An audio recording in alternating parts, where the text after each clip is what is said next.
What's up, everybody? Welcome. Today, I'm going to be working on some game jammery.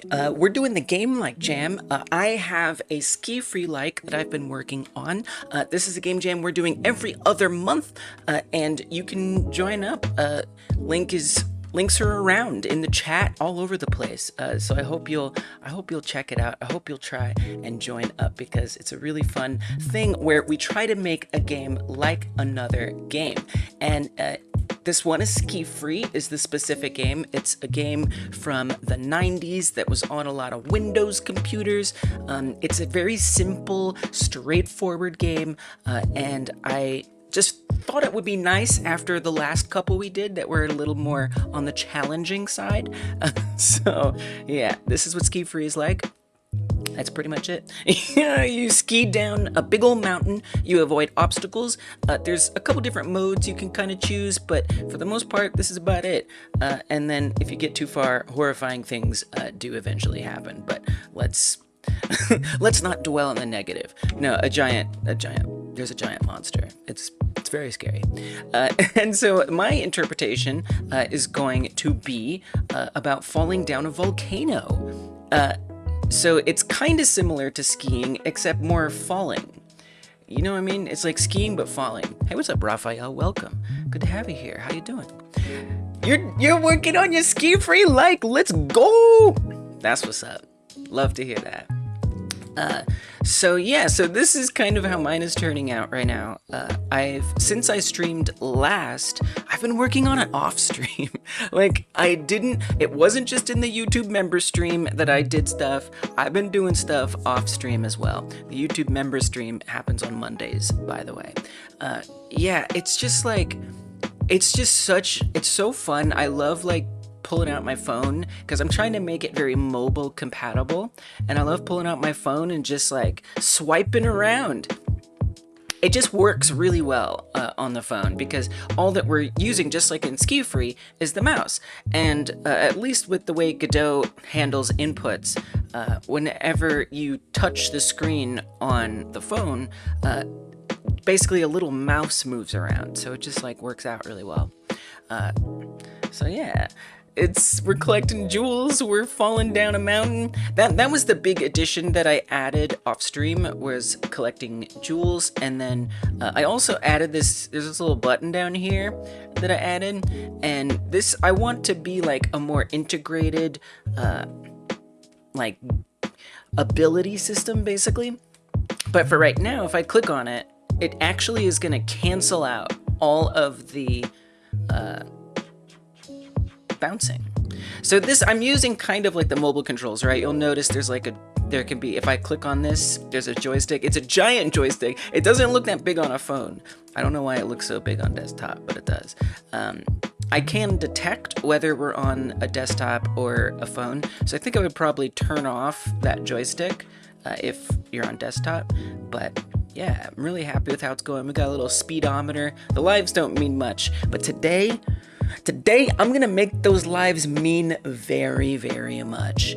And the way that I'm gonna do that is I'm gonna add some friggin' lava. We about to get real hot in here because you're supposed to be falling down a volcano, but right now it's just like a dirty hill. Well, you just wait. So my vision is that at the top, there's just this constant flow of lava that's creeping ever towards you. But the higher your speed is, the easier it is for you to actually get away from that lava flow. So hopefully that goes nicely and well. We'll certainly find out.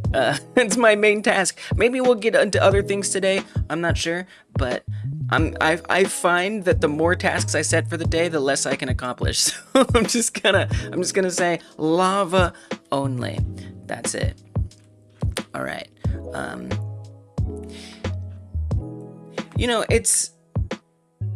I do wonder that there's not enough space at the top of the screen, because if there is lava there, yeah, I might want the character to be sitting a little further down on the screen. So we'll see how that goes. I'm gonna be here for about 12 hours, and I'm just gonna be doing dev. that's it. I'm just gonna be here doing my thing. So thank you for joining me, for being a part of this. It means a lot. And yeah, so like the way that this works, by the way, it's got like endless runner kind of rules, where the ground is what's moving and the player is actually stationary. And what I want to do is have the lava be on the same area as the player. So the lava wouldn't actually be moving with the level. Actually, I can show you. Let me show you this way.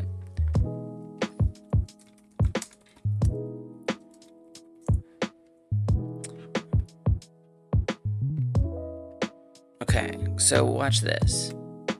Whoa. So if I zoom out, yeah, it's fake, exactly. If I zoom out, oh, maybe you can, it's kind of hard. The player's in the center. You see the player? It's a little white flag. You may not be able to see the player. But if I can not hit any rocks, you'll see that the level, it's still kind of hard to tell because you can't really see the player. Here, I'll make the player really visible. It's actually not a bad like debug idea, actually, now that I think about it. Okay, here's what I'm gonna do. I'm gonna make the player be super visible. Let's give it a big ol' sphere mesh. Giant friggin' sphere that cannot be missed. Okay, big ol' sphere, right?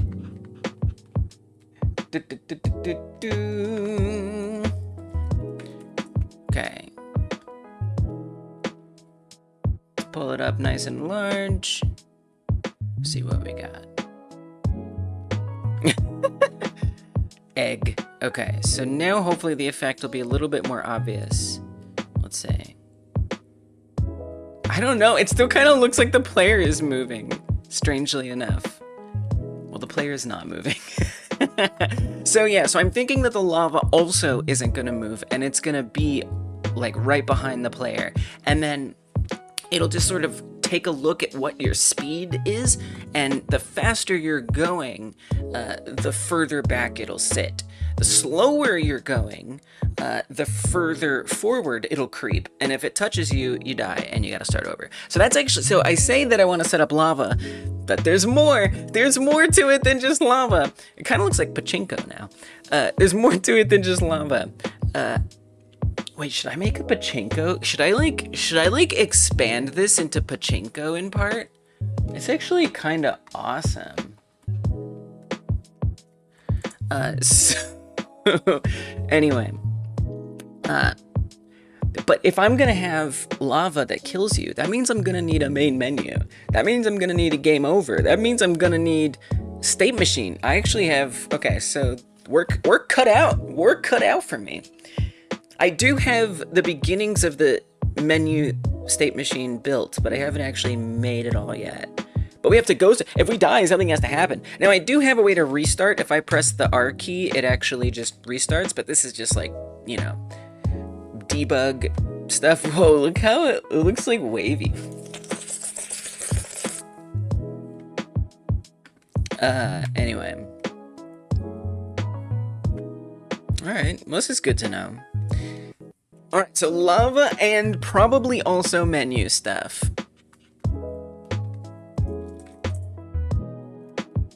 Great. All right, let's get into it. I just like, all right, no, that's right. I got 12 hours. I'm kind of slow. Oh my god, that was like a vacuum. That's what vacuum. That is what vacuums sound like. A lot of people get it wrong. They sound like woo. Welcome back, Pepe. Good to see you. They were fake. They were fake. Welcome. I don't know what the heck you're talking about, but it's good to have you here, Pepe. Thank you for supporting on YouTube. As long as you have, you've been a supporter on Patreon. You've been here since like the earliest possible days. Good to have you. I don't know what was fake, but you're very, very enthusiastic about it. I respect that. All right, so let's not have this giant vacuum cleaner egg here, and let's make some. Oh, I see. Are you saying? Oh my god. Is this like telling you that Santa isn't real? You didn't know that endless runners are fake? Oh my god! I see. I'm so sorry, Pepe. I'm sorry you had to find out this way. But they're probably not actually what you think they are. It'd be kind of interesting to like see like Subway Surfers code and stuff like that. It's probably not that hard. What's up, Dungeon? Welcome. Oh, emoji wall's not working. Let me fix the emoji wall. I know why. I had to refresh all of that stuff. That is a thing that you get if you are a member on YouTube. Is access to the emoji wall. It's pretty nice. We'll get it back. We'll get it back. Don't be sad. We'll bring it back.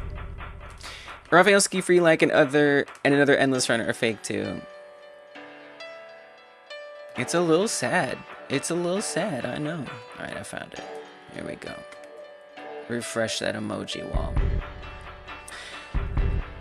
Okay. So I'm gonna, well, okay, let's not worry about the lava looking amazing right now. Let's just put like almost a placeholder for it.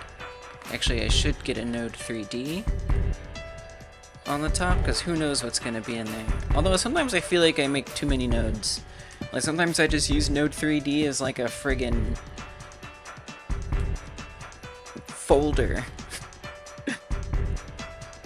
Which I probably shouldn't. Okay, but I'm gonna put a giant cylinder in here. I feel like that's the most like a lava flow. I'll probably hop on to godotshaders.com and get some nice stuff there. Okay, let's get a nice chunky cylinder on the back end here. Oh, there's cats. I almost forgot. At least one.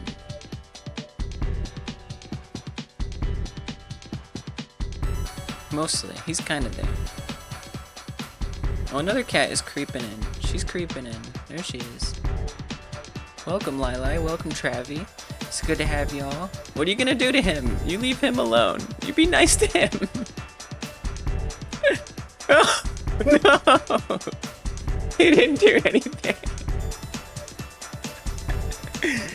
She's the boss around these parts, and she makes sure he knows it. But he's learning to. He kind of leaned in.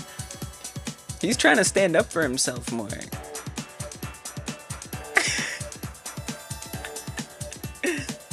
Oh man, I do love these cats.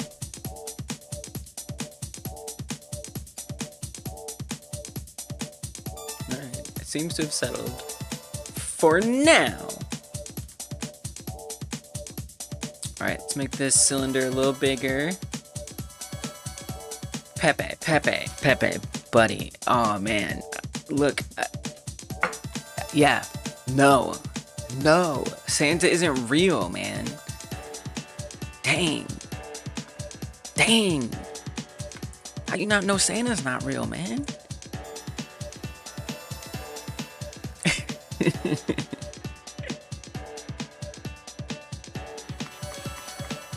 I probably shouldn't have said that. You know, there's some young folks out there. I really should be.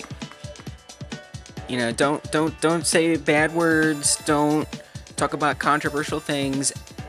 These are important things, especially on YouTube. Don't say there isn't a Santa. You gotta remember, these are the top 3 streamer rules.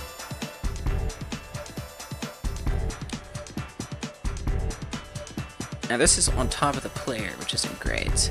Welcome, Insane Alphabeta. My name is Santa, and I am in fact real. Oh, well, there you go. You see, Pepe, there's nothing to worry about. All right, there you go. And you bring gifts of puns. Wait, that's a pun?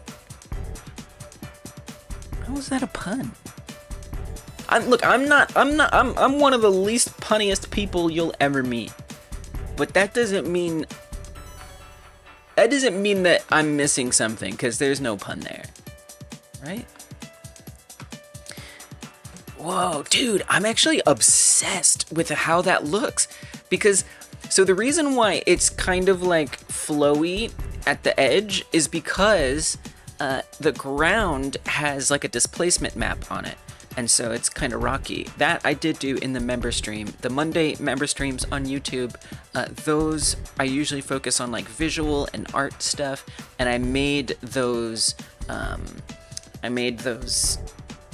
mesh on the ground. I'm not really happy with the rocks. The rocks, I just kind of took one of the gems that I also made in the member stream. I added the gems outside of the member stream. I made the models for the gems in the member stream. And all I did was just take one and stretch it out and put it upside down. And that's what the rocks are. So the rocks need work, but, and I'm not crazy about the texture on the ground either, but that's why it's doing that flowiness, because the mesh is just flat on the bottom and going into the ground, and then the ground actually has that waviness, and so it creates this awesome lava flow effect. Like, that just did half of the work of making it look like lava. That's crazy. You didn't say it was a pun, just that those are gifts you bring, okay? Very good. I look forward to these gifts. Right, cool. That was easy. I don't want to make it bigger than it has to be. So what I'm gonna do is I'm gonna open this up embedded, and I'm gonna keep adjusting it until it fits. Although, you should actually make it bigger because I actually, and let's not make it embedded. And look, it depends on people's resolutions, but technically this game can be stretched out to anything. It can be stretched out super wide. It can be made super vertical. It can go in any direction and it'll work just fine. You're wondering when it would be morning, then it dawned on you. Nice. Now you're just it's not even relevant. You're just like, nah, I'm saying it. So when we go super wide here, you can see the edges. That's a bit of a tough thing because, you know, I gotta think about, well, what's someone's, like, this is 2386 by 1069. I mean, yeah, maybe. Some people have friggin' 4K monitors, right? So, like, if I bring this up to what is 4K? 4K resolution numbers. 3840 by 2160. Okay.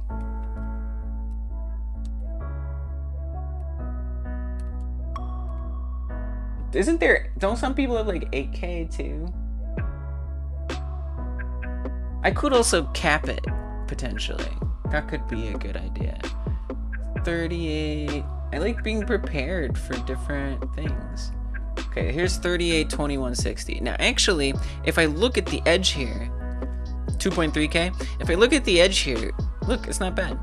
I think because the reason why it looked so bad before is because I was squishing the height down, way down, and at that point it stretches it out. So I think as long as it's pretty good on 4K, I think that's about what my laptop, actually I think my laptop is 4K. My puns are low quality when I first wake up. Okay. I think we'll be okay. So I'll just make sure that it stretches past that. All right. I think that's the height. Let's make the height 120. A little bit more. 140. Not bad. Probably that's good enough. And if the effect gets ruined, I mean, at the end of the day, does it really matter that much? Like, lava can, like, it can just, the lava doesn't have to flow infinitely on each side. All right, great. So I've got that kind of general size figured out. Let's shrink this back down so I can actually see it. And stuff is always good. I like to see stuff. Okay. Excellent. Now, again, maybe this would be, I want to kind of decide what the furthest back of the lava would be, and then what the furthest forward would be. I guess it'd be kind of nice, like, if it consumes you, you would stop, right?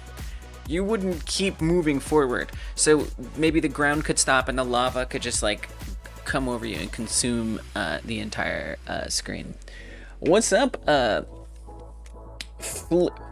Flibberty Gibbet. Well, welcome, Flibberty Gibbet. It's good to have you here. The face of Godot game development. That is you. You are the face, apparently, of Godot game development. Cause I would have thought this is the face. Look at that. Now that's the face of Godot game development. Am I right? I think I'm right. But maybe there's another face I don't know about. There's Godot. Let's go.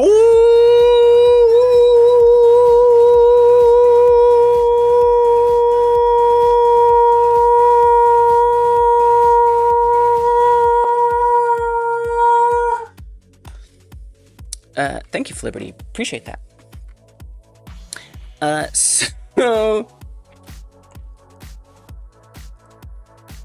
So I want to start defining the furthest back can go and the furthest forward the lava can go. I think that would be nice. It's very nice of you, Flibberty. Very kind of you to say that. By the way, guys, leave a like on YouTube. It helps a lot. It means you guys, y'all know what to do. But if you haven't hyper smashed that like button, it helps. Hit those thumbs ups. Get them up. I'm the face. I'm the face. I am the face of Godot game development. When you think of Godot, you think of me. That would be weird. Okay, but you know what? I'm not gonna stop you from having your thoughts. What am I, the thought police? Okay, so if I'm gonna want to control this moving forward or not, let's make some code. I kind of think it really only needs to be a mesh. I don't think I need a node 2D at the top. I'm gonna be honest with you. I don't think I need it. Because the most I'm gonna add to it is like a shader. And we can do collision detections. I mean, if you could always add an area as a child anyway. But we could use the mesh to detect collisions, although that's usually not used with the player. So I have a lot of AABB collision stuff going on, which I like quite a lot in this here project. So specifically, the way pickups and obstacles spawn in is they check to see if their AABs overlap with others, and that stands for axis aligned bounding box. So it's like the rectangle, the cube, the box that's around a mesh. So even if a mesh is like a sphere, it'll have like a box around it, and that's its AABB. And so it detects if others' AABBs are overlapping with them, is how some of this code works. So it keeps track of every AABB of every spawned entity and stuff like that. So I could try to reuse this code, although it stresses me out a little bit. Just a little bit.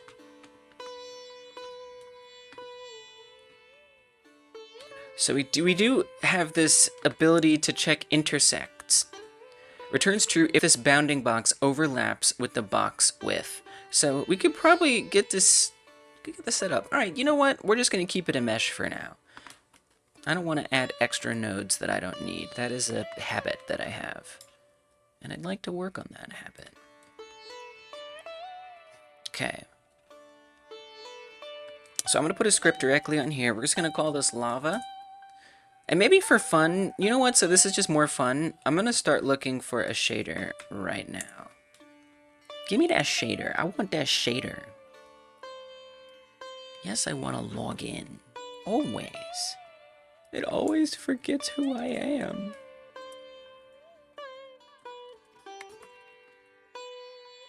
That's okay. It's probably for the best. See if I know the password then.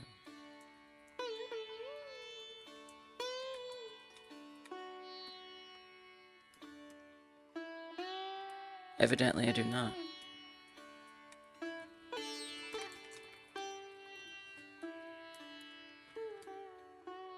Okay, alright, cool. So maybe I just won't log in then. It's nice because I can remember things, but alright, you know what? Fine. No login for me. Let's look up lava stuff. I did bookmark a few lava, and there was some good, like, fire. I'm actually disappointed, but it's okay. There's only a few. Some of these, like this one looks a little too realistic. That's kind of a problem I have with the ground texture in general is, I mean, A, it's a little blurry, so I'd like to fix that. But then the other aspect is, it's almost like too realistic. Like, I think I want the game to be a little bit more cartoony than it currently is.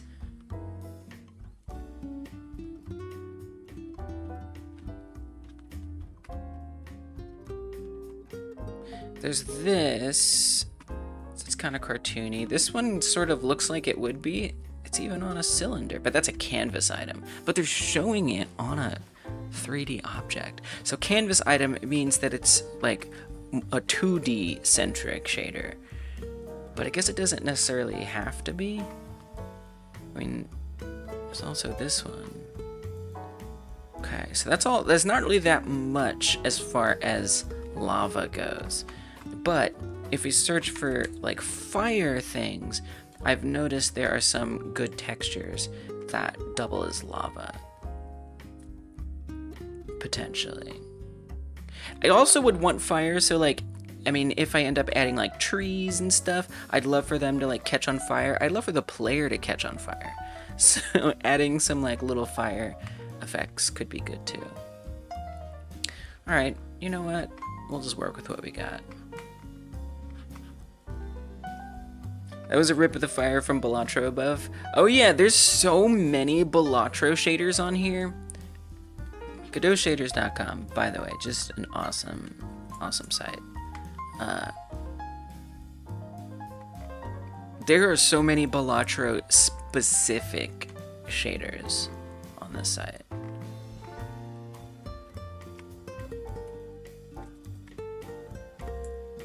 It's just captured the consciousness like that. Welcome, Pomegranate. Thank you for being here. I'm so glad to have you. New viewer, it's really refreshing to see someone using Godot. I love Godot with all of my heart and my soul. I started out my game dev journey using this game on PlayStation called Dreams. And that was cool and all, but it limited me, and I wanted to experience stuff outside of a limited, oh, I guess there's only a few Balatro ones, outside of a limited, I guess you could call it a walled garden. And so my first thought was like, I want to learn Unreal Engine. Let's use Unreal Engine, because it's the best. And I liked it. It just seemed a little overpowered for my needs.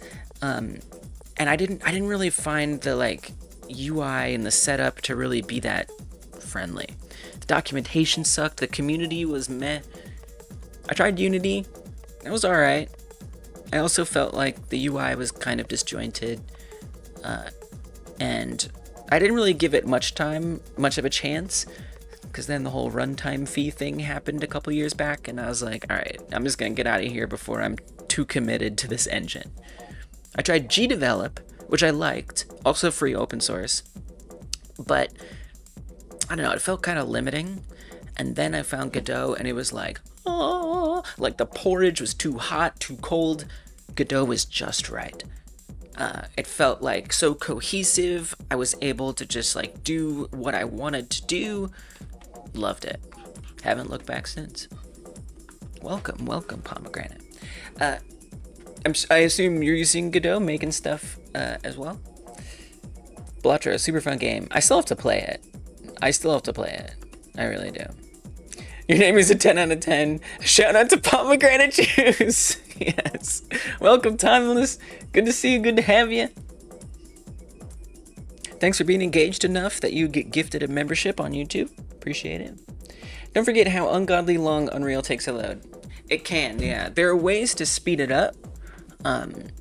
You can tell it to not. You have to like modify like a INI, but you can tell it to not load, to not compile all the shaders at the beginning, because you don't need them if you're just making something. You only need them if you're launching the game.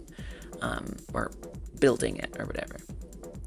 So that speeds it up a lot. But even then, it's still a lot longer to load than Godot. Alright, anyway, I think we got some stuff. Let's see what we pulled up. So there's this one, very simple, very straightforward. 2025, that's an excellent sign that this is gonna be. I mean, sometimes the old ones work. You just often have to do little changes. Yeah, this seems quite doable, quite usable. Again, this one is really, really cool,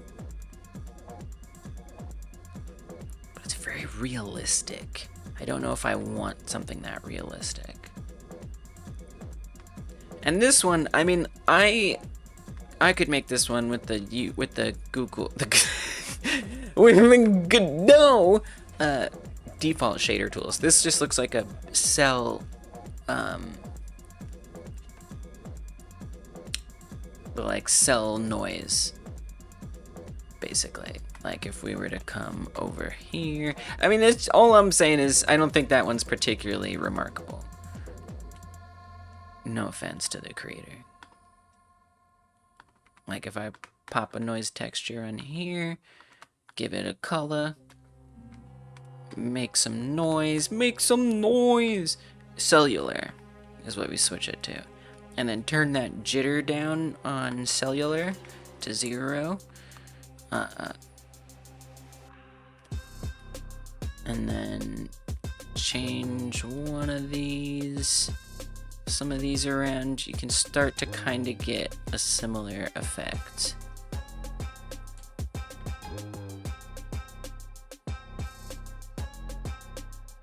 A little bit more jitter than that would probably be good.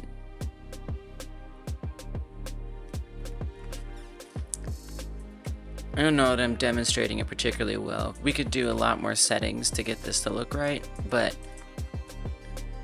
it's just like, it's not doing as much as I would particularly like. This one, oh yeah, this guy. Alright, you know, maybe not this one. This one's also very, very realistic. I like that it has some of the darkness. This is like, again, very realistic, that lava doesn't really actually look like that big old, necessarily that big old flowing orange. There's a lot of like black pieces in there. But I don't know that that's what I'm going for. This could be good for like little things like lying around. I think we're gonna try this one. CC0, CC0, baby. Love that. Ralph says, somehow I just added an empty function in my code and the game lost half of its FPS. Are you sure that's what's causing that? Maybe something else is making that happen. Pomegranate did Unity and migrated to Godot after the runtime fee stuff. I mean, like, why would, I mean, here's the reason why I think a lot of people would stay with Unity is because they know it, their businesses are built on it, and in that case, I get it, and I actually kind of feel bad that that has to be the case for a lot of folks. I'm glad you're able to like separate yourself, because not everybody was able to do that. And then they like, what did they do? They did something really sus recently, and then they walked it back again. It's like they're gonna keep like trying things that are like naughty, and then be like, oops, sorry, never mind. Not to go too off topic, but my recent gaming obsession has been Claire Obscure Expedition 33. It's a genuine masterpiece. It made me cry so many times and laugh just as many. I feel like I have like heard of that game. Where did I hear about that game? It sounds cool. Groundbreaking turn-based RPG with unique real-time mechanics, making battles more immersive and addictive than ever. Neat. Yeah, super crazy. Godot is better. I love GDScript. Godot's better. I love GDScript. I love Danny's Scribe. And you know, you can always use C# and Godot. It has some limitations, but it's usable. Force. Exactly.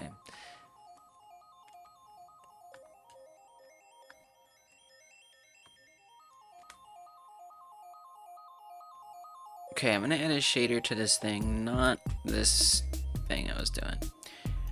Ubisoft laid a bunch of devs. They formed their own studio and made that game. 30 devs put the AAA industry to shame. Nice. Nice. Good for them. You know, I don't have much love for the AAA industry. I have love for people who are, you know, working as developers on a big team, just trying to get by. I got into Godot to be a hipster because everyone was into Unity, then everyone moved through here anyway. It's so real. It was bound to happen. It's too good. High jump, hats Godot. I hat Godot. I hat Godot. You see? You see? I had Godot. It is no problem. Godot is what I had. Where do I want to put this? Right? Why not? Yeah, we got a cat cam. They hang out here, so I might as well. What am I doing? I want to put this shader in... I guess I'm gonna make a special lava folder. Cat PNG activated. It's not a PNG! It's not a PNG.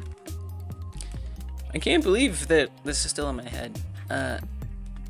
I'm gonna make another folder called shaders, and then I'm gonna save it in there. I have so many folders. I don't mess around. I love me some folders. Okay, but seriously though, it's stressing me out. it's like I like to move. Okay. Slap some code in that shader. Okay. Maybe we need to set some parameters. Dark lava color, light lava color. Ooh, ooh. Okay.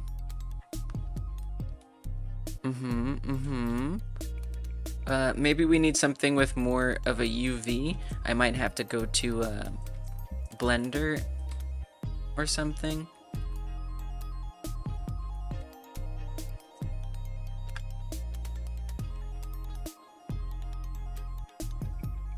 Because it's not really looking like lava. Oh, there we go. Sharpness. Actually, you can see this has a very similar cell shader anyway.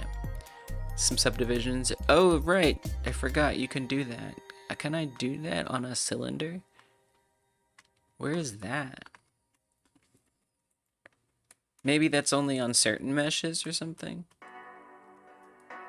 Or it's like super hidden?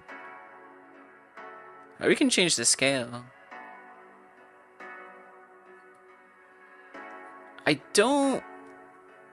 Whoa, and it moves. Okay, this is freaking awesome.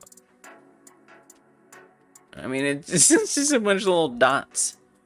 Ring segments for a cell. Oh, that makes sense. Radial segments.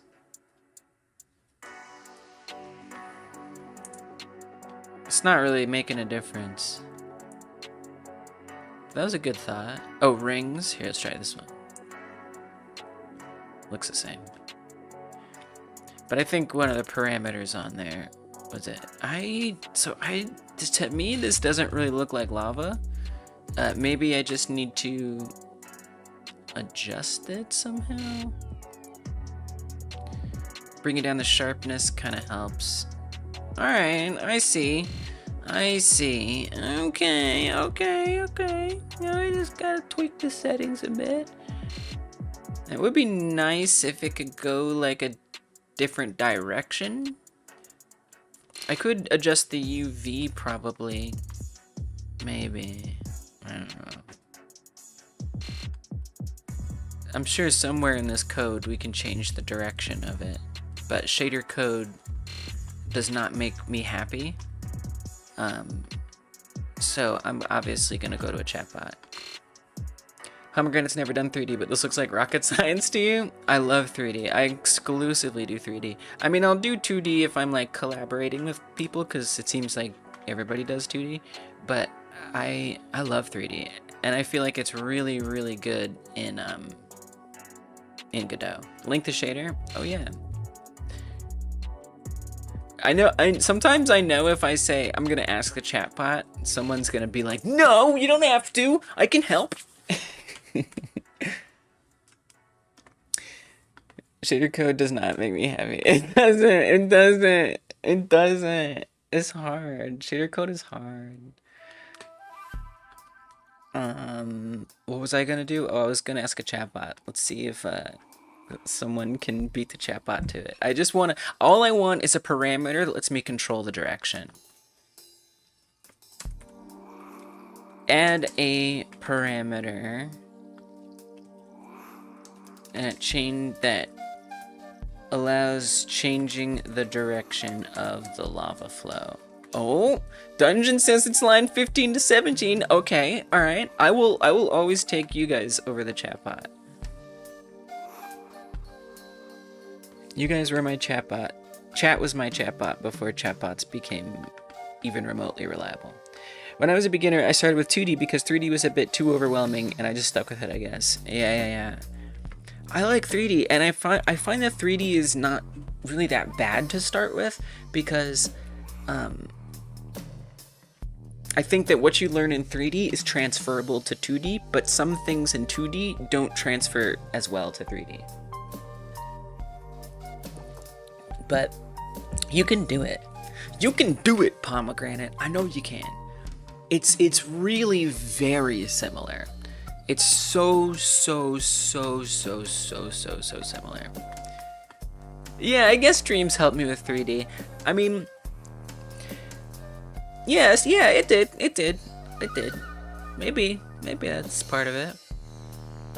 You know, I think where 3D becomes more challenging is when you're writing code, because certain vector math just needs to, and you have to, like, in trigonometry and stuff, you have to take into account that there's a third axis.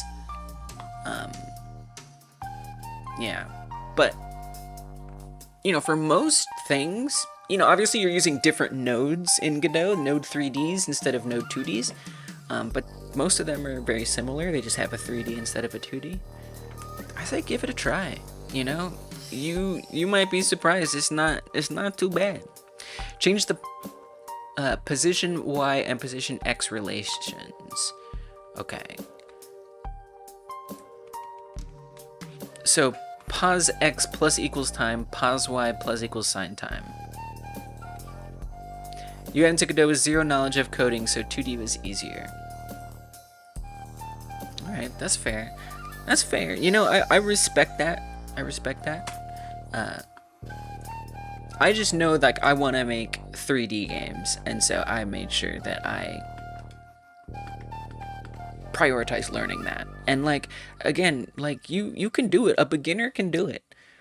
I know why. I know why you chose that, and I think that's like the standard advice is start with 2D. I'm kind of weird to not necessarily recommend that advice, but you can do it. I know you can. If you want. If you don't want, then, you know, that's the thing. Like, 2D is very valid. It's like some of the most famous games are freaking 2D. Like, you don't have to make 3D games, but if you want to, you can. In Unity, I just followed tutorials I didn't understand, and through trial and error, I got somewhat decent. That's it. I mean, that's learning. That's how you grow. That's how you get better, is you just try and try again. That's it. You're doing it. Pepe says, I was very avid that 2D was better than 3D, but after giving 3D my time, yes, it's harder to start, but the payoff is very worth it. The payoff is worth it. I agree with that. Positive X plus equals time, positive Y plus equals sine time. Okay. Change the pos Y and pos X relations. What are you talking about? I'm still using the chat bot because I don't understand. parameter. I noticed Godot's 3D ability is vastly underestimated. It is vastly underestimated. I mean, I think there was a time, like in old times, when Godot was better for 2D than 3D, but that is just not true anymore. Add a parameter that allows changing the, and if you do want to see like some Godot made in 3D stuff, I've made some games in Godot. All of my games have been in 3D, and these are just what I've done for this jam, which is what we're doing today, by the way. I don't know if I've said that in a while. I know I need to rewrite them, but I don't know how to rewrite them. Dungeon. I don't know shader code. But I bet you're right. So right now I'm making a game for the Game Like Jam, and all of the games that I've made have been for the Game Like Jam, and it's just like about making games very similar to other games as just a way to learn. The scope is decided for you, so you don't have to think about what is my game gonna be. You don't even have to worry about that. It just bees. Your game, you already know what the game is gonna be. And so SkiFree is this one, a very simple, straightforward game, and then the last ones were Puyo Puyo, which was a very tough one, actually, it turned out. We did Balloons Tower Defense, which also was actually kind of difficult. And the first one wasn't too bad, that was Frogger. So that's what all the games I've made have been based on. Bunker was my Frogger-like, Hungry Baby Rescue was my Balloons-like, and Blocky Dig and Match was my Puyo Puyo-like. They all have some issues. They are all not perfect, but I made them all in 1 month, and I'm super proud of it. It's all in 3D, and you can do a lot with 3D. I love it. I think it's super fun. Yeah. Well, just so you know, we do this jam every odd month of the year. So January, March, May, July, September, November. So you can always come back if you want. Give the Twitch side some attention. Welcome Insane Alpha Beta on the Twitch side. Survive Escape in Godot when? You know, a long time. The reason why I stopped doing Survive Escape, a big, giant, overscope survival game I had in mind, is because I just had no idea how to deal with scope. I didn't know. I started working on another project that I thought was more in scope, and it wasn't. So that's why I started doing the Game Like Jam, was because I need to learn how to understand what scope is. I thought I could just know, don't make a big game, don't make a big game, don't make a big game. But that's very different than having practice making small games. So I'm boot camping through these small games. So Survive Escape in Godot, that's gonna be a long time. That's gonna be a very, very long time. Someday I'd love to. That's the dream. Swap where pause X and pause Y are? Okay. I tried Godot and made a simple platformer, but then Unity reversed runtime fees, so I returned to Unity because I don't want to remake everything for Godot. Yeah, that makes sense. I mean, I think that's it, right? Like, if you already are entrenched in a certain development environment, it kind of makes sense that you would stay with it. And at the end of the day, like, Unity still works. Like, it's not like the worst. It's still a great engine. It's a great game engine, right? It's just you might have to deal with the corporation coming up with some really awkward moments that you have to like deal with. But at the end of the day, it's still an amazing engine, and if you're entrenched, then you should stick with it. It makes sense. Scope creep was so real. Oh my god, was it ever? You'll still be here. Thank you, Pepe. You've been here for years, and you'll be here for more years to come. My heart, I appreciate that. All right. You'll see the day. You'll see the day. Gotta use whatever engine is right for you. That's right.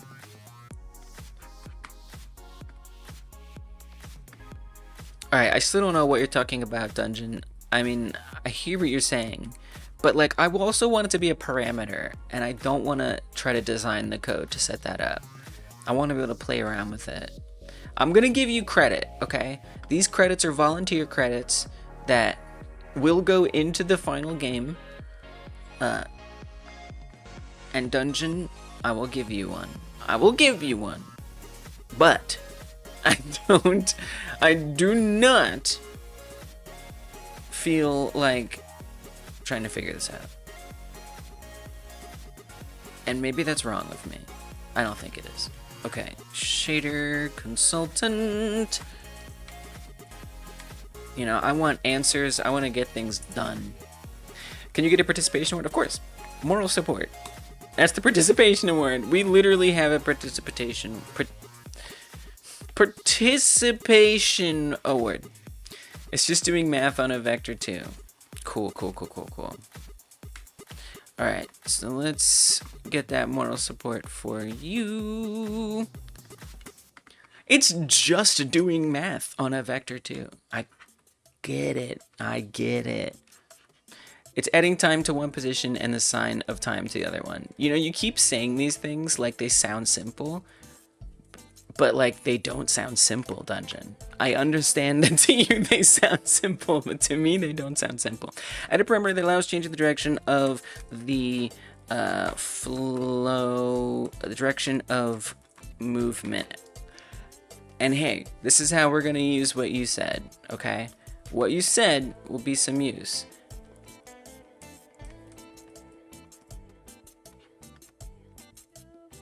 All right. I don't know how many ways I have to say that no matter how you explain it, unless you hand me the code, and I'm not gonna do it. Add a parameter that allows changing the direction of movement, especially focusing on swapping which x and y math is happening to in this function. Here's the full code. Okay, there you go. See, you did your part. You did your part. Okay. Movement direction. Dynamically change how pause is updated.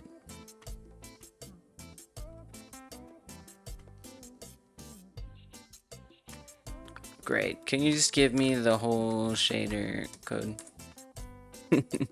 Copy paste. We're trying to survive out here. It's 2025. I want to get things done. I want lava the way I want it. Normally I'd review it, but it's shader code. Although since Dungeon was talking about it, I'm kind of curious what change was made. So we're going to look in this Verona IQ, whatever the hell that means. Float time equals time times speed.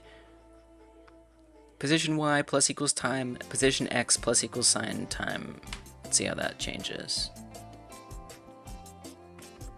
So now we have float time equals time times speed. If movement direction is set to 0, position Y plus equals time, position X plus equals sign time, else, so if it isn't movement direction, it flips around. That's exactly what Dungeon was saying. If statements in shader code. Okay. Alright, let's see if it works. Oh yeah. Yeah, it works. Whoa, dude, that looks awesome. It's like going back and forth. Come on. So I assume this is only looking for -1 to 1. It's actually going from 0 to 1. 0 equals vertical, 1 equals horizontal. Got it. Cool. I like it. Works for me. It's perfect. Right, because before it was doing this, which is not desirable. But now it's doing this, which is exactly what I wanted. You see? We can work together with the chatbots. It is okay. It is a tool, and it is a good tool. Oh yeah, look at that. If statements are bad for shaders, GPUs are built for math. Okay. Alright. Very good. Looks good to me. Looks really, really good to me. Look, if I invite you to refactor it, I do. I just don't know enough about it, you know? And I don't plan to know enough about it, if that makes sense. Unless you want to educate me, which I'm open to. It's not the end of the world, it's just bad code. Alright. So, I think this looks great. And Now I kind of want to keep adjusting it. I'm not super happy with it. Then I just limited the scale to 40. Let's see if we can't push that a little bit. I'm gonna push this up to 100.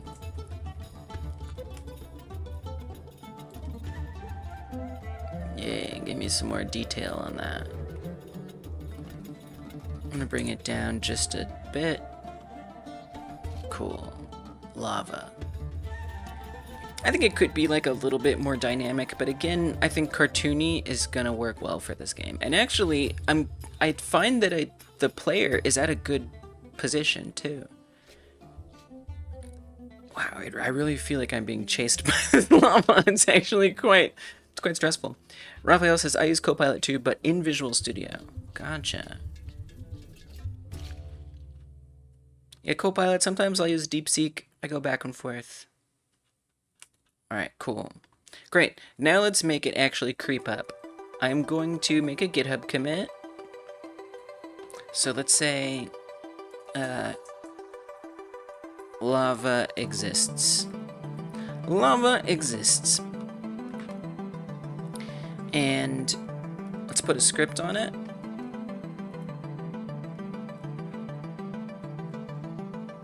Lava.gd. I know, it's really cool. I'm super excited about it. I've been wanting to add it for so long.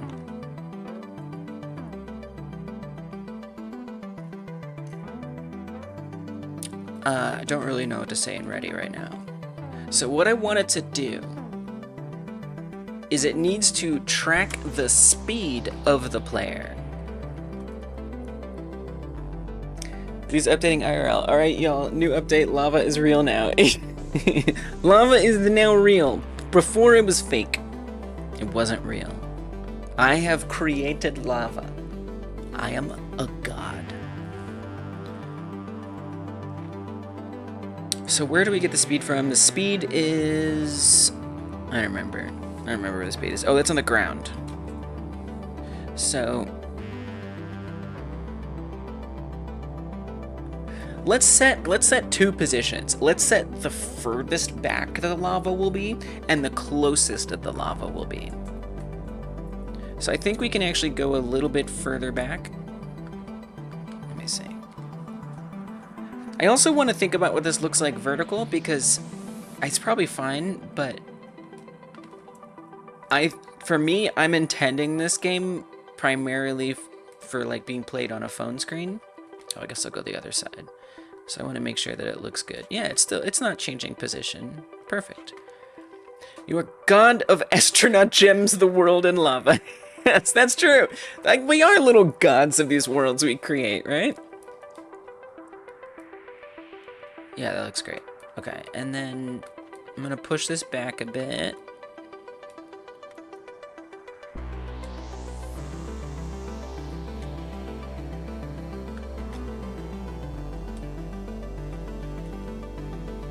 I mean, I always want it to be there a little bit. Let's say that's the furthest back. So that is negative 72.345. Not the cleanest number, but we're gonna deal with it.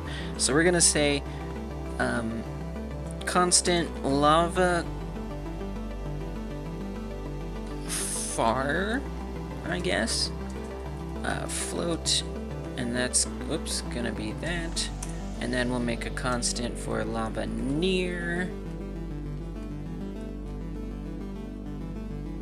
Oops, okay. Bring the game up and have it flow down. Oh, I'm gonna need to make the cylinder a little bit bigger than that. Okay, we have to regroup here. It's gonna be this radius. Okay, also awesome that cylinders, we can do that. Kind of amazing. I think it should be quite large.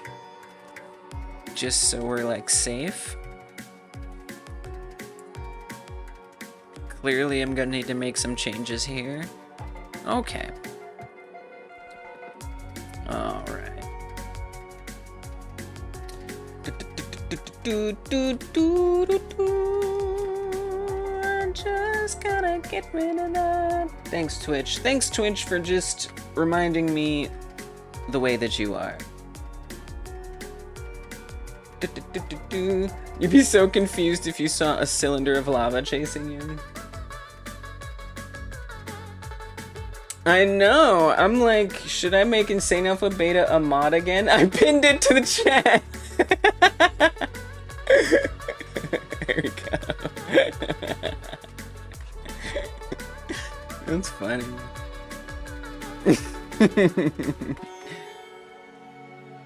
Oh well, that's okay.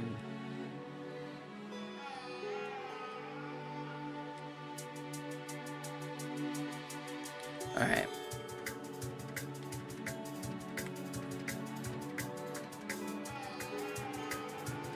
Yeah, go for it. You got it, buddy. You got it. Alright. Lava. Let's push it back quite a bit here.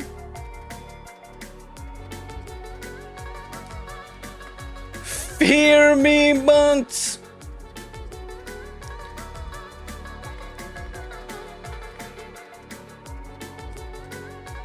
My god. Whoa, why is the shadow? Oh, because it's the other way. Let's try negative 100.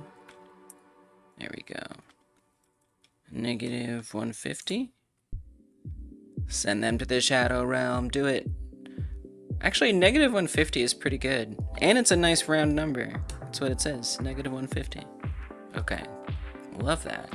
Now, I do need to adjust the shader because that has messed with the scale quite a bit. Alright, Pomegranate. Thanks for stopping in. Maybe I'll see you when you come back. I'd love for scale to be divided into two. 18 months. 18 months! Oh, you're gonna redeem your highlight. Okay, if you're gonna redeem your highlight, you know that, I don't know if you know that, but it earns you a song.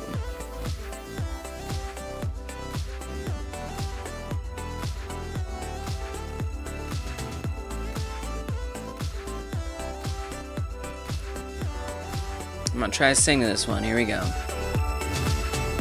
Oh Pepe, I say hey to Pepe because Pepe is here all day. Oh, hey Pepe, hey Pepe, I say hey to Pepe because Pepe is here all day and night.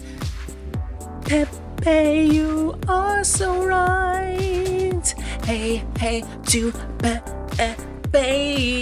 Thank you for being a member today.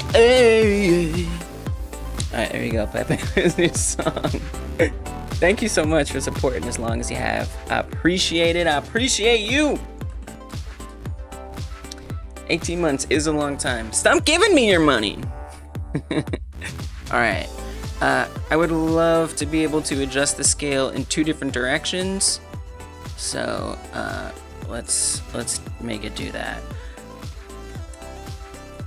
And parameter adjusts scale in two directions, not just one. As her Twitch mod, I object. Give her more money! Thank you, Insane. I appreciate that. Your authority cannot be refused. Alright, I normally, again, would review it, but shader code frustrates me and I don't enjoy it. Okay, now it does look like it actually did a bad job, which isn't terribly surprising. Range int is for float and int only. Ah, it did that for vector 2. Gotcha. Okay. Again, not too great with shader code. Range int, no good on vec 2.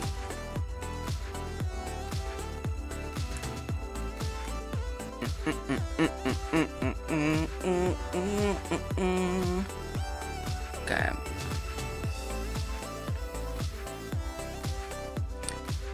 Right.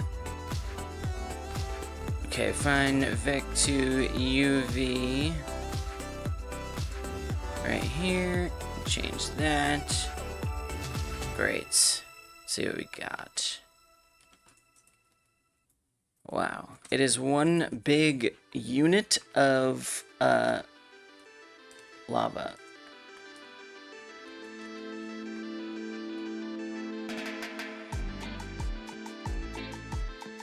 Okay, I'm gonna need probably more scale. Oh, nice. Perfect. Perfection. You see? You see? What would be easier? Not that. Okay. Or that. It's just so easy to just have the chat bot help. You know? It's just so easy. I gotta make things easier on myself. We deserve it.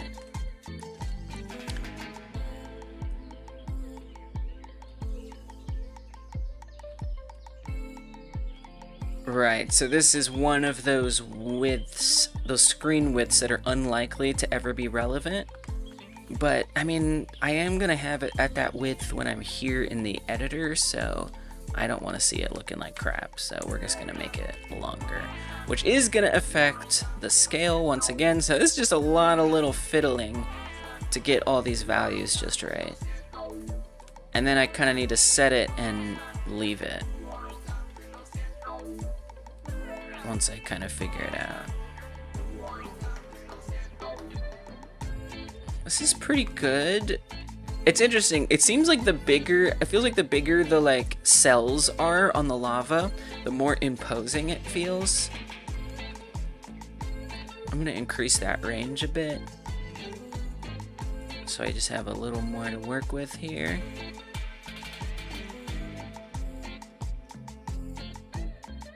So I don't know, but to me it looks better when they're a little smaller. But then again, it also somehow looks less scary when they're smaller. So we probably want to have it be kind of scary. Okay, bring that sharpness down just a little.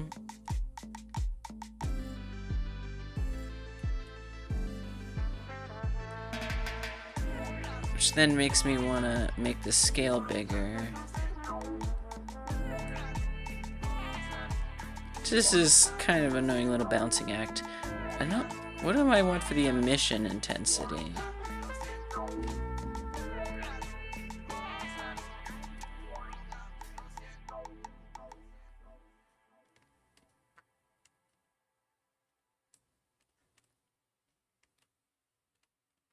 And then this color I can also change. I feel like the red is not my favorite. Maybe if it was a little more on the orange side. But, you know, the more it goes to orange, the more it kind of blends with the yellow. I think is pretty good, though. Alright. So, back to this. So the far distance is going to be -150, right? Yes. I like that number very much. I always love some clean numbers. And then when the lava is near, now we should actually have enough space to do so. That's too far. I set that to 100. 0. That is actually a bit too close.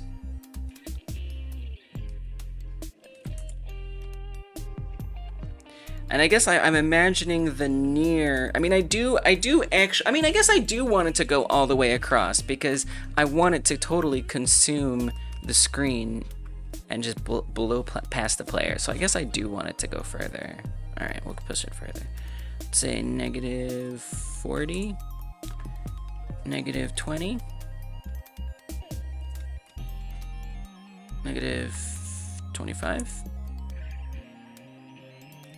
I love seeing it like consuming stuff. Let's do 30. Let's go with that. It does kind of appear like it could go a little further. -20 is what you want. There we go. Okay. Perfect. And another cat has returned. Welcome, other cat. Perfect, no problem. So this is at -20, another beautiful number. I love it when they're just nice and round and clear. Okay, so what now? Now that we have the furthest back that it's going to be and the closest it's going to be, I want to make sure that we're, I don't know, do I want to be tweening? We could be moving toward, we probably don't want to move toward. We could interpolate. I guess I'd rather do a tween. But it does, the problem is it needs to be going, I feel like we should just do process, right? Because it needs to be creeping forward and go back. I think that probably makes the most sense. So I'm gonna say in the process function, it's so weird to have both the cats on there. It's so long. Process, you can autocomplete for me.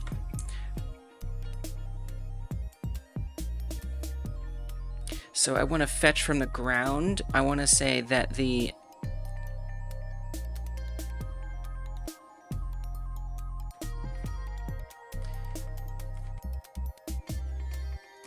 position Z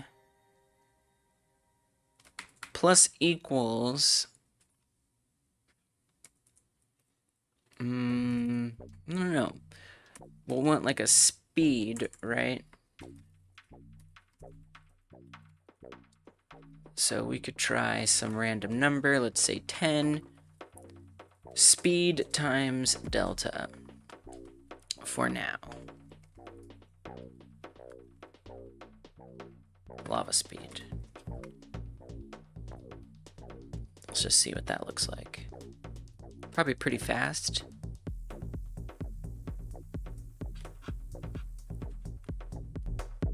It's actually not too bad.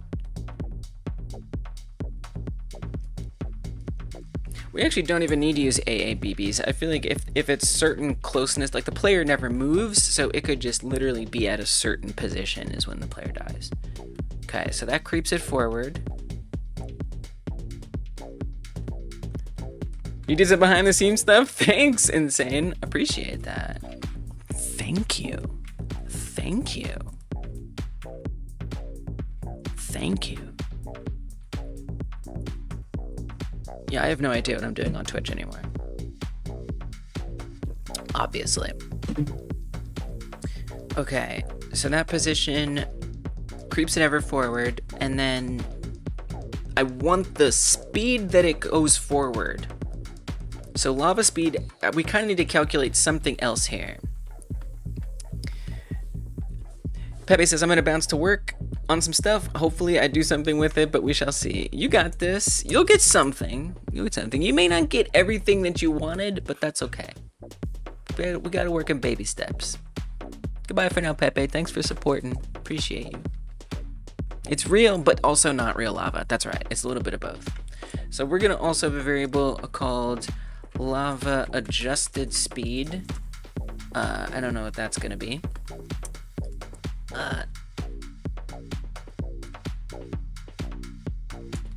So I'm gonna say check ground speed. We could even say, yeah, no, I'll do that. Okay, func check ground speed. I mean, yeah, well, let me try this. What if we just say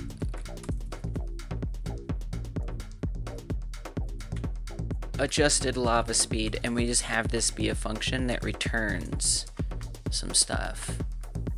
What about that?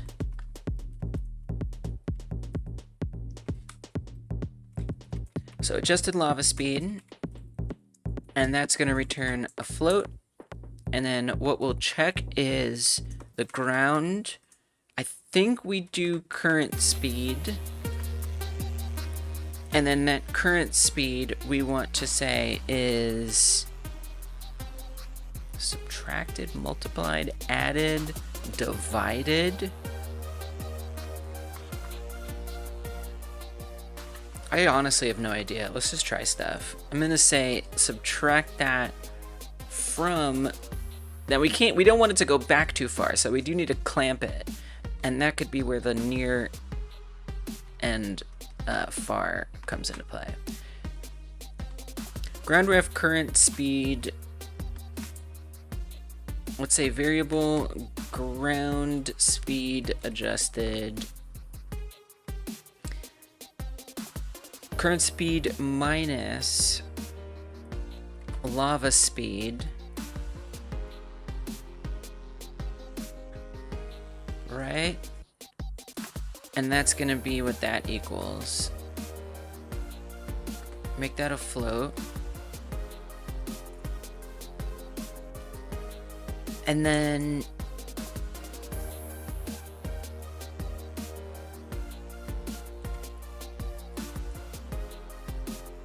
clamped adjusted speed.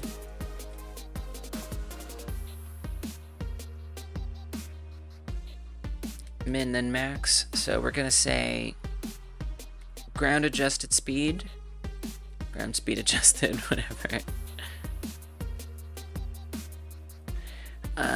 Ground speed adjusted, and then lava far and lava near. And then we'll say for now return clamped adjusted speed. I don't know that this is gonna be very good, but it's a starting point. So hopefully it will adjust based on. Okay, it's getting. Okay. So, I mean, if I'm at 0, right? Okay. Where. It's still drifting backwards. I did my math not good. Tell me how not good I did it. Help me understand the not goodness that I did here. Please. So it's just constantly ticking backwards there. Okay. Because lava. It'd be nice to, let me see if I can at least like update lava adjusted speed so I can track it. I'm even gonna put that up here. Variable lava adjust, or we have to declare it. Lava adjusted speed equals adjusted lava speed. And then put lava adjusted speed in here, just so I can like track it a little easier. So it's -20 right now.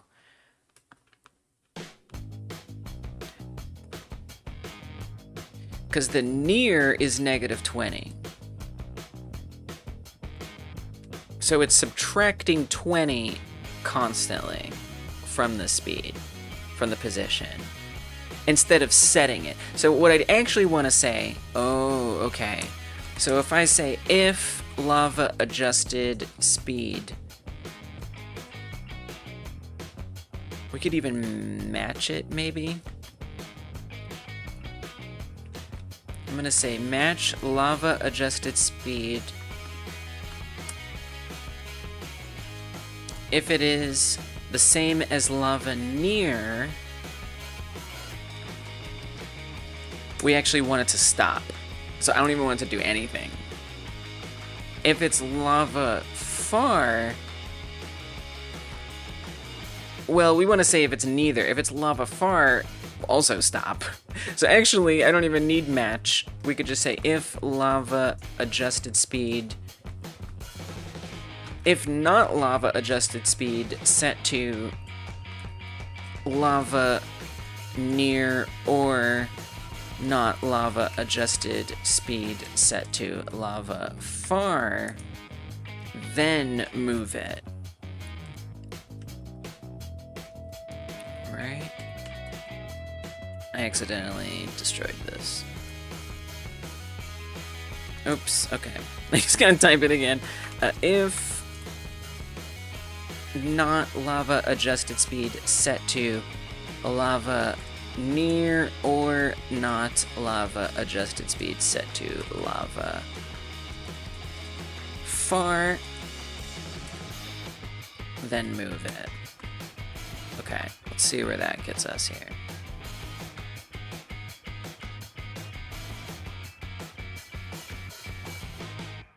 Okay, that didn't work. Let's see why.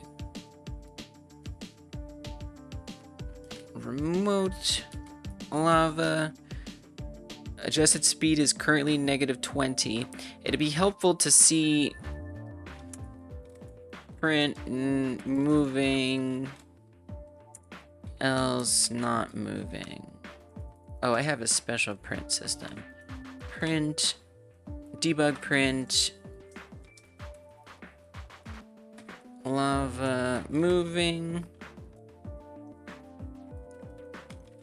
Hydrate, thank you for the hydrate, IAB.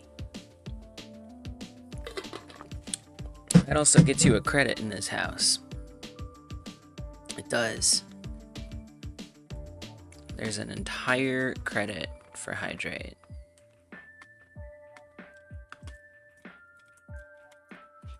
And you just got one.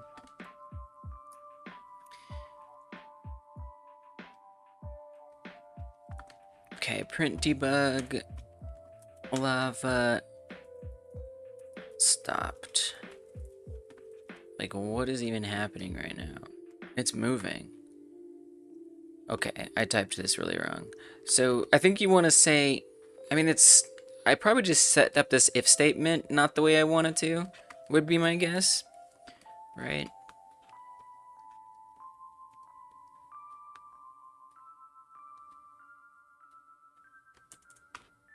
If lava speed is set to near, or lava adjusted speed is set to far, I mean, technically just do the opposite. I don't know, maybe my knots were wrong.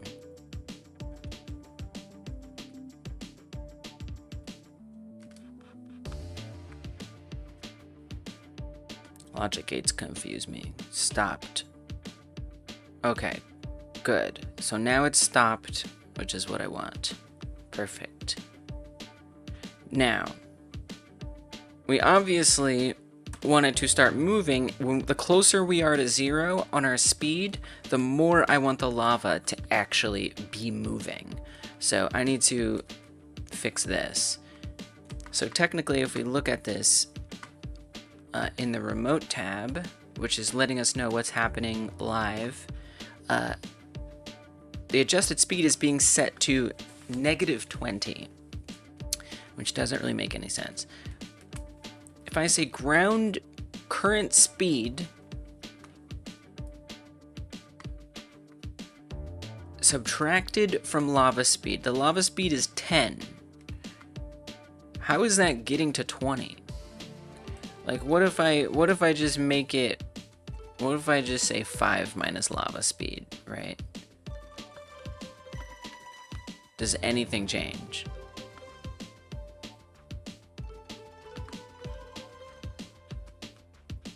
I'm confused because logic is confusing.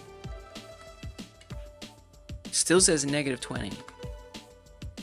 Am I doing something very wrong? Well, because you're clamping it, right? So if you're doing it subtracting, are you sure you don't want to add it and then here make that like 30, right? Because the clamp is gonna say the lowest it can be. Oh, I think I mixed up my minimum and my maximums. Look. Oh, on the clamp. I put my far as the minimum. Okie dokie. Yeah, that's a mistake. Good. Excellent. Okay, so then let's put back to ground ref current speed, because the ground is what's moving, and that's how you fetch the current speed. That's okay.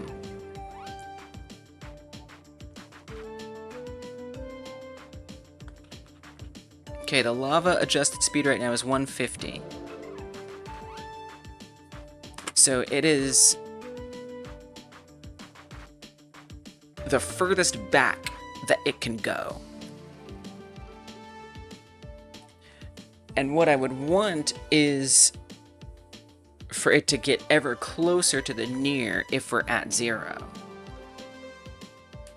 Here, I'm gonna put this back to minus. Still not doing anything. Lava speed is 10. Ground current speed is 0, so it's subtracting nothing. Meaning it's gonna sit at whatever it is.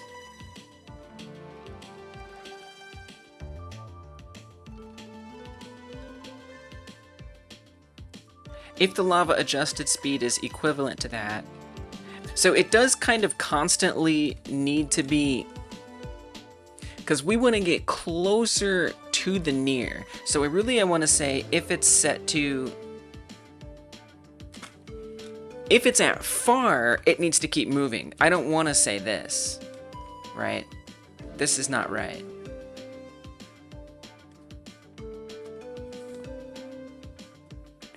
We could do a, let's do, if lava adjusted speed is less than or equal to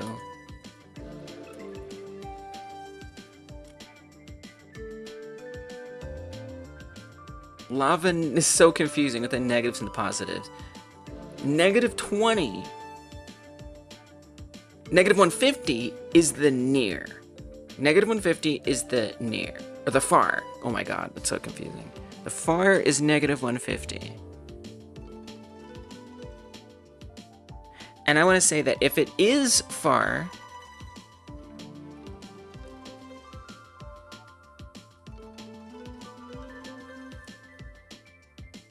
it needs to keep moving forward.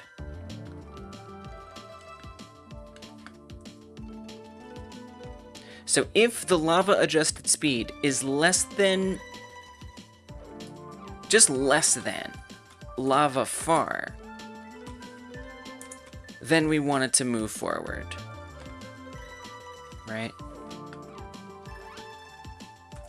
However, if lava adjusted speed is greater than or equal to lava near, we don't want it to move at all.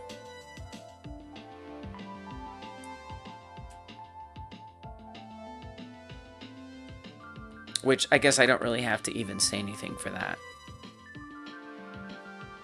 I mean, yeah, because we want it to stop moving. Well, it will, as soon as this isn't true.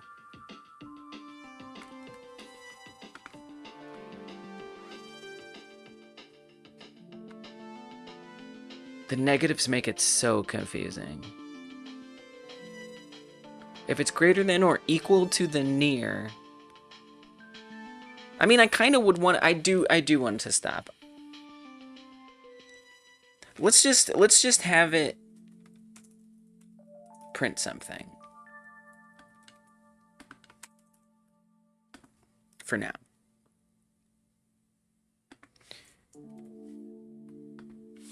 And let me just see where that gets me. Oops, I didn't mean to save it yet. It's okay. So less than far, actually you want to be greater than far because it's negative. Greater than far. And then this has to be less than. Oh my goodness. It's so confusing with the negatives and positives.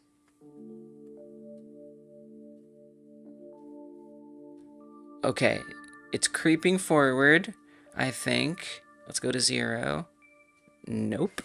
No, it is not. It's doing nothing.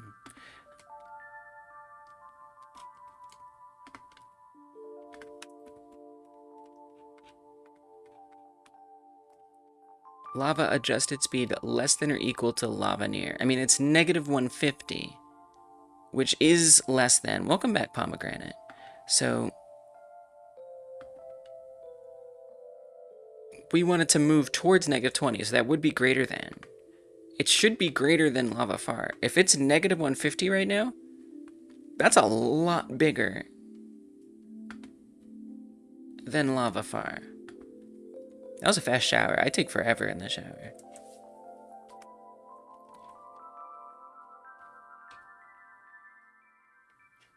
My brain is just being nice and confused. I think one thing that'd help me is if I just like set this to the magic number for now, just so I can like see it. So if negative 50 is greater than negative 50, which it isn't currently, right, or equal to. Greater or equal to, that makes a lot more sense now.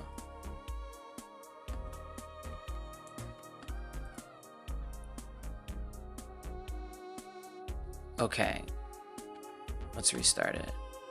So allegedly now it should be moving. I'm just dealing with logic gate stuff. It confuses my little brain, especially with negatives and all that kind of stuff. So it is apparently moving. Where did it move to, pray tell? Where is it? It's somewhere. Negative 2,000 and going back further and further. Okay, so do we want to say position Z minus? Yes, now it's moving closer. It's so confusing with the different negatives on the Z axis.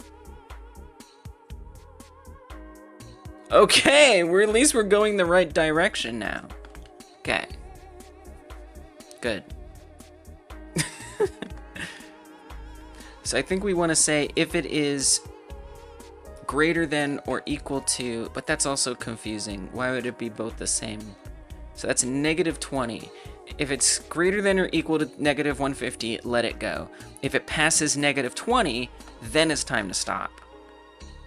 So what should happen is it keeps going and then it hits that negative 20 and it should stop. Please at least let's see that, even though it's really fast. Okay, kept going. All right, where's it at now?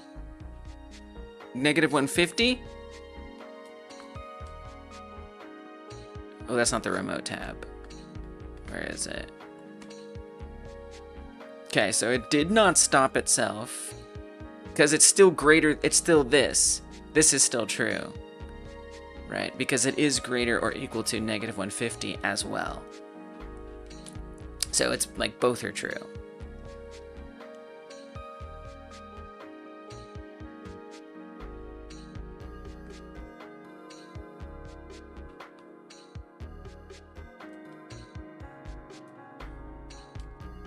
My brain has a hard time with this kind of stuff. It's not the code, it's the logic that confuses me. I guess it's both.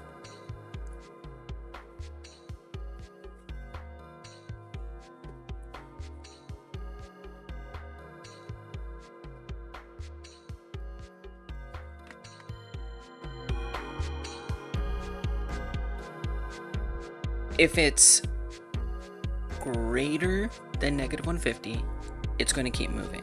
But I also want to say, if it passes negative 20, so I think, I wish I could do match statements, but you can't with these.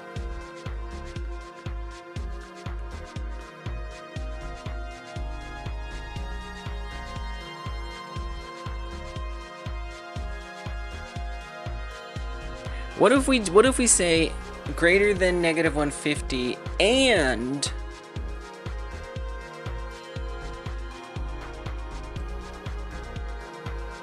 less than or equal to and lava adjusted speed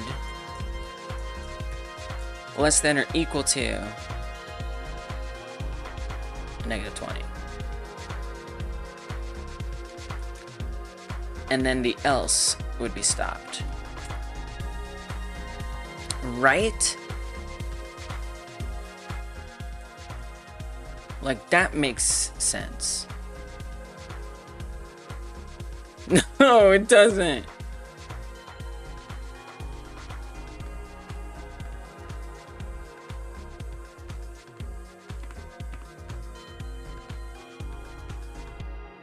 No, it doesn't.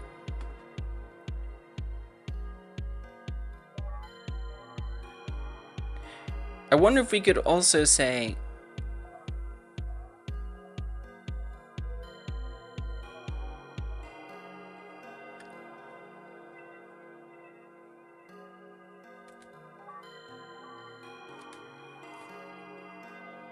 I'm surprised that doesn't kick into else. But I think because you want to say,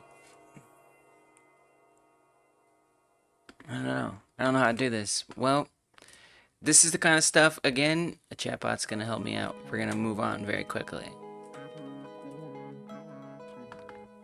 So I gotta do what I gotta do. I want the lava to stop. I want, yeah, the lava to stop moving at position Z -20 and keep moving if -150, wait, let's say it this way. I want the lava to move if its Z position is in between -150 and -120. Otherwise, it stops. I'm just like not gonna suffer through this confusion anymore. If position Z is greater than or equal to -50 and position Z... Wait, what was I checking? What was I checking? I wasn't checking the position? Right. We need to be looking at the actual position of the thing. Well, that makes a lot more sense. See, it's like little dumb things like that that sometimes another pair of eyes can just help, even if they're fake eyes. Welcome back, Steam player. It's been a while. Welcome back. Good to have you. How you doing? How's your projects going? Okay, so was that literally the problem this whole time? I was just checking the wrong value.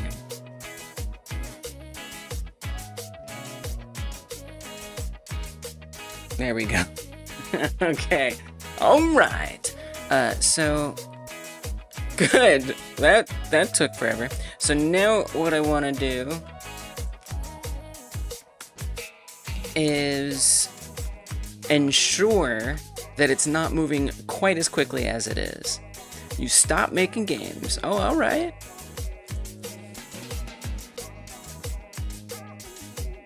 So if I make this like 1, is that gonna be slower or faster? I don't know. That's why I'm gonna type it in and see what happens. It's faster.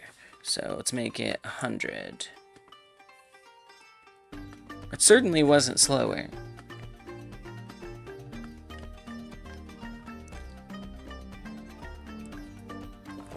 That doesn't seem either way. Is lava speed not doing anything? Lava speed isn't even in the calculation. It is. It's ground ref current speed minus lava speed. Probably need to review my adjusted speed code here. Make it 10,000. Make it unhinged. Do it. Yeah, that's not better. Okay, I don't think my speed is doing anything of value here.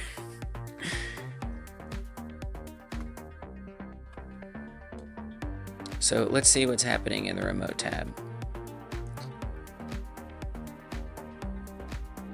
It would help if you made the code work because the code not working takes longer. No, that's right. There it is. That's it. That's how it goes, isn't it? Truth. So I mean, it's just staying at 150. So it must just be, if the current speed is 0 and the lava speed is 10,000, I mean, that makes sense. But if I just make it like 10, right? If the speed is 10, the lava speed is not speeding. I mean, it's actually speeding a little too hard. It needs to dial back the speeding a bit, if you ask me. It's still -150.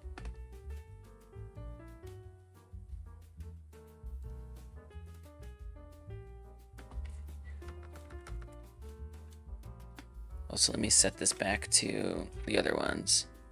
Getting your learner's permit. Cool. Like for driving? Nice. Let's call this Lavaneer.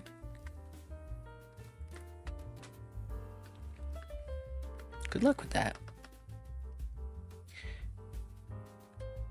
Get the current speed, subtract it from the lava speed. Let's just change this to adding. Because I don't know what I'm doing.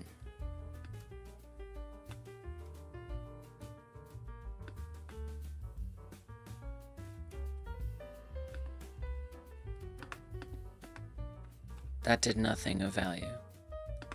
I want to see that 150 because that...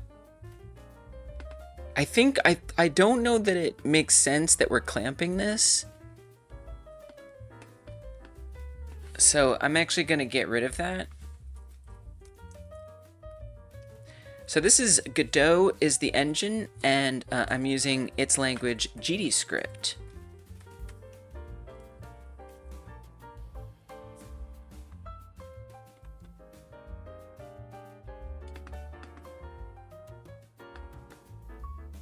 Okay, okay.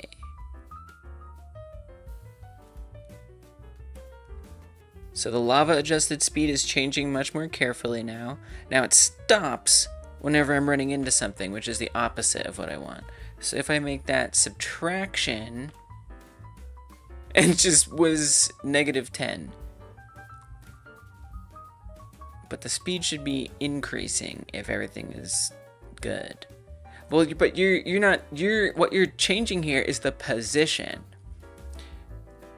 I mean, I don't even know where lava speed factors in, but I think what you really want would be to say,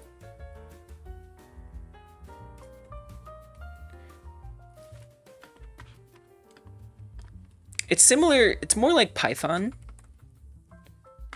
but it probably has some overlapping with JavaScript.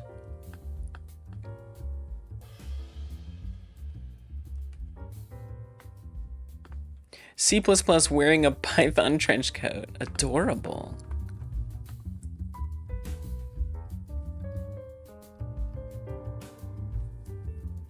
If position Z is greater than or equal to lava farm, position, so this is good, because this is making sure we're within that range. And it's gonna move the position based on a lava adjusted speed times delta. The speed is the only thing, really the speed, what if the speed moved at the same rate? What if we just try something here that maybe will confuse me a little less?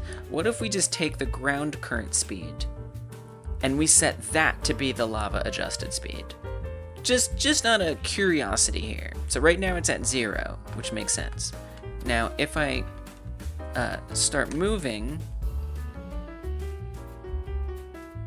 lava adjusted speed is 23, but it's not like dynamically changing, which is weird. GDScript is a child of Dart and Python. What's Dart? Okay, so this is obviously not functioning the way I want it to be functioning, right? What is the, okay, ground current speed. I mean, I'm like 99.9% sure that ground current speed is the right value. Yeah, current speed is constantly changing. You can see here, it's moving all the time. What, dude, what if the speed moved, right? Literally. What if it moved? Okay, I see the lava adjusted speed changing, but it doesn't seem to be having any impact on the lava moving, which is weird.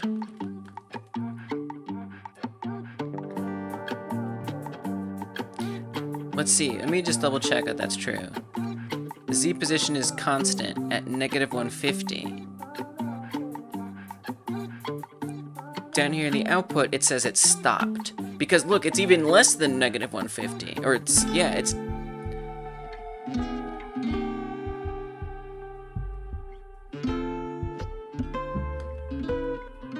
What if we say it equals negative ground speed?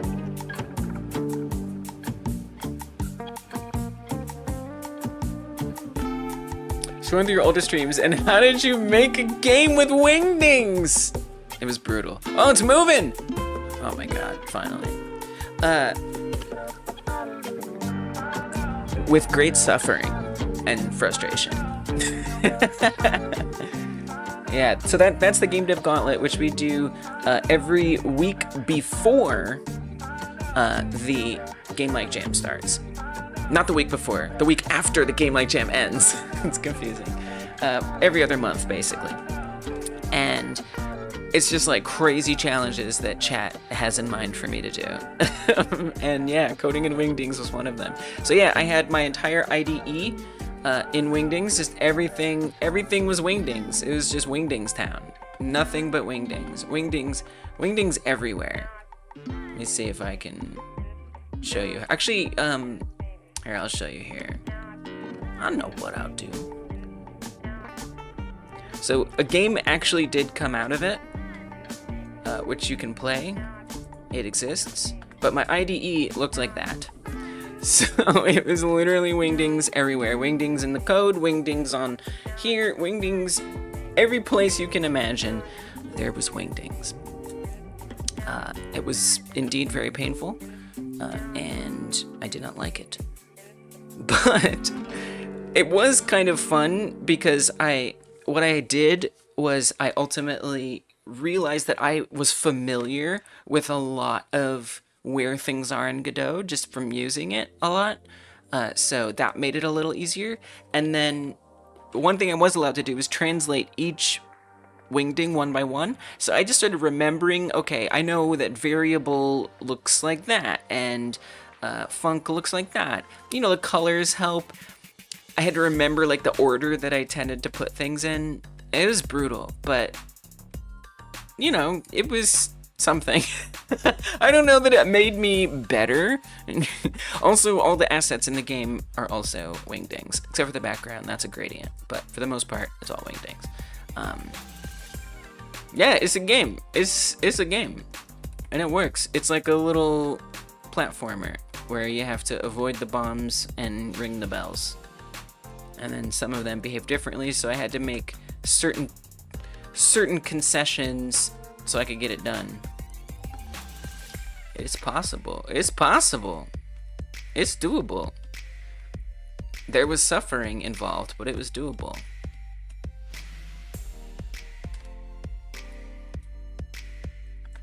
Oh, the damage effect is staying on there.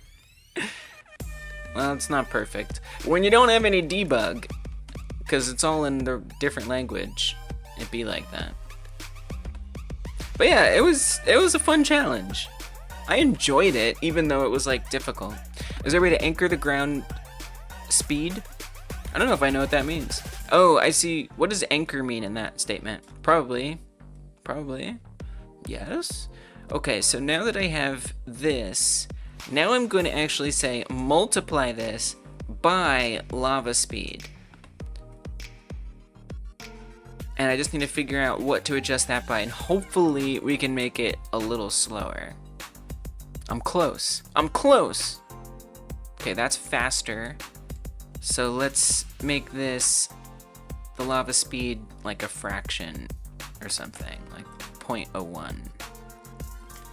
We're close. It's almost there. Just enough flailing and we can get there. I think it's getting closer. Maybe? Not really. Okay, it's hard to tell. I like how it's hard to tell though. Okay, let's say 0.1. Nope. What if I just say 1? Okay, then it consumes me rapidly. Oh, it's doing the opposite. Okay, -1. Let's try that. Because when I stopped, it wasn't moving. And when I was moving, it was stopped. Which is the opposite of what I want.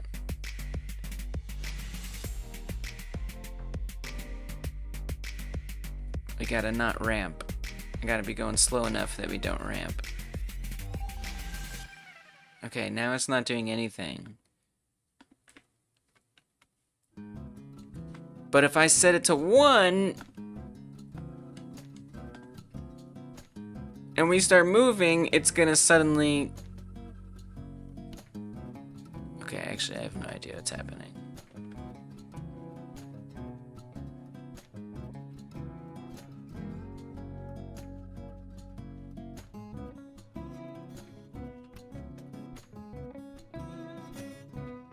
I mean, that does look correct. And then the higher I make that, the faster it's gonna go, right? I mean, of course. I wonder if I could divide the ground speed to make it a little slower. Like, what if you say ground speed divided by, like, 4? So that way it's a little less.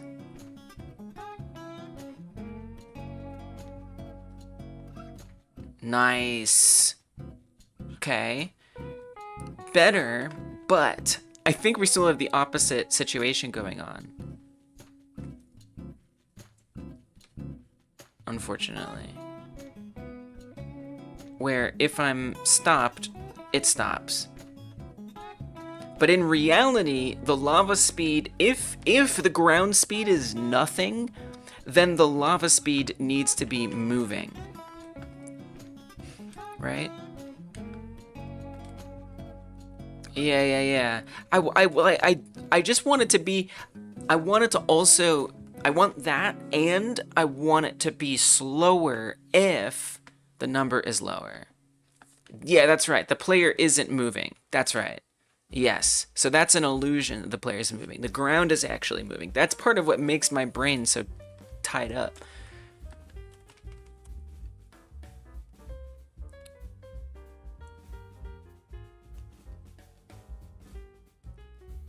Lava adjusted speed, we have negative ground speed divided by 4.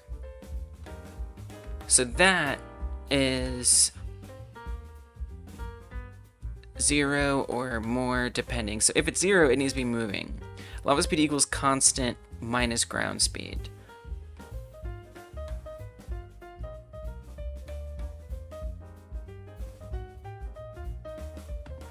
Which constant? The speed?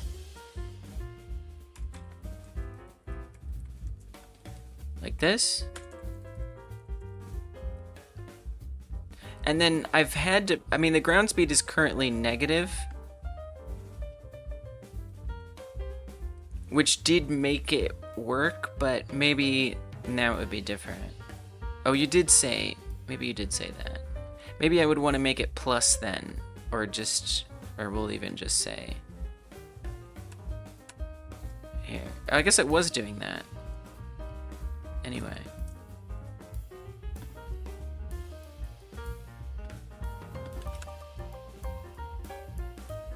Are we quite sure about that? Maybe that's not the constant you meant.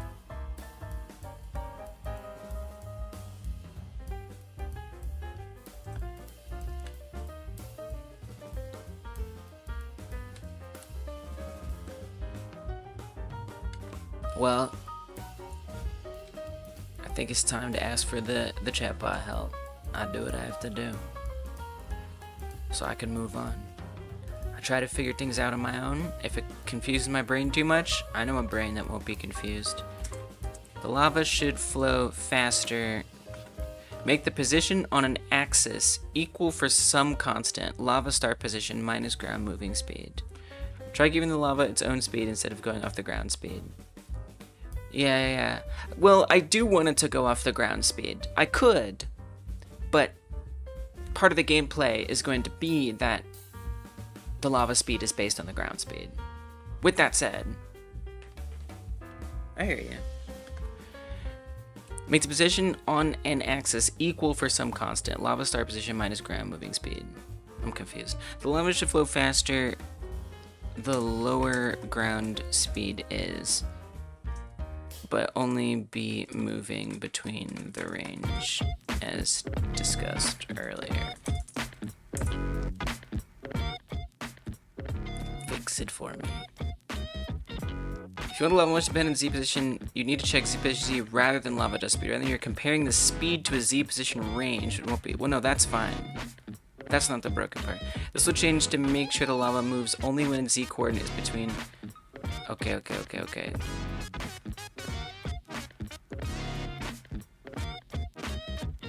Let me try this.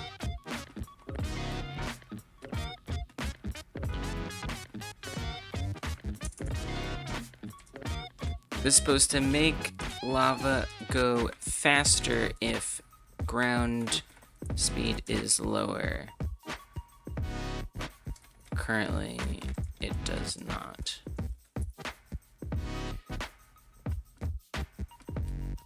Dividing current speed by 4 and negating it, which means lava speed becomes positive when ground speed is negative. Right, but then you multiply that by lava speed and subtract from position Z. If lava speed ends up positive, you're actually slowing the lava as position Z moves less. Right. Instead of negating ground speed, you can try inverting its effect. Ground speed clamps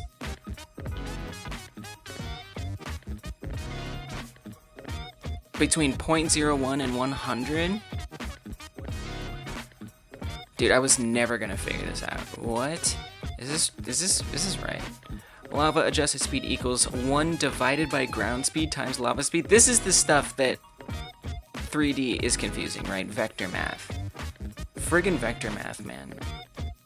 Although it's not particularly 3D, this is true in 2D as well. You just wouldn't be on a Z-axis anymore. The real complicated stuff with 3D is when you're managing all of them at the same time. Yeah, position Z greater than or equal to lava fire position Z, right, so that's the same.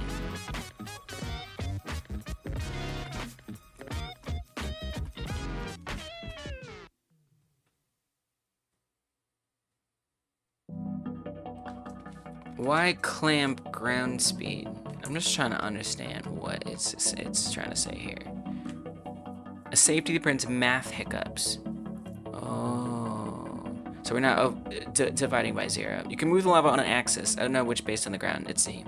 Some constant minus speed. You can try to write the GDScript code.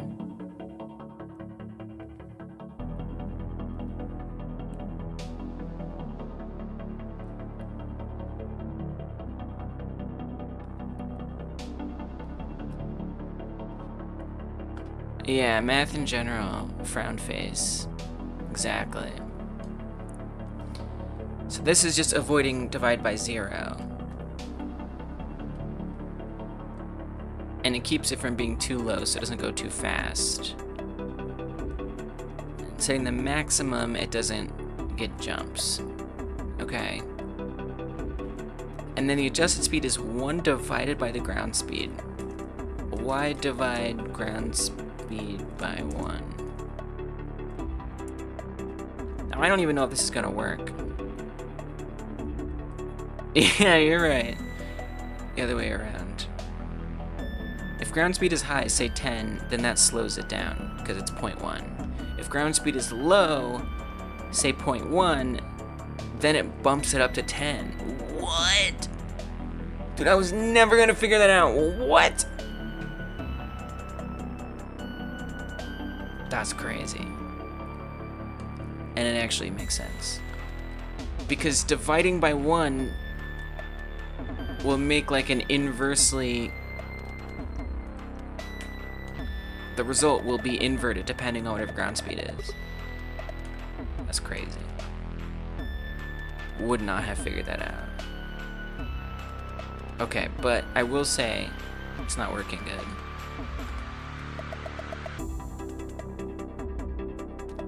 Oh yeah, we don't need to redefine that. It is definitely not working though. I'm curious what you're saying though, Raphael. It does help a lot, especially with math. Let's see what it's happening in the remote tab. So currently the lava adjusted speed is moving, which is good. So it's 100. Whenever I'm run into a rock, it's at 100. I see, there's the lowest and the highest. That's the clamp there. So this is actually good. I love that that's happening. So now it's going, so that's what the, okay, so that makes a lot of sense. And then the thing that I don't want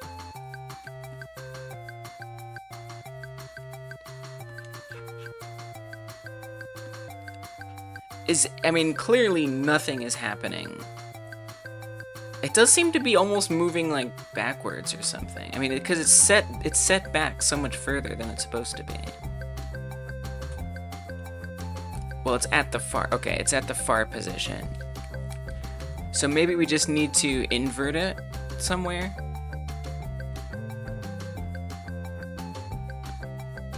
Lava speed is set to 1. That's also something that, oh, it might be negating it. The chatbot did not know what lava speed was as well.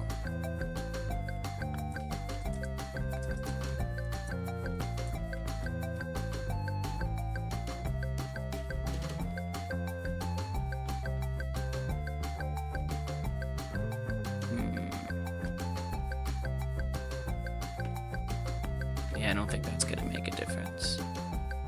This is confusing. I'm surprised. I didn't think I would be as hung up on this, but I am. I'm curious what you've got, Raphael. Okay, that did something. It just places it far back.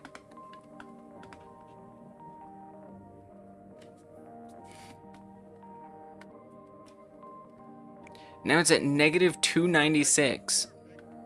It just sets it there. That is super wrong. Alright, let's see what Raphael's got. Teamwork! Teamwork! This stuff confuses the hell out of me, man.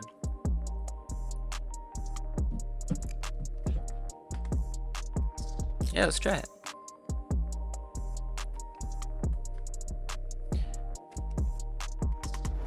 Float fast position, lava position Z equals fast position minus ground speed.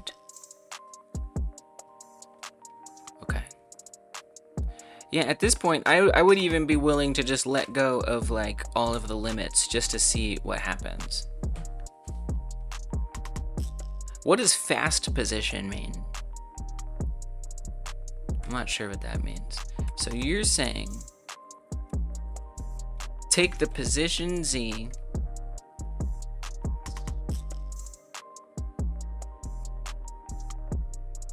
now it needs to update, so this isn't updating, this is just equaling something.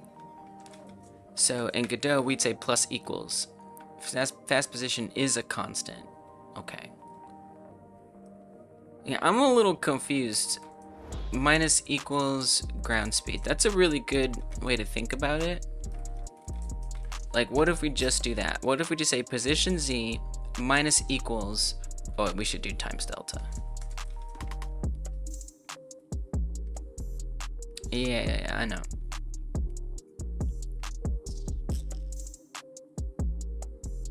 So now it's moving backwards.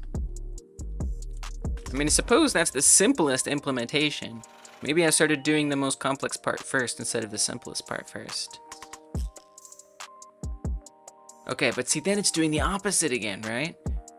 When I'm moving forward, it's moving forward, but it's supposed to be moving slower when I'm moving forward. That's so confusing. But if I make it subtracting, now it's doing the opposite direction entirely. Where it's moving backwards if I'm moving, which is wrong. This is where the 1 divided by x comes in to invert the value. Oh, right.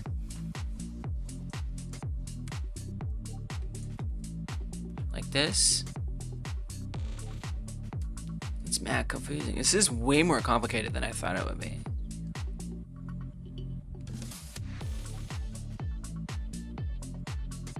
Oh.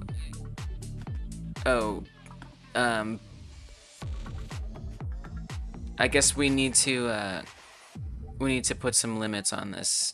So that's where we need to do the clamp. Okay.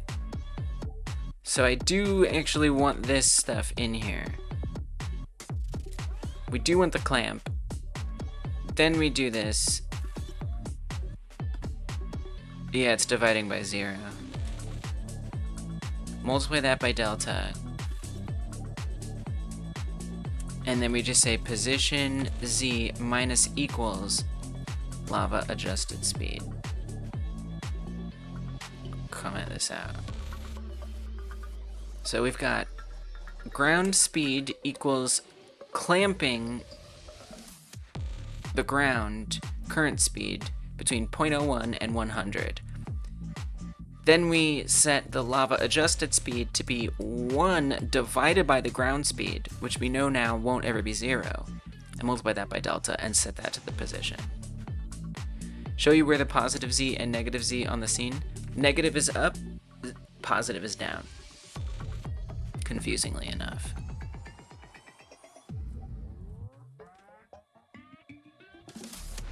Okay, it doesn't seem to, oh, it's doing the opposite. Okay, all right, but it's kind of correct though. So let's say plus equals. I don't know. Like, it was moving when we were stopped, which is good, but it just moved in the wrong direction when we were stopped. Oh, okay, all right, okay. That did not help. What's up, Barts? Welcome. We are skiing. Do I want to do that by negative? I don't know. But something has to be flipped. Lava chases you until you stop, then it flees. Lava...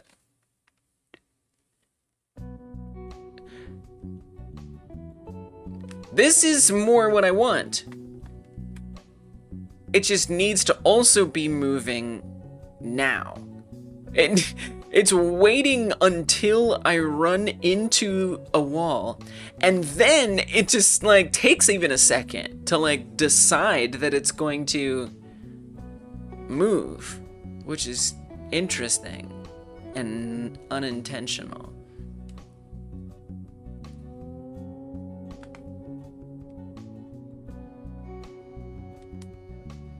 But it's not bad. It's better. It just needs to also be moving a little bit now. And also, it needs to be slower. This is crazy. This is like mad complicated. Okay. Set my clamp too low. Interesting.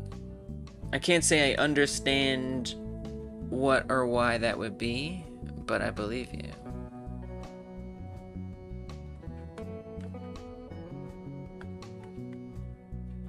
Not low enough on the minimum side. So the lava adjusted speed right now is 0. When I run into a wall, it goes to negative something. And then it settles back down to 0. 10% of your brain cells are working? Yeah, me too, I think.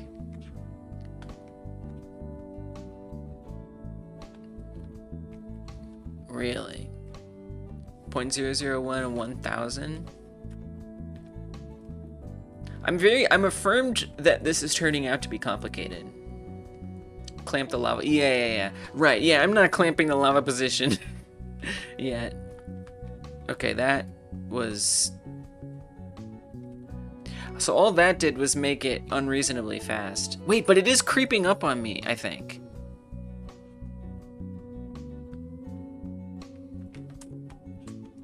Maybe we just set it lower, but not higher. I do need to do the clamp, but I'm waiting, and now I'm just doing this first.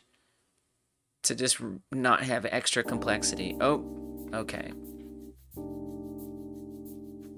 Okay, that was not correct.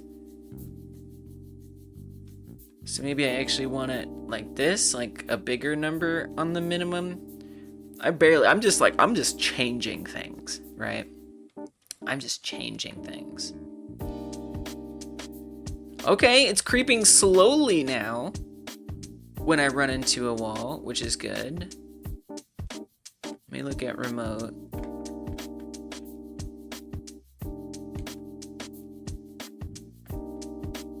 Changed up is how you learn. It is a way to learn, I agree.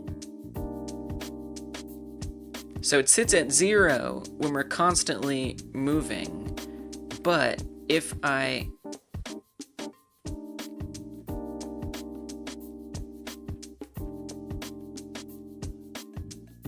run into something, it does creep very slowly, which is good, right? We can see that's like a decimal point over now than it was before. So like that's good. So this is actually very relevant to the speed, this value right here. However, What isn't happening is, like, let's say the ground speed is at like 30. I would want it to start creeping. And then if the ground speed is super high, I'd want it to fall back, right? So I want that lava to like be constantly adjusting.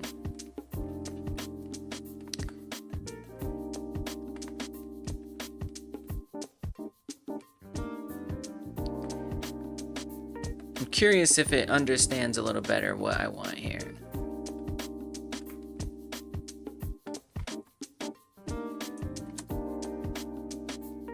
Lava should move closer. Lava position.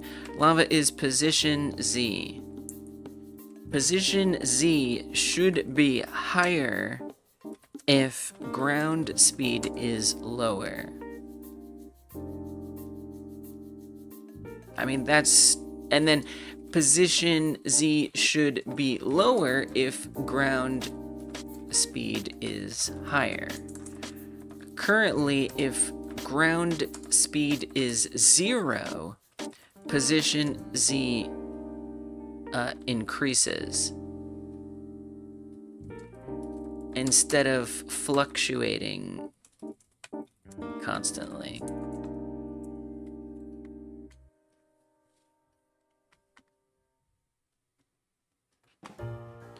Height that responds inversely to ground speed. Whoa. But also stays dynamic even when the speed is 0. You're clamping ground speed to a minimum of 0.1, so it never reaches 0. At very low ground speed, -1 divided by ground speed becomes a large negative number, which increases position Z, which is good. When ground speed is 0, it would normally cause division by 0, but the clamp protects against that. But the lava adjustment becomes static when speed is low, and it doesn't fluctuate as you wish. Add Perlin noise or sinusoidal oscillation to simulate constant subtle fluctuations. Oh no, you're not. It does. That's not what I meant. That is not what I meant.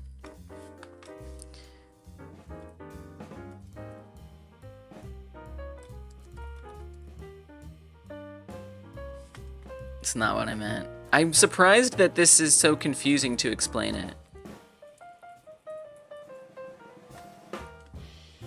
Apparently, this is the hardest thing ever. I mean, it could just also be a puzzle that's hard for a chatbot to solve.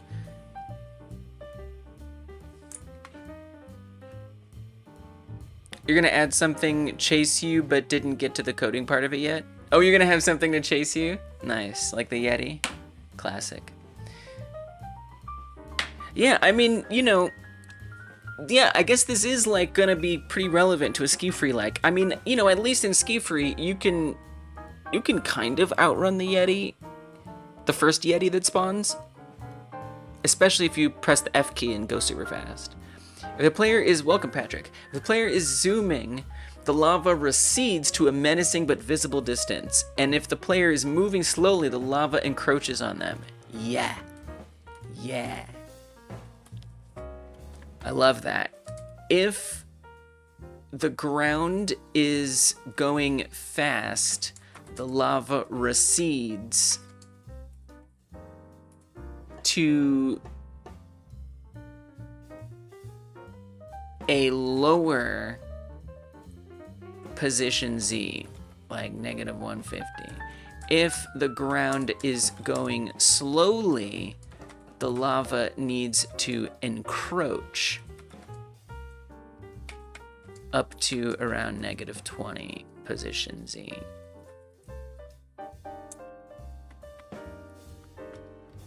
Reactive surface, its vertical position is directly mapped to the ground speed. Yeah. Instead of gradually nudging positions of your frame, you'd rather have it dynamically sit at a certain level depending on how fast the ground is moving, I think. Rather than adjusting positions incrementally, map the value using linear interpolation or remapping based on ground speed. I love that. That's really helpful, Patrick, as a way just to, like, explain it. I gotta give you some credit there. We're gonna say... I guess I don't have anything for lava yet. I feel like Dungeon's been saying things. Raphael's been saying things. Lava movement. Let's give one to Dungeon. One to Bart. 1, 2, Raphael.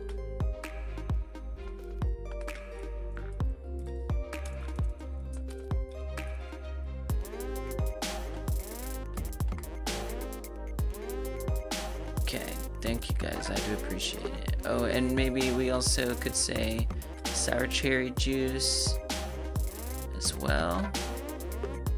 Oh, Steam player. I think Steam player. Actually. Usually just volunteer credits. Not like a compensation entitlement kind of thing. Just something to say thank you and put it in the game. Steam player FRMyT. Did I type that right? I think I did. Okay. If going fast, position equals lerp to initial position, else move forward.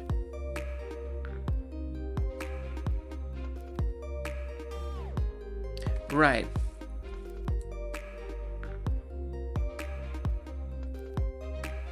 That was very confusing. Is that what this is doing? Define minimum maximum bounds, min speed, max speed.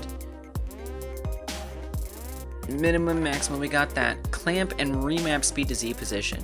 The ground speed equals clamped ground speed. Right, so that's what we already have. We already got that. Position Z, interpolate, which is kind of what you're saying.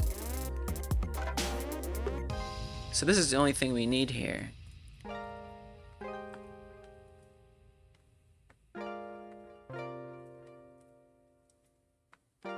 So it's not doing that one thing anymore at all, which is concerning.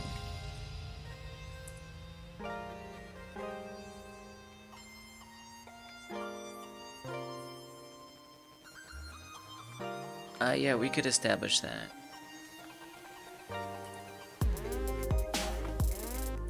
Unsafe clamp and lerp? What do you mean? Multiple ways to solve the same problem.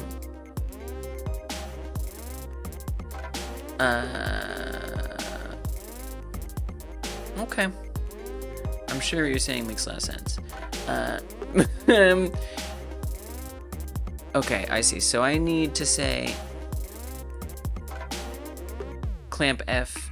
Oh, nice. Good catch. Good catch. Constant.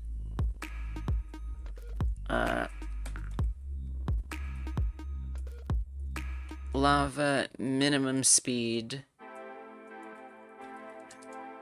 Definitely gotta give you credit for that one. Probably need a delta. Yes, definitely need a delta it. Agreed. Maybe. I mean, unless lerp somehow handles that. I actually don't know. Do we need to lerp with delta? Or do delta when we're lerping? I don't know. Probably? Yeah, maybe not. Okay, let's give you a Godot consultant there. Okay, so the minimum is going to be... What did they say? I mean, I'm saying 0.1 to 1,000, which I think is pretty good. You use lerp and delta? Delta and lerp even.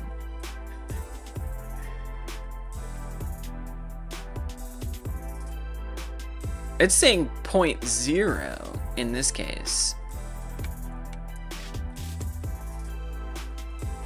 Because we're not dividing by 1 anymore. Probably delta because you want the step size to scale with time. Right.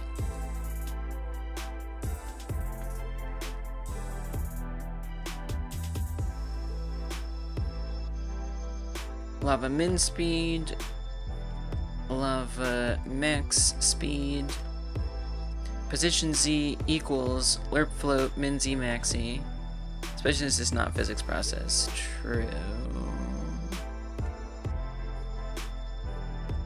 Okay, and then this is lava near. Wait, lava far and lava near. We'll see if I got that right. And then we say ground speed divided by the max speed. Whoa. Crazy. And then we're supposing we should multiply by delta. See what happens. What's gonna happen?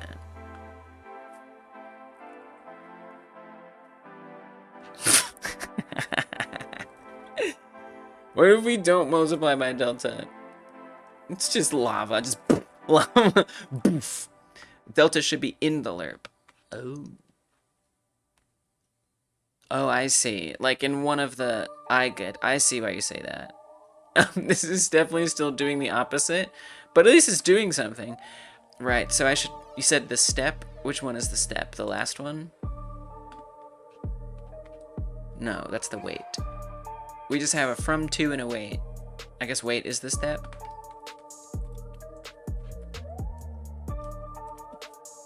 Surprisingly, it is still going the opposite direction.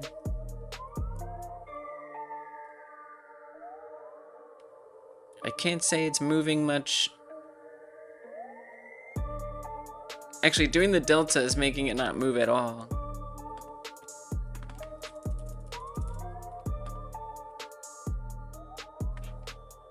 Invert the output? I hope so.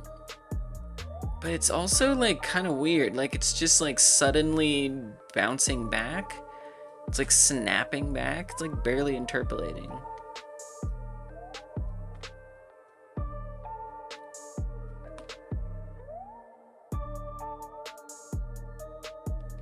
This behavior is really strange. It's also, oh, it's setting the position Z instead of swapping the first two arguments of the lerp. Oh yeah. I wasn't sure that I was doing that right.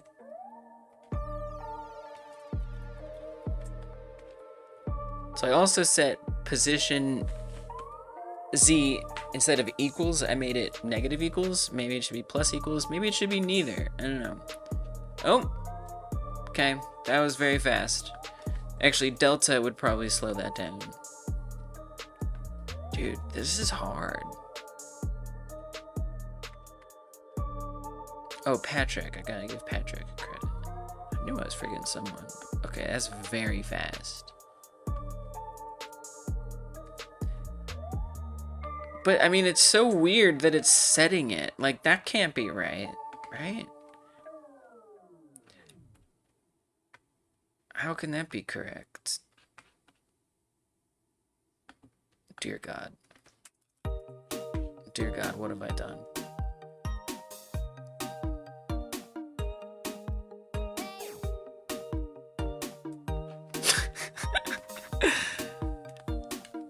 I don't know, maybe swapping these was wrong. Cause near, I guess I should switch it to min and max, huh? Technically, this is the min, and this is the max. So we would want this to be min, and this to be max. Why is it so hard though? So this should at least be back to the way it was. Where we run into something, it recedes, but it's like snapping. Okay, and what if I make that plus equals?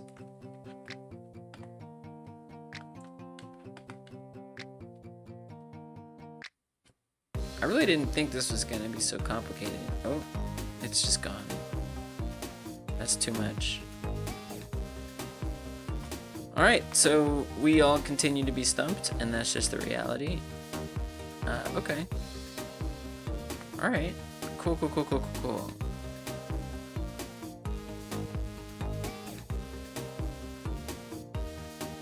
Chatbot included. It's receding when ground is 0 and snapping back suddenly. It should be encroaching, especially on 0. Yeah, it should be. Right, but like, if I do that, it's so fast, we can't even see it. Yeah, I don't even know.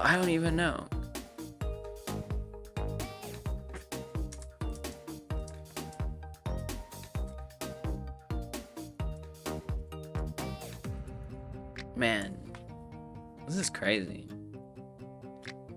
Because lerp F sets position Z directly instead of gradually interpolating over time. So if the ground speed dips, it instantly sets the lava higher without easing in. Lava should rise. Position Z approaches lava max, but gradually. Ground moves fast. So if the ground moves slow, Z should approach max gradually. If the ground moves fast, lava should sink. Position Z approaches lava minimum, also gradually. You want that motion to be continuous and reactive, not teleporting.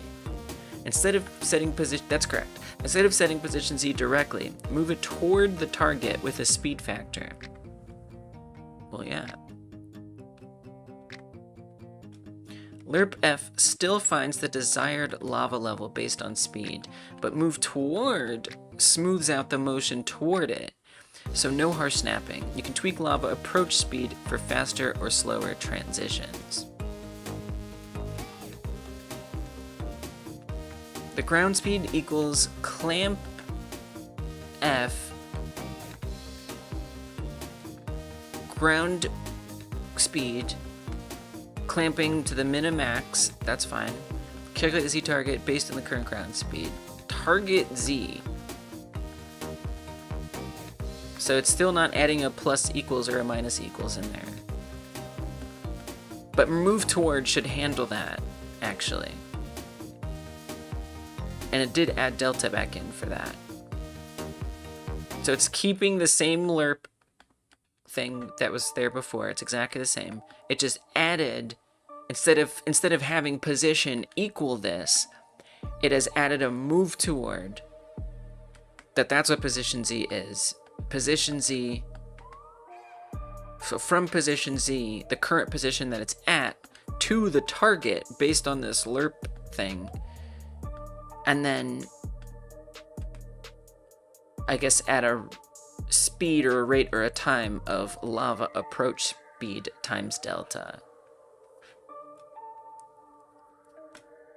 Alright, I mean that sounds reasonable.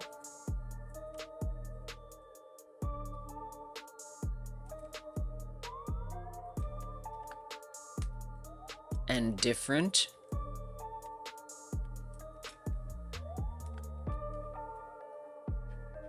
Okay. All right.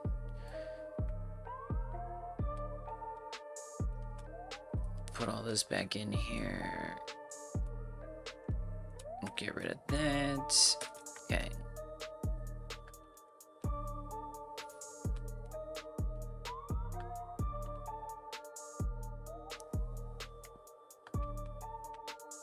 Position not declared in the current scope. What? Identifier position is not declared in the current scope.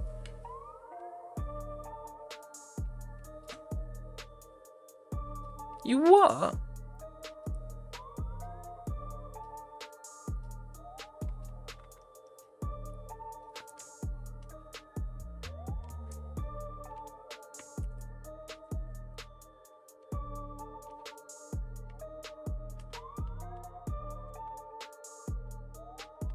That's very strange. Ah. It's not so strange, is it? There we go. Okay. It wasn't extending from a node, so it had no position. Okay. Alright. Okay. So it's constantly moving, which is good. However, I can't say it seems to be moving at any different a rate from when we are going fast and when we are going slow. It seems like just a constant rate. So maybe we need to adjust the speeds or something? No position, no scale, no personal life. I know.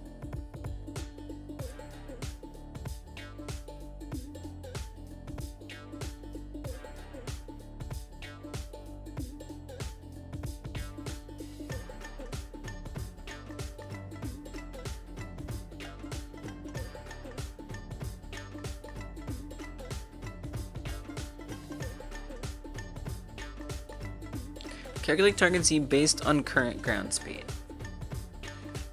Right. Oh, Patrick. Split up where the lava is moving toward with an if statement that checks the ground speed. Split up where the lava is moving toward.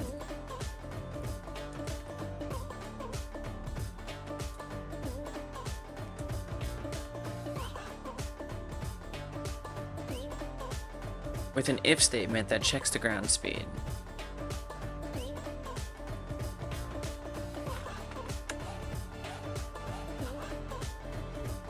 I don't know if I understand what that means.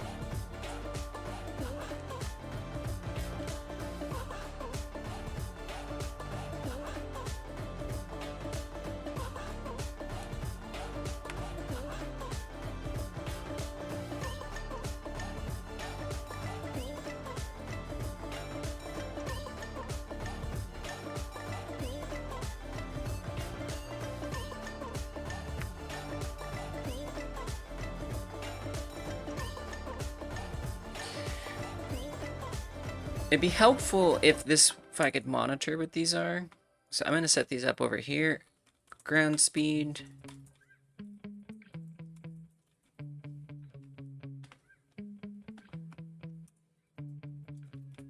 Target Z, just so I can like monitor them.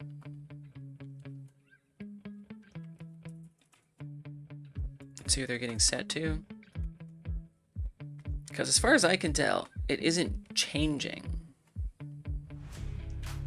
I'm just not sure I know what you mean. Split up where the lava is moving. Oops, I forgot to look. It is changing. The target Z is -20. Okay, so that's like where it's going to. So now the target Z is... So the faster we're going, the target Z is further. Which I guess in theory... Wouldn't that make it slower, though? Shouldn't the target Z be lower? Not.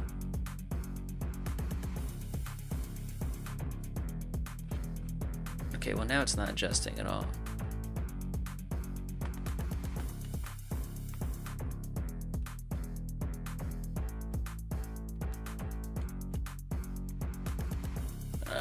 Where's the values? Where's the... Oh, I'm in local.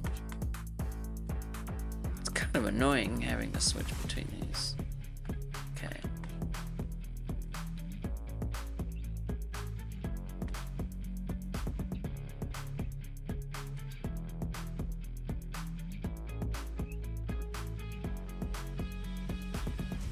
I can't see anything. I don't know where I'm going.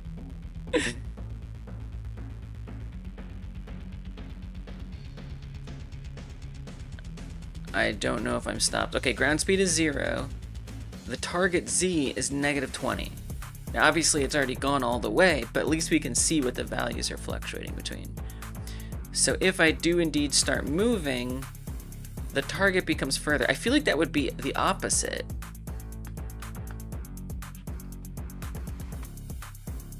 I really want to understand what you mean, but I don't.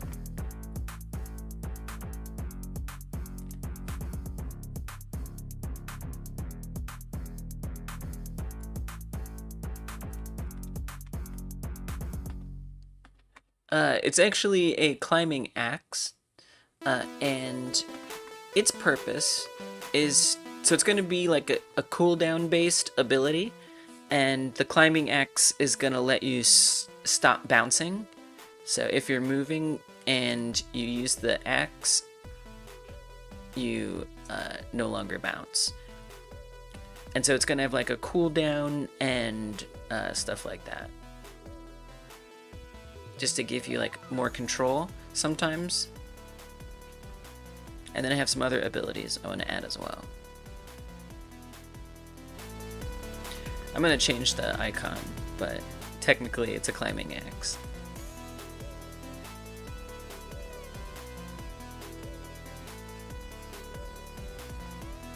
It is cool, right? I know, I'm super excited about the game.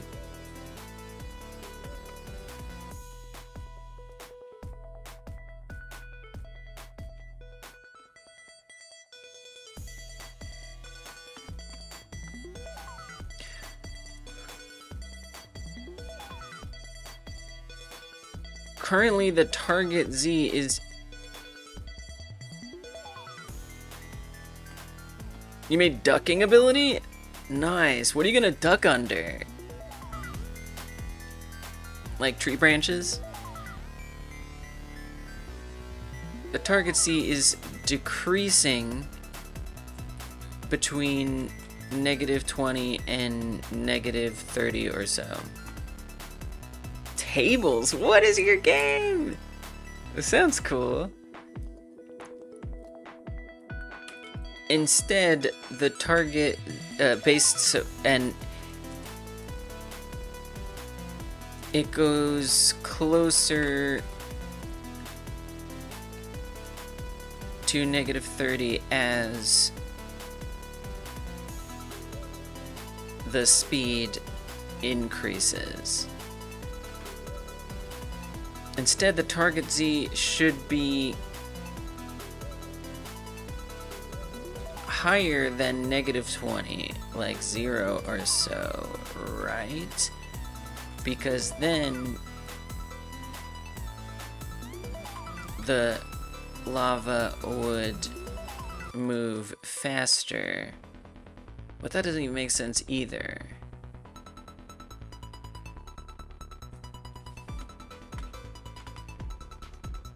I'm still struggling, Sour Cherry. It turns out this is complicated and confusing. Don't want to spoil everything, that's fair. That's fair. Understand. We're indoors somewhere.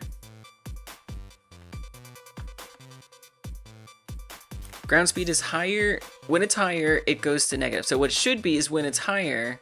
I mean, I guess that makes sense. I just think that when it's lower, so it's capping at, I feel like it just needs to not cap at -20. I think that's part of the problem. Yeah. The -20 cap doesn't really make any sense.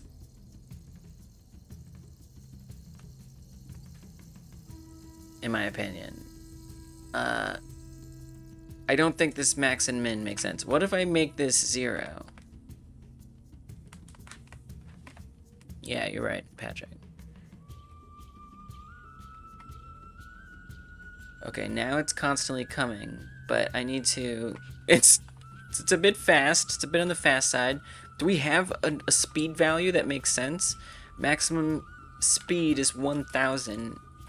I don't know if this is actually gonna help, but it'd be real nice if it just creeped forward.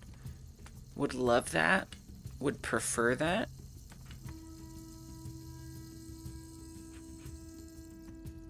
I don't know, it just doesn't seem... It doesn't seem to be doing anything. Yeah, this is crazy hard. I don't even know. Okay. Run into something. But see, now it's not even moving at all. Oh wait, it is. I mean, actually, that did kind of seem to work. It receded when we're going faster.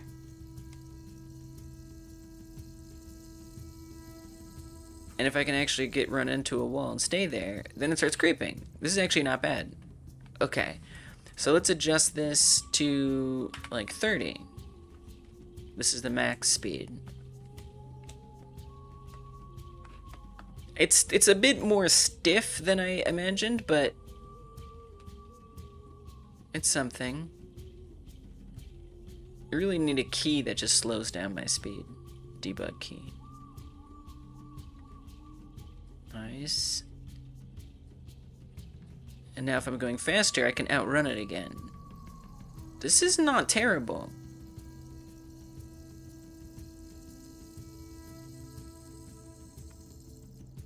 It's not as reactive as I'd like, but it's something.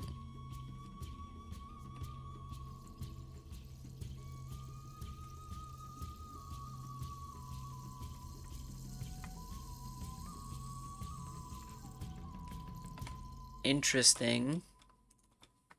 Let's increase it a bit. So I think when it's at 100, that was like too high.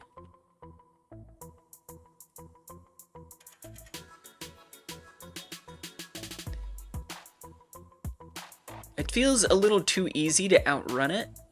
I'd really want the margin to really be like the difference between like, cause like if I'm going like 40, like 50 speed right now, or whatever, that it should be encroaching slowly at that speed.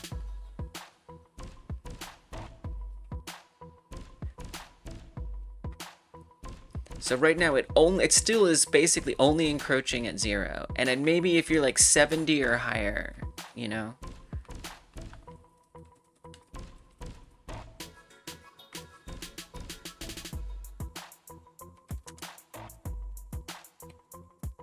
If the speed is 0, the lava encroaches. This is good. If the ground speed is 0, if the ground speed is between 0 and 70, it should also encroach, albeit less so, gradually, depending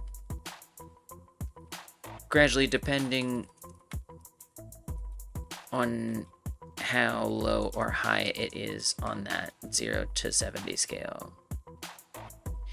If this ground speed is higher than 70,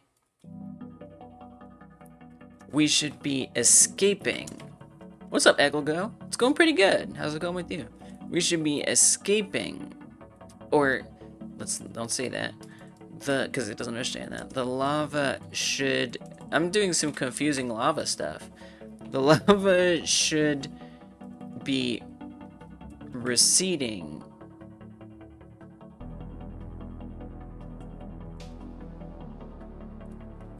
more so the higher above 70. I don't know if, oops, dang it. I pasted the wrong thing. I pasted the wrong thing. I continued on with my new bus game today, creating a new pop-up menu. Nice work, pop-up menu. Your bus game, remind me of the bus game.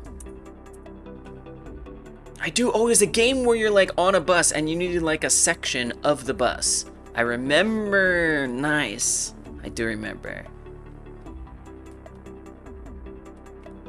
Let's go, progress. Menus are so fun to make. Probably gonna have to make a little menu today. The lava to encroach at lower speeds. The slower the speed, the higher the lava. Yeah, right. And recede past 70. Moving toward lava min. Correct. Right now your remapping uses lava speed 40, which truncates behavior beyond 40. I mean behavior. Also, you're mapping lerp F 0 lava min, which points lava downward when speed is low, which is the opposite of what I described. A driving game? I don't know if Egelgo's is a driving game. Is it a driving game? I'm not sure what Egelgo's game is. I just know that like you're looking at a bus, like a cross section of a bus, and maybe the game is like happening on the bus. You gotta be stuck trying to detect if the mouse position is inside of the valve. Whoa, are you like building a bus? What's a bus valve?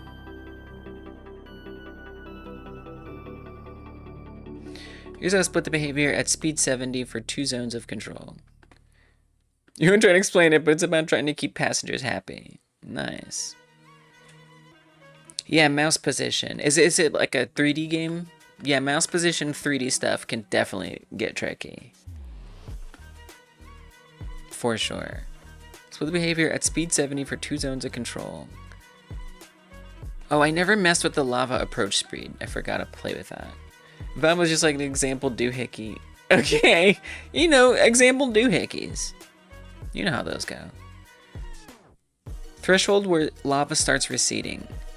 So it's like just setting that. 70. Okay. Max ground speed 1000. If you're using Godot, you can use area for mouse enter signal. That's true.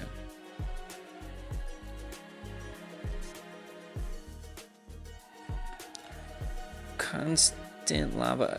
So it's got the min-max, and then what is it doing? It's 2D luckily. Nice. But I think the fact it was a pop-up panel from...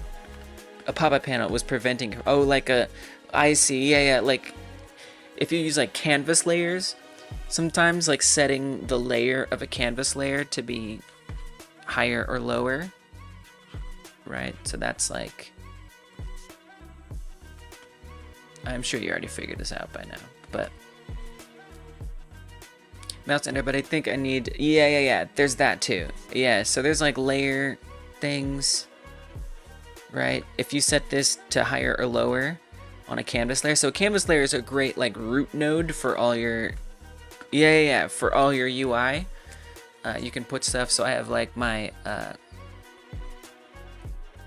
my like UI on a separate canvas layer. Then I have my debug UI on a separate canvas layer. So if I want to have like some information down here, and then my UI over here, and then if you set those layers, no, it's what I'm here for. We're here to chat. I like hearing about what you're up to.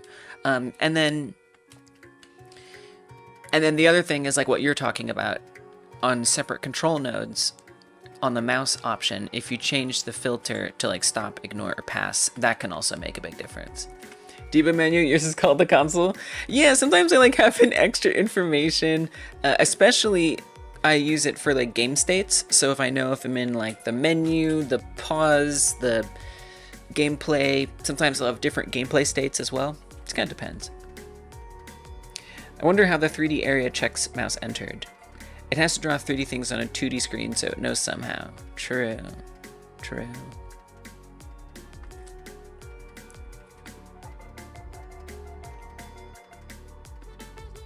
But yeah, that's definitely a thing to wrestle with, for sure, is like mouse position stuff. I feel you there.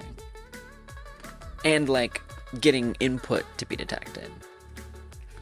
Yours is a string of confusing text with occasional unlabeled numbers. Nice. I mean, it's yours. It's yours to be what you need. Your debug. I found the more I help my debug help me, the better I get helped. Still though, sometimes it's easy just to quickly be like, you know, just like slap something in so it works. But then slowly I'm like introducing more like regular syntax into how I do it. It's annoying because the slide is an inbuilt node, but there's no knobs to my knowledge.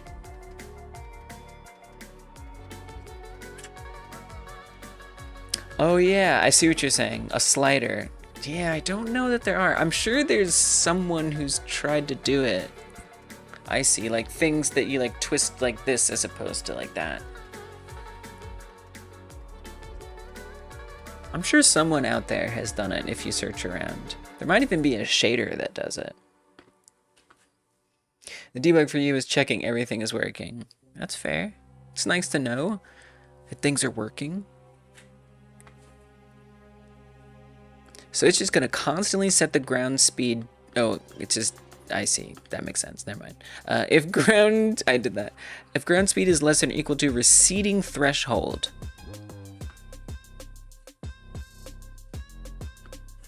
it's going to set an encroach factor.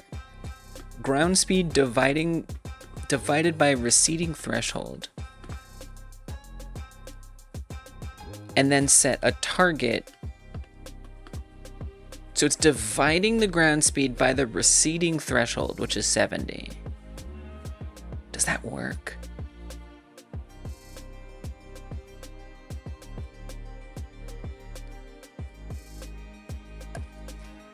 Yeah, I got the rotation working actually, nice, but the hardest part was actually checking if the click was inside the knob. Gotcha. Could probably check the angle, and if the angle increases, rotate the thing. Nice. Yeah, you kind of just have to like click around until the input works. I'm working on my SkiFree-like. So for the game like jam, 4th game like jam that we're doing, SkiFree is the game that we're basing our game on. It's a way to have some control over scope and not have to worry about what the game's going to be about. It's already decided for us. So this Windows game from the 90s is sort of the game that we're focusing around, and it's a pretty simple game. You just move your cursor around or press arrow keys, and you move down this little something. And so my game is about falling down a volcano constantly and escaping ever-encroaching lava. And I'm currently trying to get the lava to be ever-encroaching, but it's apparently a lot more difficult than I would have expected. It's some math. It's some, like, math. But yeah, so right now, I at least have us falling down a mountain and some gems that we can pick up, and we can run into these obstacles and things like that. So it's just kind of this infinite procedurally generated thing. But what I would like... Thank you! Thank you, Eggle. What I would like is to get that lava encroaching, but it is not exactly behaving the way that I want. It's close, but just not quite there yet. What's the player's Z value? It should be 0. Players should be sitting at 0. Just right at the origin. But let's double check. Oh, it's a little bit above the origin, but 0.20. Pretty close.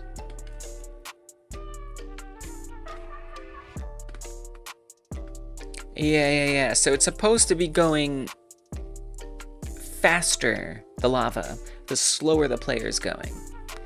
And then the lava is supposed to be going... Wait, the faster the... Well, it's not really the player, it's the ground. But the faster you're moving, the slower the lava goes. And it even can recede backwards. The slower you're going, the faster the lava encroaches. Is what I want. The gems are homing. Yes. Yes. They exponentially speed up towards the player when you're in, like, a general vicinity. Oh, yeah. Yeah, I put links in there. So, yeah, let's see if we can tell. Zoop.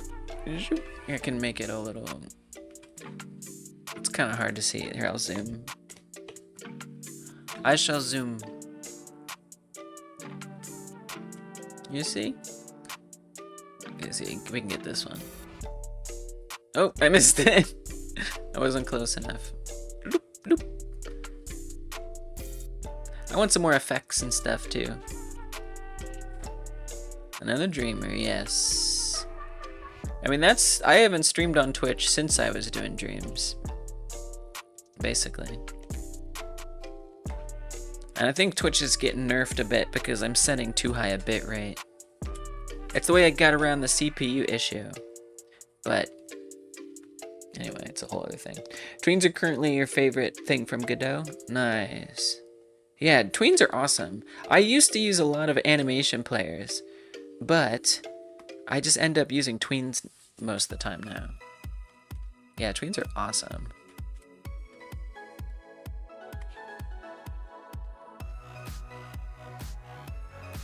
Okay, so it's actually determined, it's now saying, which this makes sense. I mean, that is what I asked, right? I wanted to say that if your speed is between 0 and 70, then the lava is encroaching. And ideally, it's encroaching more the closer we are to 70, or the closer we are to 0. I don't know what this negative 60 is. What is that? It's a maximum? It's specific in magic. Okay. So if the ground speed is not less than or equal to the receding threshold, that is to say it's greater than 70, it's going to start receding. So the recede factor is clamping the ground speed minus the receding threshold divided by the ground speed minus the max ground speed. I don't know how that works. See, this is the math that I don't know. And then it's putting in the -60 again. And then running a move toward. Beginning programmer, grateful for AI. Yeah, me too. Mostly just so I can learn stuff I don't know how to do. Yeah, exactly. Exactly. No shame. This is a no shame zone for coding with chatbots. Okay, right. So what is this? -60 acts as a pivot or neutral point between the encroach/recede zones. You can finesse those values like -60 for more drama or tension, maybe even factor in acceleration for realism. Okay, so that is, what did you call it? A pivot? A neutral point? It's a little confusing to me, but okay.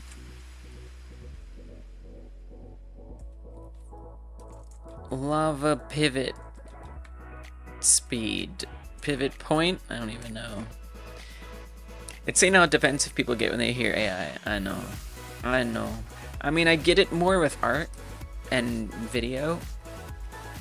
But with code, I think it's invaluable. And I think anyone who's avoiding it is nerfing themselves. As a musician, I'm not scared yet. Give it a couple years and it'll be a different answer. Yeah. Yeah, I mean, again, I think, yeah, music and images, I feel a little bit more ethically complicated, but I don't really feel that ethically complicated with code.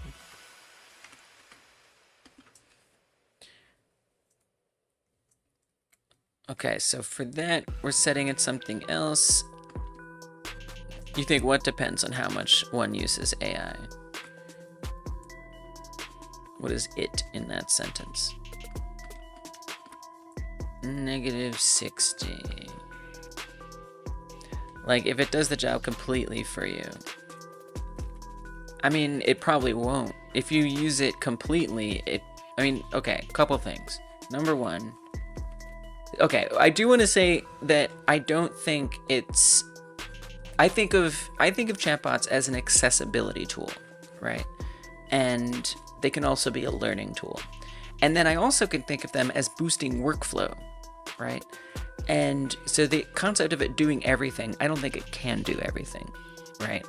It's not supposed to be able to do everything. It's not capable of doing everything. It's just like an autocomplete machine, you know? It's limited in what it can do. And you're gonna find that your game is gonna be broken. It's gonna have things you didn't mean. Yeah, so I don't even think that's a real thing. Do everything for you. I think instead it can be used to help. Yeah, let's say I was searching up on Google, right, or asking you guys for help.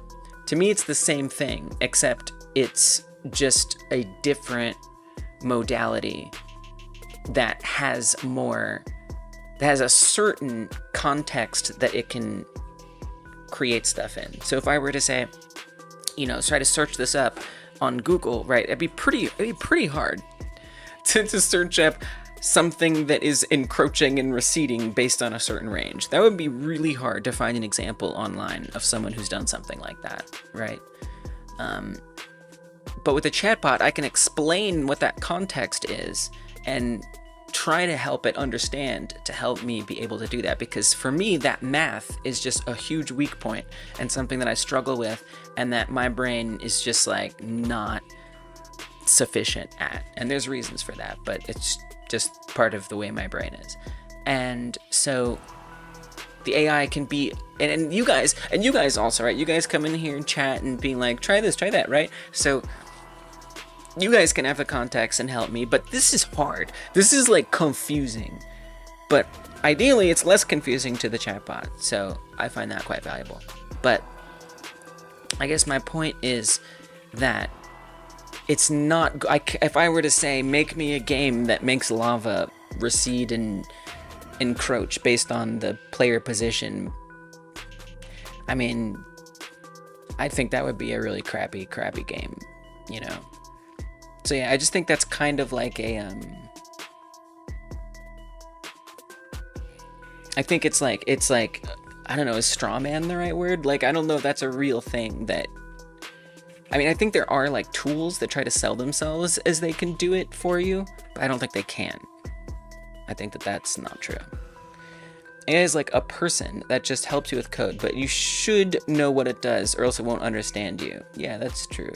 Like, I didn't understand that down as positive. Yeah, I mean, it depends. I think everybody can do whatever the hell they want, you know? Like, if someone wants to, like, copy and paste code and not read it, that's on them. And they're probably going to have a hard time building their game and finishing it because they don't understand what anything does. And they're not going to, be able to communicate with it or anyone else about what's happening. That's on them, you know? Who am I to just be like, you're doing it wrong, you suck? You know, like, I wouldn't say that anyway. Just because a chatbot is involved, now I'm justified to insult that person. Like, sure, there's people who are not good at coding, right? Like, that's gonna happen one way or the other. But for me, I like to make sure I do understand what it's giving me, and that I can work with that code and build on it and explain it to people or whatever. I think that that's valuable, and I wouldn't want it any other way. Yeah. Chatbots are basically a more precise Google search. Yeah, exactly.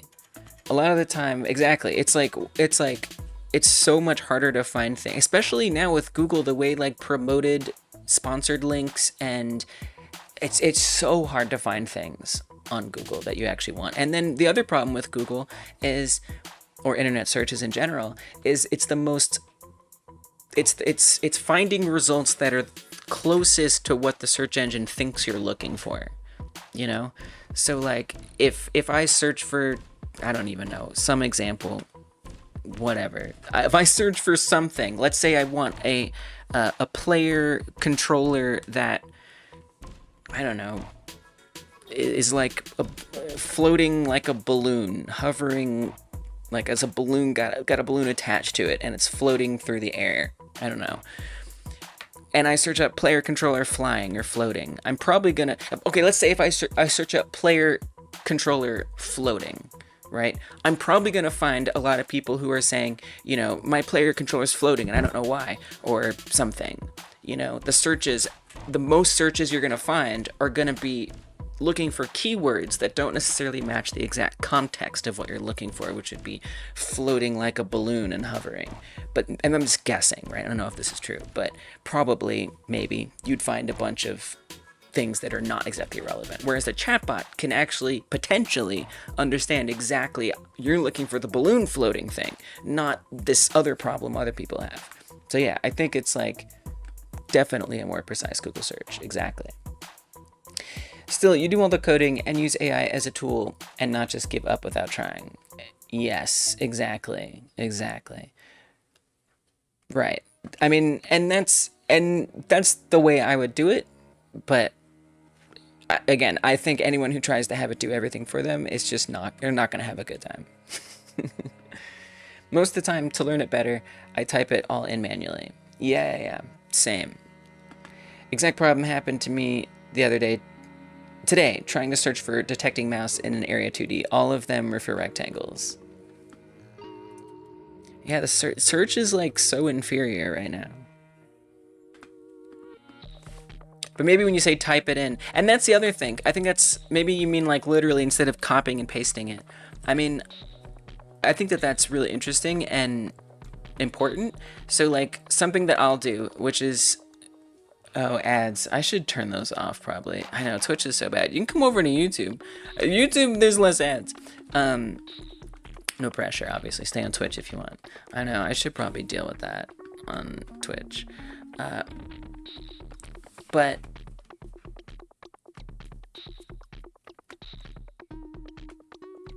yeah, right, that's what they say, is like, don't have it at the start. Have it like in the middle.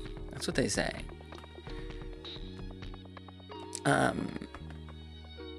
So like if I paste it in, I try to make sure I go through the lines, you know, little things like they add zeros onto my floats. So I'll just like go through and like clear that and like take a look at it and make sure I understand what everything's doing. You know, I don't see what the big deal of copying and pasting is, other than if you're not actually reviewing it. Like But typing it out can be a good way to revise it. And I think that that's part of it, is finding like what is your way to use the chatbot that helps you learn. Like, I think if you're the type of person, like I'm the type of person who wants to learn, so I'm going to use it that way. But just because I'm using the chatbot doesn't mean I'm not learning. It doesn't mean I'm avoiding learning, right? I'm just trying to access the learning instead of just being like, how do I do this? How do I do this? Oh God, I can't do it. It's not working. Why is it not working? Right? Like, it's helping me get to that point of figuring out how it works. Anyway. Okay, so we're establishing a minimum lava, maximum lava, that's stayed the same. We have the approach speed, which is 30, receding threshold, 70, and then, right, so there was that pivot that I wanted it to create. Constant lava pivot point, which is what? Welcome back. Go.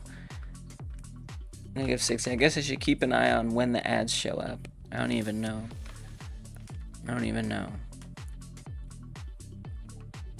Lava pivot point, -60. Okay, and then ground speed, float, target, float. Okay.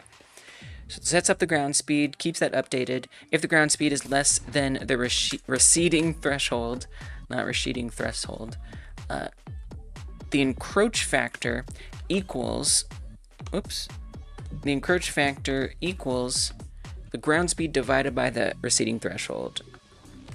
Okay. Pretty much math that I just take your word for it. Target Z, lerp F.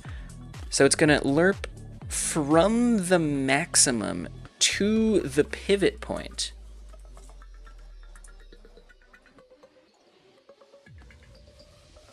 Okay. Is that what lerp is? It's like, that's wait. From to wait. I feel like I've said this before, but I don't think you say my name conventionally. I don't mind though. Wait, how would you say it? Egglego? Egg Lego? Egg Lego? Is it Egg Lego? I thought it was Egglego. Okay, Egg Lego. Egg Lego. Sorry about that. I did not realize that. Oh man. Oh Jesus. Nightbot, what are you doing? What have I done? Why is everything so weird on Twitch? See, this is why I haven't been streaming on Twitch. Twitch is weird. What did you do? How did you invoke Nightbot's rage? I don't know. I clearly need to adjust that. It goes from the maximum, which is -20, to the pivot point, which is -60. So between -20 and -60, at the rate of ground speed divided by receding threshold, which ensures gradual encroachment. Is Lego egg piece your favorite? Is there an egg piece in Lego? Use the Lola mode 3 times, it's all caps. Curse you, Nightbot. Okay, I gotta turn off those moderations, obviously. That is not necessary. We don't need that kind of behavior to be happening. Come on now. Okay, we gotta go on the right one. And then moderation. Excess caps. I don't care about excess caps, dude. I don't care about excess emotes. I don't care about symbols.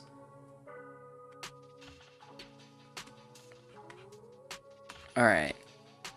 That should be better. So aggressive. Those are just the defaults, I swear. Okay.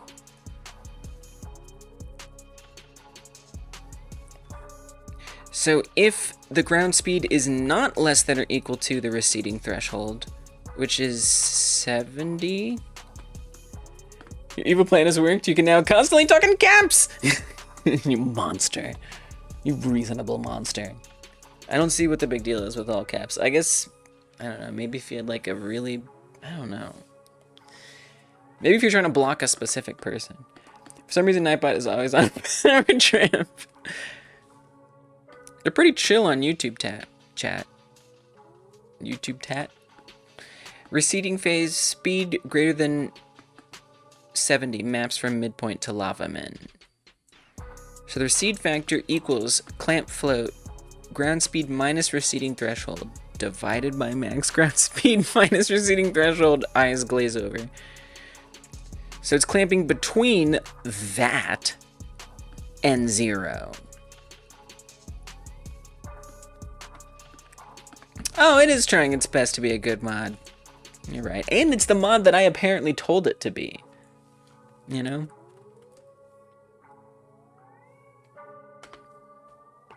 And then it sets the position, move toward position Z, target C, lava burst. So whichever is true, it's going to set the target Z at the end of it to either be based on the encroach factor or the receding factor, depending on which end of the receding threshold that it's on. He's being knightly. That's right, Mattias. Welcome. One code thing I do all the time, which probably isn't good practice, is use global variables. It just makes it so much easier to access them in my mind. Yeah, I mean, look, I think you just do whatever you want, right? Like, at the end of the day. Do it works. Like, especially if you're learning, just do it friggin' works. Unless it becomes a problem. But I used to have a lot more global variables. I do have some globals. So I set up an auto load and I keep like how many gems have been collected. And then if I'm going to have stats, like how those will be tracked. So I want that to be accessed by everything all the time, potentially. But that's really just because I have no other place for it. So like the ground speed, for example, y'all have taught me this singleton pattern. And so by setting up a static variables are true. So if you have a class, if you have a script that's part of a class, you can access that class from anywhere. However, the code within that class is instanced. So if I have class name ground and I try to access, let's say, the current speed, which is one of the variables on the ground script. If I try to access current speed, if I were to type in like ground current speed, this would just be 0 because the class name that's set at the top, what it will allow me to access is whatever it's declared as. So if I were to make this 10, then this is going to be 10 is what that's going to equal if I call it that way. However, by setting up a static variable means that, now I'm not going to give a perfect definition here. By setting it, let me explain it this way. By setting it as a static variable, what's going to happen is instead of being only the declared version, if I access ground.current speed, by using the static variable, what I'm doing is I'm setting a reference to itself. Okay? So right here, I'm saying static variable reference node 3D. Now down here, we say initialize reference as self. So before it even enters the node tree, init is like before ready. Ready is when the script or the node has entered the node tree. Init is before that. So when it's like compiling it. So we're saying, here's a reference to itself. So this static variable is saying, hey, who is yourself, right? You are yourself instead of being the class that is not itself. I don't know if that made any sense. Let me explain it this way. So if I were to do static variable, whatever, imaginary speed. Okay, whatever, just making something up. Stops it from being a constant. Not specifically. So if I make this, whatever, 1, imaginary speed. If I set this as a variable, and I try to access it by just saying ground imaginary speed from some other script, right? So this is, yeah. If I'm accessing this from some other script, ground.imaginary speed, we can reference this because we have class name ground. If I try to access this way, it's going to be 1.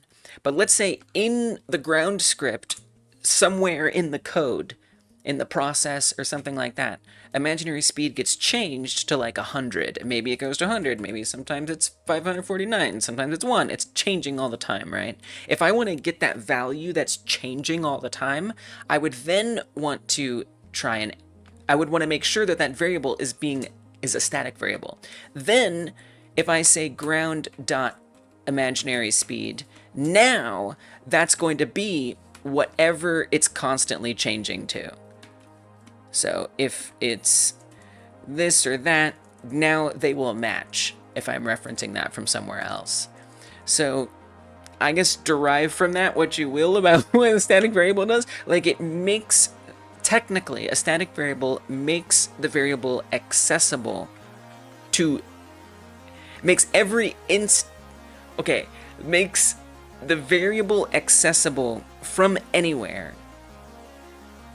And let's say something else too, okay? Let's say you have a script like, I don't know,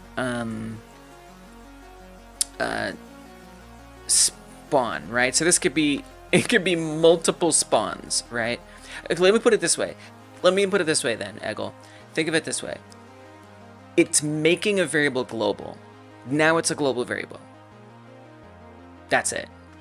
That's what it's doing. If you have a class name and a static variable, so maybe you're storing, maybe you're storing, I don't know, whatever, gems. Okay, whatever that is. By making it a static variable, if you reference the ground class name, come for me now, chap, Nightbot. If you reference ground and then do gems, now it's going to be a global variable. If you don't put that, it's a local variable. That would probably be the easiest way to describe that then.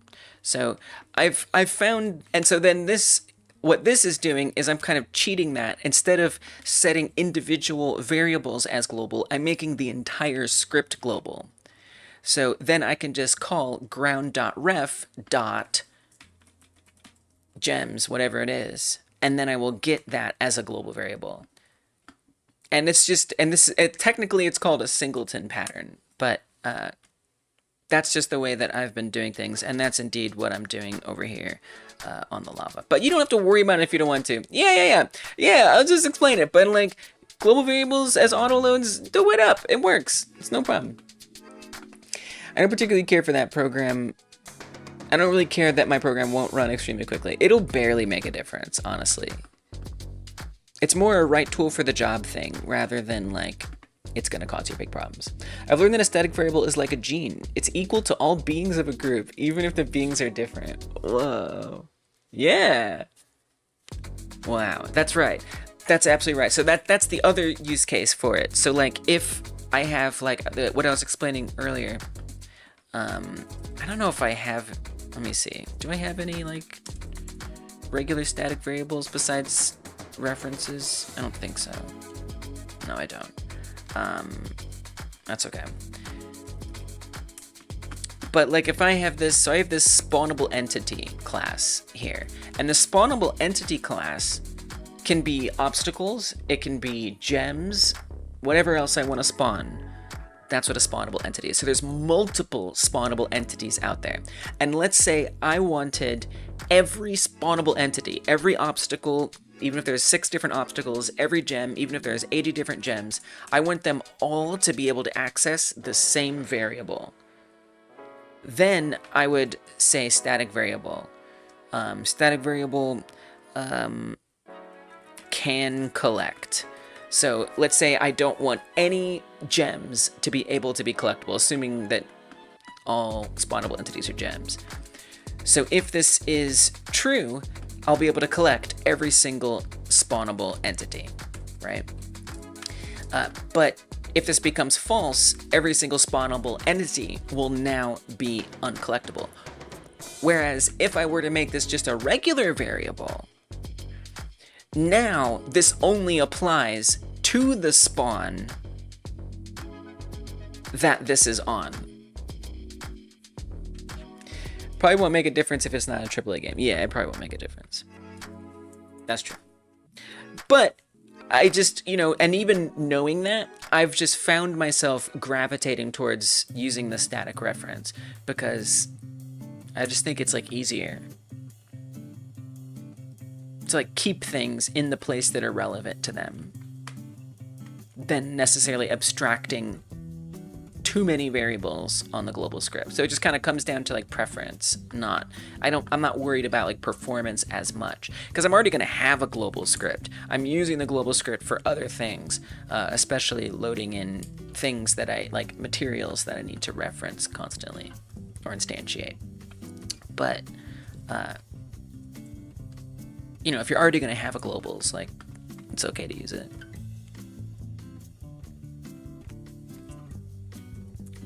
Lava, right. We haven't technically tested this yet.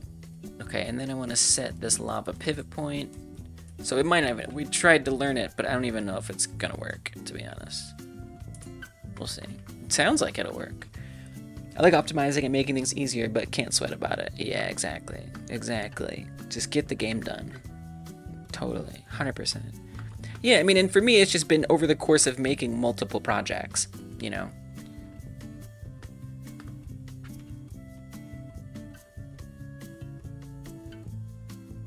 Oh yeah, we gotta restart it this way. And see, that's why I think it's nice just to know that these things exist, not so you feel the pressure to use them, but so if you decide you want to use them, you can.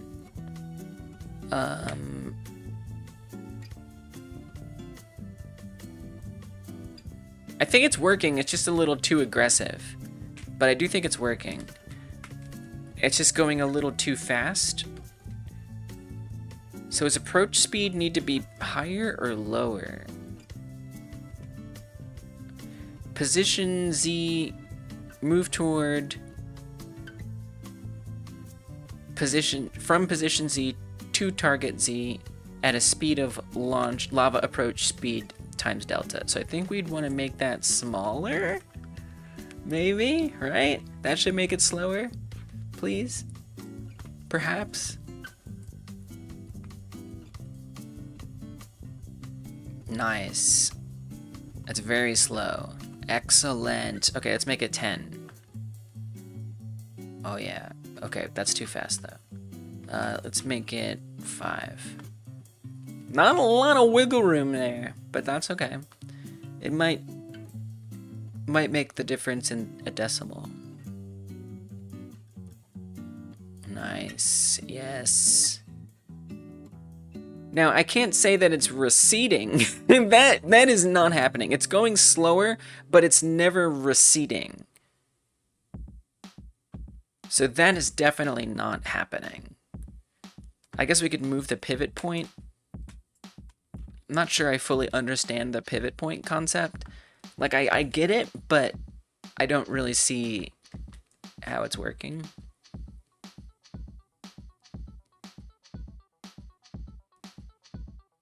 Yeah, it doesn't really ever appear to be receding.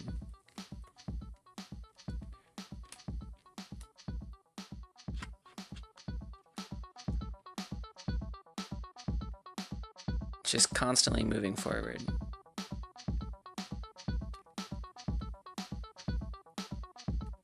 Actually, it goes slower. It's doing the opposite.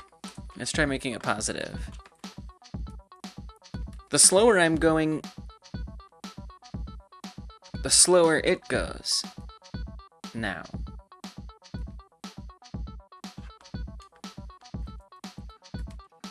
What is that about? Is there a way we can just see what the speed is currently? Target Z is probably the way we would want to check it.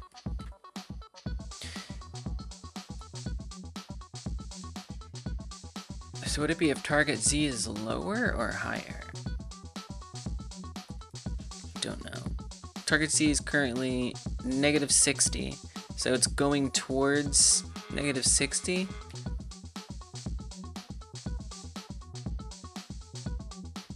If it's -20, it's definitely going faster the faster we're going. I'm pretty darn sure. pretty sure that's what's happening. This is much too confusing for me to understand. So, currently, the lava moves faster the slower the ground moves, when it should be the opposite.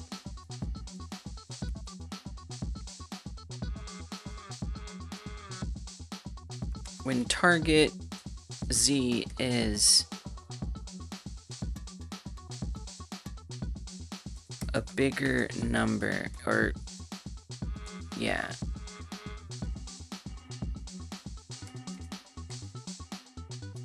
The further negative Z the position is, the more it's receded.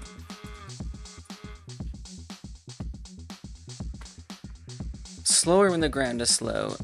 No, that's not what I'm saying. No. No, the lava should move faster when the ground is slow. But currently, it's the opposite, which is incorrect. Can't believe how hard this is. The lava moves toward target Z at a constant speed, regardless of whether it's encroaching or receding. Yes, that's right. We need to make lava approach speed dynamic, inversely proportional to the ground speed. Oh, that's that one divided thing that it used to do, right? Yeah.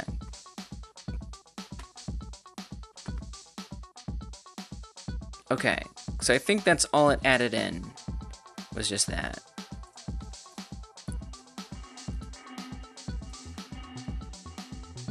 Except it's created this scaled speed thing.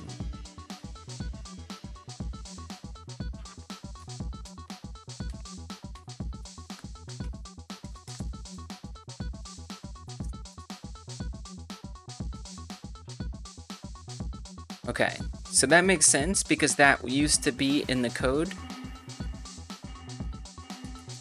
And it seemed like a good thing.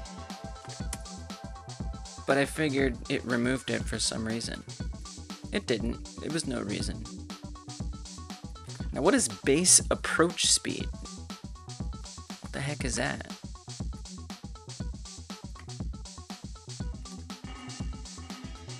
It's making it 5? Oh, that's just this. Okay, they just refactored it. Okay.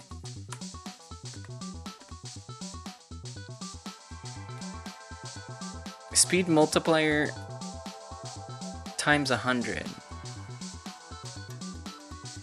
Wouldn't this be like speed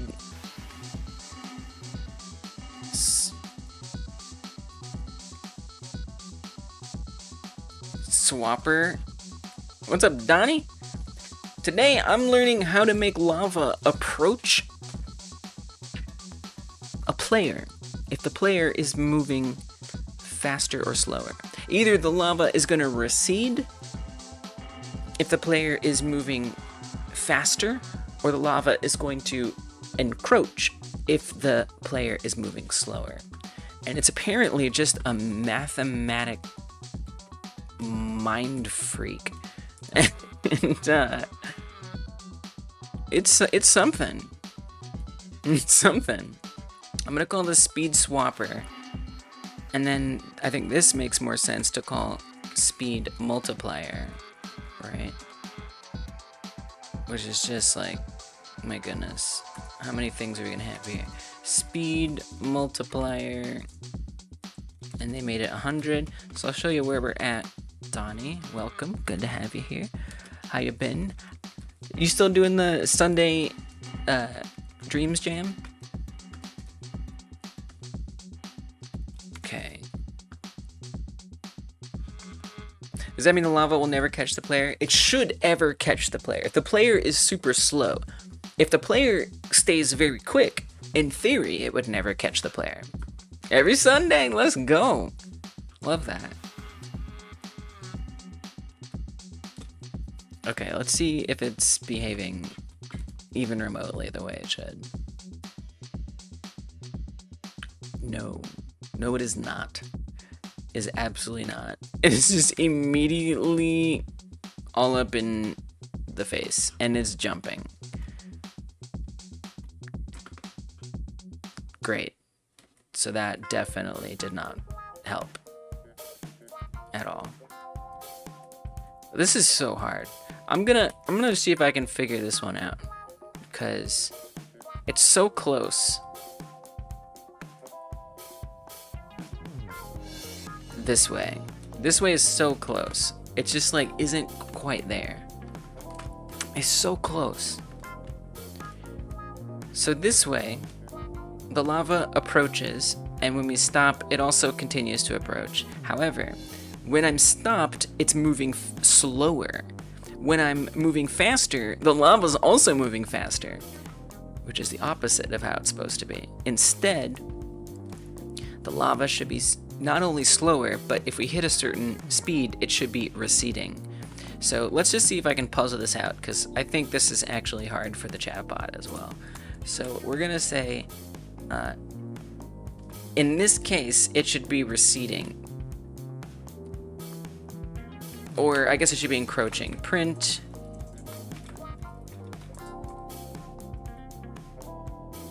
lava encroaching. And then we'll do another print for receding. And let me just see if that's even... I feel like receding is never running. I mean, if it is running, that'd be very interesting, because it isn't actually receding. So if it's running and not receding, that's interesting. So it's encroaching, it's encroaching. It does! It recedes! So if we're stopped, it's encroaching. If we're hitting a certain speed, it's receding. So actually, that if-else statement is working correctly. What isn't working correctly is how it's applying a different speed. So this is good. Okay, this is great. We can work with this. I can do this. I hope.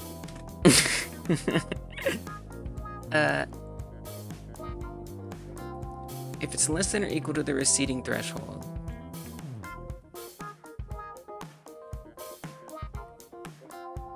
that is to say, it's encroaching.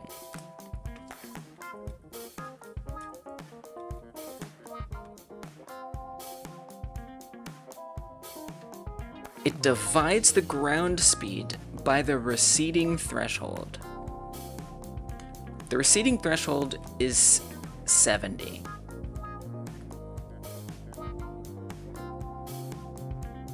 It sets the target Z to be an interpolation between the maximum, which is -20, and so it goes from the maximum to the pivot point, which is -60.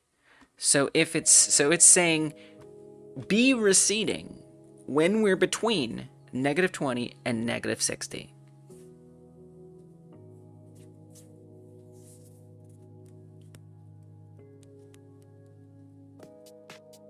Is that what it's saying? It's saying that Z needs to move from...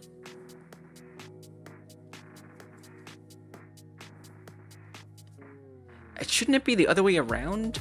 It should be going from the -60 to -20, because -20 is when it's all the way in the front. That's when it's front. But that seems wrong. But like, if I'm like trying to logically understand it, wouldn't these be swapped?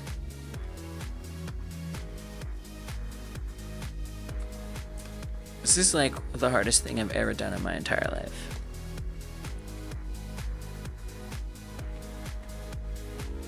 I actually can't believe it. I genuinely can't believe how difficult it is. Okay, there's Travi.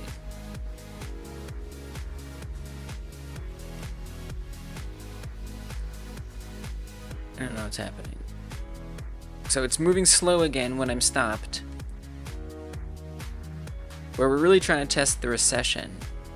And it looks like it's just going faster and quite awkwardly. It's like very clearly going faster if we're going faster, when it should be doing the opposite.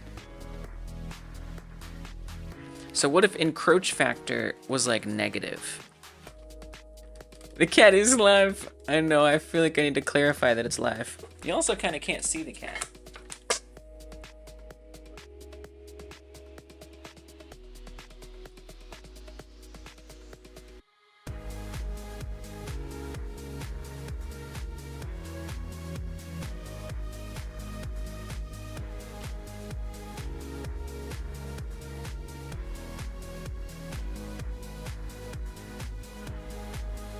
He's alive!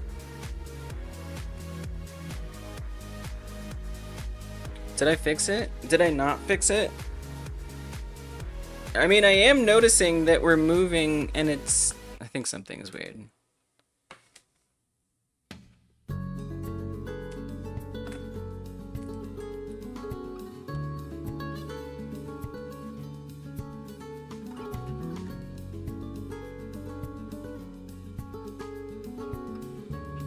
Wow, why is this like the hardest thing ever?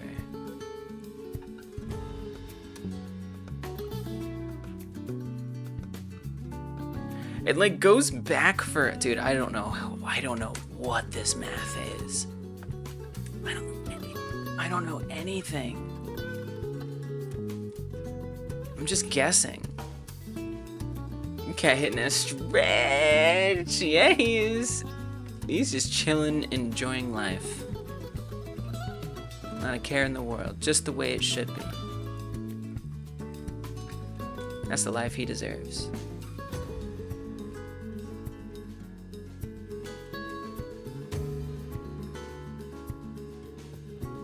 Man, I feel like I have no control over what's happening. Just absolutely none. I don't know what to do. I don't know how to fix this.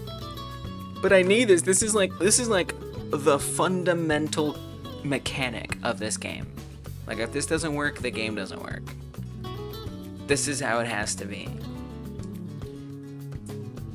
Oh, but I was supposed to be making it encroaching. I'm not supposed to be flipping this around. This is the one I'm supposed to flip. Okay, let's try to make receding be negative. It's so confusing because that says receding. This is mind-boggling. Okay. So I'm going faster. It is definitely not receding. Again, it's so much slower when I'm stopped.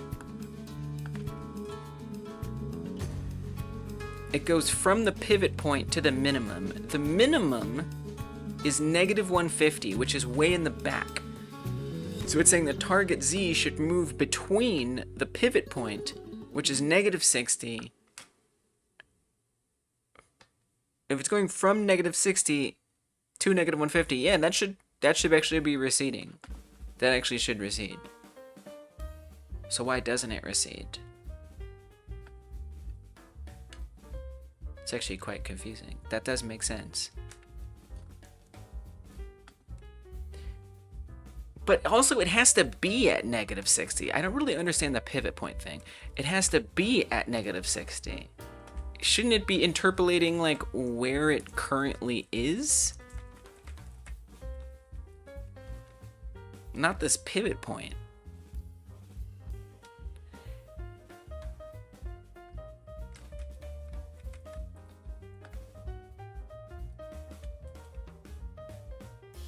So like if it's encroaching, it should go from its current position to the furthest forward.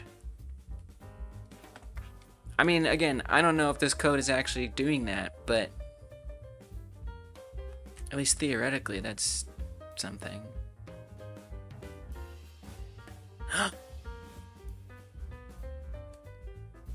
Wait, it looks like it's working. Wait, no, it's not. Wait, it like kind of is though. Okay, it's definitely receding. I think maybe it just doesn't know what to do when it's 0. But if I'm going fast, it is going backward. And if I'm going slow, it does seem to be coming forward. However, when it's at 0, it doesn't know what to do. When at 0 is when it should be encroaching the most. This is good.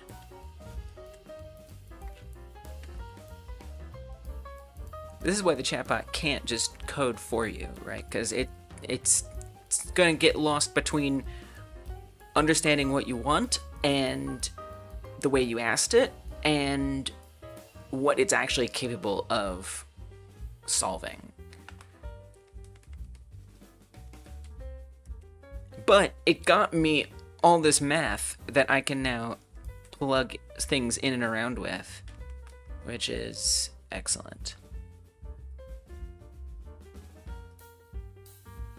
But the problem is that it doesn't encroach when we're at 0. Hey, what's up, Kai Guy? Thank you for being a member on YouTube. Appreciate you supporting the channel. How it goes? Been watching just a couple of minutes. So many changes. Well, yeah. We've got some rocks. The rocks are not the final rocks, but they are some rocks. We got some gems that we can collect. I got some UI over there as well. The icons are placeholders. Those are just stock images. I'll make my own, I promise. But yeah, we got gems to collect, and I also added this ability to slide, which reduces the bounce. And then today what I'm trying to do is get the lava to encroach if we're going slow and to recede if we're going fast. And it's getting there, but it's surprisingly very difficult. Now it's just on 0 that we have the issue. So I'm curious, like, when does it start going slower or faster? Something is weird with the camera. It's like how is he cut off now?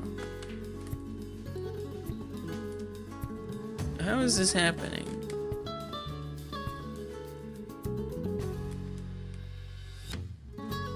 Oh, I can't even adjust it.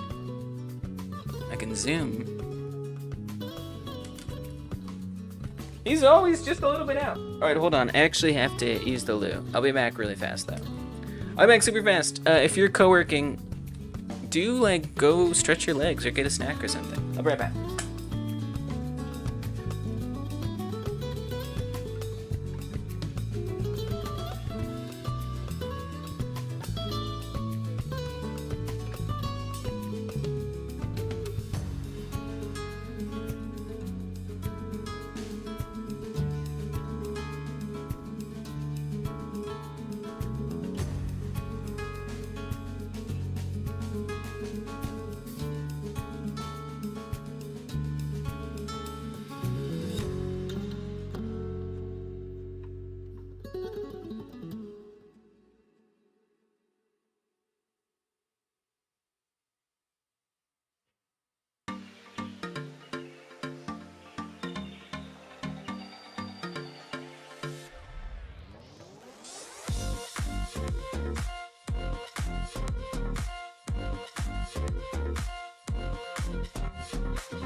He's a very good kitty.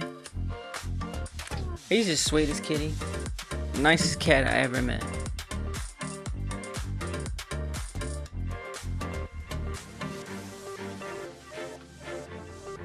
He's a happy boy. Oh, this man's so cute.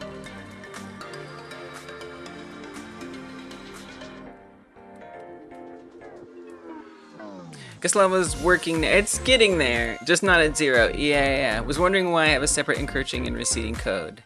Yeah. So that way you can outrun it if you're fast enough. And if you're not fast enough, it should be coming at you. That's what that's for.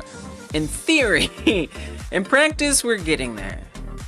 And I'm still trying to figure out exactly what values I can tweak to get desired results. Still not entirely sure. We're getting there. Sorry, Travi. Actually, can you go over here, please? Why does he disappear? What the hell is going on? I swear to God right now.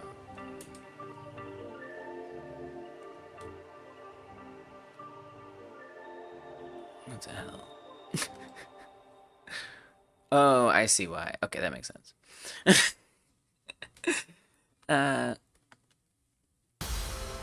Hashtag cat cam problems. Else receding. It actually changes speed based on your speed. Exactly. Yeah. Well, and so the reason is because, remember, the ground is moving and the player isn't moving, right? And so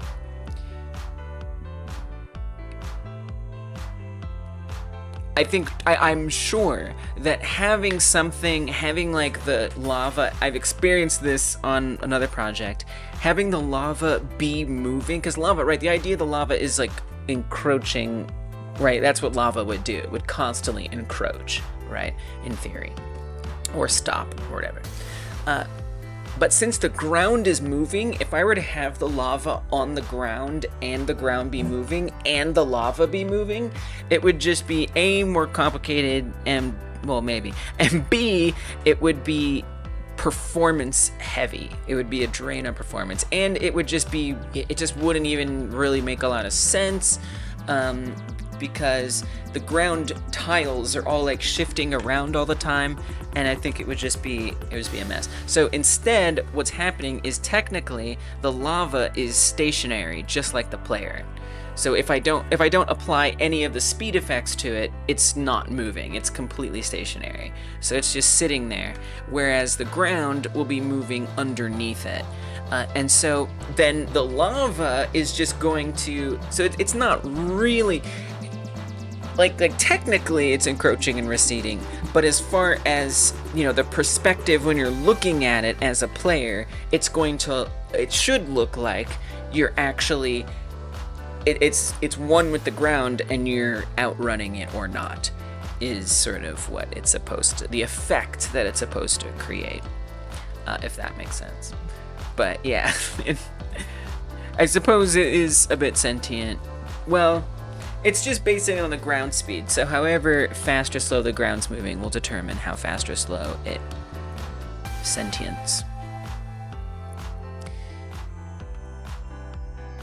Alright, so if it's encroaching, I want it, it's fine, we're not touching encroaching. Well, actually, we are touching, because we want to say if it's zero.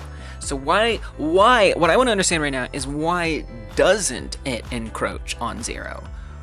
Let me see, maybe something that'll help me understand that more will be to hop into the remote tab, just to like see what these values are adjusting to. I'm just not sure why it stops at zero. I'm sure there's some really obvious reason, I just don't know what it is. Okay, so when I stop, the ground speed is 0, and the target Z is -132. Okay. Ground speed is higher, and the target Z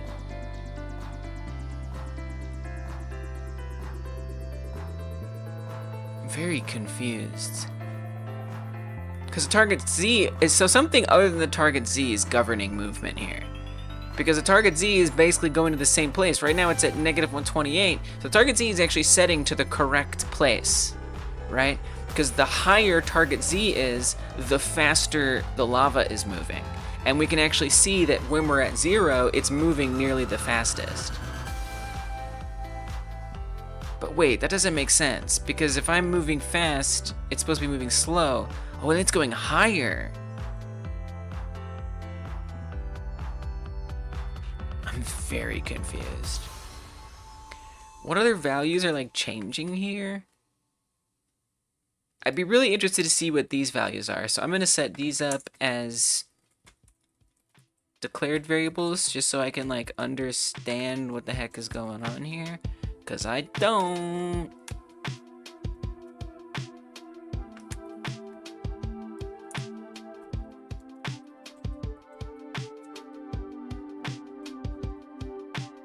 It's so close. It's so close. And again, even once I get it, I gotta figure out what it is I can modify. So if I want it to go a little faster or slower, I can.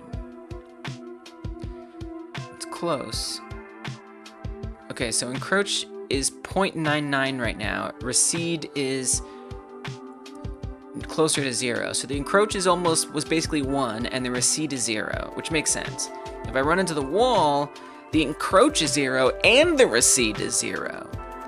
If I'm moving very slowly, the encroach is almost 1, and the recede is 0. The faster I go, does the encroach go further from 1? No, it just stays at 1. Oh, but the recession gets higher.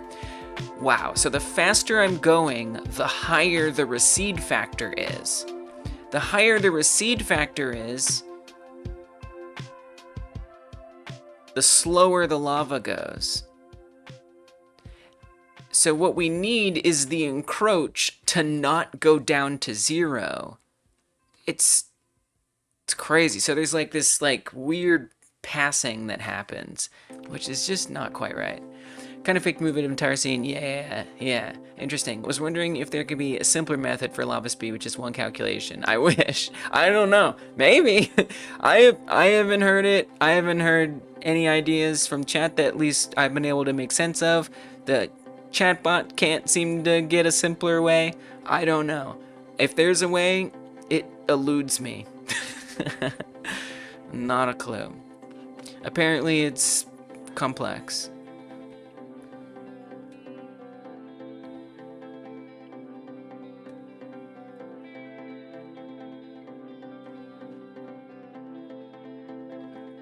So we need that encroach to stay high. Really, the encroach, we can just keep the encroach constant. The encroach never needs to change.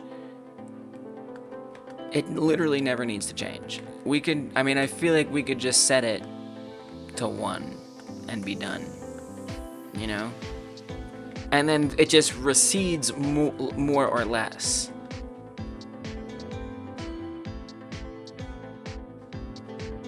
So now it's receding a bunch. Now it's encroaching. Good.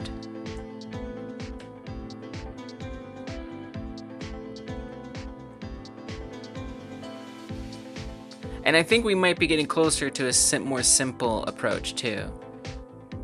I think it's just hard, at least for me, to like imagine the framework of how this makes sense. Also, is the lava floating above the ground?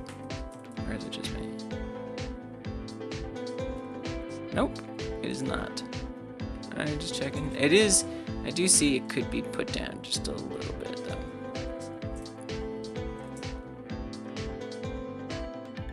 So it is encroaching on 0, which is good. I don't know that it's encroaching the fastest it can encroach. Overall, it's a little too slow. It's a little too easy to escape it, if you ask me. Okay, so the encroach is staying constant at 1, and the recede factor is the only difference. So when I'm bumped up against it, the recede factor is at 0.021.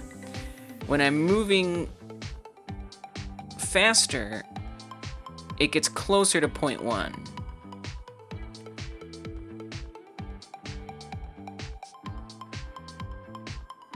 I wonder if we're at 0, we just set the recede factor. Wait, what if the recede factor is just the ground speed, but with the decimal point moved? You know? What would that be like? So right now, recede factor is clamped.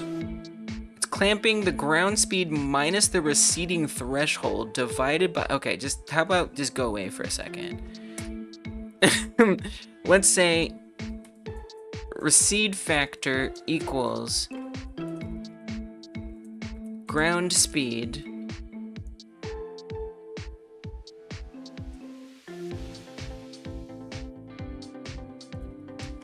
divided by, I don't know, 100 or something crazy like that, and like that's it for now.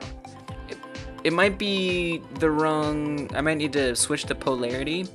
I don't know.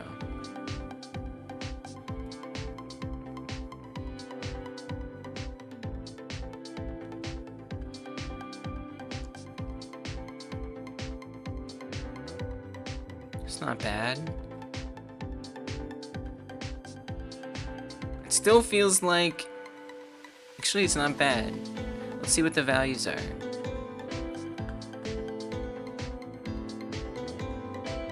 Recede factor right now is 0.711. It's very high. When we're going super fast, the receding factor gets higher. So let's divide it by 1,000. Oh, you guys couldn't see, sorry. Let's divide it by 1,000.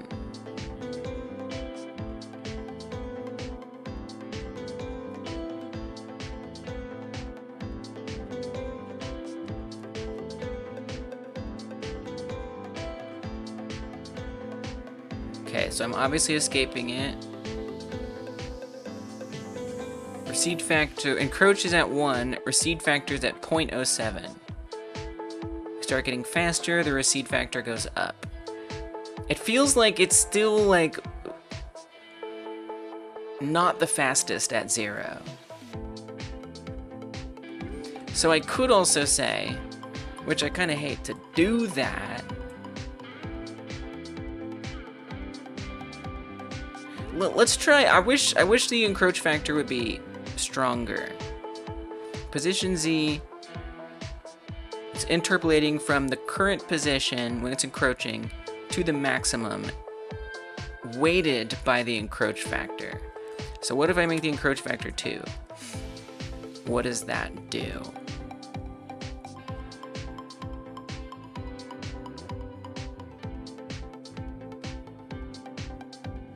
Not much. I don't know that actually makes a difference. I'm guessing like 1 is like the maximum that even matters here.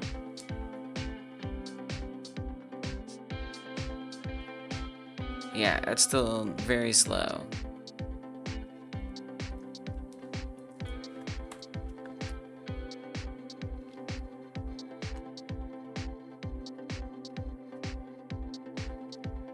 Ground speed is less than or equal to the receding threshold, which is currently 70.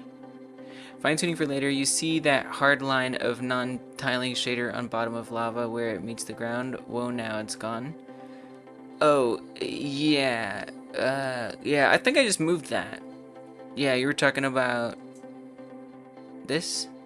Yeah. Yeah, I just put it down. It was showing up a little above. That's okay. Typing slow on your phone? Yeah, I caught that. Should be out of the way now.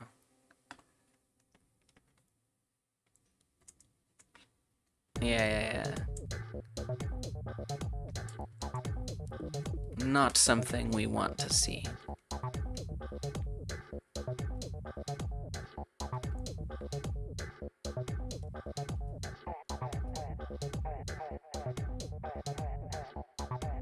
Ground speed less than or equal to 70.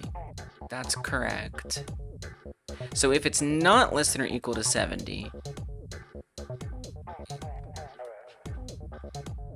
Yes, quick fixes are nice. I know. I wish they all were quick. Well, I don't know. I think I do like the challenge of trying to solve things. Target Z equals... lerping from the current position towards the minimum, which is negative 150, weighted by the recede factor. So I could make the encroach factor be lower, but then it isn't doing much, the encroach factor. Maybe I need to be adjusting the approach speed. Let's make this 50. See if that improves things a bit. Jeez, man, I don't know. I gotta move the camera somewhere better. Okay, that's very fast. But I feel like this is gonna illustrate part of the issue. So it's really fast now, but if I stop... Okay, it does actually look very fast when I stop. Okay. Let's make it 10. Hold on. It's gotta be close. See, it still feels faster. I mean, I hate to do this, but I feel like the best option is to like artificially say that if it's 0, make it the fastest it can be.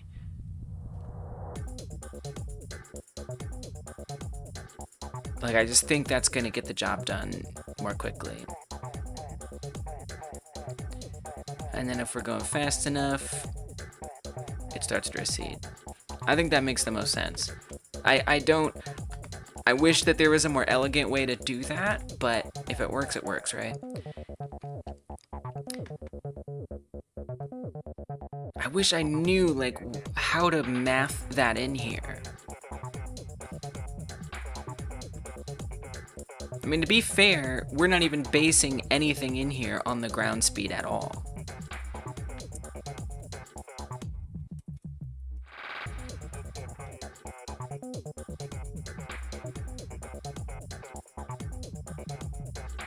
If ground speed is less than or equal to 0 within this,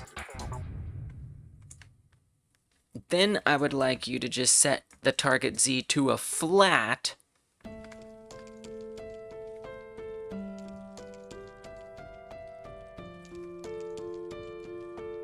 I don't know, negative 200 or something, like way beyond even what the maximum would be.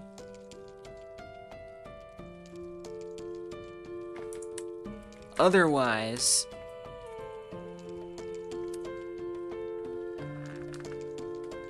do this. What is that like? I just want to get it working.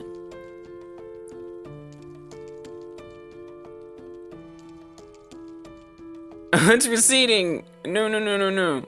Sorry, 200? Okay.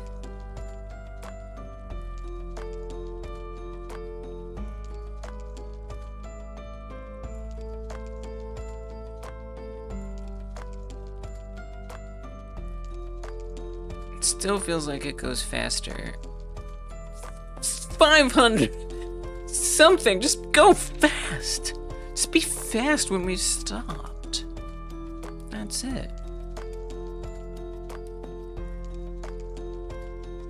Dude, it doesn't want to move fast when it stopped. Position Z, move toward, from position Z to target Z. Well, that makes sense because that's further. Oh, we'd want it to be lower. Got it. And we probably want it to be negative. Wait, actually, I don't know.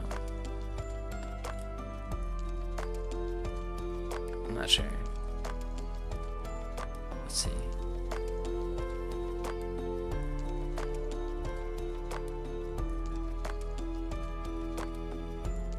Oh, it still gets so slow, though. Why? Target Z 10. Something extreme so I can see what's happening.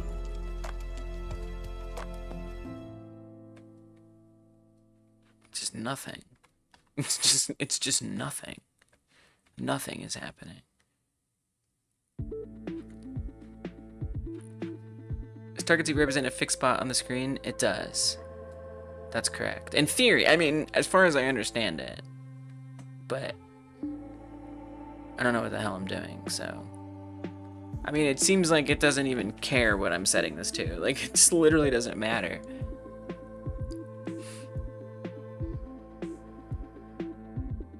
I wonder if it's getting bypassed. Is the ground speed no longer less than or equal to the receding threshold anymore? I mean, the receding threshold is 70. If the ground speed is 0, that's still less than 70.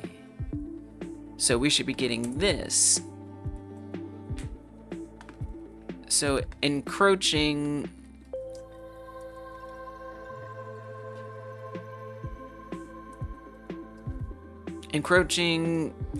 to speeding player, whatever.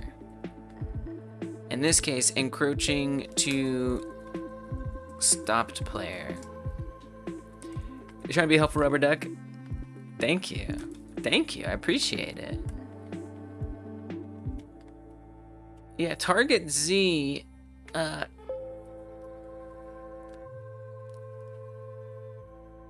We're supposed to be moving from the current position of the ground to the target Z at this speed times delta. I guess I could always boost the speed if I didn't want to mess with this target thing. That could be a way around this too.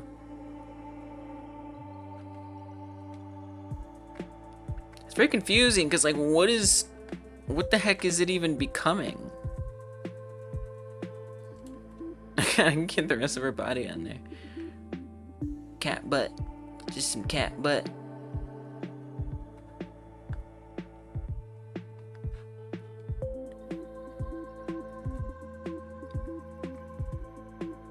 Encroaching speeding player. Okay, so the encroaching speeding player, target Z is negative 150-ish. When I stop, it goes to negative 10. I mean, the target Z feels like it is not doing much of anything, if I'm being honest. It feels like it's doing nothing. Like, what if I just get rid of it? No more target Z being set. Will just be whatever, it must be whatever target Z was before. But I can't say it seems to be doing much of friggin' anything. It's making me cry. I'm so sad. No, I'm fine.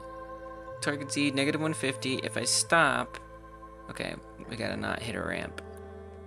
It's negative 20. Because that's the minimum, or the maximum. Which in theory should be the fastest. I feel like this target Z is trash. That's what I think. I think it's useless. I think instead, what I want to say is if the ground speed is less than or equal to 0, just make the approach speed higher. I don't know. Have it equal friggin' 20. I don't care. Oh, it's a constant, right. Okay. Make it a variable.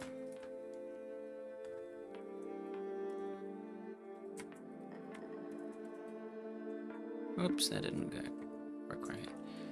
Okay, lava approach speed. Lava approach speed. And then down here, lava approach speed. I think we're getting closer to it being simpler. I just have to figure out what's going on. Okay, so that's very fast. If I'm stopped, that is going fast.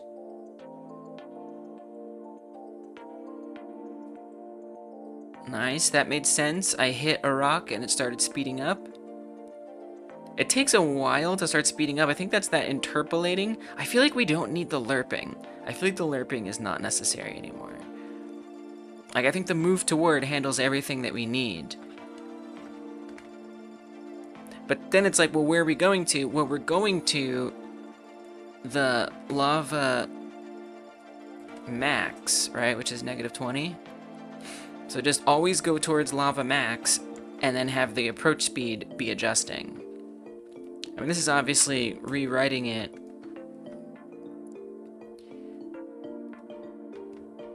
considerably, but if the speed is between like 10 and 20, we could just say, if it's in the receding, do ground speed, because the ground speed is like, I don't know, around 100 at best. So we could say ground speed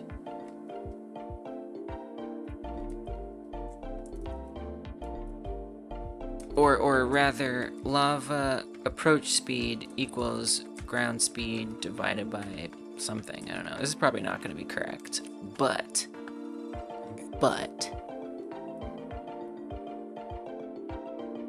let's roll with it. So it's not going to recede because that's never going like negative.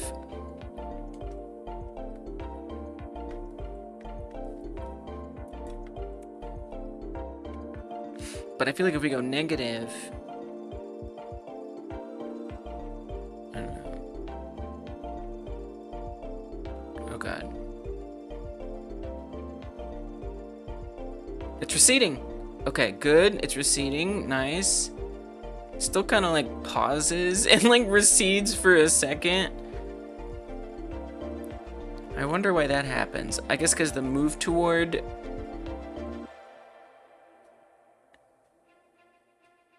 it's so close.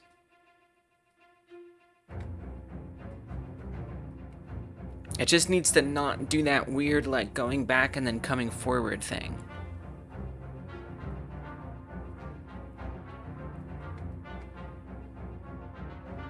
Because what move toward is doing is it's taking us from the first one, from the first one to the second one at a speed of the third value.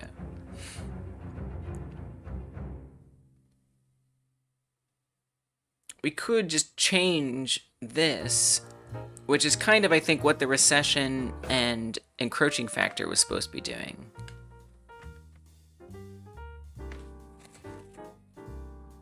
So, like, if we wanted it to be changing,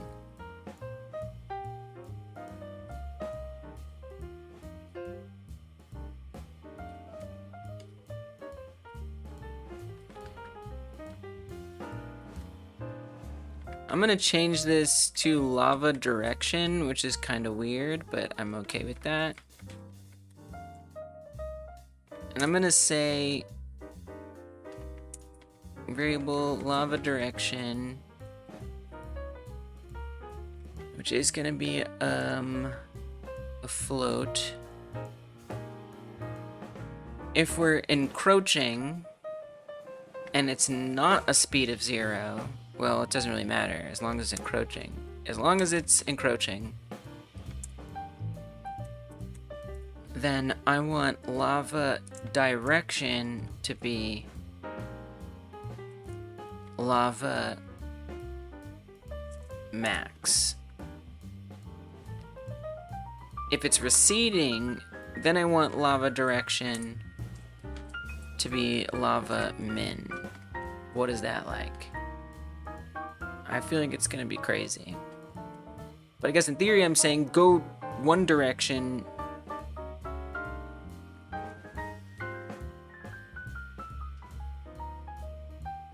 Oh dear. We don't got any recession now. It still does that weird, like, pause.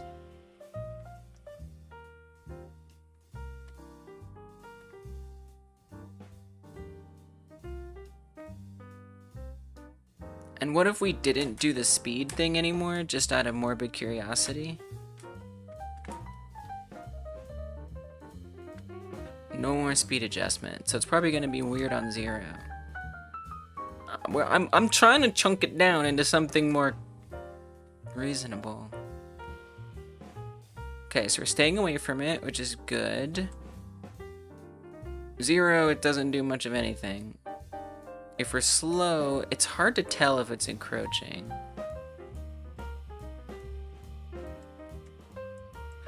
I don't know that it is.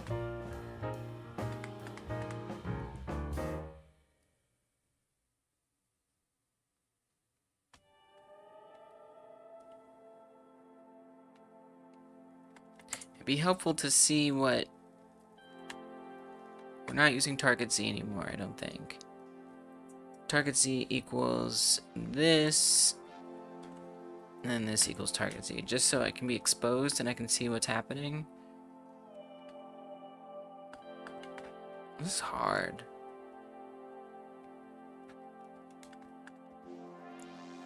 Target Z is closer to negative 150. Should be the other way around.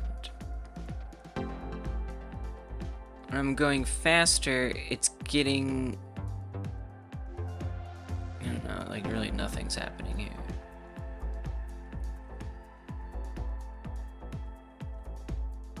It's staying at negative 145, target Z.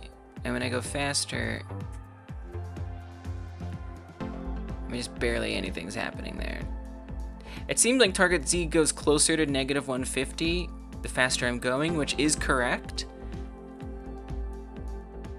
And then the lower my speed is, it's further away. So that is correct. It's just like not far enough away for it to really matter. It needs to be, it's actually dropping constantly. You can see it's negative 130, negative 120. Again, I'm looking at this value right here. Negative 125, and it's creeping forward. It's just creeping forward very, very slowly. So I would want it to speed up. I would want to say that the speed is much faster. This is good. This is very good. Okay. So let's reintroduce the lava speed. We're getting there, and I think it's gonna end up being very simple.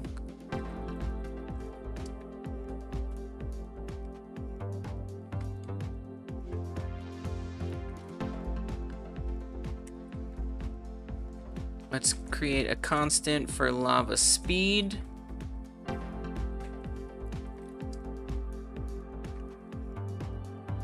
I don't know. 20. Because it's doing everything right. It's just doing it too slowly. The move toward isn't happening fast enough. And I might indeed want that lava speed to change, depending on one thing or other. Would I have to preview through another camera that's further out and off to the side of the lava? Just thought. I don't think so. Maybe.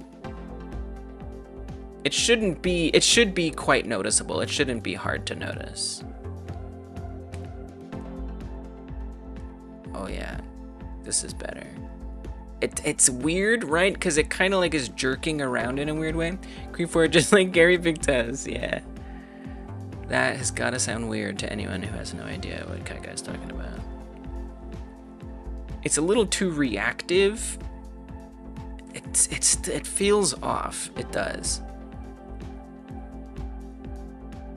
It's still doing that weird, like,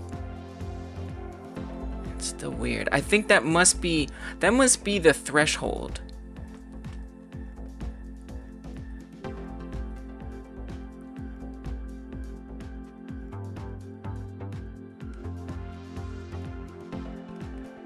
Let me just take a bunch of this out for a second. And just see what this looks like simplified. Deep cut right there was a deep cut. Unforgettably deep. Ground speed equals ground ref current speed. Constantly looking at the ground speed. If the ground speed is less than or equal to the receding threshold, we can get rid of a bunch of these values that we're not using. I'm not using these. I am using that. I'm not using this. I'm not using this. I am using that. I'm not using this. Right?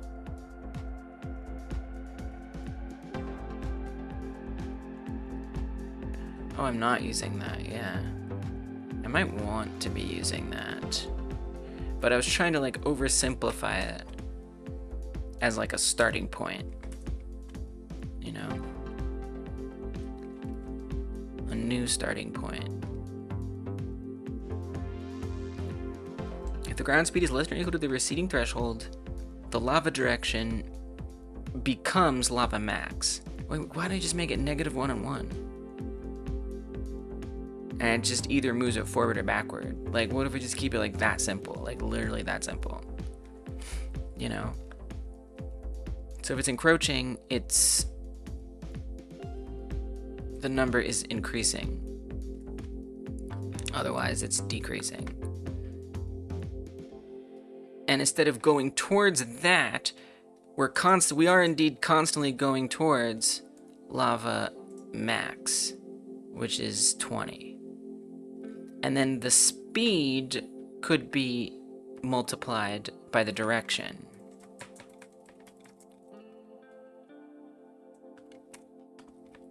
What is that like? Welcome back, Pepe. Battle of your fears of rigging and remeshing. Nice, you won! We can do hard things. We can do hard things. Nice. It still does this weird like thing where it adjusts itself. I hate that.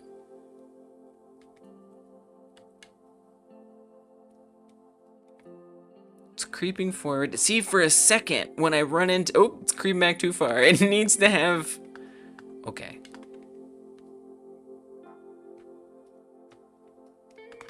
we need to say if position Z is greater than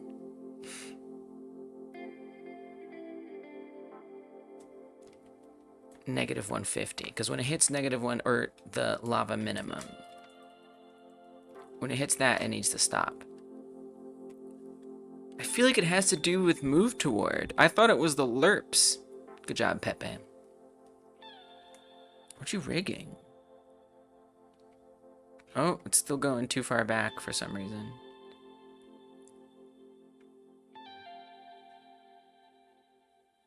Well, because you would want the lava direction. You don't want to just say that. If not, then we kind of want it to stop. So I think we would then say that, well, I guess we need to change lava speed. So let's create another one, variable adjusted lava speed.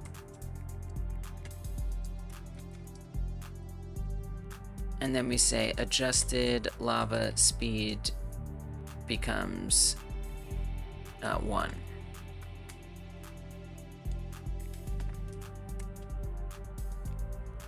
But normally, when we're going one way or the other,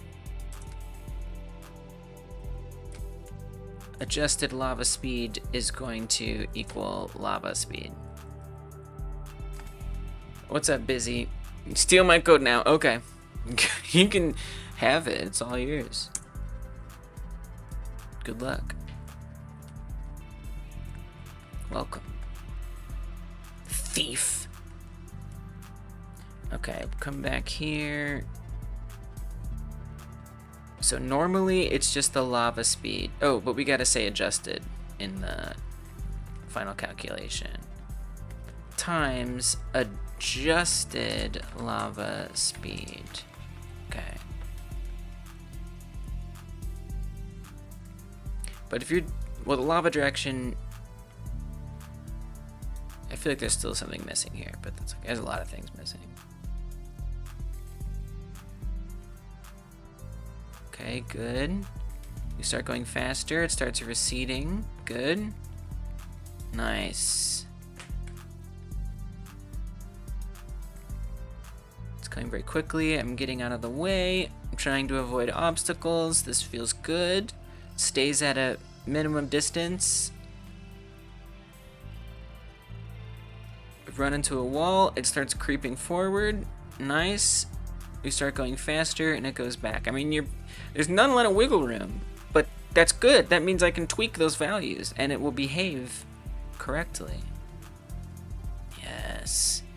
Yes, this is correct. I think. Maybe not. Wait. I still see it backs up for a second. Why? Why does it back up for a second?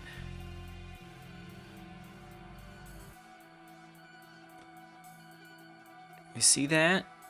That is incorrect. It's mostly correct, except for as soon as it becomes 0, it like kind of like zoop, whoop, and then goes forward. That's the only thing that's a problem. All right, Sarah Cherry, thanks for hanging out. I appreciate you. Get some sleep. You deserve it. Good night, chat.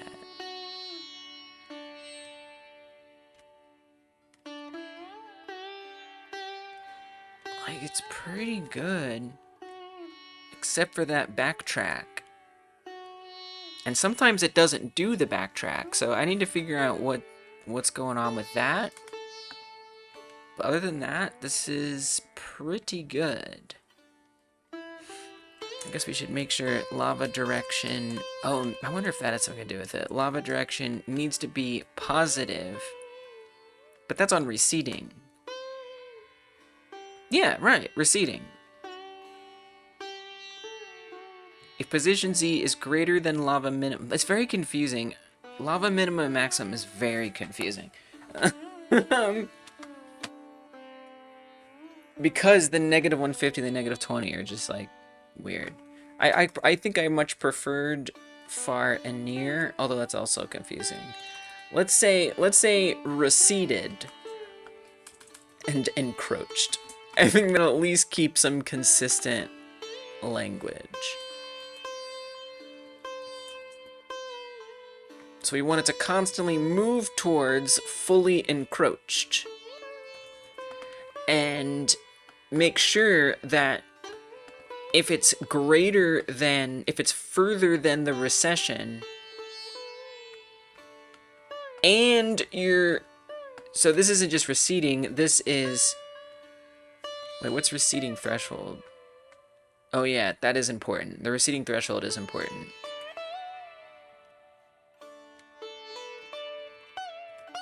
Player faster than lava. Really, this is the speed of the lava. It's very confusing. Player faster than lava. Player slower than lava.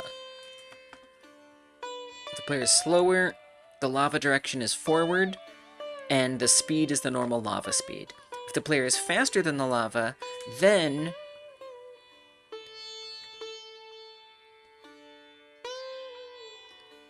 if the player is faster than the lava and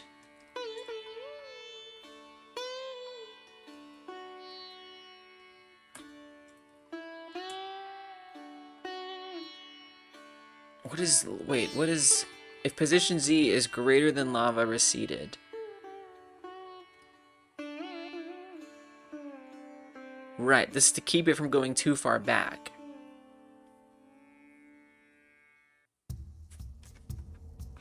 So lava not fully receded. Lava fully receded.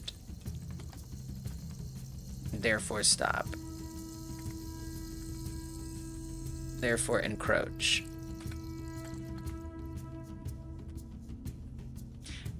And this is just saying lava, move from your current position to the fully encroached position by the adjusted lava speed times lava direction.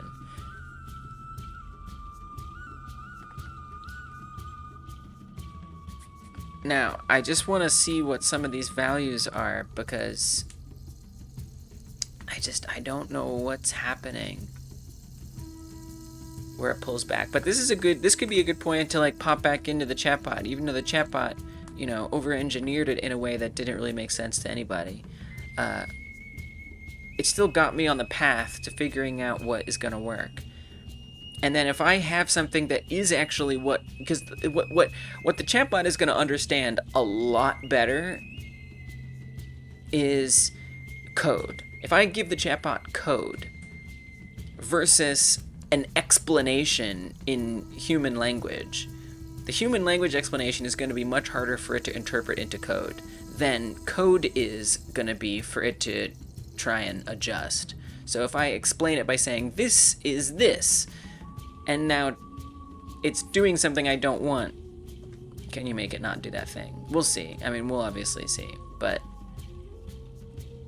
in theory, hopefully, by me having this code, it'll have something better to work with. But I mean, right now, I'm not seeing that undesirable effect, which is good. It does feel like it goes a little faster for like a second when we're speeding up, which is weird. Variable names are so important for human and AI context, for sure. I think so. Just this little cat butt.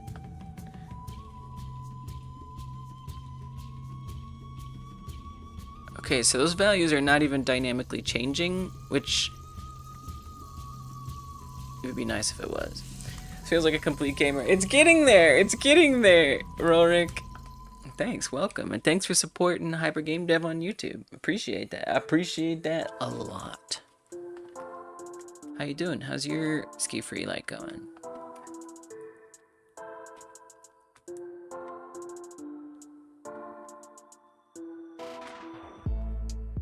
Why is nothing changing? What am I doing the rest of the months? I still got more. I mean, I got scope to add. I got all kinds of scope creep in mind. At the furthest end, I'd like to add like a friggin' shopkeeper. that you can stop at, who's like riding an ostrich down the mountain. I have crazy ideas. Okay, target Z is -50. Ground speed is adjusting. Okay, lava direction is 1. Adjusted is... Oh, right there. It just went backwards. This is very hard to parse. But welcome back, Froggy. It's good to see you. How you been?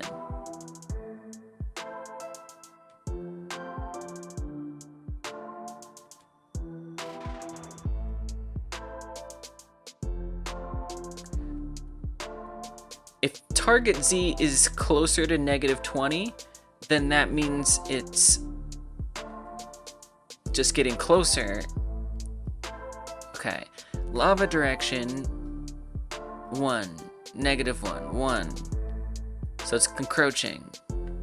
I'm gonna put debug on the screen. I think that's gonna help.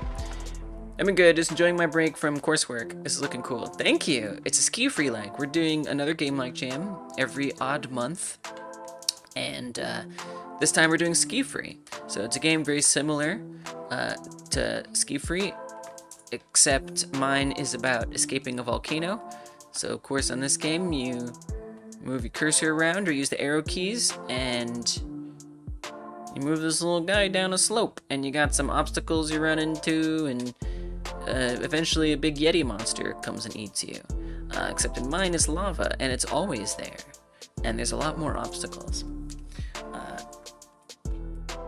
So that's what I'm working on. My SkiFree is going slow. I have coded the parts, I am certain, but there are still game design things in the air. Gotcha, gotcha. You love it? Let's go! I would love to not have the cat's head cut off. Hold on.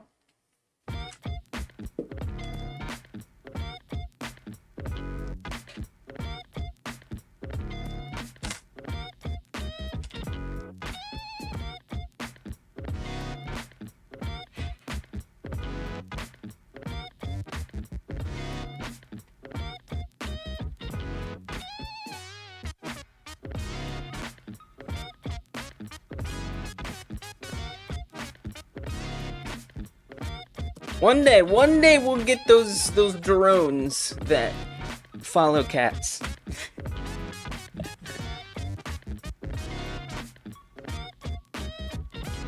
She left. She was like, "What is all this business? I don't want to be on TV." Yeah, there is still time. That's right. So that's a good point. The jam still has 20 days left. At least according to my math, that's how much should be left. 20 days, yeah. 20 days left. There's plenty of time. Plenty of time. Okay, I'm gonna put up some debug so I can just better understand like what's happening when. I have a debug that I'm not using, which is the speed value down here. I've moved the speed to a proper UI element. So let's convert it to lava direction. It's like, that's not my best side, I'm out. Oh my god. She wanted to show off that cat booty.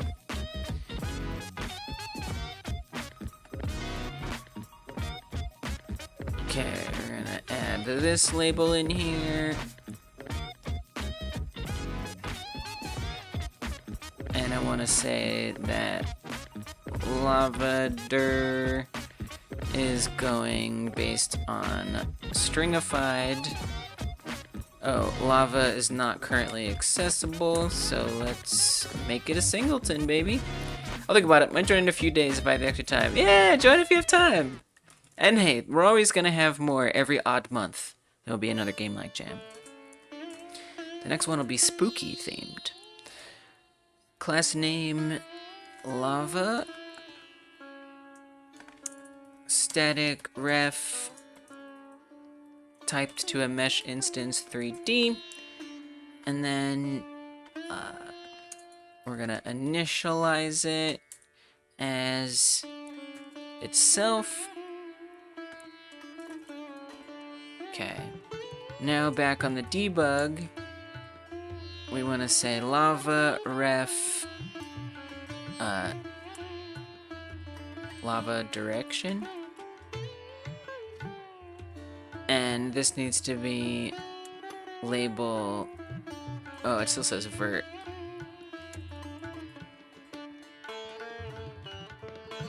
Let's try that again. Label lava direction. Okay, I think I got that right. Or it can improve the clunky movement of the SkiFree, but it feels too easy. I'm tempted to make it feel more like skiing, even though my character is not skiing. You know what I think is nice about this game is that there's a lot of room to experiment. So you should try it. Hi? Hi? What's up, math dork? I could have used your help earlier, if you're truly a math dork. Okay, lava direction is negative, which means it's receding. Sorry, hi! Okay. Now it's receding. It's encroaching. It's kind of going back and forth between receding and encroaching. What I'm trying to catch, you know what would be a lot easier, is if it was saying the words. It's very hard to see that little dash moving or not. Bring back the stepped turning. Instead of the free movement, I might ask Discord what they think about it. Good idea. Yeah, I mean, I see what you mean. Like, if you're a little angled this way or angled that way, you know, it'll change the speed. Please state the nature of this mathematical emergency. Yes, so the way that this is supposed to work, let me just fix this debug real quick. I'm gonna say if lava direction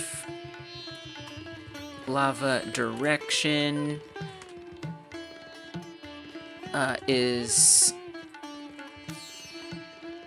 less than 0, then that means I would want the label to say lava encroaching.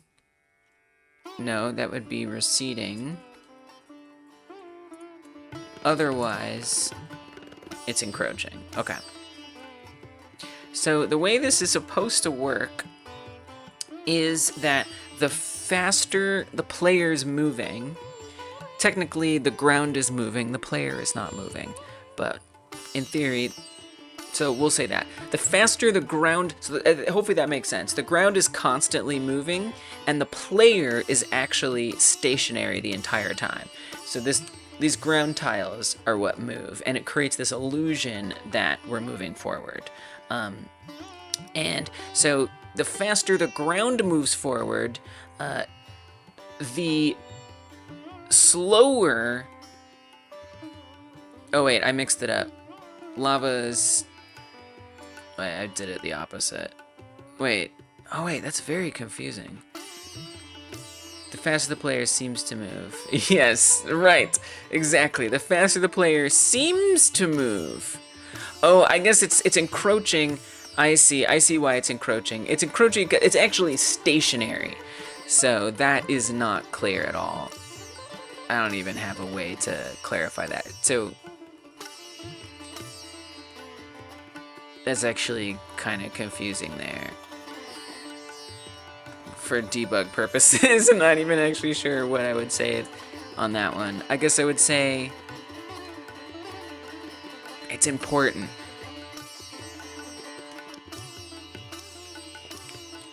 So if it is not less than 0, first check to see, is the ground current speed set to 0? And if it is, then the lava should be stopped. If neither of those are the case, then it's encroaching. Yeah, so the faster the player seems to move, the more the lava should recede backward up until this point. Okay, good. The slower the player moves, the more the lava should encroach forward. And I've just been having kind of a time trying to figure out some formula that makes that happen. And it's kind of at a point where it does do that. There's just like one little hiccup, which is that when I am stopped, it sometimes goes back for like a second and then starts going forward again. And I don't know why. But yeah, at this point, I guess I'm closer to it working than I was before. It's interesting that it encroaches and then it stops. See if I can reproduce it. I think at this point you're late to the emergency. But this has been the struggle. I'll show you my math. But it kind of looks good at this point. I'm just waiting for it to do that thing where sometimes when I stop, it like moves back for a second. Now I would have been dead by that point. But oh, there, I think I just did it. It started to go back and then it moved forward. I probably need to rewind the stream to go see what it looked like at that moment. I think that's the only way I'm gonna figure this out. I need to integrate the speed. Okay, so let me show you the math.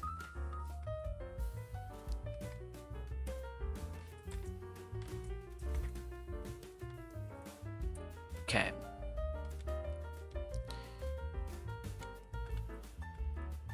So, we've got the ground speed being constantly tracked and setting that to ground speed.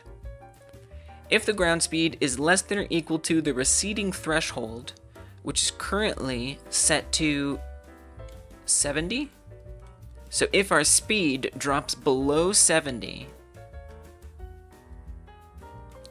then the lava direction is going to be positive, so moving forward. And the lava speed is just the lava speed.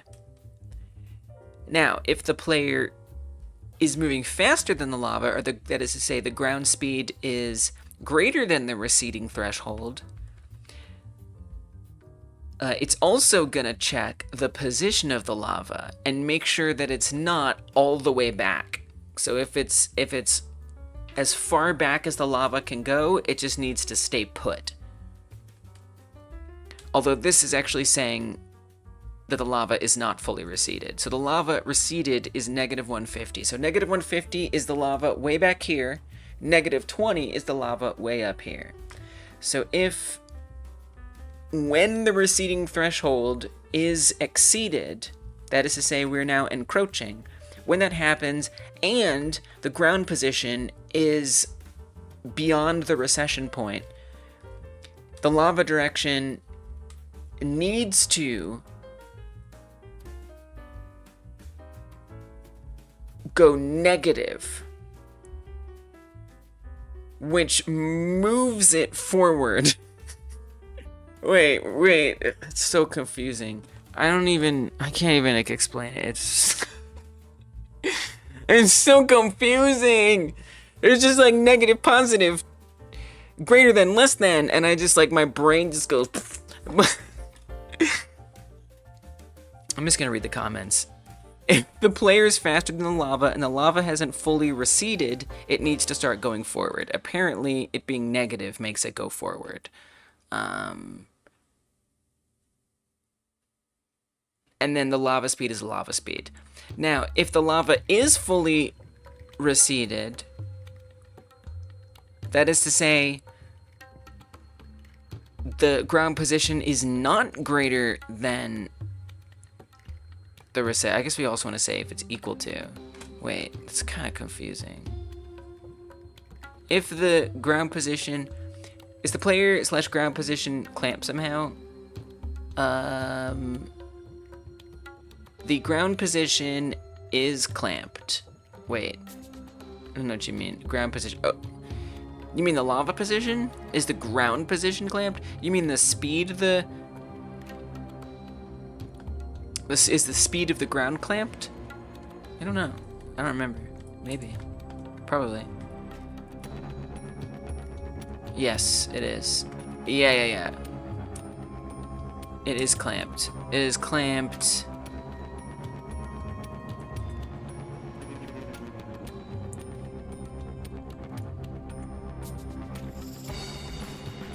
Like that. No, it's okay. It's okay. Get some sleep if you need it. Oh my goodness. Adjusted speed divided by slowed. It's kind of confusing.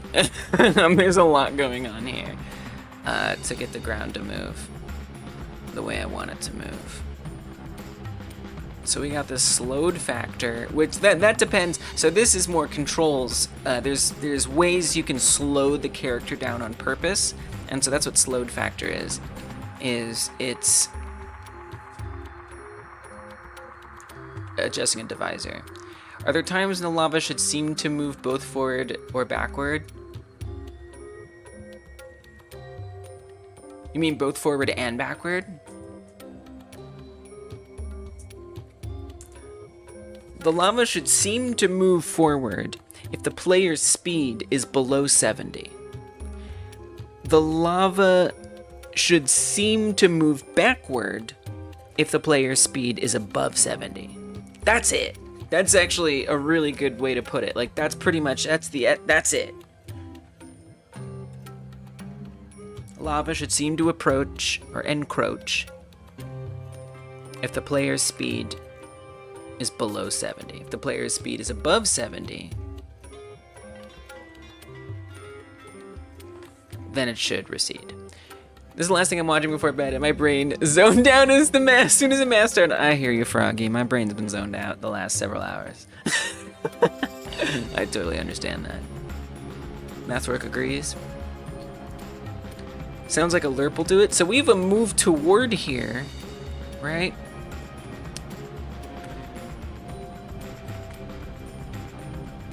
And this move toward is saying take the current position Z, go from there, and then to the fully encroached position, which is -20. And then at a speed of the lava direction, which is either -1 or +1, at a speed of the lava direction times the adjusted lava speed times delta. And the adjusted lava speed, all that it does is it either makes, either it's doing nothing, that is to say it's only multiplying by 1, which means that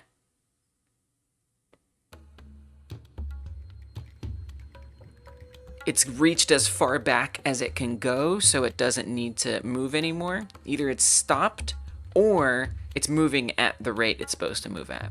Do you want to have accurate lava? It takes more effort, but it will look realistic or perfect. I don't know. I don't know. I don't know what that means. What does that mean? You're gonna have to be more specific.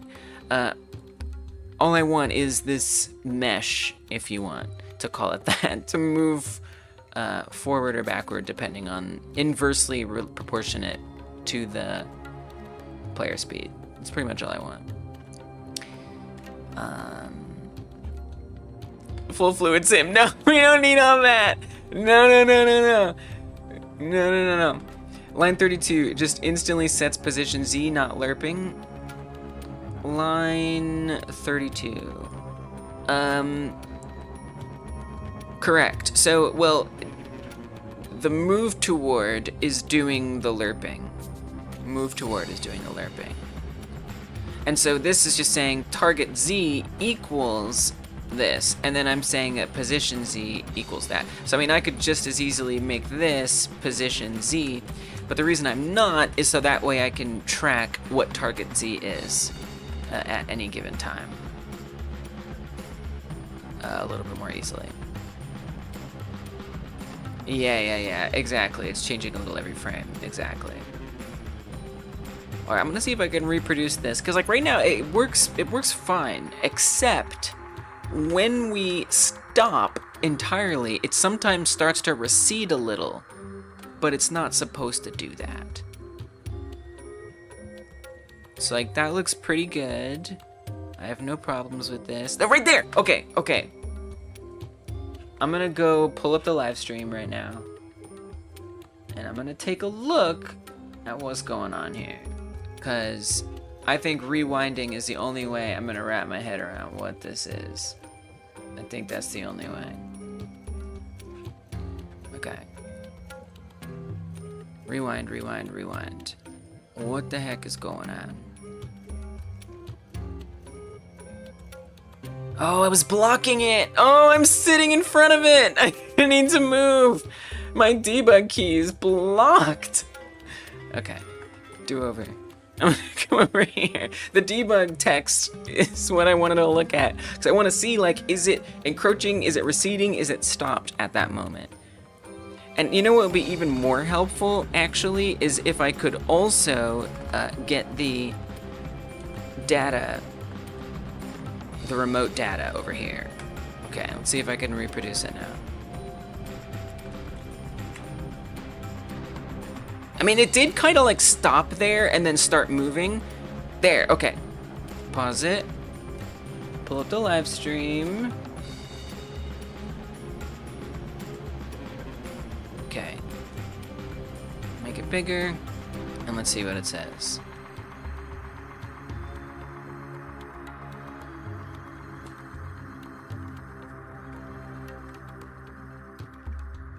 This feels like good design, giving the player a chance to catch up. Yeah, exactly. Like in Sonic Adventure 2 Battle, there's a chasing bus that will go backwards when player runs towards it. Yes! It's exactly like the bus in Sonic Adventure 2 Battle. Wow. That's actually my entire game, is just that boss fight. It's kind of amazing. Oh, I didn't mean to double click. Okay, it's kind of hard to see because the bar is covering it up, which is annoying. Lava encroaching. And there's like double bars there. Wait, why is there double bars? Oh, there's not. Okay. Brought your laptop in the kitchen just so you can keep an eye on chat. Thank you, Insane Alpha Beta. Thank you so much. It's an honor to have you back as a mod.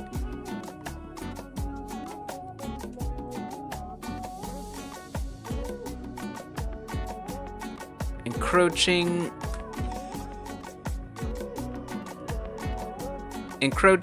when we hit the wall, it kind of like bounces back and forth. Okay, so right here, it's encroaching. Let's do frame by frame.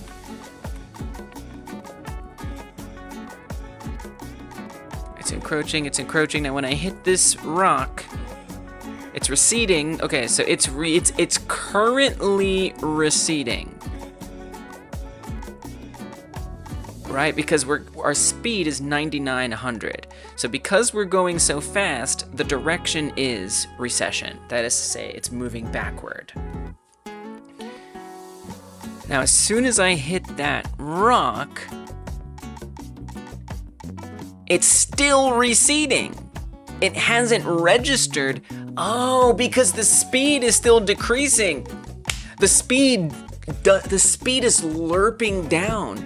It's the ground that's the problem, not the lava code. The ground speed is 98 right now. As soon as we stop, the ground speed needs to be 0. So it's just an error in my ground speed code. So it's actually behaving exactly like we're telling it to behave. I'm telling it, oops, I'm telling it to move back when it's above 70, and it's like, okay, I'm doing what you want. Okay, that makes so much sense. All right. Whoo-wee. Well, shucks. Yeah, thank you. I'm so glad that you stepped up. It's an honor to be a mod again. A lot has changed since then. General lava speed equals 70. Lava lag equals start distance. Every frame, lava lag equals lava lag plus constant ground speed minus lava speed. If lava lag is greater than lava max lag, set lava lag to lava max. What? Okay, I officially agree that you are the math dork. But huh? What? Okay, I hear you, and my God, I bet that makes the best possible lava movement that could ever exist. I love when you spend so long trying to debug something and it turns out the thing you're trying to fix isn't the problem. I know! I mean, you know what? Me too, because that means we got there, and that's what matters. Yes! Applause for you. I'll give you a volunteer credit as well. I'll give you volunteer credit for just being willing to come in here and help me talk it out. There's a couple of you. That Kai Guy, we were doing some rubber duckyism too. I feel like Rorik even deserves it somehow. If it inspired me to talk about it, and then we'll give you this as well. I do put these in the game as volunteer credits. Okay. Cool. So let's go fix the ground. So when does the ground speed, when is it supposed to be setting to 0? When the heck does that even happen? So we just need to look at everywhere current speed gets adjusted. Tweak ground speed. I think what we're doing, I think it's actually on the player, in theory. So I think what we're saying is, if the player, maybe, on buddy entered. So this is if we hit an obstacle on buddy entered runs on the player. It tells the ground that an obstacle has been collided with, which makes the ground stop.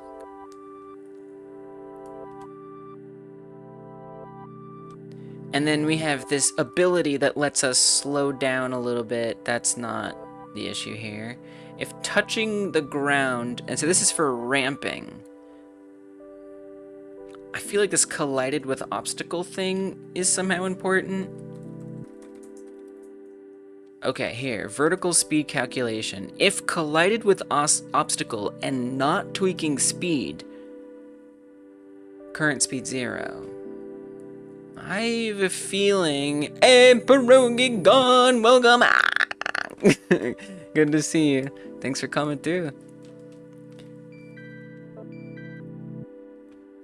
I feel like this tweaking speed thing might be happening, and that's where the interpolation is. That would be my guess. But I feel like I shouldn't, like, why am I even caring about, I mean, I guess that does make sense. The benefits of live streaming, you can time travel to debug your past self. You're damn right. You're damn right. That is exactly half the reason I live stream my development. And so I can, like, look back at what happened. Exactly. I mean, if nothing else, you know, at least have OBS on hand and record your screen if you're trying to debug something real fast, you know? You might as well.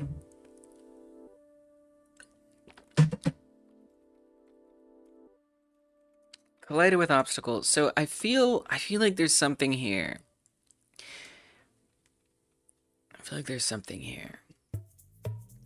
So I guess what I would want to know, it says and not tweaking speed.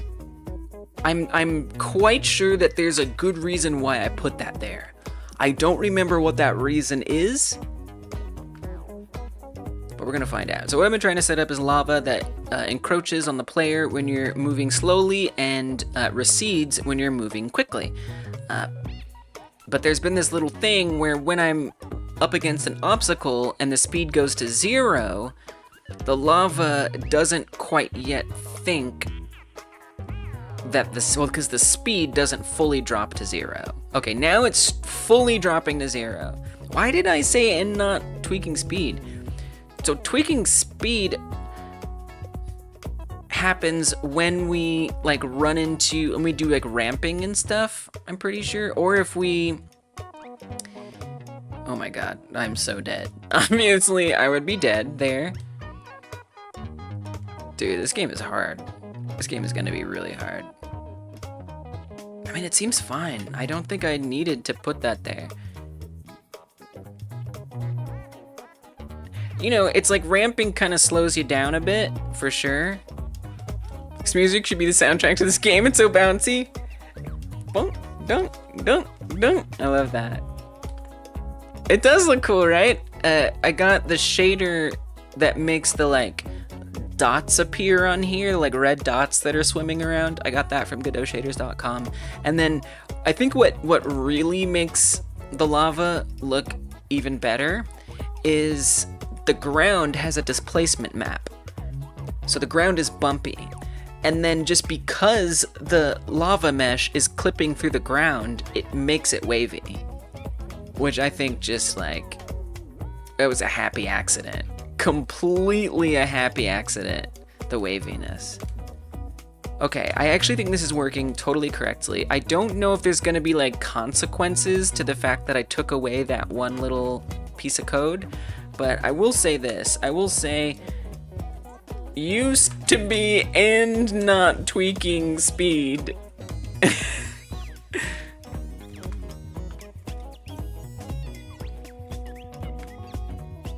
Don't know if I need that. I'm just gonna leave that in there just as like a reminder to myself if I'm ever like, wait, something isn't right with the way speed and collision is working. At least I'll have that note. Okay, so now that this is actually receding and encroaching exactly the way that I want it to, I have to decide, is the speed fair? Like, I mean, you really have to avoid these obstacles or you die fast. Oh my god, it's so intense. I'm trying not to lose right now. Oh my god! Oh! Oh, so that would be a game over. I guess we could start setting up the proper game over. Oh my god, oh my god!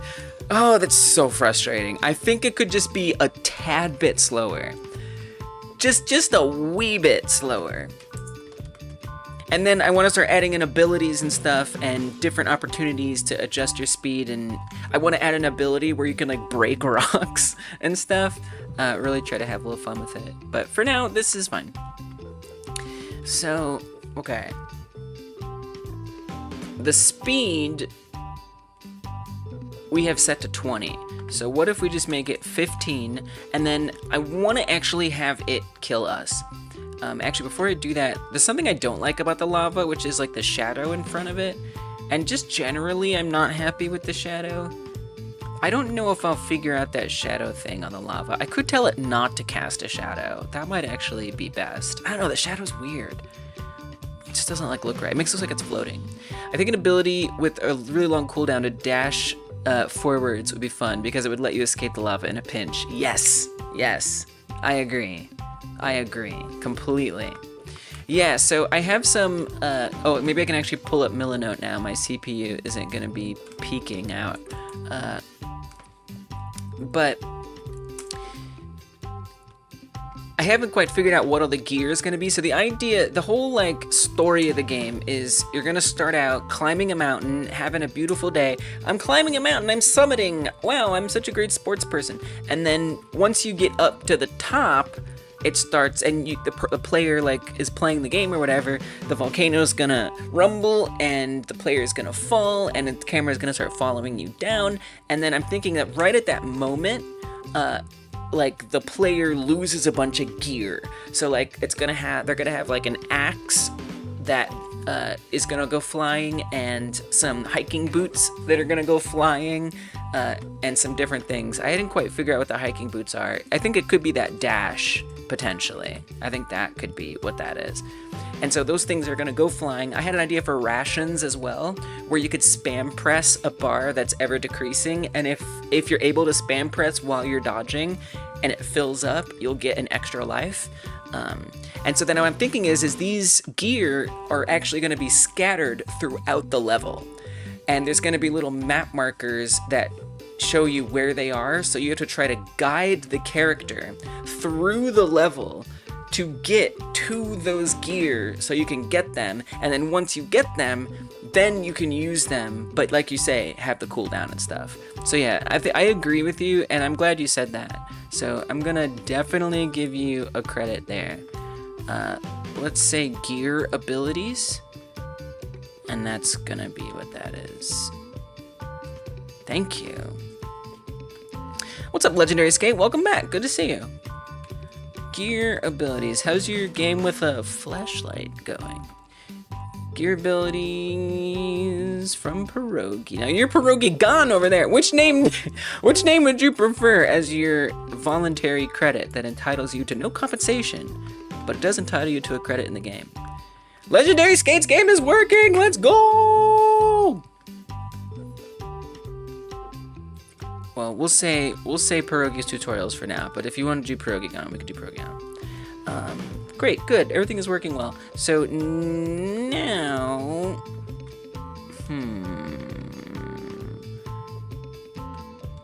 Let's... Oh yeah, the shadow. That's what I was dealing with. Let's move the light.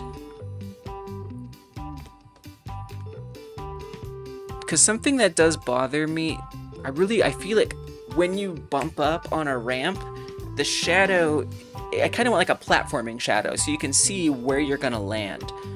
As it is now, the shadow is like off to like the side, and so you can't quite like aim yourself. And so I can see that this shadow is a little over, so I wonder if I adjust this light, I can fix that. Not there. 270, is that where you want to be? So it's right above. This might have some other unintended consequences on the appearance.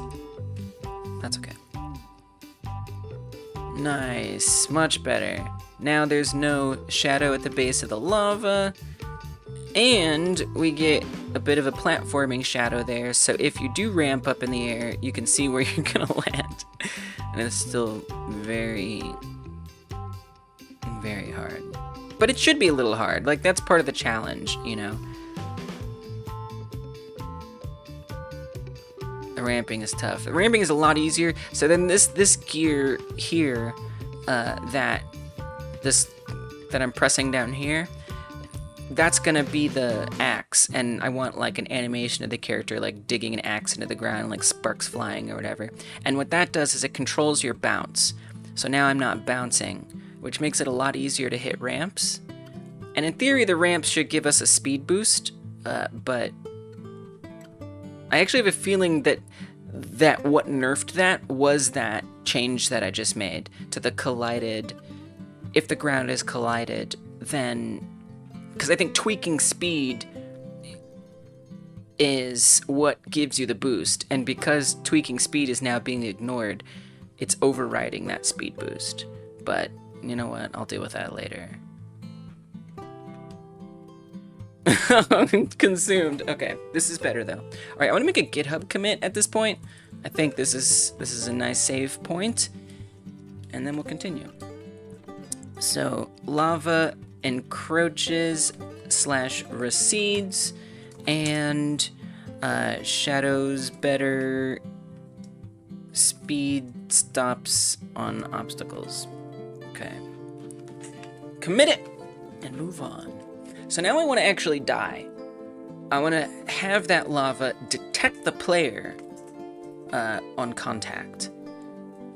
So on one hand, I could have, you know, like be tracking like the bounding box of the lava and see if it's intersecting with the bounding box of the player. You know what I think is going to be a lot easier? I mean, the player never moves, and the lava is on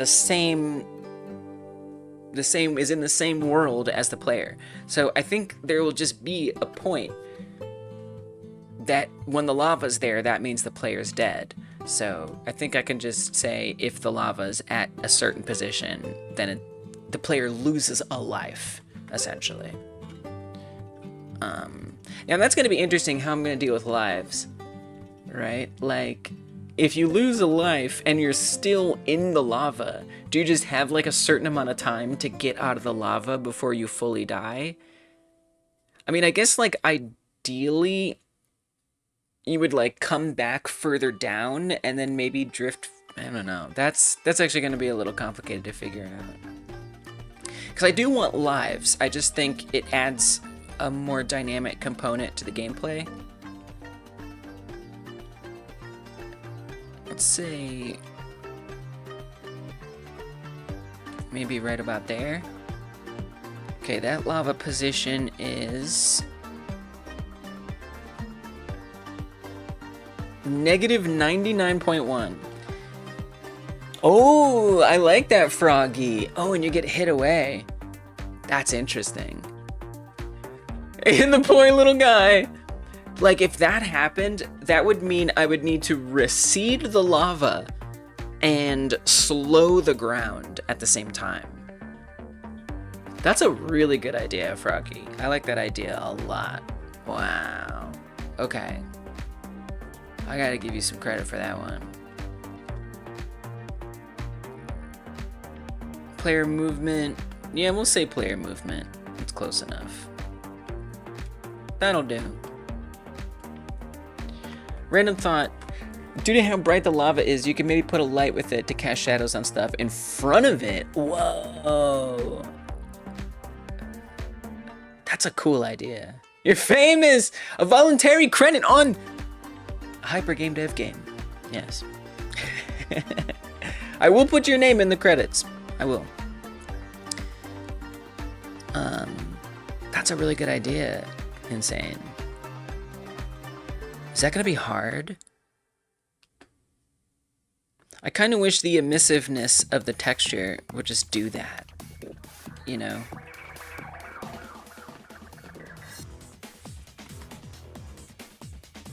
I don't even know. How would I even do that? That's like kind of beyond my like knowledge.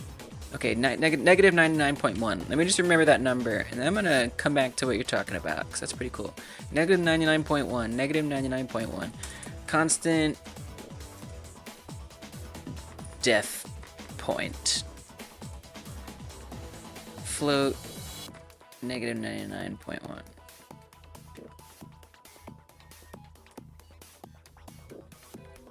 And where do I want to handle? I mean, I would love it to be like a life gets taken away, right? Like for now, which I kind of hate. It's a little placeholder mechanic. If position Z is greater than or equal to depth point,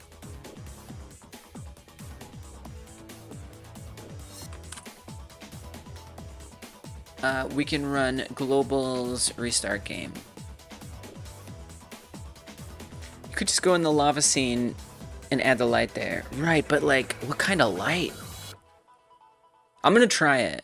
I am gonna try it. Let's see if it at least resets it when I hit the lava. Yeah, so it's not the most elegant death, but for now, just so I can actually like feel how difficult the game is or not, I think it'll work. Oh god. Oh man, you start going slow and it starts getting, oh my god, like you feel like you're doing well and you get caught up on one little rock. I'm not trying to lose. I am not trying to lose right now. Oh my goodness. And then I want like your gear to be upgradable in my, this is my overscope idea, is that there would be a merchant who you can like upgrade your gear, who's gonna be riding an ostrich down the mountain. Does that sound like overscoping? It sure does. A merchant riding an ostrich down a mountain that can upgrade your gear based on how many gems you have. You can spend gems to get better like cooldown or whatever on the gear. Oh no, no, no, no. Awesome. And then I want like distance to be measured and all that good stuff. Probably a spotlight. It's more a question of where. Right, like where. Definitely feeling the heat, literally. Okay. Let's try it. I'm intrigued by your idea. Omni light, spotlight, directional light. Okay, try a spotlight.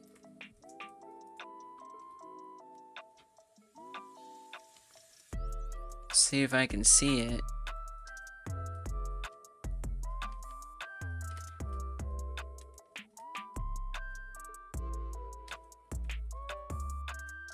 It's a weak little spotlight. Yeah, I guess that's something. Let's boost it a bit. Give it some more range. Some more energy. Nice.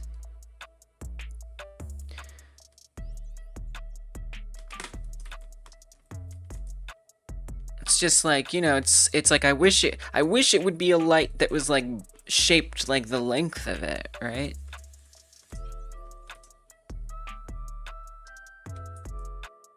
I guess if I make it big enough, like way above here, I guess that could work.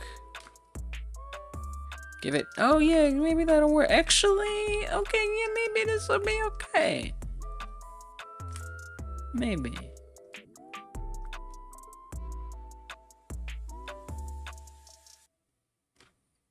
What's up, Frank? Yes. Oh, angle. Right. We are doing lava-based volcano stuff. It just feels a bit, I don't know.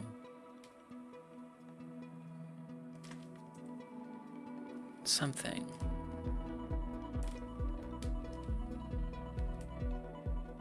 Okay, maybe this is something. Maybe he's getting there. And then we could make the color be like orange or whatever. Whoa. It would be cool if the color was like changing, like flickering. That would be sick. Okay, what is that like? That was such a good idea, Insane. I love that. I hope it's not a performance nightmare. A moving light? Whoa. I think it could be a little less, but it's awesome. Excellent side hustle idea. Chase randoms down an active volcano. Hey, wait, I want to buy something. Exactly. No, I want like little lore bits being dropped. Like, you know, this volcano hasn't erupted for, this volcano wasn't supposed to erupt for another 10,000 years. And like maybe there's like some like corporation nearby that's been like angering the environment. I don't know. Like little lore bits coming out. Because then I also, okay, so I also have an overscoped idea. Yeah, it does bring it to life. I have another overscoped idea where there's not only a merchant, there's also going to be a casino guy. And like a corporate casino guy who's trying to like give you like, sell you wheel spins. And if you sell your gems, you get wheel spins. And so maybe he could drop lore about the nefarious activities they've been up to. I even had yet another merchant idea. I don't remember what it was though. What was the different merchant ideas I had? It's all overscope and it may not happen. But, you know, that's the nice thing about doing such a simple game. You know, is we have that ability to add things. Oh, cosmetics! The cosmetic merchant. It looks even better than you thought it would. Let's go! Yeah, that was a great suggestion. You gotta get a lot of credit for that. Okay, but I do want to adjust it a bit so we can actually look at it from above and close by. You gotta fix color your flashlight. It is not bright. Yeah, I guess it should be useful as a flashlight. It sounds fair. It sounds reasonable. Let's rotate this. Not that much. I just feel like it's a little too...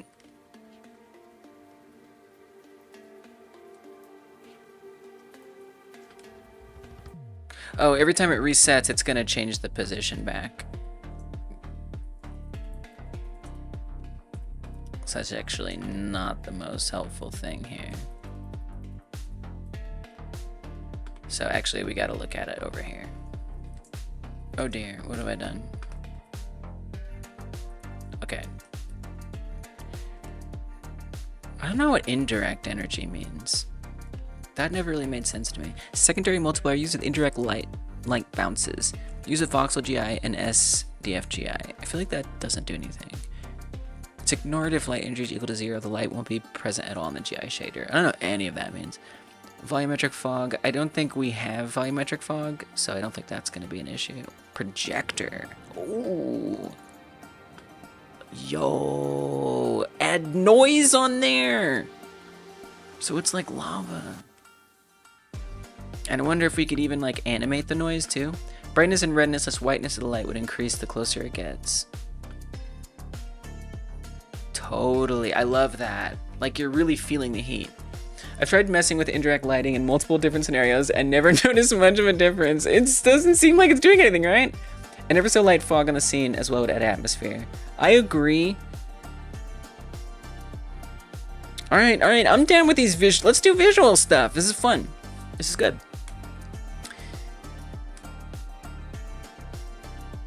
One thing at a time. Noise texture is barely noticeable. I kind of hoped it would be more obvious there, but I cannot actually see it doing anything. Is it doing something? Is there some way to make it do something like more obvious that it's doing something? I don't know. Alright, I'm not charmed by this anymore. Wait, is size? What's size? The size of the light in Godot units. Us stream watchers are always going to lean toward the visual. We love eye candy. I'm glad. And it is important. It is important to set boundaries sometimes. And 3D space is not on. The projection?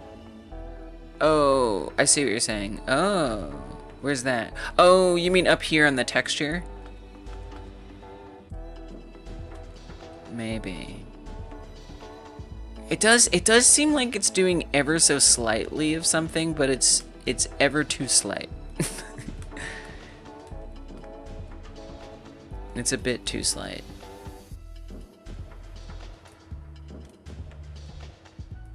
So you said it would be closer or further. The brightness and redness and whiteness of the light could increase the closer it gets. Right. I like that. This is kind of hard. Oh, okay. And then maybe we can attenuate it a little bit more. There. Red far, orange mid, white close. Oh.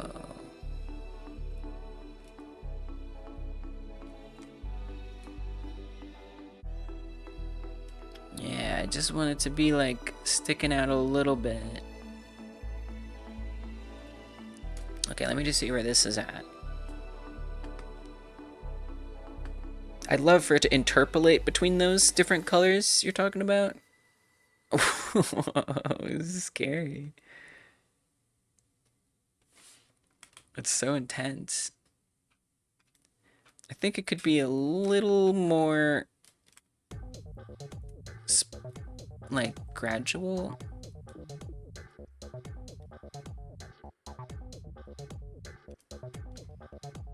Viclo, closer to you, it gets white. Yeah.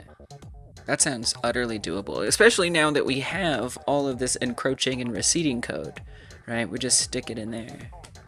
No problem.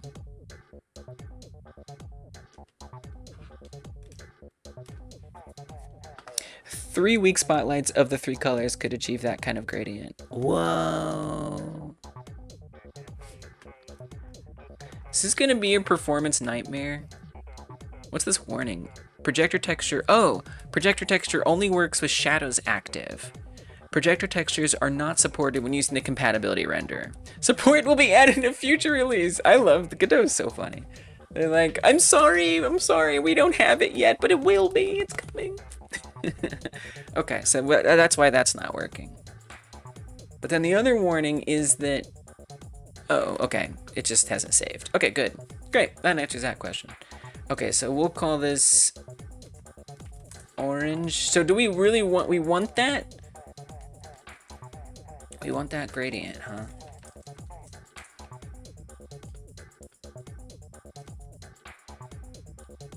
Okay, and then we just want to adjust its position. It's gonna be tough. I gotta really make sure that it's not just blending in. Whoa! It made it pink.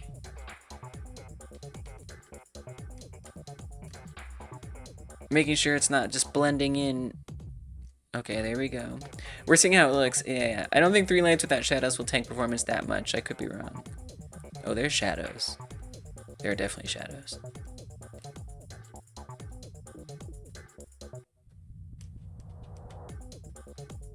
Red far, orange mid, white close. Okay, I think I'm doing that.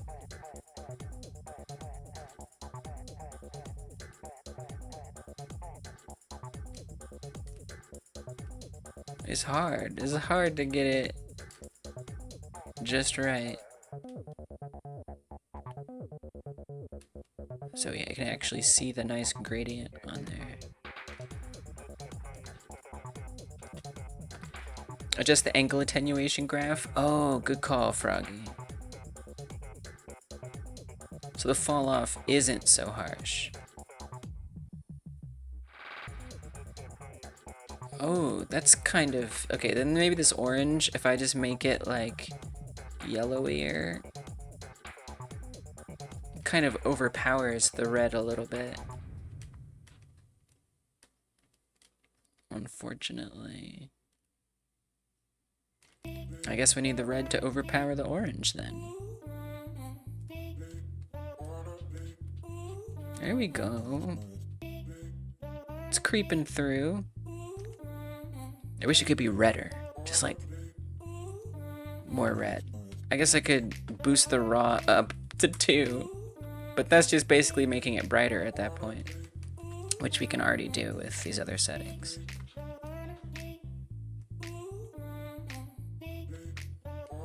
Okay, this is better. This is better. Give a little more yellow range there. It's subtle, but it's something.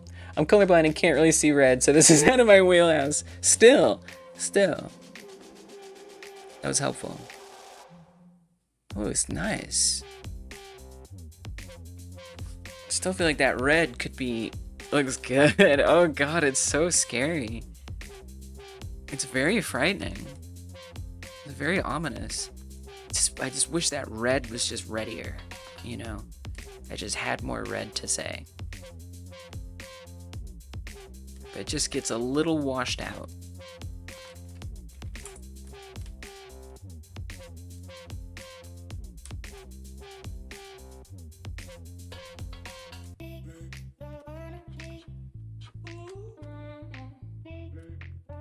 Move it back a bit. Maybe pull the orange back a bit. But it's nice. It's a nice touch. I like it. Okay, and then what was other ideas? Oh, that it changes as it gets closer and further. I don't even know. I feel like what we could do is we could like have like effects on screen maybe. That might be kind of hard. I feel like the ground is like too shiny or something too. It looks cool.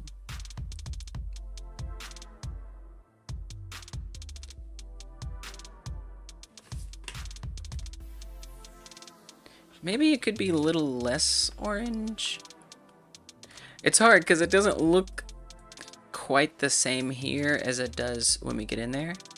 The yellow could be more orange. I feel it's too cold falling into greenish. All right. Fair. I feel like we're gonna lose the difference between the red and the orange though. You should adjust the specular option in the light settings to make it look less shiny. Oh. I like how the light lets us see the bumps in the ground. True. That is nice.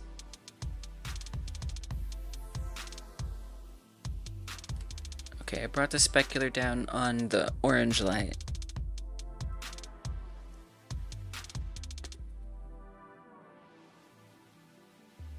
Okay, alright. It's less shiny. The red's kind of shiny though, but I kind of like it. It kind of looks good though. I feel like we do see that gradient to an extent. Yeah, you're right, Rogi. It highlights that there is like 3-dimensionality here.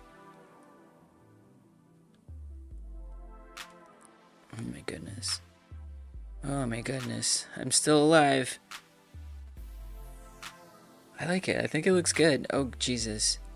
Oh no, stop, no! Oh, we're still in it! Okay, we died.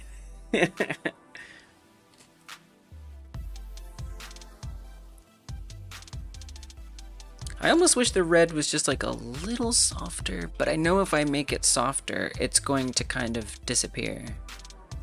I think this is a nice effect. I don't even know that it... I mean, I guess I could have the orange light get more red as it gets closer. We could still do that. All right, let's try that. That could be fun. Okay, so I'm gonna take the orange light.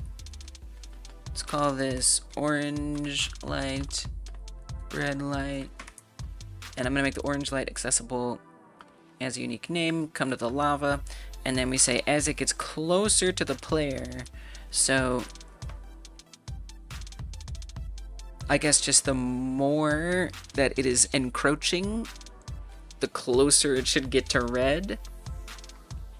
How am I gonna do that? That actually sounds kind of hard. So we'd want to be interpolating between two different colors.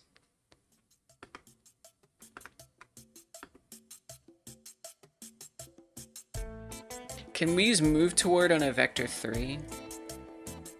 Yes, we can. And I feel like we can pass a vector 3 into color, right? Probably, maybe? I'm not actually sure. I mean, it is 3 values. I mean, you can always split it and just pop it in. Yes, there's a way to do that.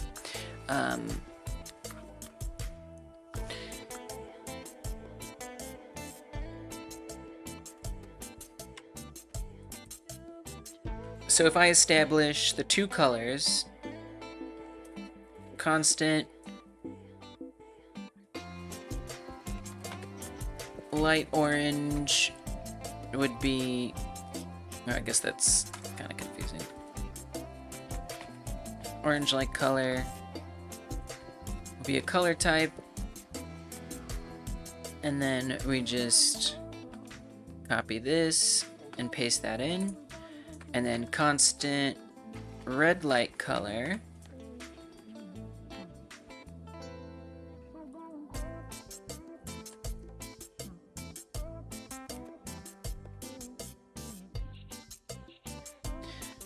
is going to match this.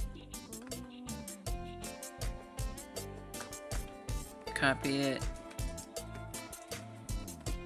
paste it.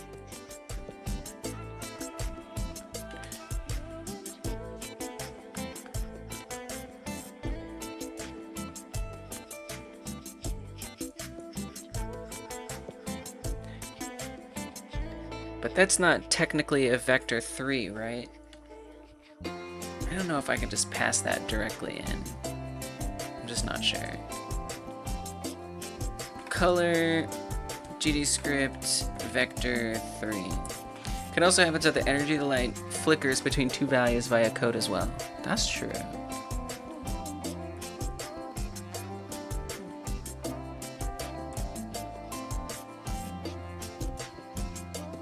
Okay, I'm asking the chat box. Google didn't help me. Can I set no code, please? Just, well, whatever. Can I set color GD script 4.4.1 via a vector 3?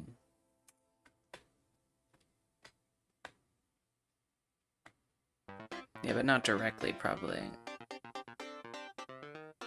Yeah. Just like have that go in like that. Yeah. And then the opacity. I think this could work. I just have to figure out like what's making it move. So I would want there to then be a variable current light color.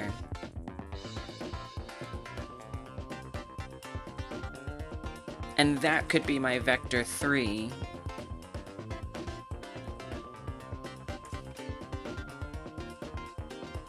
And I do want it to start with the orange light color. I don't think it's gonna let me do that. No, of course not.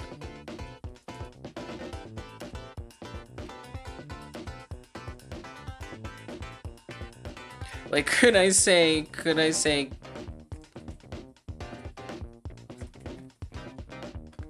Alright, Froggy, thanks for hanging out. I feel like you gave some okay, let me give credits too. You given some visual thoughts as well. I feel like this is more work than it's worth, but it's that's okay. I think it will add a really cool effect, so maybe it is worth it. Good night, Froggy. Thank you for coming back. Hope you're doing good. Definitely Pierogi. Definitely Kai Guy. Who else had some thoughts on this? Bart. Credits where the credits are due.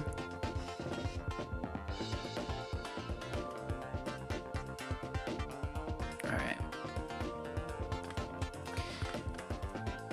So with the first one, I mean, I'd love if it was orange light color art. Oh, Insane Beta! Thank you!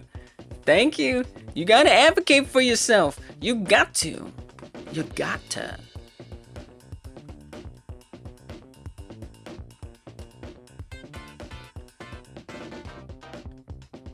There you go.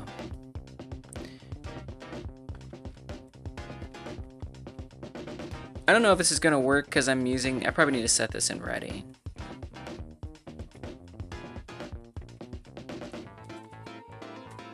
Oh, it's not mad at me. Great. Current light color, maybe because it's a constant. They want a random spectrum of color changes though. Oh.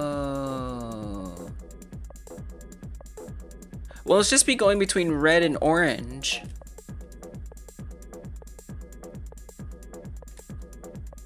Maybe you're right. Maybe it will be like a random spectrum.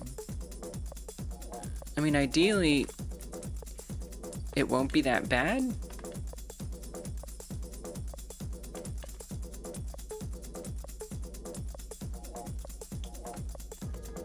Yeah, maybe I should do it a different way.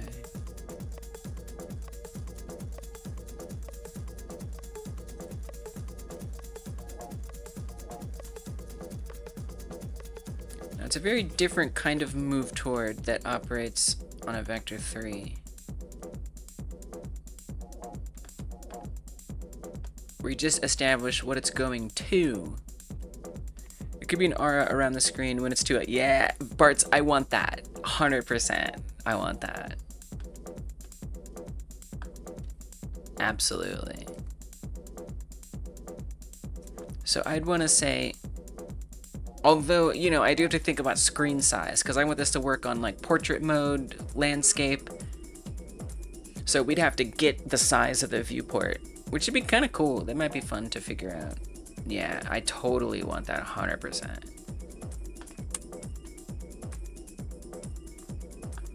Thank you for reminding me. Orange light color, I guess is the one. That's looking for a color. The light's color. An overbright color can be used to achieve result equivalent to increasing the energy. Okay.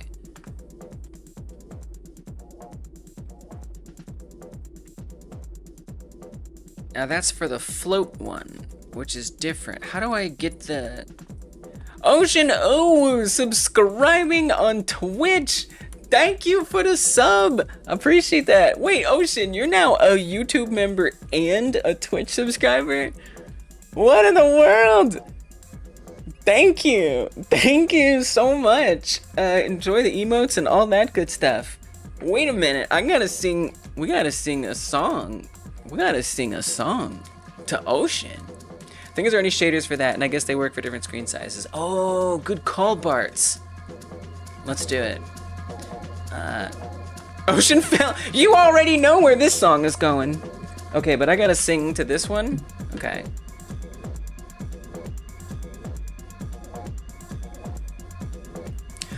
ocean, ocean, ocean, ocean, ocean, ocean, ocean.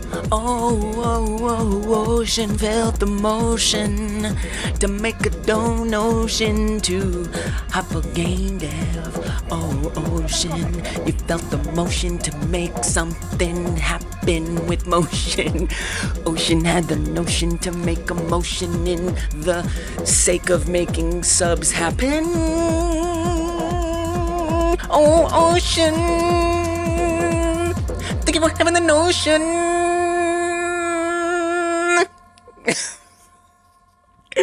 All right, now my best. But you know what? Being a little silly is what it's all about. Thank you, Ocean. I really appreciate you. You're a real one. You're the realest. What the heck? Twitch and YouTube. Double member. Double member. I know. I know.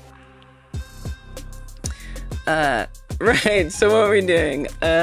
Orange light color equals. We want to reconstruct the vector. Wait, how do you get a move toward on a vector? I actually just don't know. I actually just don't remember. Returns a new vector, move to by the fixed delta, will not go past the value. Oh, you like add it at the end of the vector, I think. Got it. Okay, I see. Okay, so then, wait a minute. I think you want to adjust the value before you start doing that. So we want to say variable new light color. New light color,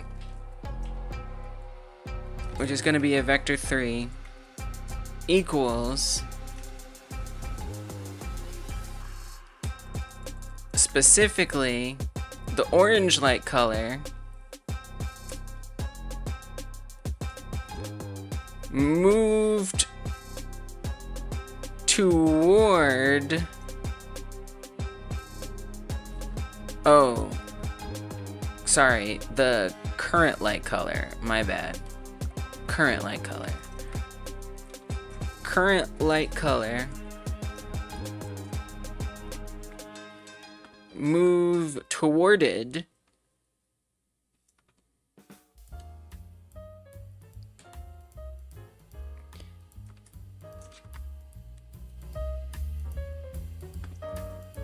vector 3 red light color R, red light color G, and red light color B.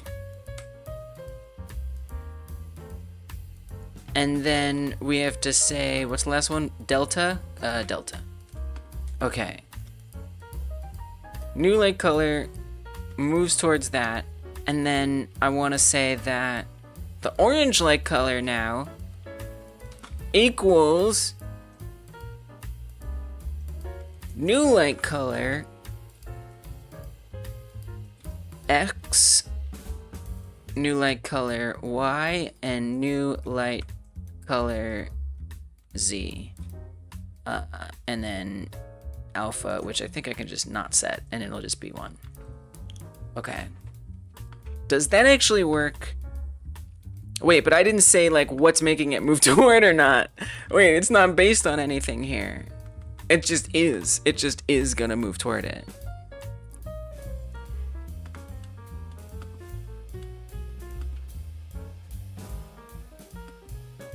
I actually have no idea. What is, I just want to know what that even is gonna be like. I feel like I don't even know what to do with this right now.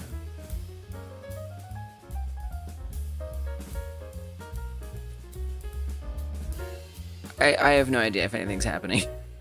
Don't know. I guess if I look on remote light, it should be getting more orange light. If it's not, nothing is changing. Wait, did you pass it back in? You gotta pass it, but then you have to pass. You have to say that the orange light color equals new light color. Wait. Well, no, it would be current light color. Wait, what? New light color is a vector 3. Current light color is also a vector 3. And we're changing that. Dude, this is chaos. I'm asking a chatbot. I'm asking chatbot to do it for me.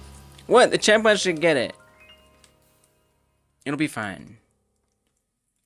See the color stuff at the bottom? I want the orange light to become more towards the red light as... Now that's kind of the tricky thing, right? Is like, how do I want it to move forward? I want it to move forward based on... Like, do I want to say the difference between... Let's say that. The lava negative 150 and negative 99.1. Actually, it would be nice if I just had like a range based on that. Let me ask for that first and foremost. Give me a callable... Give me a variable constantly updating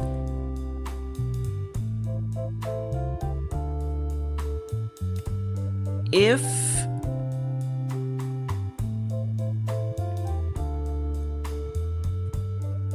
an input set to new light color. Still gotta figure out how it moves along. Yeah, but new light color is a vector 3, and so that's just, it's just like, I mean, like, okay, so it's just starting to feel a little ridiculous. Wait, I guess we're already doing it. I guess it's just not working. It actually should be fine.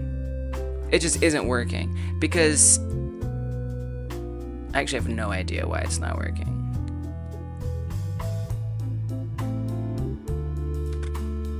It is already that way, Kai. Yeah, we probably should just do the other idea of having a single value. I just hate that because then it's like a third light. All right, you know what? Screw all this. Put all this in the trash. Set the trash on fire with lava. Forget this, forget this, forget this, forget this. Okay. I don't really want to do this because I just feel like it's more lights and it upsets me, but maybe it's fine. I'll add another red light. We'll say red light 2, okay? I kind of hate this, but it is going to be easier and it'll get this done faster. So we're just going to do it that way. And really, I guess I'd rather copy the orange light, call that red light 2. Sometimes you just gotta say never mind, you know, and try something else. Then make this red all the way.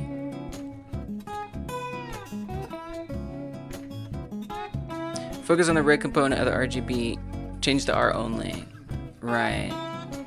Yeah, I kind of want to change the G and the B. That's true. This is true.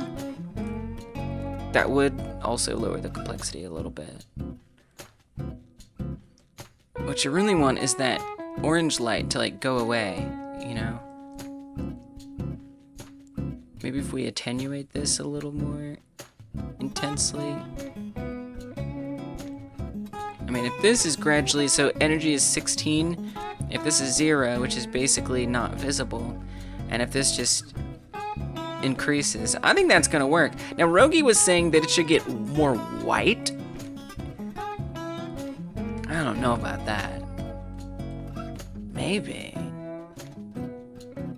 I don't know, should it get more white though?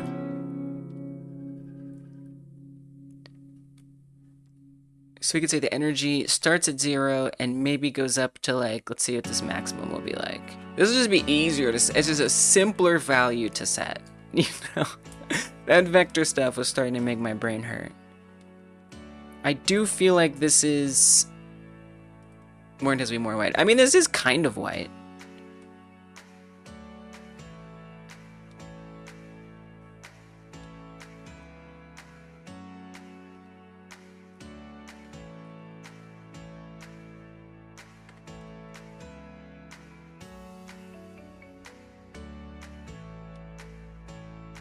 You know, I could also have the orange light decrease as well.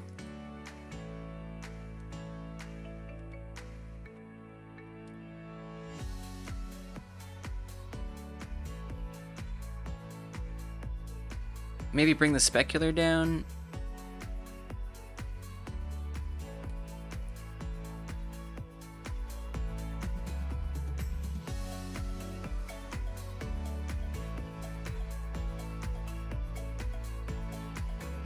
I feel like it looks better, like if it's a bit darker. Like maybe it's not realistic, but I feel like if it feels good, that's what matters above all else. So this would be maximum redness. There it's kind of low, and then as it gets closer, this would increase. Yeah, exactly, just the energy property. We can maybe boost that up from 0 to 16. It's just, the reason why I didn't want to do it this way is just because it's like, I mean, I guess I could try, I wonder what it'd be like if the red just extended out more. Then I don't, because I don't want to add a third light. You know, there's already 2 lights stacked on top of each other happening all the time. You know, it's like a lot of lights. So like, what if it wasn't? And maybe I can, not that. If we increase the range of the red one, it just gets a little, it's not very soft on the edge. Yeah, it's actually not super great, is it? If I make the energy 1,000. That, I mean, that, yeah, I guess the other light is nice, to be honest. The other night light is nice. It adds something extra that you don't get from just modifying the main light. Oh, I love how it looks on the rocks. It looks so good against the rocks. The rock's just like getting more like lava-y as it gets closer. It's a really cool effect. Yeah, okay, this is good. Okay, so let's put this at 0. This is the way to go, this is the way to go. So I'm only gonna put the red light on here. That's the only one we're gonna choose. Red light 2, mind you. So we've got red light 2, and I want its energy to go from 0 to 16. That's it, that's all we're gonna modify. Now, when is it gonna get modified? So I need to map, I want the current position of the ground. The furthest the ground is gonna be is -150. So I need the difference between -150 and -99.1, right? I don't know that it really matters to calculate that. 150 minus 99.1 is... Wait, I did that wrong. Sorry. 150 minus 99.1. Okay, 50. So it's... I somehow have to map 51 to 16. I want it to interpolate over that time frame. This plus the screen vignette shader is going to look so... Wait for it! Fire! Exactly.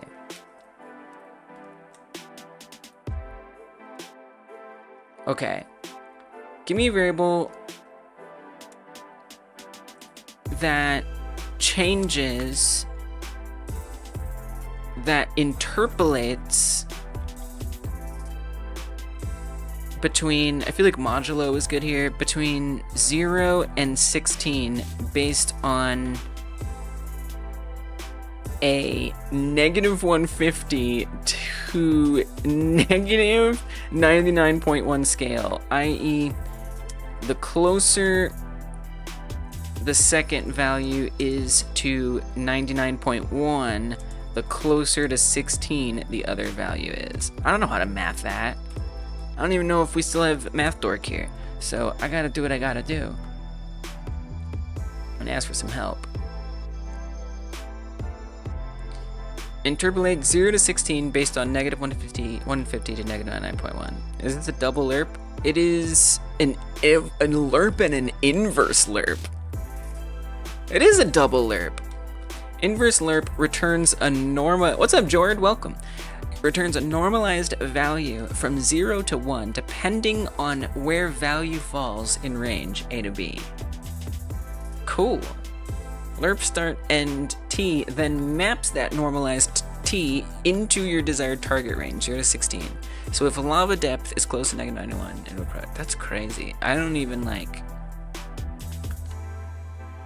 It's honestly not even that complicated. Maybe he's remap, or is that not what you're looking for? What is remap? That sounds familiar. That's something I've used.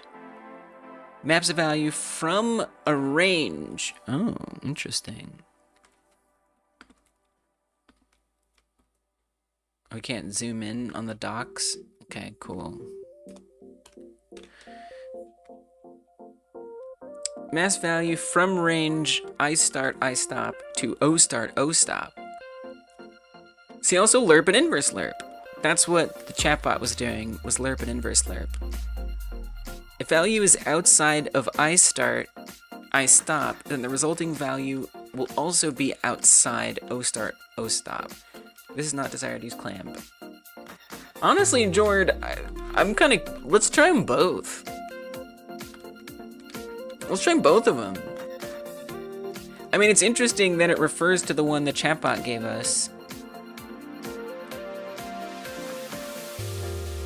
At least it's not complicated math. Lerp inverse lerp makes sense.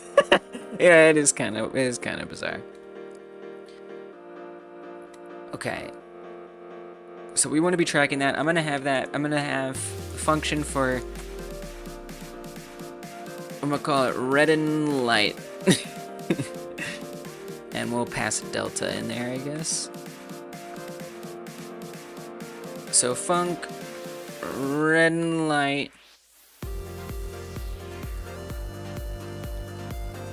Returns nothing. Let's try the remap. I think that's... I like if you guys make a suggestion trying that. So we want to start with the value that we're changing, which is going to be red light 2, light energy. We're gonna start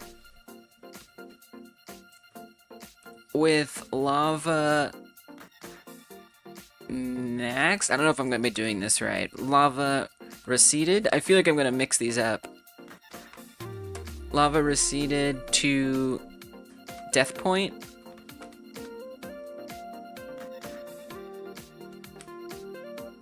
And then that take us to from 0 to 16. Am I doing that right? Oh shit! Oh woo! What's up? Thank you again for the 100 bits. That's a song. Remap red light to light energy. What do you mean expected a closing?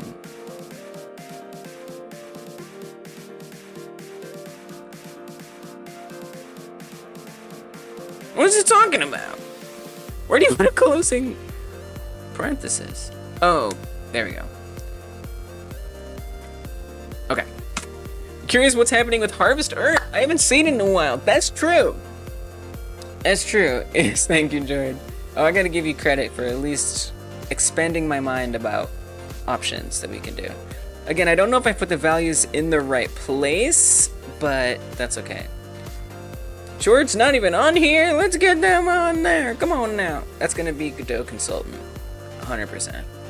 So yeah, so Harvest Earth is a project that I was working on regularly, like years.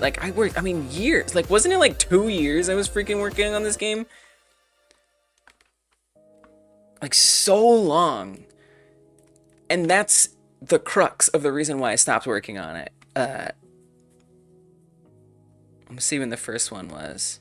So this is the playlist on YouTube for all those past devlogs I've been doing. Okay, it says a year ago. It says a year ago. But it's a little more than a year ago. You can see it says a year ago for a long time. So I would say it's close to 2 years ago at this point. And yeah, I just... I realized that I had a scope problem. I was not making, like, progress in the game in any, like, reasonable time frame, right? It just seemed like the scope was ever friggin' increasing, and I just didn't know how to finish a game. I didn't know what that felt like. And so I don't know if I have gameplay so you guys can see what Harvest Earth was. The idea, it's actually not that different. It is different than this game, but it's also not that different. I don't know where I've got gameplay at. Maybe at the end of this one we did some gameplay. Oh yeah. So it's also an endless runner game. And the idea was you had these limbs that would reach out and grab people, and you would either abduct them or eat them. And then your limbs could break off, and you had, so it was kind of this like game idea I had, is what if you had to manage your limbs and the health of your limbs as you're playing the game. This is a Godot skin that the character has. Normally it's like an alien. I don't know if we'll actually eat things, but the arms will grow and the legs will grow, and you stand up and you grab things. And so yeah, this was a game I wanted to finish, and it did have kind of a big scope. There you go. So we get the arms and the legs, and now we're this little guy running around, and we pick up those people and do stuff with them, and different things like that. And you can see the limbs get broken off when you run into things. And so, you know, I really like the game idea. It's cool to see it again. Hey, what's up, Sean? Welcome back. Welcome back. And I needed to finish things. Yeah, Guy's on the TV. And so this is a members only stream that I did on YouTube. I'll do those on Twitch whenever, apparently we need 90 unique streams on Twitch before I can do subscriber only streams on Twitch. So I'll see you in 90 streams in the member streams on Twitch. For now, they're only on YouTube, unfortunately. But I couldn't finish it. I was just taking so long. So that's why I started the Game Like Jam, and I started working on smaller games so I can learn how to finish things. So in terms of like what's happening with it, it's on hold until I can figure out how to finish games good. And I get tired of doing the Game Like Jam. Then I'm going to circle back to Harvest Earth. Now I won't stop the Game Like Jam when I get tired of it. The nice thing about the Game Like Jam is it doesn't require me coming on here and live streaming myself working on it. It can just be in the background. But yeah, so whenever I'm taking a break from participating in the Game Like Jam, I don't know when that'll be. That's when I'll go back to Harvest Earth. Because I mean, I'm looking at it, it's like, this is like a game. Like, there it is. Is it a very good game? I don't know. But I had like tons and tons of levels planned and so many features that, I mean, just weren't even close to being implemented. And I realized I'm too new to game dev to be committing myself to a game of this size. So, I don't know if that answers the question super well, but that's it. You sure this wasn't today? Oh my god, it is the same shirt. No, this was 6 months ago. So this was actually the last time I worked on the project, was 6 months ago. So it has been a while. And it's tough because like when you're live streaming, working on a single project, you're promoting that project, right? And so people are interested in that. And then it's like, where did it go? So yeah, that's where it went. I am not good at making scope, and I want to learn scope. All right. So I gotta sing Ocean a song again, because Ocean gave 100 bits, and that's what we do here. Donos, memberships, subs, all that stuff. Highlighting a message, because on YouTube you get allocated a monthly message highlight. Those all get you songs. I can't sing, but I do it anyway to show that I appreciate y'all.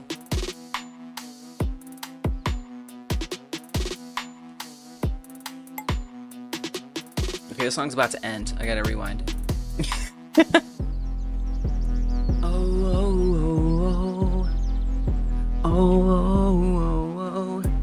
Ocean is smooth like lotion. You're making sure we're not too dry. You're keeping us nice and moist. Ocean is smooth like lotion, making sure the money isn't drying up. Ocean's smooth like lotion, keeping us from being too dry. Ocean is kinda like lotion, making sure the money don't dry up. Ocean is kinda like lotion, making sure the money don't dry up. I'm sorry for saying the word moist. Nobody deserved that, but that's what we got. Thank you, Ocean. I appreciate you. And Ocean with another 100 bits. That's another song. Interesting. That's fair. It's super difficult to finish big projects, but that green alien is iconic to me. I'll remember their silly face whether or not they eventually feature in a release game. They will be. Well, if you think about it, technically they did get in a released game. So I had this idea when I first started the Game Like Jam to keep me in the headspace of Harvest Earth, which was the name of that project that I stopped working on for now.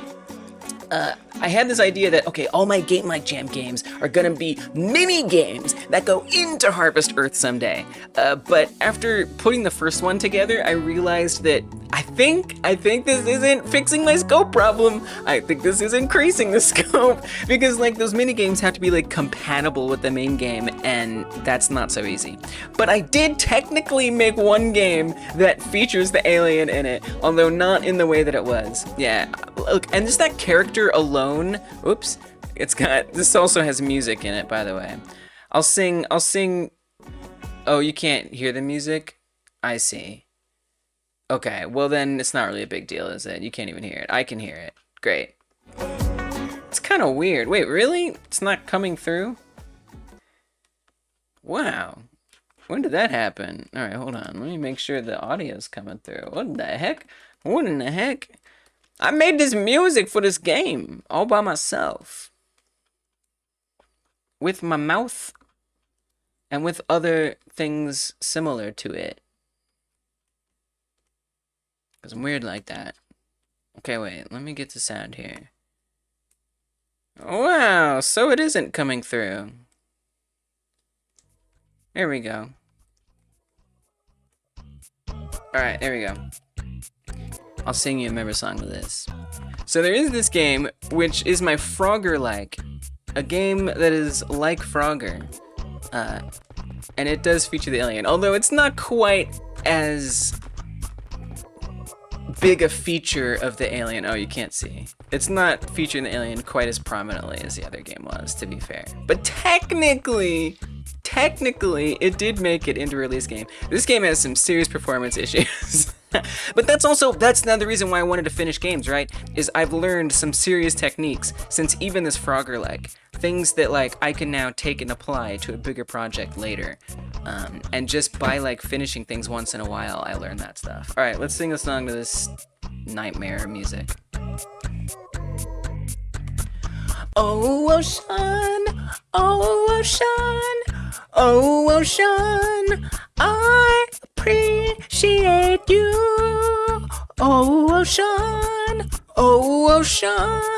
I appreciate you. Ocean, you've got appreciation from me, ocean one. Ocean's got appreciation from me. Don't you know the song's not done? Yes, it is. Thanks again, Ocean, for the 100 bits. I appreciate you. Okay. What was I doing? Ah, our ears! Okay, nobody deserved that volume increase, and I apologize. It's because the game audio is a lot lower. What have I done? What have I done to us? Why have I punished every single person? So many people just went. Alright. Right, we were trying out remap per Leader Jord's suggestion. Thanks for understanding. I do appreciate it. I learned a lot making it, and I do want to go back to it at some point. I'd love to even like refactor it from the ground up. You know, like make the game better in every way. Because I was just such a noob. It had code from like when I was literally just starting and I didn't know how to do anything. Up to code where I became more skilled and I was able to do more advanced things. So it's like living next to like very crappy code and like better code. And so, you know, I feel like a lot of it needs to be better integrated too. Okay, so we're remapping this, but so what? we need to like assign that to a variable. Remap returns a float, and or does it? Does it?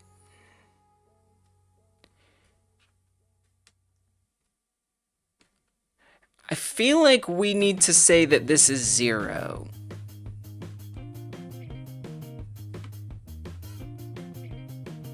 I think we need to make a variable. Variable new light energy float. And then we say that, and that's gonna equal 0. And then that's what it's remapping. Now the only thing is here, is that actually gonna move it? Like, what is this remapping gonna do? It's not gonna move it. Is it? Like, what does it do? Does it move a value, or does it just remap it? So I would need to then, like, I guess... Yeah, I'm not really sure how to use it, Jord. That's the only thing. Because if this returns a float, then if I just say that that's what the red light 2 light energy equals, I'm guessing it's just gonna sit at 0. Whereas the lerp is gonna actually move it for me. And so if I wanted this to move, I would probably need like a lerp anyway. I mean, I'm glad to have learned about it, but I think that the interpolation does make more sense for this application, right?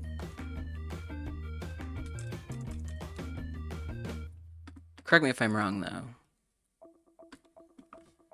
So we're to comment this out and say, new light energy. Still credit for teaching me about that. It sounds like that's almost like a kind of clamp, except it's like remapping what the values would be.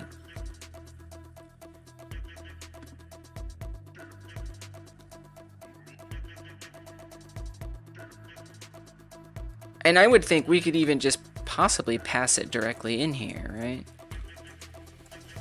Red light 2 light energy equals interpolating between 0 and 16 from lava receded to death point. Wait, and then what's the last one supposed to be? Oh, wait.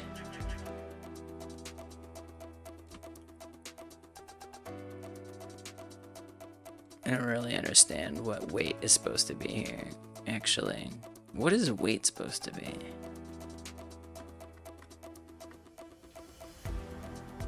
If lava depth is close to 99.1, lava level will approach 16. Wouldn't you want... Also, welcome, Sean. Thank you for supporting the channel. Welcome. I forgot to give you a proper welcome. Thank you. Appreciate you. Wouldn't you want the first two arguments to be lava receded, lava encroach? Inverse lerp returns a normalized value from 0 to 1 depending on where value falls in range A to B. So that will return a 0 to 1. Lerp start end maps the normalized T, which is the inverse lerp, into your desired target range 0 to 16. Oh, maybe you're right. Wait, I actually have no idea. If lava depth is close to negative 99.1. Oh, so that would be position. I see what this would be. This would be position. Probably don't need a delta in there. Position Z. Maybe. Let's find out. Let's see if it works. I don't think I need delta in here also. I think the lerp probably deals with delta. We'll see. See what happens. I'll ask about delta. I want to use the remap. I just don't know how to use the remap. I think that's getting redder, but now I want to make sure it goes back and forth too. Let's go to the remote tab. Take a look at red light 2. Oh, I gotta keep clicking on it every time. It's kind of difficult. That's a little bit difficult to play the game and check it at the same time. It's too hard. I can't tell. It doesn't really seem to be... I guess it is. I can't believe how much strong that attenuation is. I think it's definitely working. I think it's totally working. The attenuation is a little too sharp on the other light. When did that happen? Recently, apparently. Okay, so something more like that. I think it's working. I wish I could view the value, but I just die so fast. Let's debug print it. Let's put it on the screen so I can just verify that it's working correctly. So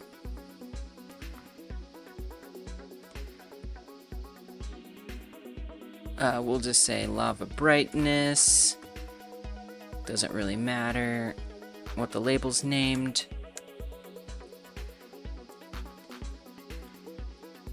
And then I'll say, oh, welcome back, Travi.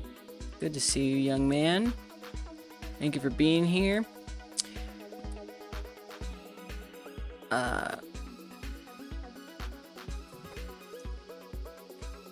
Label lava brightness, text equals lava ref red light 2 light energy, and we want to stringify it.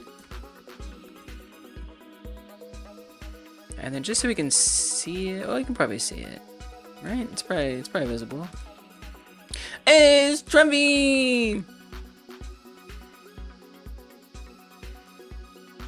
Oh, I gotta make it visible. It'll help. Just a little bit there. Okay, so it should be in the bottom right. It says speed, but it won't. It'll just be a number. So ideally, it's going to be going between 0 and 16 if this is working correctly. It's very hard to see because there's tons of dots, tons of decimals, but it's working. It gets much more red the closer it is to us. The further away we are, it's cooler. This looks awesome. Okay, I do love the vignetting idea, and I think we should do it. This looks so good. Oh my god, it looks so good. This looks wonderful. I feel safer. Oh no, I feel it! I still think that attenuation is a little too sharp. I swear it keeps changing the attenuation on me. Oh my god, oh Jesus.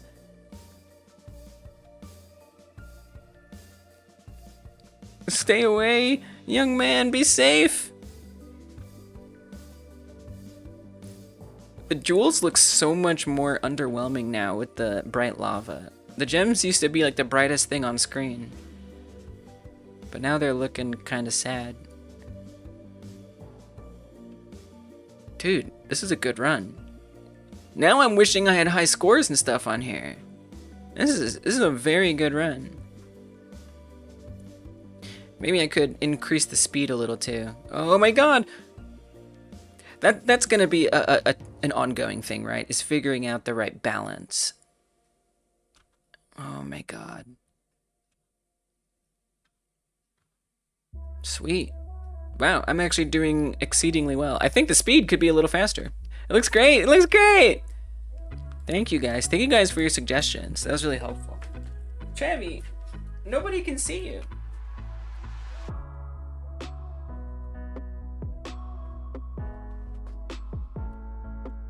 There he is. Okay.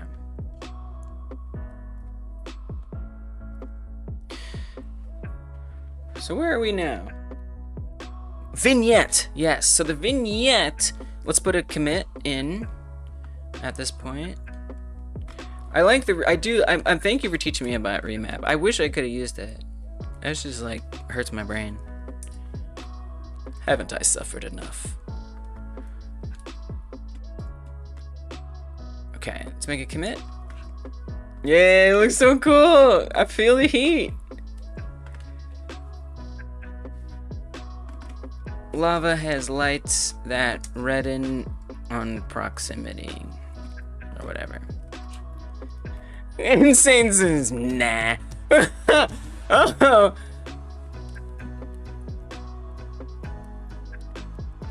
Oh, it's not cool? You can say, nah, it's not cool. It's hot. It is. Or maybe Insane's really just like, that ain't it.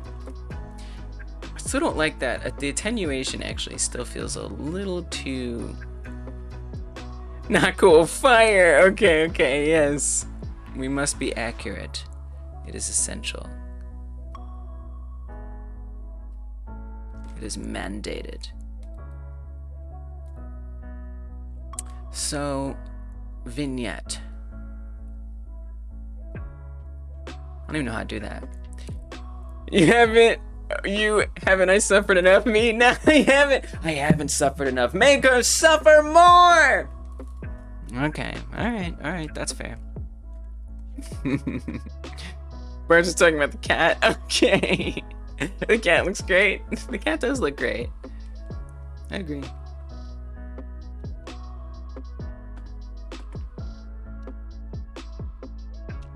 Yeah, oh, a shader. Right, you were saying that there's shaders. Oh, let's go get a Godot shader. You don't have to tell me to go get a Godot shader twice.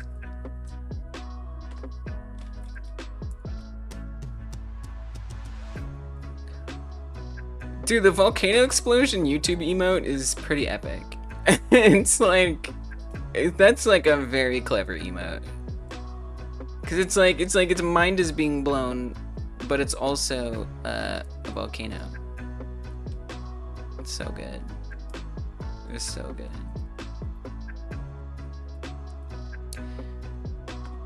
Let's just see what they have for vignette. Now again, I do want it to be based on the screen size. Vignette, vignette, vignette. Nice, nice, nice. Oh, there's a lot of them. Oh my god. Whoa, there's a fire one! Travi looking healthy? Tummy issues cleared up? Yes! Yes, he is! He has a strong stream. He had some urinary blockage issues. And it would, dude, it turned, like, we were at like a vet. Not a vet, but it was technically an animal hospital because we had not experienced him getting blocked up before. And so he got blocked up. We took him to an animal hospital because we were like, oh my god, he's struggling to pee. And they got him unblocked. And then it happened again. Took him to the animal hospital again. The animal hospital, they were like, okay, well, since this keeps happening, when you're gonna start thinking about putting them down, okay? And I was like, what? No, what are you talking about putting them down? Right, I was devastated. But I thought it was true. I just thought it was true. And so we took him to our regular vet to put him down, which is like the saddest thing in the entire world. And then the vet was like, well, have you tried giving him a different diet? We were like, no, the other place just said he was done for. And he was like, okay, so we're gonna try a different diet and see if that makes a difference. It did. He's literally fine now. He was just the food that we were feeding our other cat, which was fine for her, was building up minerals inside of him that was causing blockages. It was like such an unnecessary trauma that we had to go through. We were just like, here he is. Goodbye, Travi. It was awful. So, yeah. Thankfully, that is totally fine now. And his stream is strong. Thanks for asking. I don't know about this fire shader. It's kind of a lot. It's kind of doing the absolute most.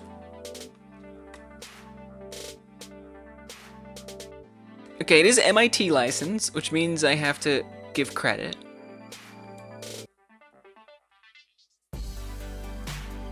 It's based on someone else's shader as well. Bitbucket? Yeah, it was pretty awful. The hospital just treats the symptom rather than the source, and condemned to death if it comes back. I know. I know. It was like so weird. Like, we're obviously never taking him there ever again. Yeah, exactly. They didn't even ask. They didn't care, because that wasn't really like the type of like place that they are. They're not. They're like, their role isn't to, you know, treat cats like health. Their role is to deal with the emergency that they're presented with. And so they should have done that, right? But I mean, you know, from their perspective, they're like, okay, well, we can unblock him, but yeah, I don't know.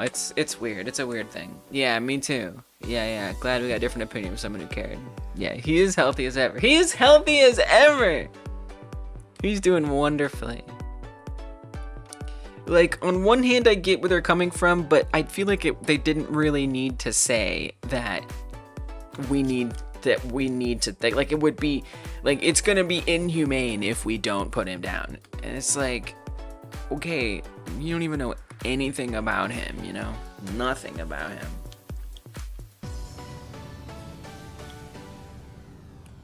And then this is also radial, which I guess like a vignette would be. I mean...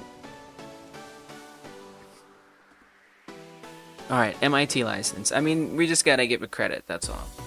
Which is fine. I just have to remember. Pray that I remember. Alright, let's just try it, and let's just see what we get. And then, how do we use the shader? I've actually never... We put it on the camera? I've never used a shader like this before. Default parameters work just fine. Okay. Set the noise texture seamless. Very important. Noise height must be greater than width. Set the texture, but where do I put it? What do I put it on? Do I just put it on like a camera? I guess let's try. Camera. Wait, camera doesn't have a material. Wait, how do I do this? Color rect? Oh, gotcha. So like kind of like in the UI, I see. Okay, that makes a little bit more sense. And then that's already gonna adapt. Okay, suddenly this makes a lot more sense. Okay, I'm just gonna give it its own margin container, and I'm gonna call this FX, and I'm gonna make it the size of the full rect, and then yeah, add a texture rect. Good idea. That's a text edit. Very different. Not the same. Texture rect. And then for the texture, I'll just make it a gradient that is invisible.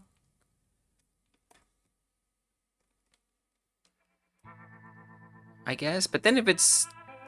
I don't know, we'll see. Material... Create a new shader.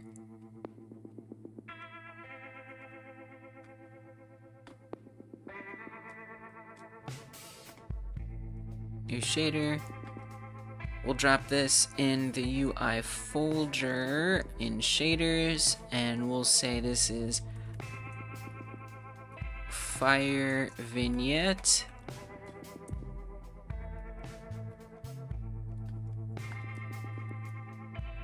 Nice. Okay.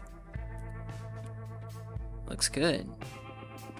Just gotta adjust these parameters around. A noise texture. Whoa, dude, this is freaking awesome. What? What? This is doing the absolute most. Oh my gosh. Holy crap. Ideally this would be under all that stuff. Oh my god. It's so extra.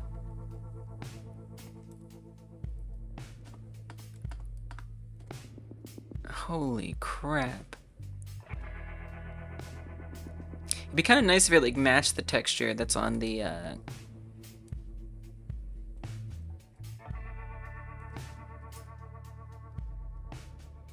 whatchamacallit, the lava. As the lava's closer, the effect is more visible. Exactly, insane. That's it. That's it. It is. It's psychedelic. It is. It's exactly what it is. This is pure psychedelia. Okay, there we're kind of closer to the texture that is already on the lava. You can kind of see the cat's. Excuse me, kitty cat. Pardon me.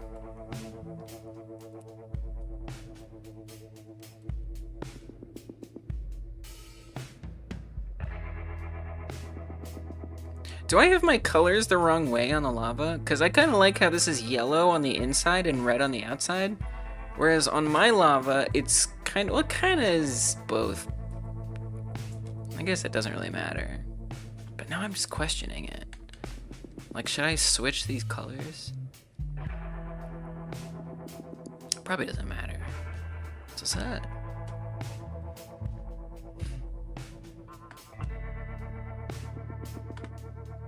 Maybe we're just doing full blast either way. Yeah, just see how it looks. I gotta give it a try, right? Okay. Let's make this a swatch. Make that a swatch. Yeah, just on the off chance. Totally, totally.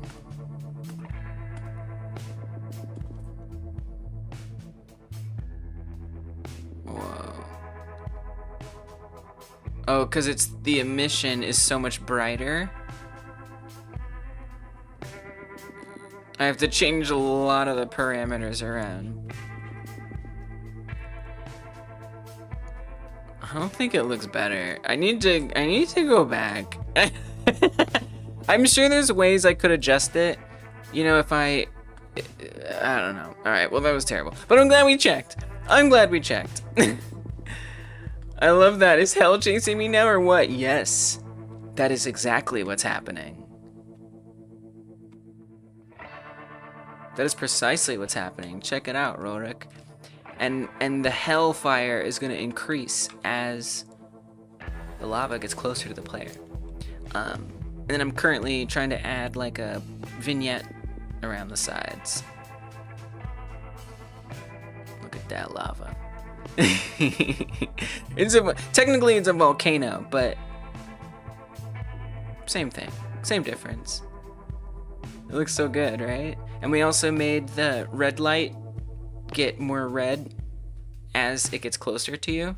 So the further away it is, it's more on the yellow side. And as it gets closer, the redness comes in until it consumes you and you die. End up using remap or lerp? I used lerp. The reason why I didn't use remap is because I didn't really know how to use it. And it seemed like lerp was going to... lerp would move it for us.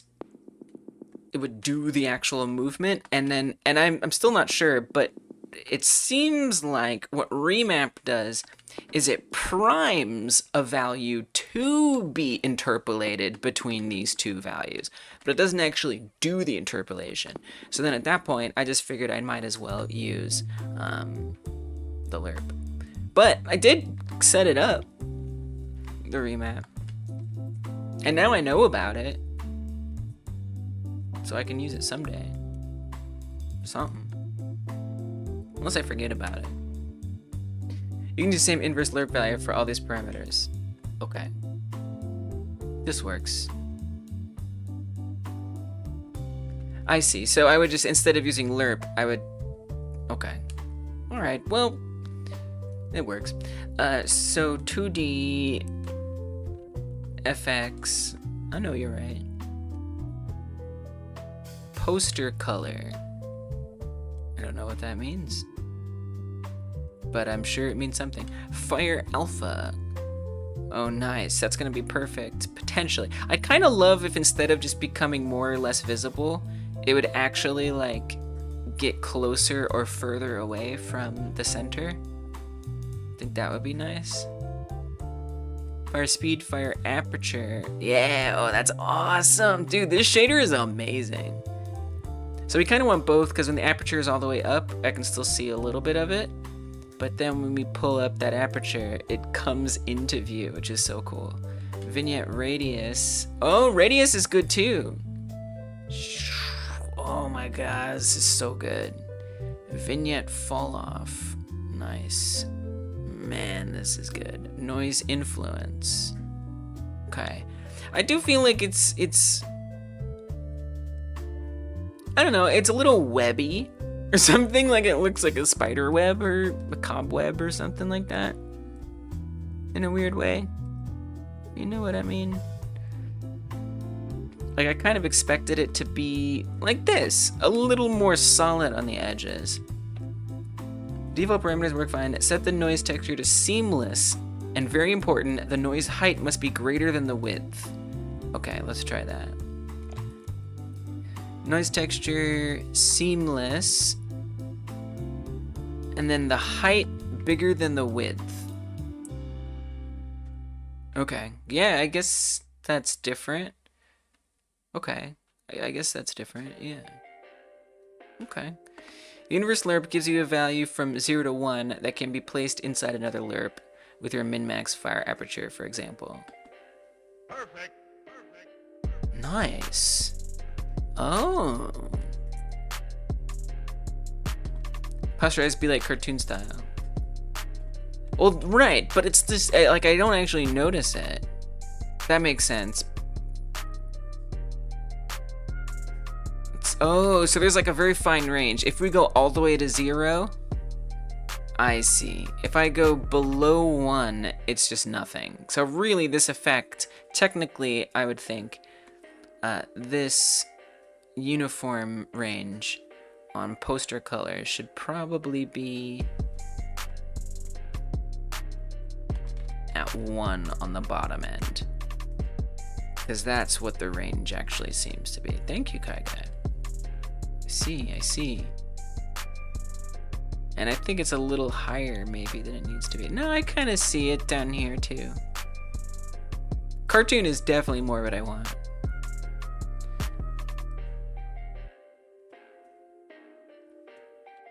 Alright, well I guess this is correct.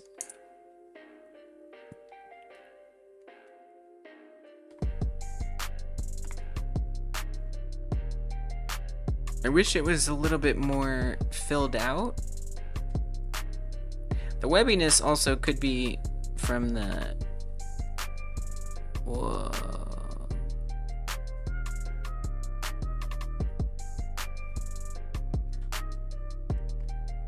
The noise type that I'm using, too.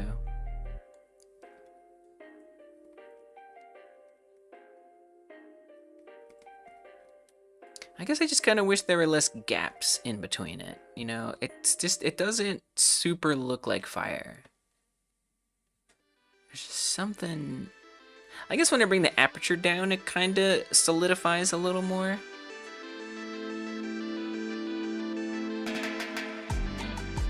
I almost wonder if this is just not the right noise type, too.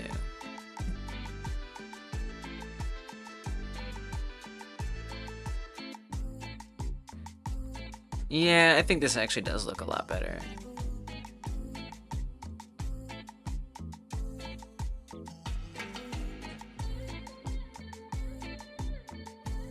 It's kind of a tough decision.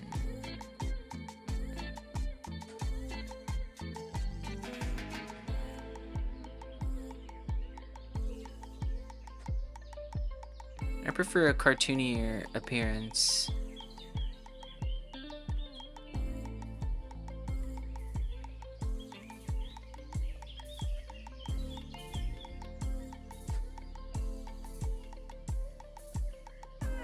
Maybe like that far in.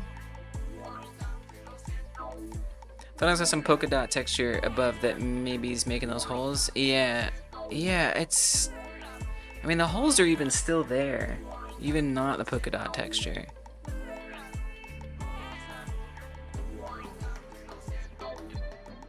You know, it's like it's either one extreme or the other.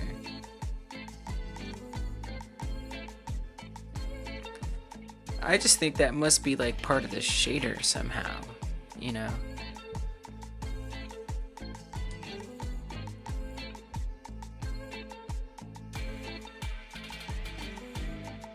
That's giving it that kind of look.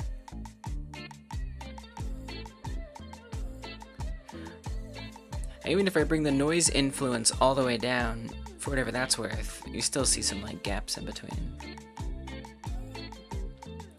I think this is fine.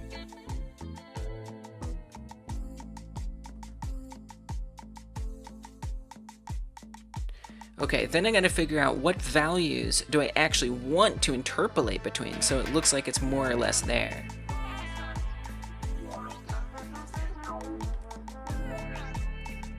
I do really like the aperture value. I feel like it needs to be a little higher. I'd love if the aperture could like actually make it fully disappear. So the range they put is 5. Let's see what 10 is like. It might start inverting though. We'll see. I think... I don't actually know. Make it 100. Crank it all the way up. Yeah, it kind of stops disappearing at some point. Yeah, it seems like 5 actually is the max that matters. So we'd have to do some combination of values, not just the aperture. So we could do the alpha. I mean, the alpha is the most obvious thing, right? It makes it more or less visible. But I think it'd be cool if we did the aperture as well. I think it's a nice effect. Won't disappear completely since the lava is always right behind you. Oh, that's a pretty good point, Bart. I do think this is kind of ugly, though. You know, there's something about it I don't really like. But that's a very good point. That's an excellent point. But if I increase that, it really changes the way it looks.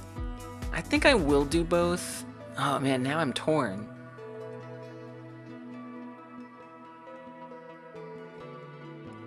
I guess I could just not do the aperture all the way, and then not have the alpha all the way either.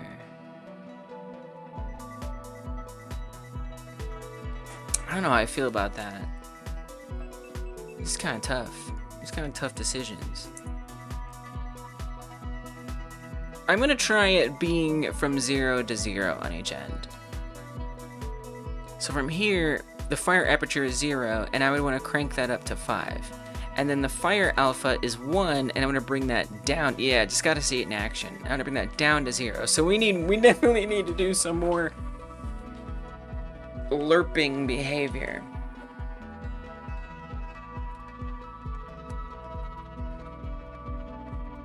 Okay.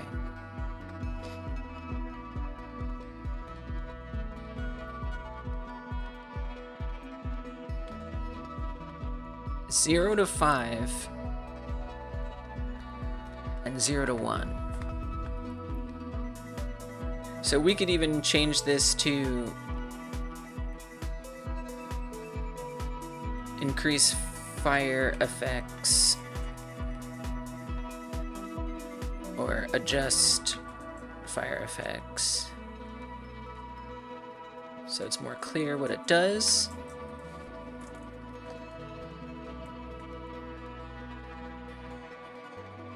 And then say red light to light energy equals lerp. That's changing the light.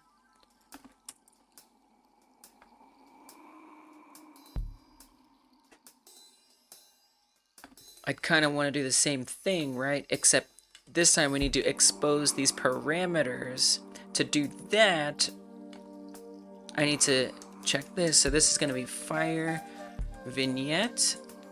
I'm going to make that accessible as a unique name. We're going to drag and drop it in. I don't know if this needs to be on here. I guess it is good on here, because it feels like more of a UI effect than a lava effect, but it kind of is, so it's okay. I try to organize things in places that make sense. I'm trying to remember how to access parameters. We're just gonna copy from here.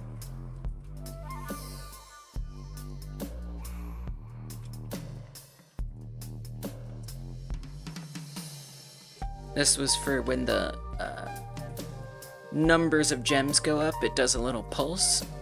So I'm just borrowing that code since I already typed it out. So we need to set up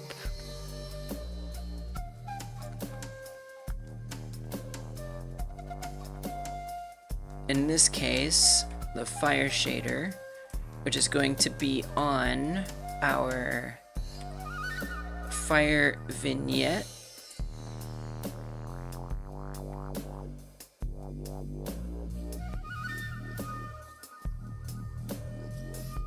Dot material.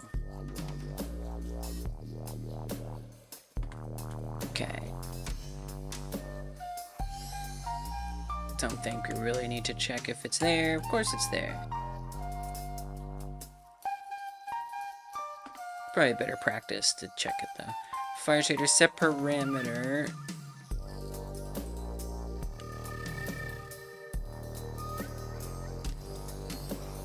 So the parameter is...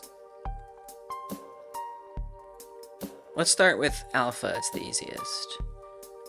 0 to 1, it's called fire underscore alpha. Fire alpha.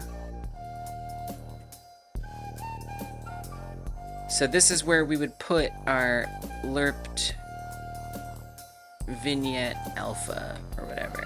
So I need to create a variable for lerped vignette alpha, which is a float, and that's going to equal this.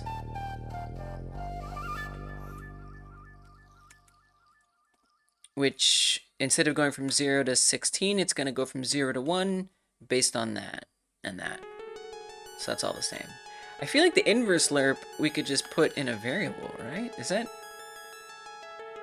acceptable? Is that going to work? Variable inverse lerp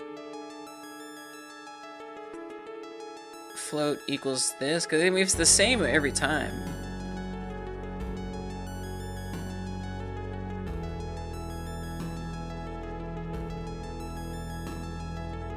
Whatever, it's gonna call inverse lerp. I mean, I could be wrong that this will work. Well, you don't even have to inverse lerp it. You would just say inverse lerp.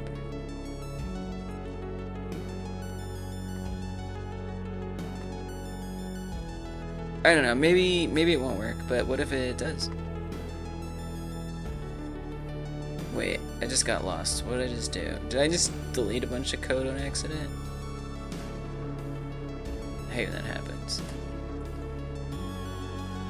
Okay, paste that in there. Pull this down. Call that inverse lerp. And then in here, drop this. Just so it's like a little less chaotic and repetitive. Assuming that it's even allowed to behave this way. Okay. So we've got our inverse lerp, our red light energy, which lerps between 0 and 16 based on that inverse lerp, our fire shader, the lerped vignette alpha, which we then want to pop into the alpha. But then we also want to say lerped aperture alpha, or lerped vignette aperture, right?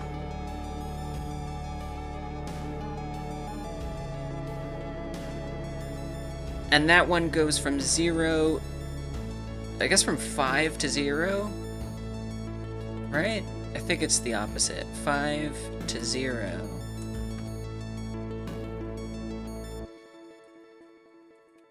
By way of inverse lerp, or based on that.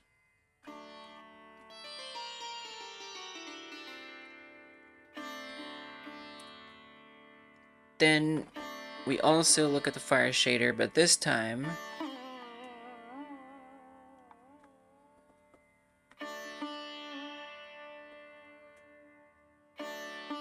There, fire aperture. And this would be lerped vignette aperture. Okay, I don't know if this is gonna work, but... Oh! Okay, wait. Did I have an error? I don't know. We'll see.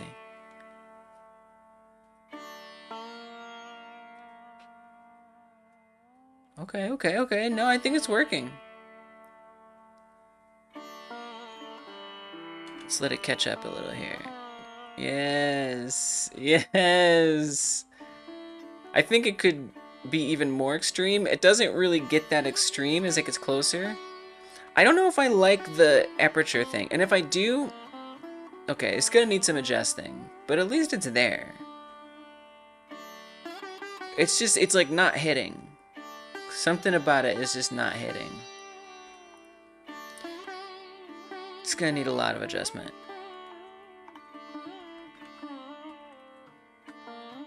Maybe even just the noise texture being different could be nice.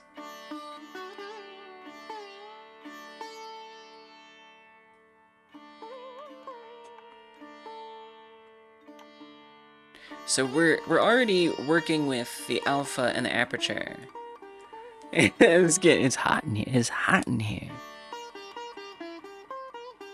I kind of wish it wasn't radial, you know? I wish it was actually like rectangular or something, you know?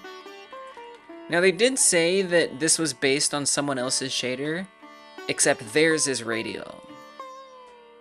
But they also said that it's a Fire 2D. Well, it is 2D. I'm kind of curious to see what this other one is like. Like, it might be so different.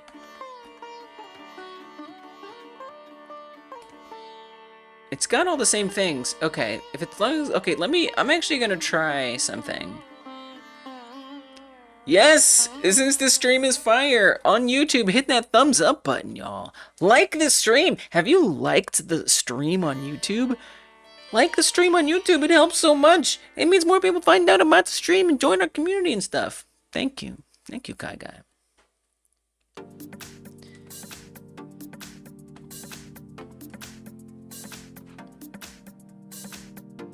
Alright, I'm gonna swap out the shader so we don't lose some of this. It's good. I don't like the radial nature of it. I don't like it. It just feels like it's in contrast, because there's so many, like, the lava is not circular. It just feels like it's, I don't know, it's bothering me. So I'm gonna actually put a different shader on here that I don't know, but just based on context, I'm going to assume is a square version of that shader.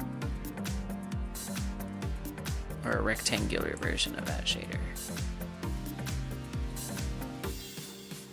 Oops. Oh no, I want you to copy the code, not the file name. Oh. Maybe this one doesn't wrap around the screen though. This one might just be sitting there, which is definitely not great. I wonder if I could chatbot it into something less radial and more square-like.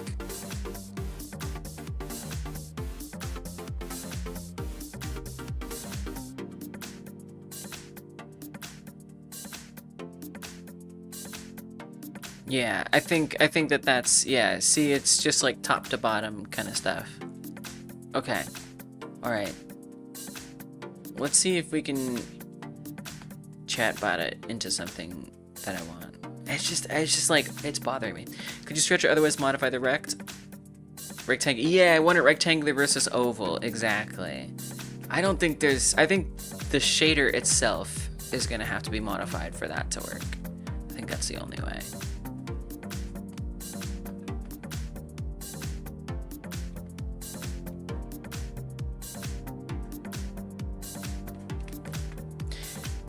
I'm also not sure that modifying the aperture makes a lot of sense. Alright, let's see what the chatbot can do.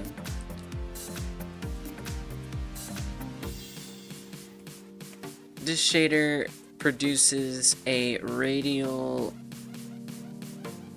effect vignette. Please make that vignette be more rectangular. I don't know, let's just see what it can do. A squared shader like that sounds complicated. Could it be corner-wise that adapt to aspect ratios? I mean, so it already adapts, right? It already does that. Because it's on a texture rect that's linked to the size of the screen, and I have my stretch mode set to canvas, it's already going to adapt based on the screen size. So that's already happening. What, in theory, I don't know if it'll be able to figure it out, but in theory,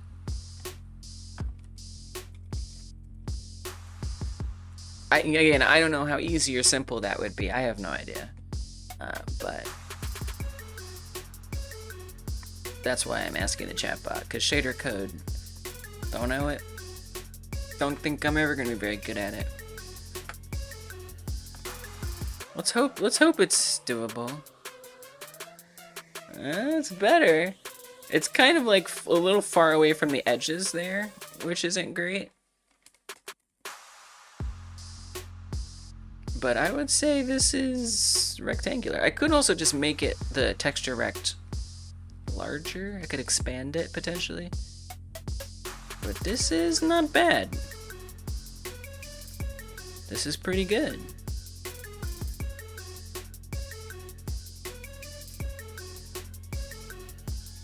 This is very good.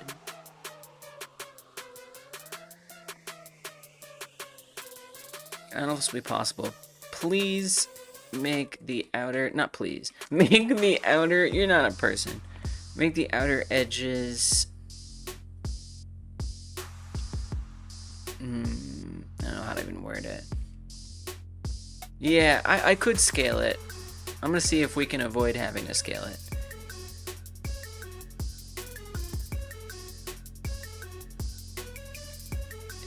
Make the outer edges extend all the way. I don't know if that's gonna make sense to it. Extend all the way to the edges of the canvas. You'll want to remove the vignette mask entirely or tweak it so it doesn't fade towards the edges. What are you talking about? Remove the vignette fade entirely? No. It doesn't understand.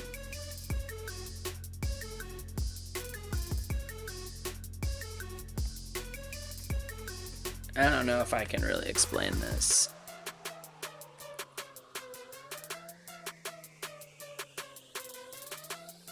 The inner vignette is desirable. The shader you gave me has an outer vignette too that seems to be shrinking.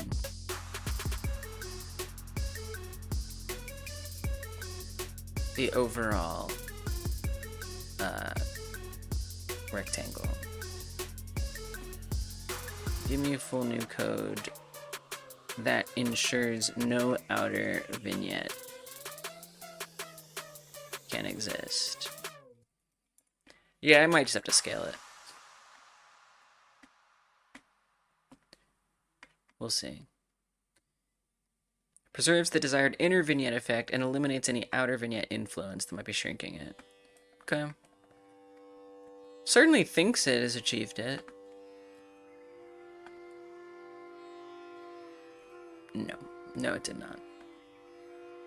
Alright. That's fine. It's okay.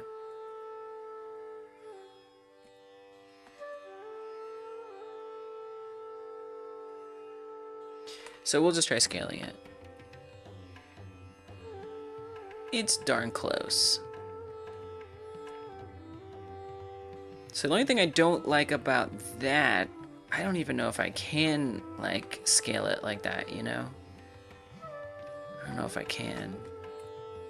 Because if it's going to be able to adapt to the screen size,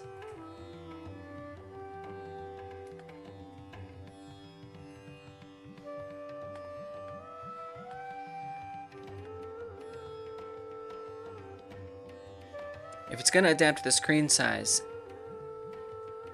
it has to be locked in to a very specific size. And I'm not sure I can actually make it bigger.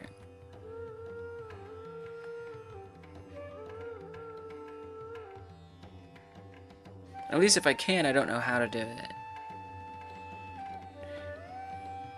I guess I could try making like this fundamentally larger, and if I keep the anchor to those edges, maybe that'll work. We could try that. Let's see, what does it kind of work out to approximately? 13, let's say 1300 by 1300. See where that gets us. We'll see. I'm dubious, but we'll see.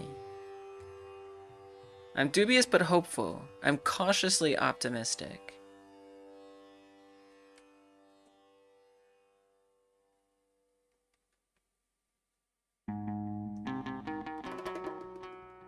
Let's make that fall off really high.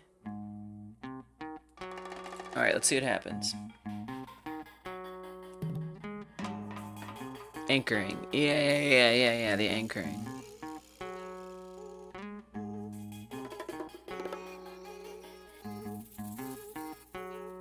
Gotta get close enough.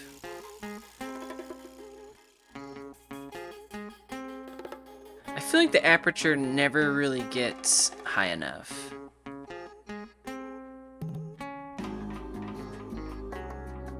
I feel like it's like resizing it or something. I think I'm gonna comment out the aperture line. It's like cool in theory, but I don't know if it's working in practice.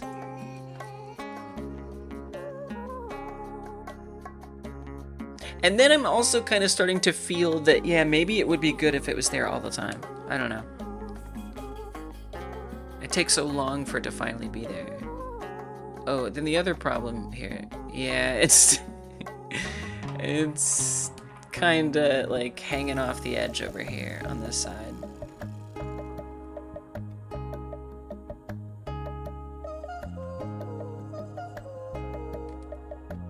It's not particularly centering it on there.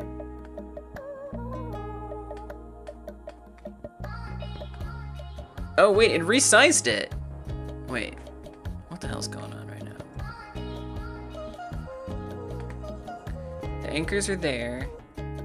If I make this bigger, the anchors are staying. Oh, I gotta re-center it. It's not centered. That makes sense. That's why it's off to the side. Because now the position has changed, right?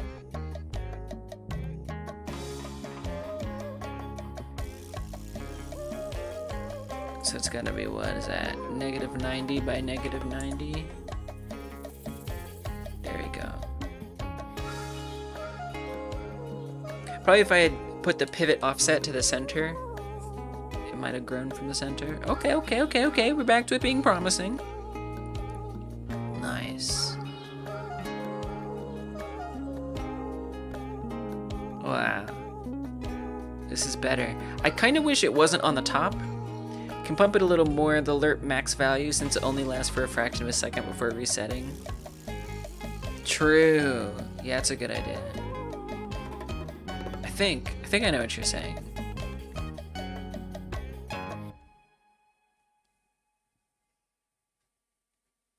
I feel like it's a little too much. It's a little too extreme to me. It's better, right?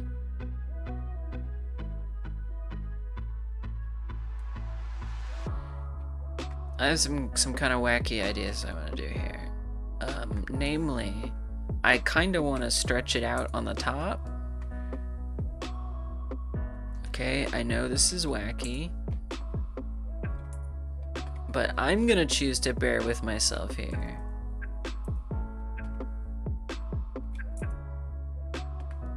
But it's bothering me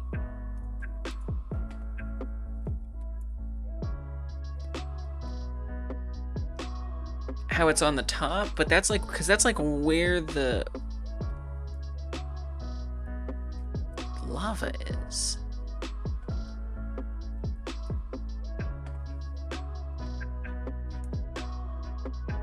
So I feel like it should be lower.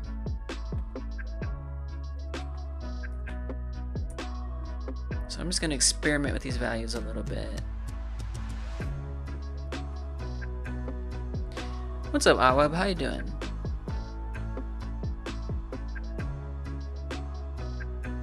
It's really hard to get it centered. I guess if I divide it, I don't know. I actually have no idea how to center this. Because I can't see that far edge line very well, so I can't really eyeball it.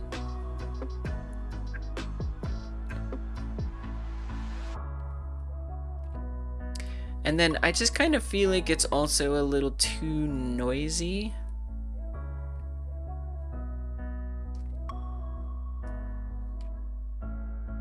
Okay, let's see what this is like. And then you said pump up the alert max value. Try it.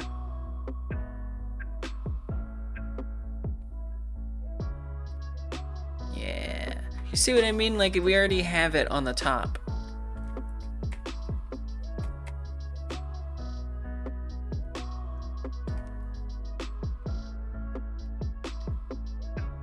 Because the lava's at the top.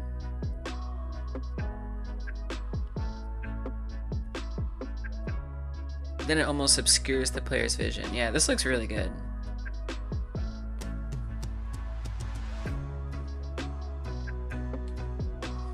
I kind of wish the vignette was like softer, but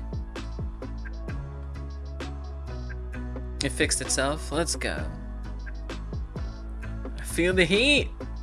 I think the colors could match better. The actual lava. I'm gonna try to pause it. Oh, if I pause it, it recedes. Okay. I mean, I can pause it like this. Will it let me adjust the values? Yeah, let's let it get kind of close. Hopefully I can still make changes to it.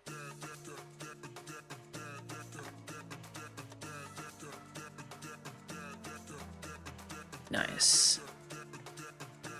Oh, I have swatches, don't I? Let's see what happens if we make it the same.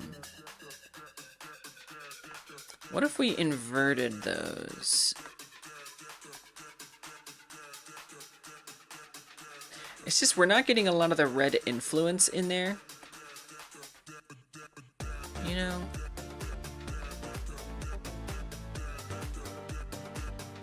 Yeah, that's a little better.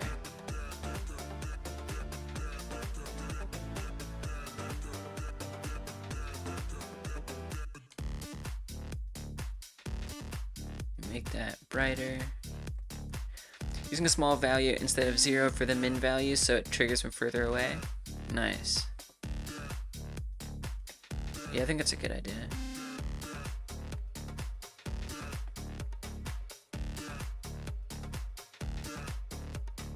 Hey, what's up, Claude? Welcome. Just going around asking developers, what is one thing you wish you knew before you got into developing games? Whoa. I mean, here's the thing. Even if I knew certain things, I don't know if that means that I would have listened. I've only got the back end of Travi. But like, I mean, for me, a huge thing is start small. Like, and I feel like a lot of people say that, but the thing is, I didn't have a way to really, I thought I was starting small, right? I thought I was. But it's why I started the game jam that I'm doing a game for right now, the Game Like Jam, where we make games that are very, very similar to an existing game. So it's like, here's a small game, here's the scope, you know what the gameplay is going to be, what the loop is, where it begins, where it ends. And so for me, I wish I had not only known but listened to advice to remake small games. Yeah, that I think is, and finish them, remake them and finish them. That for me has been the biggest thing that's helped me become a better game developer. So like, this is the original SkiFree, very simple, very straightforward. You're just guiding a little something down a hill, and there's some obstacles, and that's pretty much it. So it's a really simple, straightforward game. And I like that because it gives you a lot to build on. We've done 4 of these already, and now I've made 4 little games. I spent like 2 years trying to make bigger games, and I couldn't finish them. I tried, but I couldn't finish those games. And now I'm finishing games. And sure, they're not like, you know, whatever, the most dream games I could imagine, but I've made them. They're here. They're not amazing, but at least I know what it's like to begin a project, to plan it, to go through it, and to finish it. And so here's the other thing, is not only here's the other thing. Okay, I need to refine it. Make a game that's like another game, a small game, finish it, but give yourself a time limit. So for this is a month. The Game Like Jam is 1 month long. I think if you don't have a time limit, it's easy to just get stuck in like infinite polishing. Because there were a lot of things about these games that I wanted to do. In Hungry Baby Rescue, I didn't get sounds or music. In Bunker, it's really poorly optimized, and there was some extra mechanics I didn't fit in. In Blocky Dig and Match, I missed entire mechanics that I wanted to put in there, and I just had to say, okay, you know what? That mechanic doesn't go in, and it's done, right? And I think that is such an essential thing. I mean, we hear about it all the time, right? In AAA games, like, look at this unused content or whatever, things that got cut. I mean, it's like a fundamental thing. No matter how much money you have, no matter how big a studio you are, no matter how small an indie dev you are, you're going to have to trim down your vision. And so I think putting a timeline like a month, some people say 2 days or a week or 2 weeks. I think that's too short.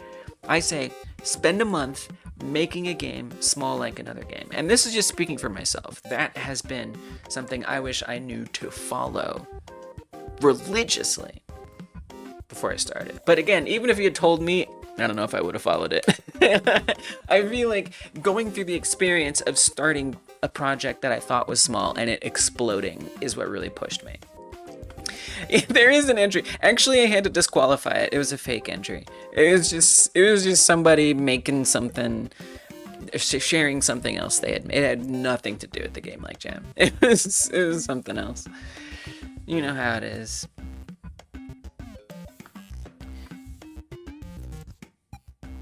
Once I heard games were 70% UI, so get to learn how to do good UI. Oh, that's good advice.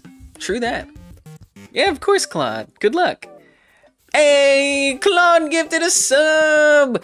Thank you so much for the gift. I appreciate it. All right, we're gonna do a song. You may not know this, and you may not like it, but donos around here get songs. I don't sing good, but it's how I show my appreciation.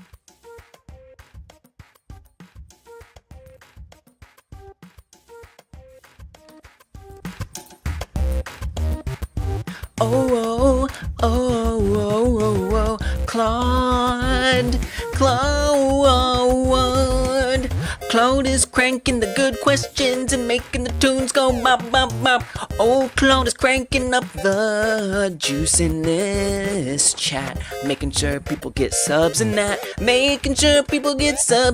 Thank you, Claude, for cranking up the subs. Thank you, Claude, for cranking up the subs. Oh, Claude, I'm cranking up the music for Claude because Claude is cranking up the subs up here in this chat. Thank you, Claude. I appreciate the sub. It means a lot. Rorik says, how important is intentionality? Making sure players know what they need to do and why in every single moment, menus, etc. Nice! This is good advice. We got some wise people over here. Yes, you're most welcome. You have a good one too, Claude. Take care. Good luck with your own game dev journey. You got this. Whatever you're gonna make, I know it's gonna be okay. Even the guy, I know, he came over.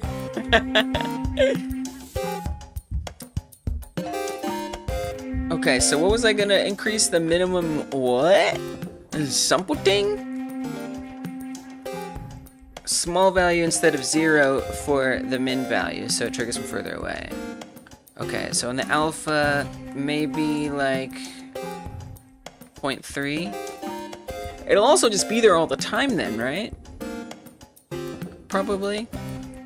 Wouldn't I want... Oh, I guess... I don't even know. Wait, how do I even do that? I mean, it can be there all the time, I guess. Oh, I guess not. Oh, no, that's not how that works. Alright, you knew. Oh my god. Oh, dear god. Oh my god. Ah, frick. Okay, bad luck, that's okay. Skill issue. No, it's not visible. Okay, you're right. Wow, how'd you know that? I couldn't, I'm just like, I'm still pretty confused by the lerp inverse lerp. Yeah, this is really good. Wow, and it's like really helpful, right? Like it's helping me be reminded that I'm about to die. It's a really useful mechanic. I still feel like it could be more red. It's still just, I don't know. It's not hitting the reds that the other has, you know? But, you know, I probably don't have to get it perfect. Probably, I probably don't. Just could be more red though, couldn't it? I wonder if changing the color ramp on here will make a difference. Oh, that just makes it disappear more. No. Sorry, not that. And then if I bring that up, it's just a block. Okay, that didn't help.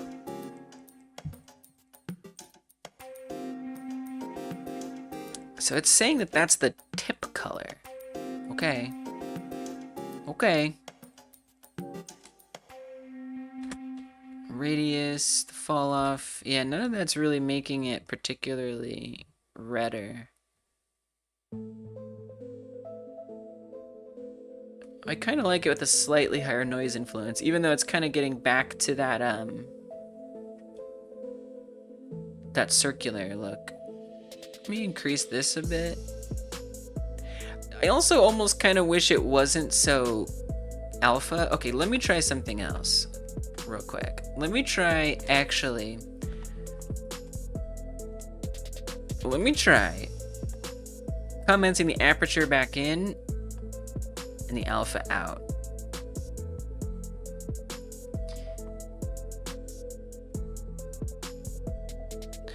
It's crazy because it still kind of looks like it's partially not visible. I guess that's the fall off. Okay. So I'm gonna adjust that fall off or something. I guess I have to increase the radius. Oh gosh, this is hard to do in the game window.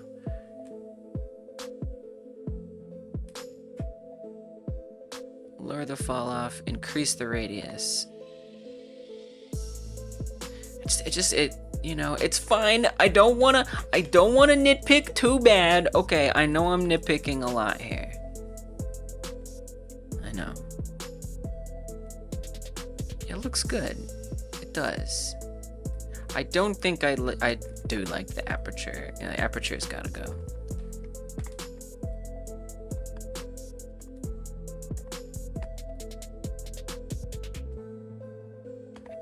I just wish it was redder. I mean, if I made them both red, right? Like, that would obviously be ridiculous. Obviously. Wait, that's with them both as red? I didn't think so. I was like, come on now. I think it just didn't propagate yet.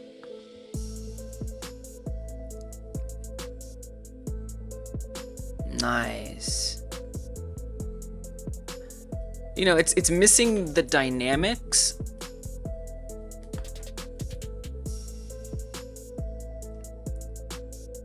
Oh, okay, so maybe this is a little better now. With the root color being red And then the tip color being orange, a very reddish orange. Yeah, that's more what I want. Nice.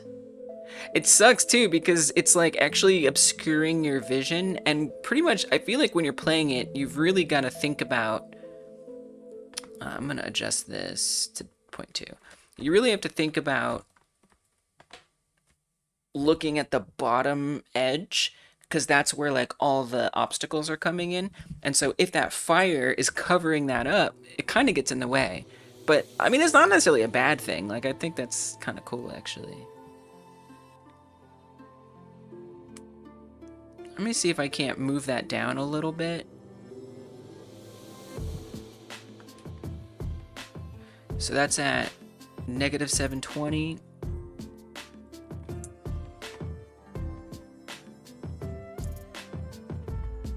Maybe a little more.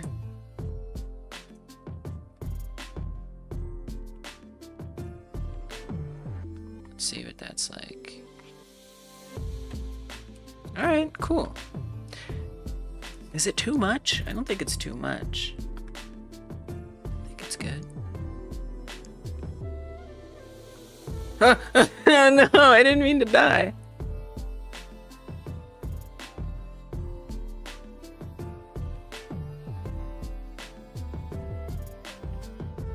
The excitement in the game has totally just increased. I almost feel like it starts to creep up a little too soon. I guess not. It seems to actually coincide exactly when the light is touching the player. So I guess that makes sense then, that's when you'd feel the heat. Oh no. Okay, so the other thing I want to do today, visual stuff is good. You guys have helped me out with a lot. I'll make sure to give a few more credits. But I would love to even work on like an effect, like your body getting incinerated, right? Like a little fire that pops up or something. A game over screen, you have to start it over. I'd love to see like how far you got, keeping track of all that kind of stuff. Because, you know, just restarting, it's like, it's just not how it's supposed to be.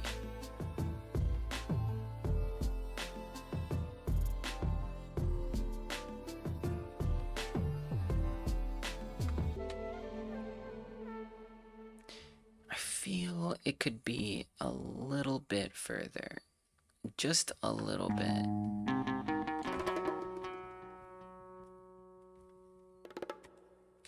You know, logically, it's like, does it like fully make sense? I don't know. Like, because the fire is coming from behind you, and yet this is like coming from all around you. It's fine, but yeah, maybe push it a little further away. Yeah, I think it was encroaching too much. And then I actually want to push it up a bit more.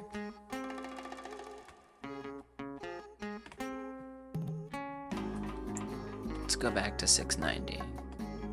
I'm particular.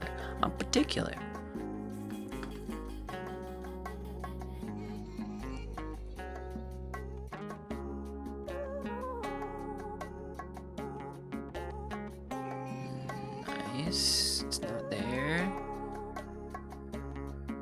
I'm doing well, so it's not showing up.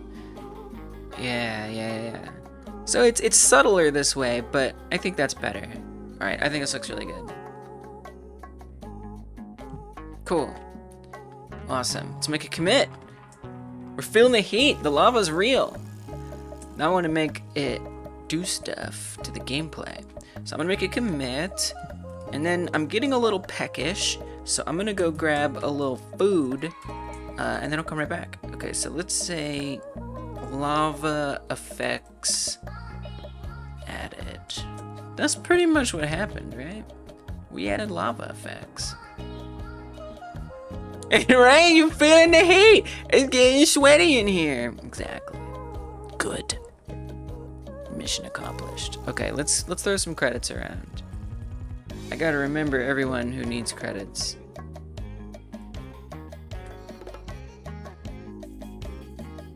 I don't even know anymore. Definitely Bart's and Rorik. I feel like Rorik's been talking me through a whole lot here. Visual design, give Bart's, Rorik. We gotta give at least 2 to Rorik here on that. Oh, Kai Guy told me about the posturization. I appreciate that. Sean gave some thoughts. You did, you gave some thoughts. Insane Alpha Beta gave some thoughts.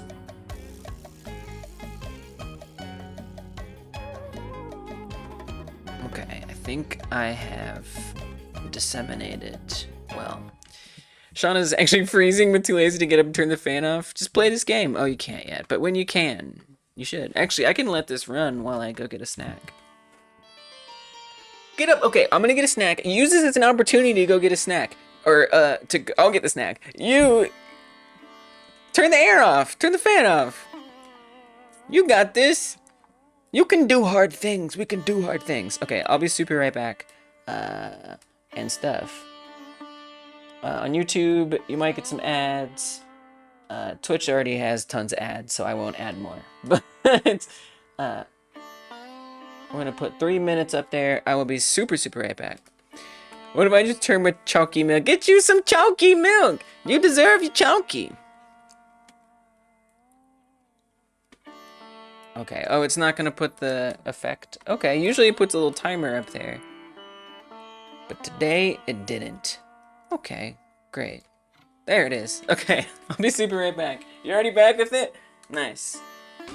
Okay. Be right back. Get yourself snacks, turn off your airs, do the things you need to do. Take cares of yourselves. You know. Wait, but I can't even see it. We gotta make it floating. We gotta make it floating.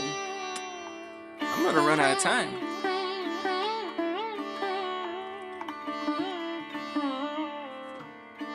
Be on screen. There we go. Feel the heat.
Okay, okay, okay, okay. The people who've decided to turn their air off, you good? Because it do be hot out. I guess it depends where you live. And it probably depends on like where you're at in your house. Like in this house, there's like 3 air conditioner vents all in this one little area. And so in the rest of the house, if it's super hot out and the air conditioning's on, it's like nice. It's like comfortable. But then here, it's like super cold. It's like freezing. It's like so cold because there's so many vents down here for some reason. So then sometimes I like to warm myself up a little bit because I get a little cold. But you're right, it is, at least in where you're at, probably. It's probably a little warm. It's funny you have a snowflake on your next to your name. Is it keeping you cool? Probably not. Alright, so let's make more intentional menu stuff. So it's gonna be a little more coding, but I don't think I'm gonna be banging my head against the wall anymore. Alright, so I did kind of begin main menu logic, maybe? I think I set up a state machine. At least the bones of a state machine.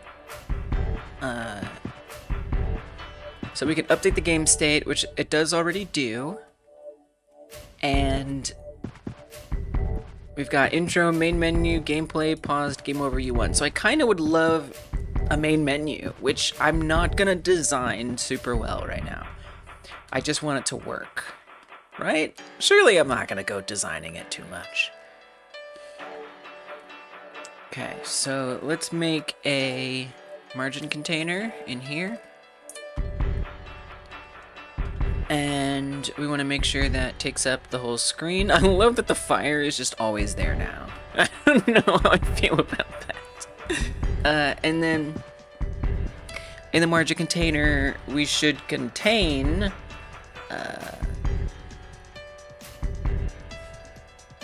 let's say another margin container.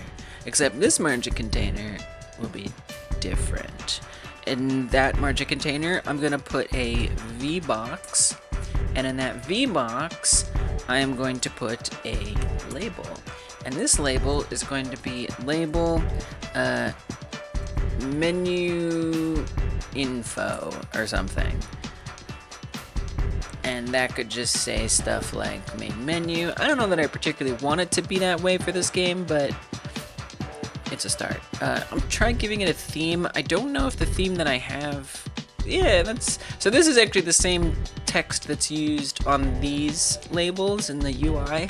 I don't know that I particularly want to use that same style. So we could use this UI2, which is similar but different. And we should be safe to adjust that. So let us try then. Let's make that considerably larger. Oh!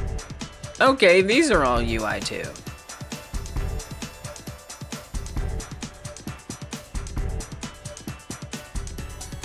Oh, that's always confusing. I was still on UI1. Okay, there we go. That makes more sense.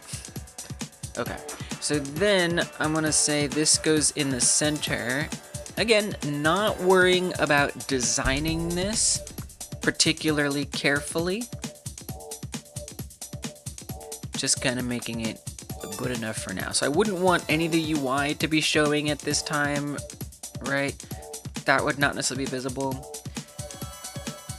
Okay, and then we're gonna want some buttons in here, right? So we can just say start, whatever. Again, can make it prettier later. I just want to have that loop, and the lava getting us plays into that loop. So this is a button that's designed more for like things in the game, not for this. It's like a gameplay. So I guess I'm kind of thinking this is more like menu. UI2 is like for menu stuff.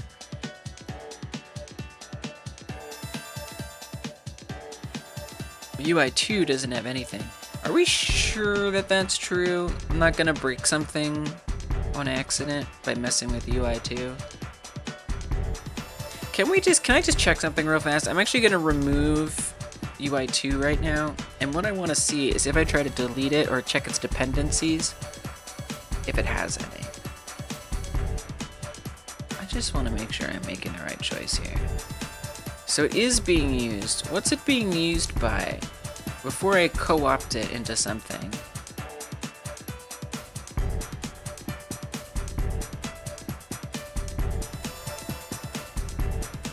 Just a font resource? Is that what dependencies, or we want to view owners? The main scene. That's not helpful. Okay. So if it is applied to something, I don't know what. Let me just check some things real quick.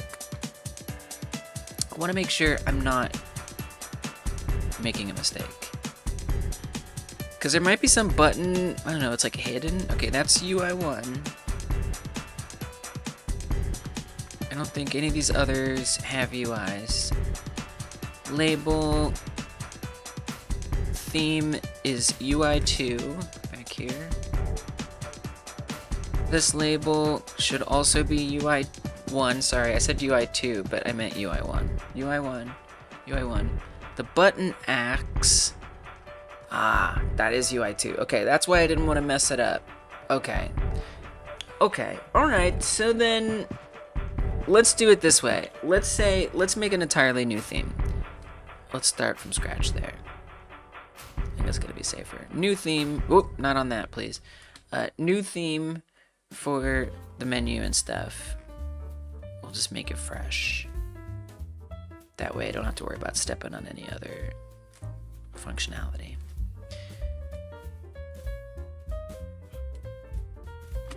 Okay, let's say menu. And this is the menu theme. So now I'm gonna add a label in here. And we're gonna make the font size much bigger. Let's say 80 or something.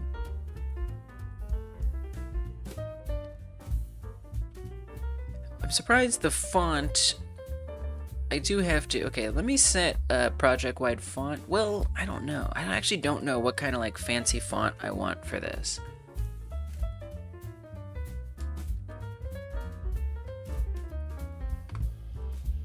So like I do have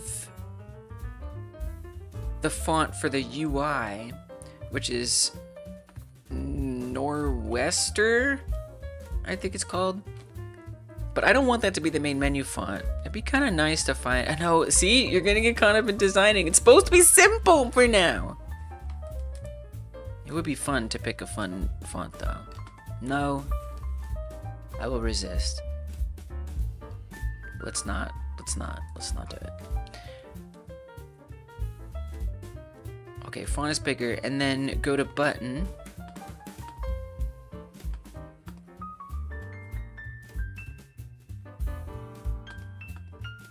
Make sure this button has the menu theme applied to it. That's not the menu theme.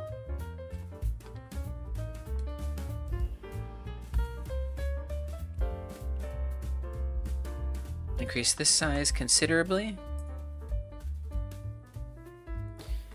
I would like that button to be smaller. So we're gonna go to layout, container sizing, and I'm gonna say shrink center.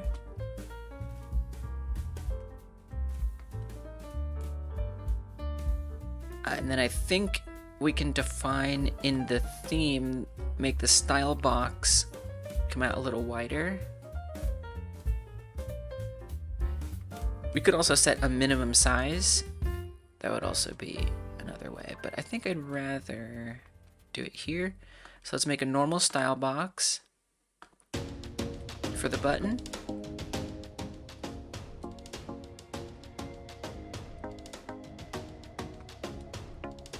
Again, I'm not gonna go super complicated right now.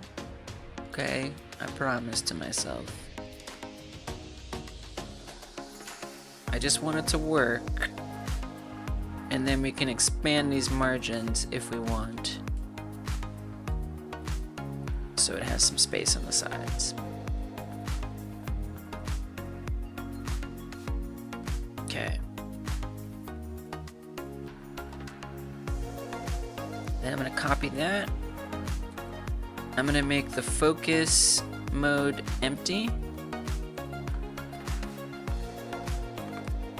so we don't get the focus effect situation.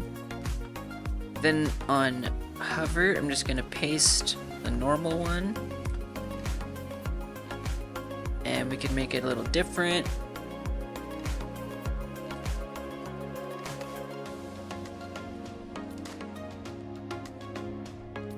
Is this hover? Am I in hover? I'm not in hover. I don't know what I just changed, but it wasn't what I thought.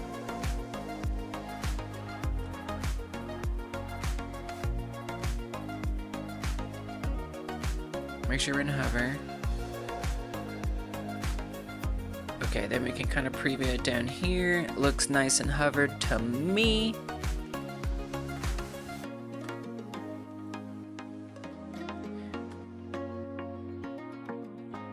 I think that's sufficient. And then for pressed,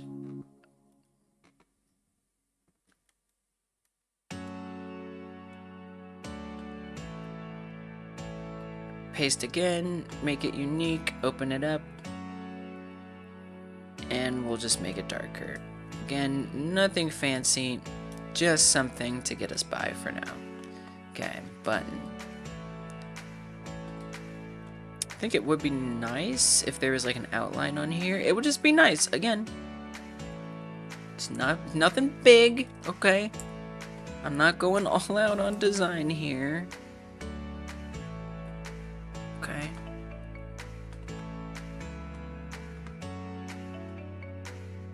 It's just a little bit of stuff. Okay, so this is button start. That's the only button I'm going to worry about for right now.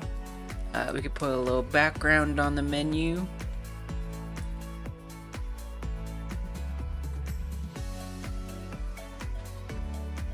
I'll get like a panel container.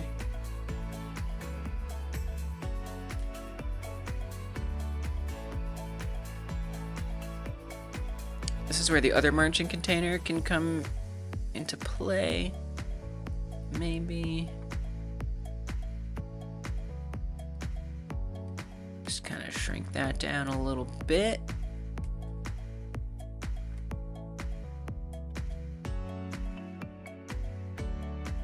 Add the theme on there, and then add panel container in here. Now you can make changes to it and stuff. Not doing too much.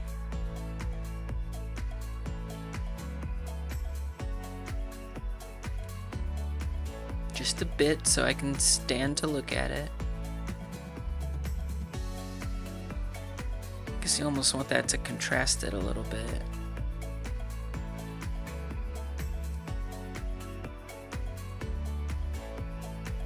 I don't even know how I want to do that. I kind of don't want any like background on there, truth be told. But we could try a little bit of a border, maybe. Maybe.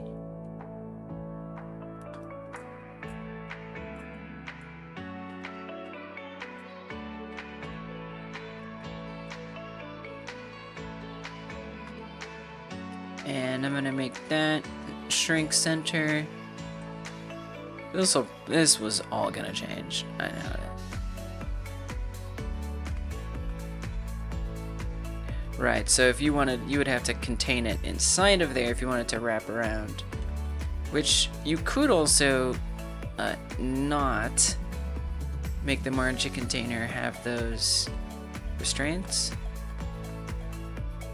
if you wanted. And shrink this in the center, come to the style, and again expand it. I don't use expand enough. I think it's kind of nice. because it doesn't like affect the overall flow, which can be bad, but it could also be good. Alright, main menu. It's simple, it's not glamorous, but it's ours. And so then it does raise the question of what's going to be there on the main menu. I don't know. Something, someday. For now, basically nothing. So I don't want any of this stuff to be visible. No UI, nothing. It's going to be gray.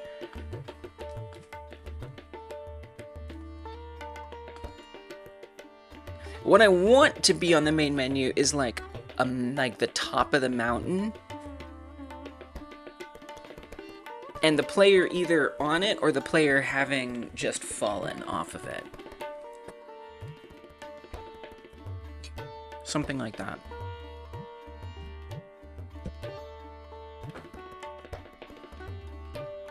But I have to model that. And I have to figure out how we're going to pan down to the game. That's going to be crazy. I guess I could like try to set that up. I could try to set up the panning up and down. That would be crazy and kind of fun.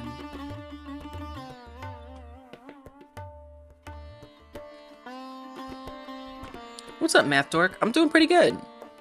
The game's coming along. Oh, I just hid the UI.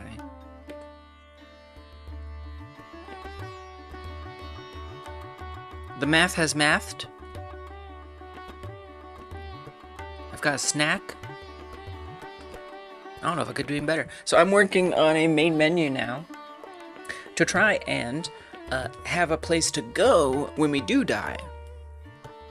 So just trying to put that structure in place. But we got some nice effects on here where the closer the lava gets to the player, the more stuff appears around the border. So we got some fire on the border, and then the light gets brighter up at the top and gets more red. Just to sort of emphasize that it's coming for you. It's gonna get you. I still have some thoughts on how I'd like to maybe change it, but it's getting there, little by little. Just falling down the mountain. It's so funny when there's like not a lot of danger and you just get to pick up max speed. But yeah, so what I want is, so right now, whenever we get hit by the lava, it just resets. You got some sweet, sweet chalky milk. Nice. I have tea. Cheers. It kind of looks like clear chalky milk. That'd be very concerning.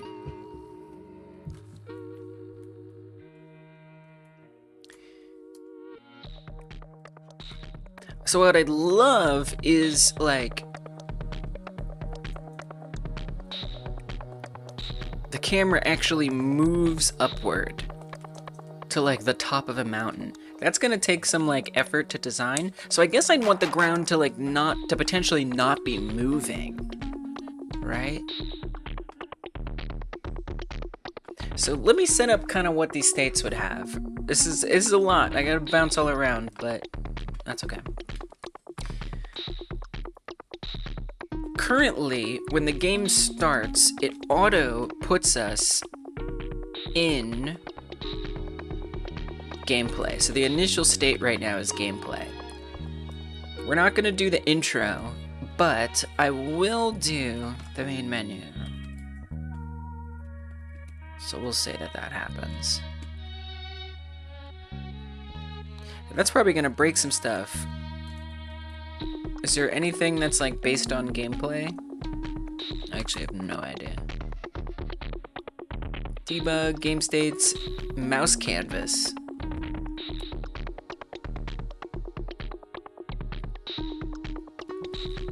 Oh. It's so that when the game is paused, it doesn't let you move anymore or something. It won't detect the input. This I think is a bit outdated and not that important, but that's good to know. I feel like we'll be okay without that. Okay.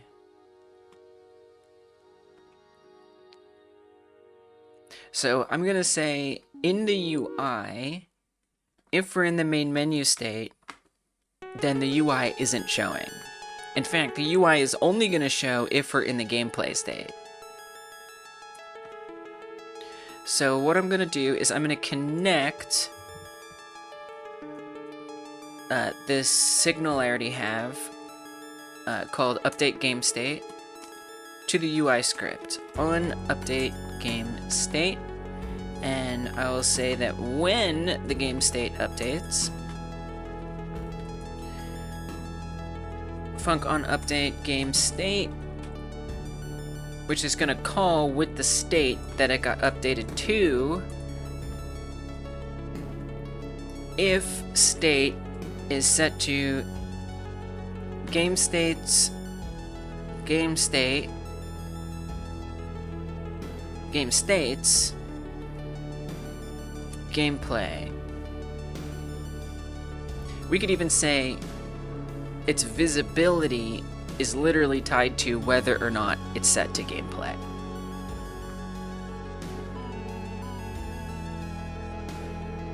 Visible. There we go. What's their debugger, by the way? The variable inverse loop has the same name as a built-in function. Okay, so let's say inverse lerp, or like lerped.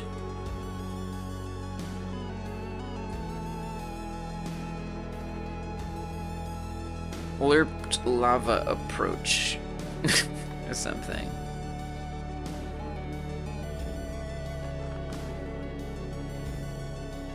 Lerped lava approach. Okay, what's this warning? The local variable lerp vignette aperture is declared but never used. Yeah. There you go. Okay. Just making sure that's all clear. So if I hit play right now, I don't think we're gonna see any UI. Although I'm sure the game is gonna start like normal. Yep, no UI, but the game starts like normal. Now it says game state initial,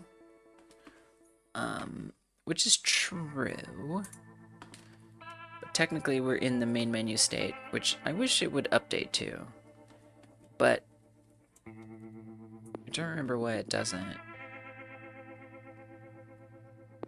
I believe we connect it here, right? In the debug? I guess we don't. It would just be nice to see it say main menu.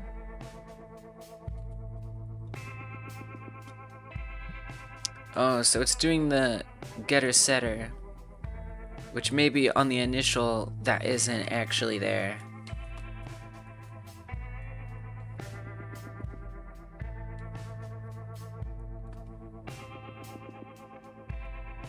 Apparently.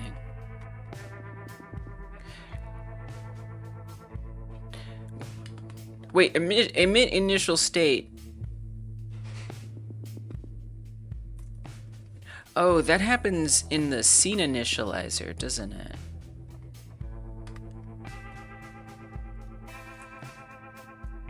It does. But I feel like I want to call defer that.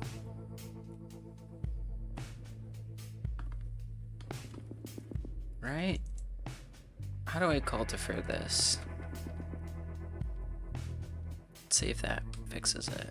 It's a minor thing. Oh, that reminds me, I need to MIT license this. I knew I was gonna forget. But it's like, who am I MIT licensing? Oh, this person. Okay.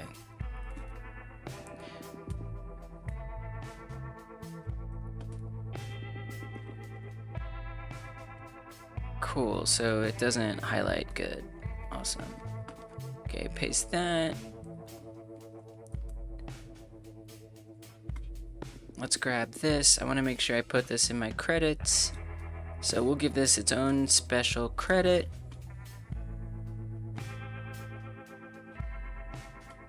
Let's put it up here by Shader Consultant.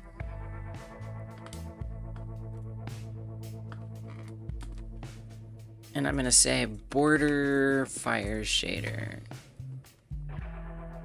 And then we'll add these folks in there.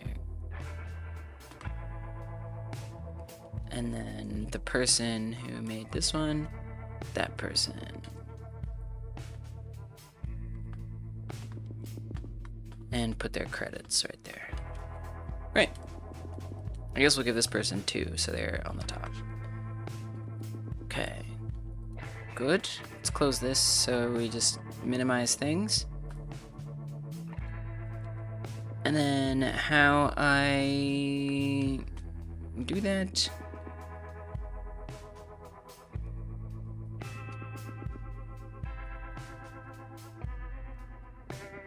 Okay, got it.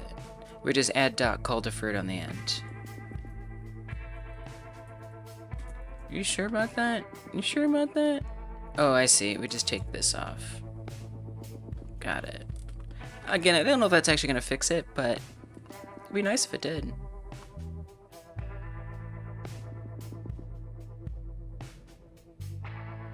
Nope. It still says initial. But we know it's not initial because the UI isn't showing up. So it's fine. How did I do it in my other one? How did I do it in the other project? It's not fine. It bothers me. It bothers me. Clearly, we've done it before.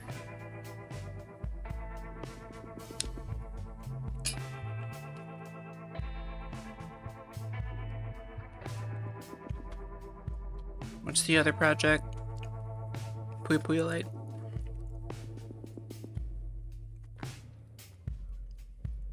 Let's see how I handle it here. I actually don't. I think this is all a mess. I got. This game was so hard to make that by the end of the process, I just started like not organizing things because I was panicking trying to get it done. So we used the same get set situation. Same thing. We connect it on update game state. And do we have a debug script?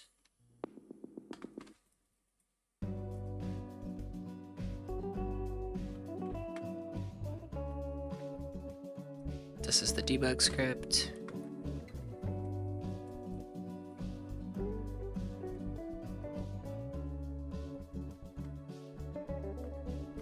Honestly, I don't even see it setting the initial state. If it is, I don't know where it is. Alright, I'll just let it go. I've decided to let it go. Okay. But the UI doesn't appear, so that's all that matters. That's how we know the main menu isn't, or the gameplay mode isn't what we're in. And then that's what the button will do. So if we're in the main menu state, we'd also want the other one to become visible. So we're gonna say, in the ready function, also set up game states, update game state, connect on update game state, please. Set up that function proper.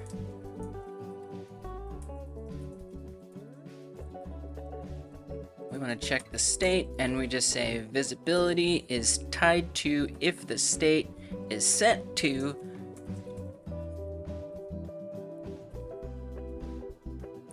game states, main menu. So that is to say, as soon as we start, we should get the main menu and no UI.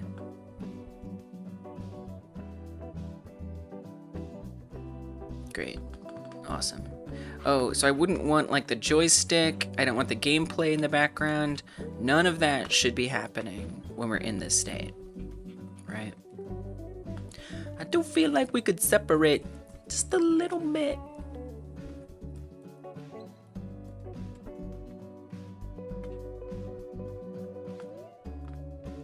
Start from the button. Just a little bit. It actually doesn't look terrible. Kind of glad I'm not worrying about it because I can just think a little more about what I actually want to do. As a theme override, I should add that as part of the theme as well.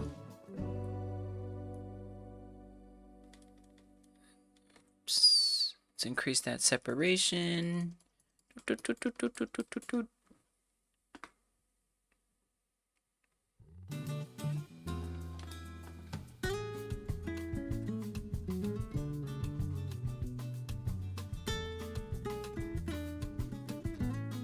All right.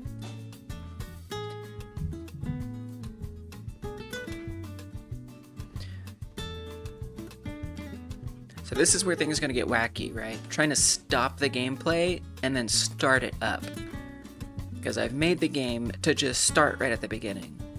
Now I don't want any controls to be there. Oh, hey, Kai Guy. Oh, YouTube chat is frozen? Devastating. Let's see. I don't know, is it?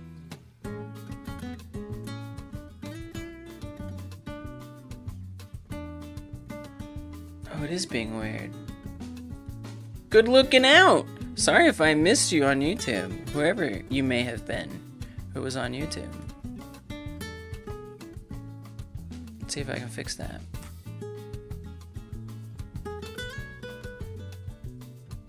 There we go. Whoops. Whoops. Oops. Sorry, YouTube. You deserve better. You deserve better. No, interrupt my flow. Honestly, it's not really a flow. It's nobody's chatting, so I didn't say anything. So I wasn't. But like, it's all good. Okay. Okay. Wow.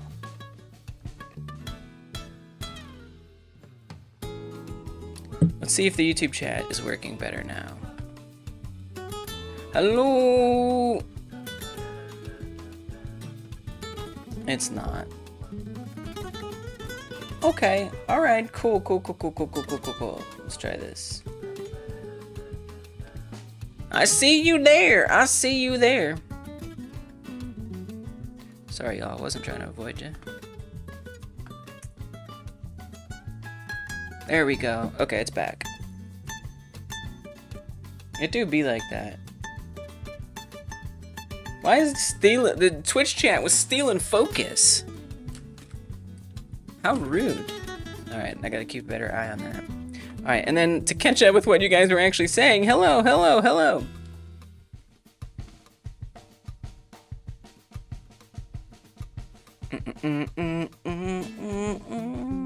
Dude, I missed so much. Enough. A giant, exactly, that's what I want in the background. A giant exploding volcano. Thank you, Kai Guy, for making sure that's fixed. The Twitch chat absorbed the YouTube chat. You're sweating just looking at the stream. I know. Why are you out all node in one scene? Why are all the nodes in one scene? Oh, I don't know. I mean, that's a good... I have never really made multiple scene projects. That's a good question. I just have never done it. I've never felt like I needed to. Awab. But I know some folks do like to do it that way. And just change scenes and swap them in and out. I don't know. I've literally just never done it that way yet. So if that is something that would be better, I would try it. I just haven't had a reason to try it yet. But maybe someday I will, Awab. No, you're turning the AC off, but the ceiling fan was overkill. Gotcha. Southern Hemisphere has winter, so all temperatures are welcome. Exactly. Sweating just looking at the stream. Giant exploding volcano. Funny that I just finished a nice ice coffee choc milk mix. Ooh, that sounds yummy. Glug. YouTube chat may have glitched. I like how you know. You know, if I see it, I'm gonna respond to it. You have the power of sending the emoji on screen, and it didn't even do that. Devastating. Terrible. Killed it when I went AFK. Yeah, maybe. Alright. We're caught up. What was I doing?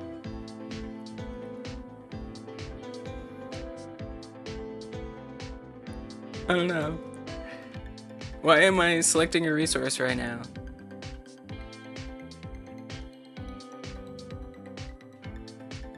You can make UI, oh, I know what I was gonna do. UI is a separate scene and just attach it to the main scene and it can keep things clean. Oh, I see what you're talking about. Oh, yeah, yeah. So actually I have done it that way. Yeah. I have done it that way before. I don't know. I guess I don't really see the point. To me, it's not necessarily more clean.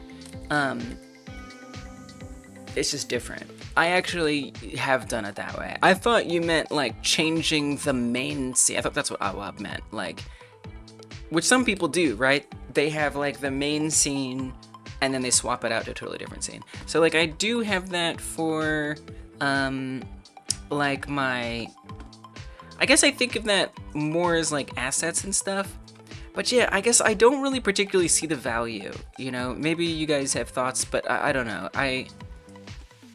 Maybe there's, I don't know, like instances are weird, right? So I guess I try to use them as infrequently as possible because they don't always behave like expected and it could just be a little frustrating. But I do use them, like for example, this is all the ground pieces, which are just all in one instance, since there's multiple copies. I guess I tend to use it for things that there's multiple copies of, rather than something that there's only one copy of. And I don't know, I just find it easier to have it all together. I do it for the player. The player has their own, because this is like got all these bones and things in it. So it just kind of depends. I guess the player I would potentially want to remove and add into the game, which I'll probably actually do momentarily. Yeah, I don't know. You mean, okay, so AWAB means actually change the main scene. Yeah, I don't know. I've never done that. I've never, like, had a reason to do it.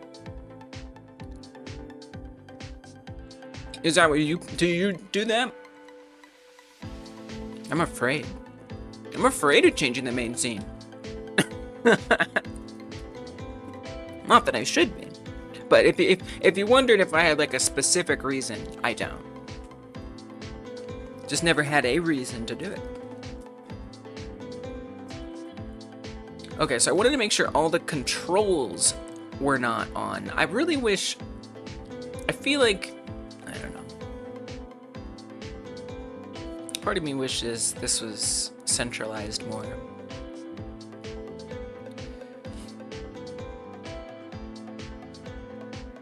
It's okay. So I have this mouse canvas and the touch canvas, which maybe we don't worry about that. Maybe we just have, because if the,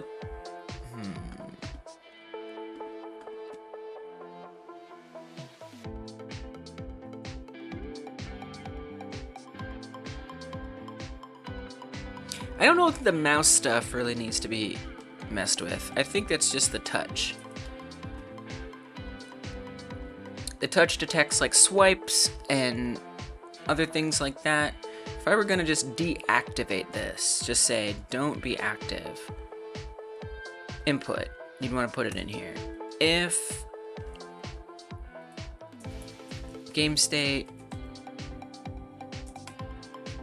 game states,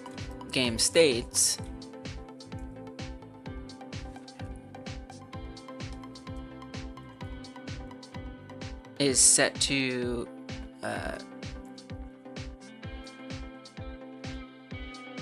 game state is set to game states dot gameplay, then do all of this. So that would mean now there's no more touch input when I click on the screen. Probably, hopefully. Yeah, so I'm clicking, but nothing's happening. Now you can see the character is still moving, but what if there is no character? I guess I'd be a little concerned. Oh, the ground. Right, the ground is what moves. Yeah, I actually kind of feel like I would want to deactivate this as well. But that's also looking here. So I think we could do the same thing. I'm just gonna go grab that same code. I'm not saying it's the best way to do it, but it's the way that I'm doing it. For whatever that's worth. So our character should actually not move. I'm just gonna like deconstructing the game right now. One piece at a time. So it actually is still following my cursor. What says, I don't have much experience, but you're not sure it will work much to see it better in organization and improve performance, but I'm not sure it will work much. Yeah, you're saying you're not sure if changing scenes is better for organization or performance? I don't know either. I have no idea. You know, maybe it depends on how... I mean, look, if you're gonna change scenes, I feel like there has to be some kind of, like, loading. I don't know. I mean, if you're just holding it in memory anyway. But then if you're instantiating it, that would probably use performance. Yeah, I don't know. I guess we could look it up. Godot... Better to switch to change main scenes, or all in one scene.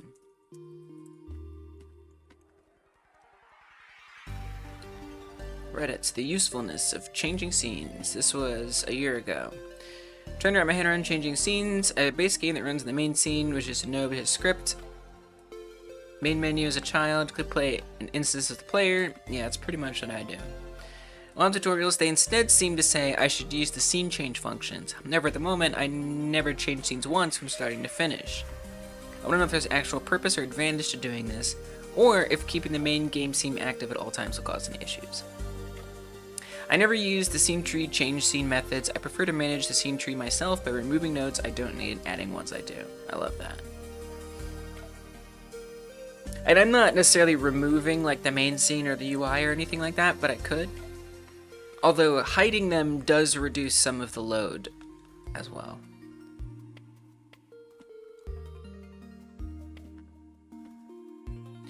A lot of games don't use change scene at all. When you change part of a scene, swapping out one level for another, you retain all the rest of the scene state in your scene tree. And have the opportunity to show a loading/fade screen.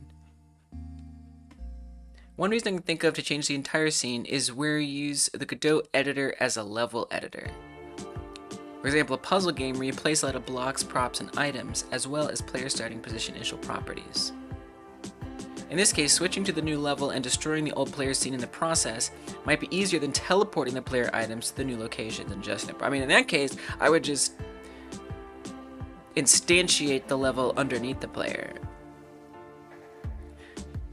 I use scene change only where it makes sense. Display the main menu, settings, and other non-game elements. The game usually runs in one scene which manages levels and necessary data. So, I mean, it sounds like, I mean, I'm not seeing, this is just on Reddit. But it kind of sounds like nobody really knows what the advantage is, and it sounds like it could just be personal preference. But again, this is just some Reddit thread, so who knows. But the fact that nobody is like saying you must do this or this has significant advantages tells me, again, that's just one little thing, but it just makes me think that it's not that important, and it comes down to preference. Rorik says, I have my UI and game manager in independent scenes. This doesn't matter in small games, but it does have an impact in performance and scalability. All right. Yeah, and I guess, like, you know, what do we mean by different scenes? Like, you mean, like, because, like, an auto load, that's a different scene in the sense that it's outside of the scene tree. So we could have our managers outside. There's just so many different ways to do it. But it has an impact in performance and scalability. Yeah, I don't know.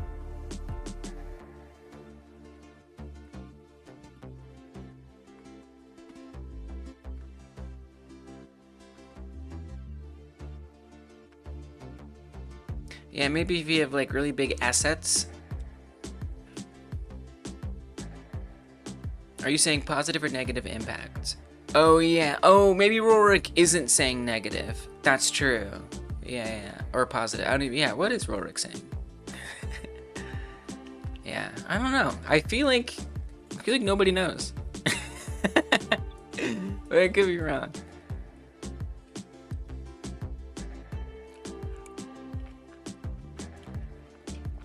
I say, you know, to me, it's like, do what makes sense to you. Do what feels good for organizing your project.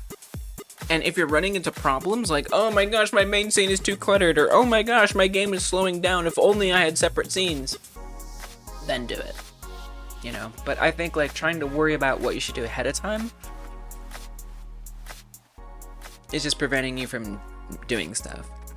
It's like playing Smash Bros. And have to wait for all the characters and scenarios to load when only 2 are fighting. Well, yeah, right. I mean, like, again, there's this difference, right, in Godot. There's scenes that you instance into the main scene. It's very confusing. It's actually very confusing, right? There's kind of 2 different meanings, at least, for scenes in Godot, right? There's, like, the scene tree, which is its own thing.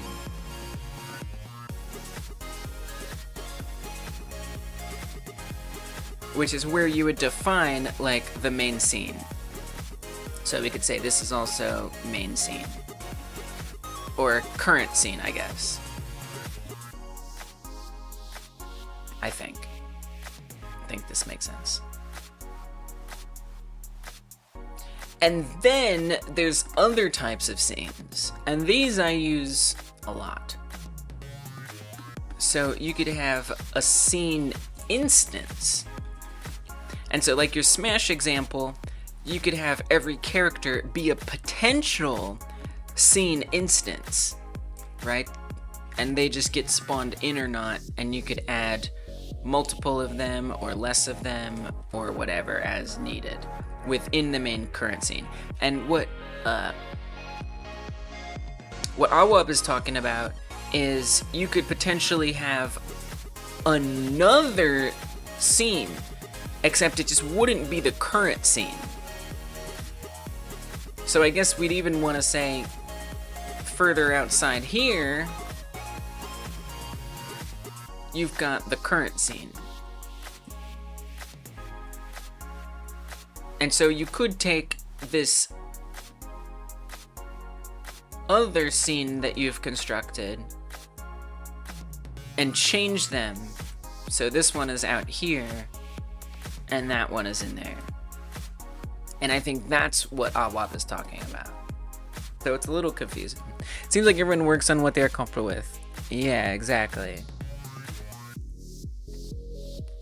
You know, I guess if you have like really big levels, but I mean, to me, I've just made levels be instanced scenes when I've done that. So like this would be a level instance, and then I would just swap those out. It's never had a reason to use it, but I don't know. I'd be interested to like understand like a more clear use case for sure.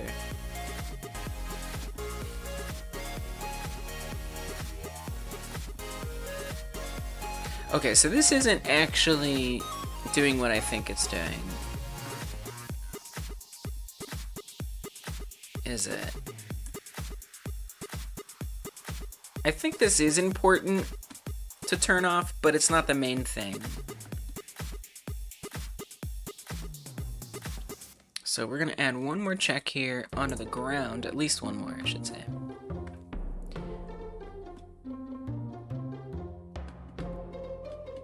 I do want the initial spawns. I think I just don't want the ground to move at the beginning. Like no ground movement, just stay put. And so what I'd like is the camera pans up and down depending on if you're in the menu or not, which might be a big ask, but I really like it.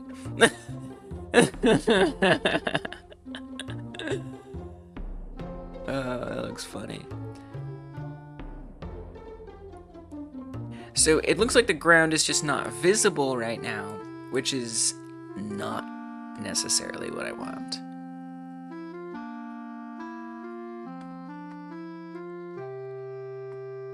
I'm actually a little surprised that it doesn't put it in its initial positions until it moves the first time. This is a Doom script. This is a big old script. This script means business.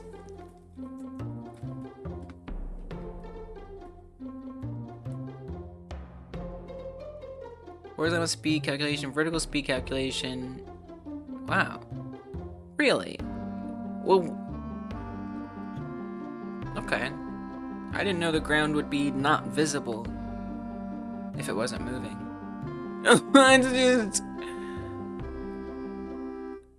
It's just all over the place over here.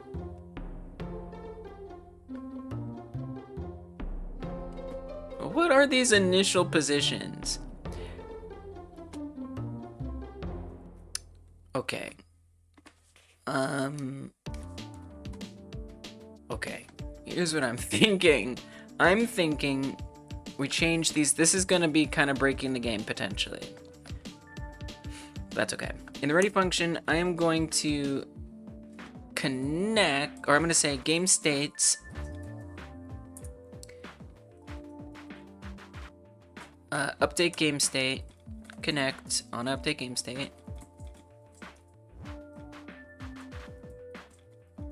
And then I'm gonna say that it doesn't get initialized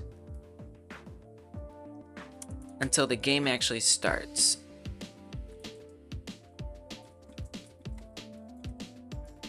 Otherwise, it's just in its completely default position. I don't know, these must be like really wrong. But apparently it doesn't matter. I don't know, I'm a little confused by that. I might have messed that code up. That's okay. On update game state, if state is set to game states, gameplay, then we would want to do init spawns. I don't know that we need to particularly call defer it. I mean, I think we could put, I guess we could say,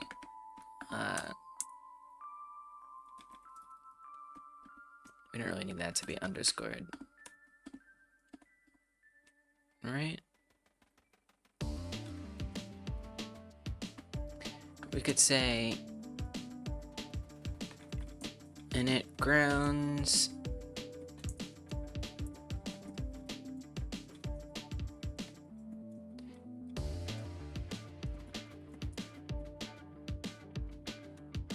and then take all of this, speed vertical equals speed vertical. Yeah, let's just wait on that. Okay.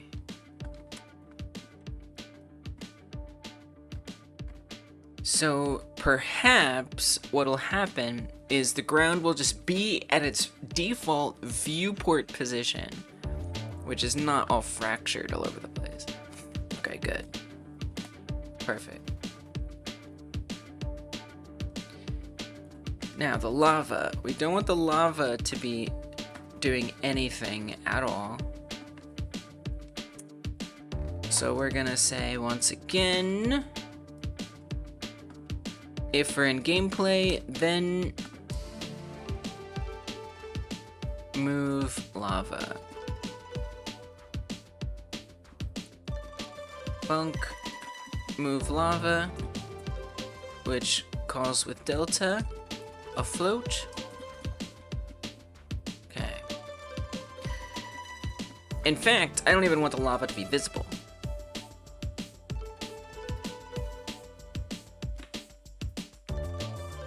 So for that, I will set up a ready. Once again, I'm connecting this, so every time the game state changes, it makes this difference. Game states update game state, emit on update game state. And this is just, you know, this is just a way I came up with to handle game states. And it's the way I've been doing it in all these games that I've made. And it's working for me. And so then the way that I would come back and check this later, so let's say I want to understand, okay, what happens when we switch to gameplay? So I would Control-Shift-F through the whole project, and I would look for basically everywhere .gameplay, for example, is referenced. So now when I pull this up, I can see, okay, the ground doesn't do anything until gameplay. Touch canvas has gameplay. Mouse canvas has gameplay. All of these are connected to the gameplay state.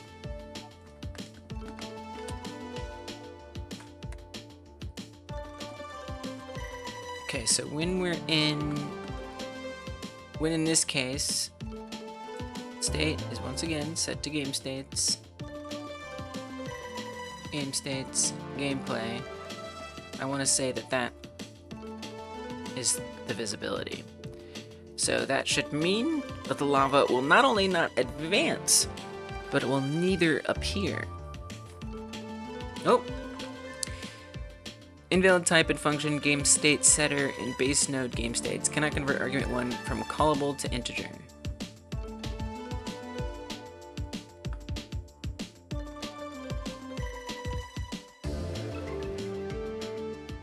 What?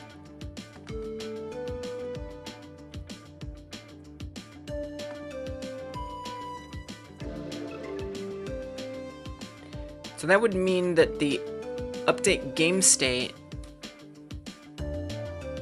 emitted. Oh, I did emit. I meant to do connect. Typo.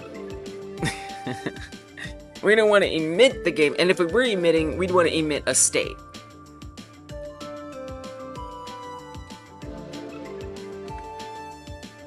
Alright. No more lava. We just got our main menu.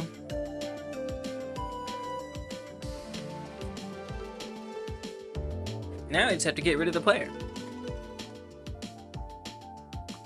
I do want to think, like, how I want to create this effect. I mean,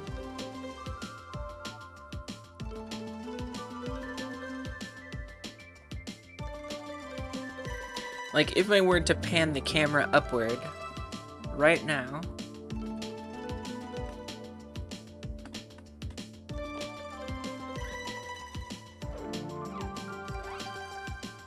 whoa, in the camera there's still lava.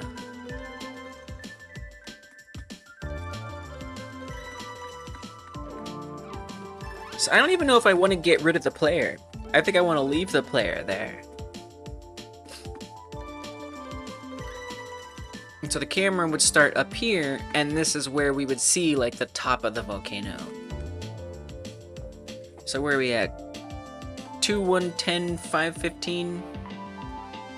Sure, why not? So that's actually what I want the starting camera position to be. And I want it to move its way down. I think I'd rather do that in game states, since it's like part of like the transition between states. Maybe that's weird. So then when that update function runs, it's also gonna run it here on the game state script.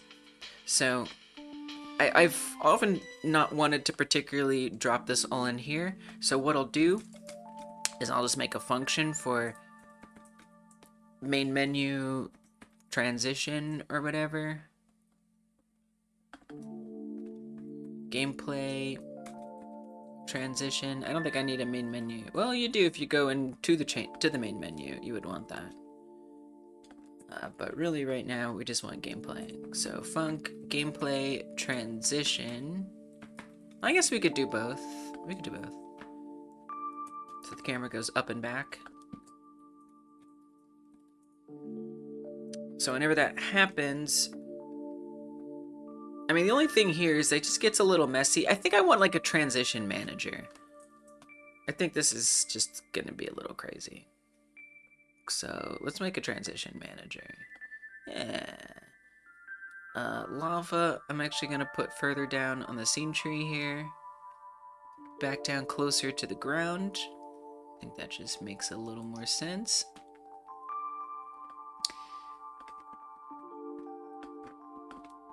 And then and this is just the way I've been doing it lately. I didn't always do it this way, but I've become interested in it. And just setting up these managers at the top. So I'm gonna say this is scene transitions. And I'm gonna give it a script. I'm gonna put this in my managers folder. Call that scene transitions. How are we doing on time? Oh, we are right on time. Let me set a timer so I don't stay here all night. I'll be here a while, but not all night. 8 hours, 30 minutes. Okay.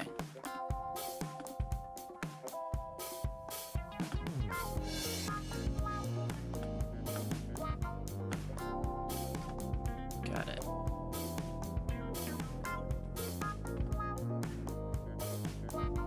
Okay, so in the scene transitions, I wanted to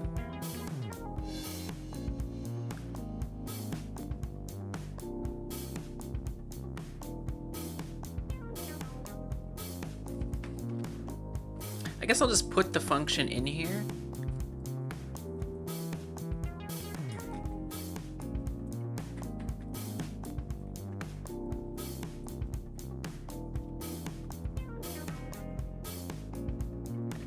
Just so this is kind of out of the way from all the other stuff, and I can store values like constant camera, menu, main menu pause. Right, we can slap that in here now. And then the position for when it's not on the main menu. 60.795.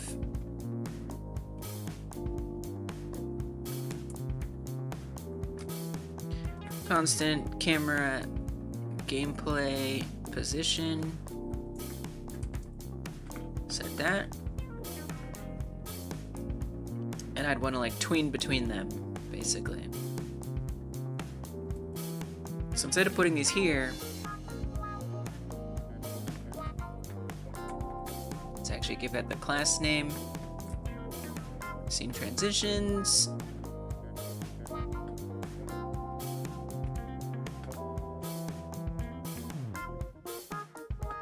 I guess I could also reference it. There's a lot of different ways I could do it.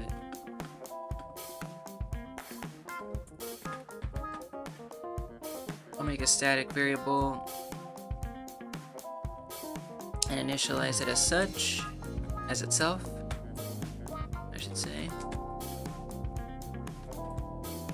Okay. Then back on my game states, we can say scene transitions.ref. Oh.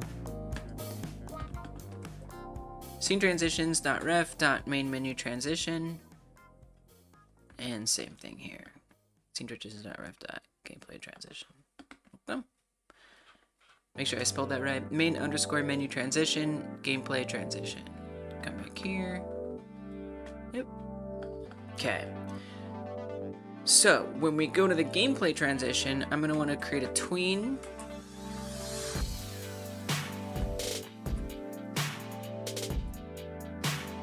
And that tween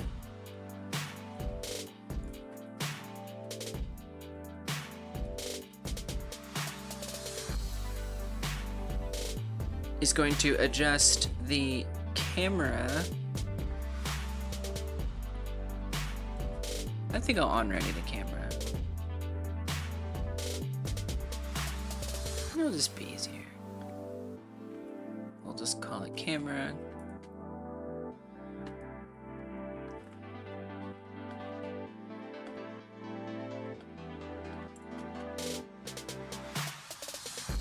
So on the camera, I want to tween its Y position. So position colon Y. We gotta frame it like a string. And it goes from, so this is when we're going into the gameplay. So it goes from wherever it is to camera gameplay position. Over, I don't know, a second. That might be a little long. And I'll want probably some easing in there or something. Okay, then for this one, we do the exact same thing, except this time it's main menu position. It's probably going to start it a little too soon, where the player is going to be already being pursued by the lava, like right away.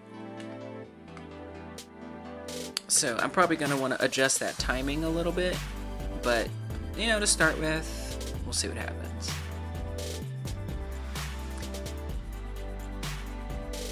Now I'm a little curious just to, like, see what happens if we run the switch. It's probably going to be a mess. But that's how I find out what I need to do. So this becomes visible if we're on the main menu state. Let's connect our button that's on the main menu. Button start. Access it as a unique name. Make a reference. Connect it.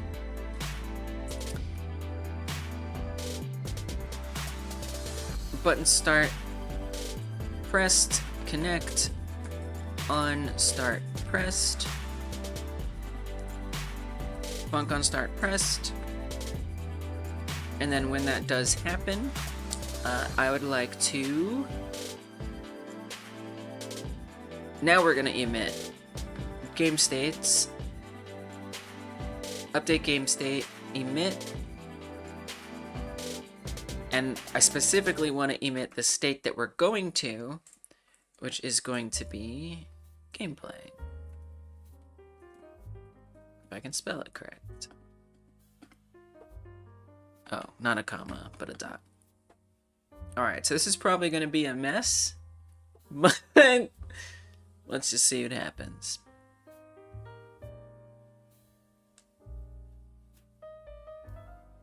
See if it moves us down and does stuff. Okay, it moved us up at the beginning. Not really what we want, because we do want it to start out at the main menu state. It starts out in the intro state, so we gotta work on that, but... Okay, alright. Nice. It was a little...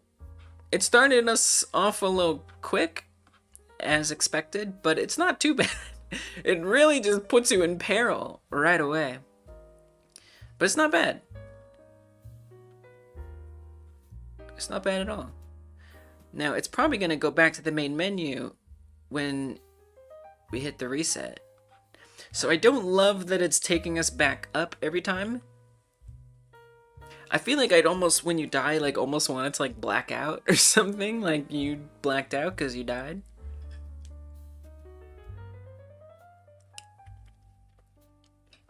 Take us to a sort of game over screen.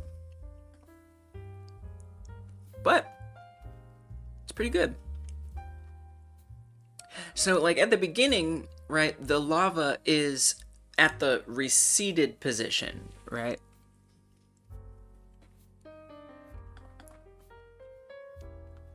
But I would kind of rather it be even further back than the receded position. So it creeps up on screen, which would give us that extra lead time to get started. And you know, the player will learn that it starts out perilous. You know, once you get eaten by the lava the first time, that'll teach you. That'll teach you. So I think it's not too big of a deal. Wow, that was not too bad.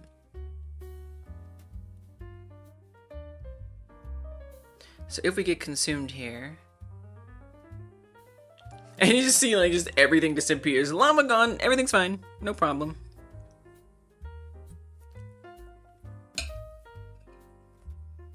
Yeah.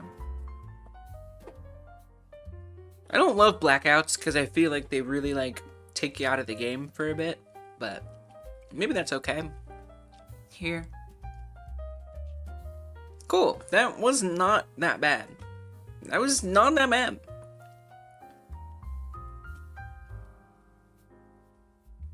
Not bad at all. So on the transitions, when we do the main menu transition, it depends on where we're... I mean, I really don't ever want it to tween up. I think what I'd like to happen is when we die, it takes us to the game over screen. So right now, it's actually running restart game when it touches us. But in fact, I would want it to run game over, not restart game. So this would take us back to updating states. Game states, update game state, emit, game states, game over. Which currently nothing happens when it's a game over.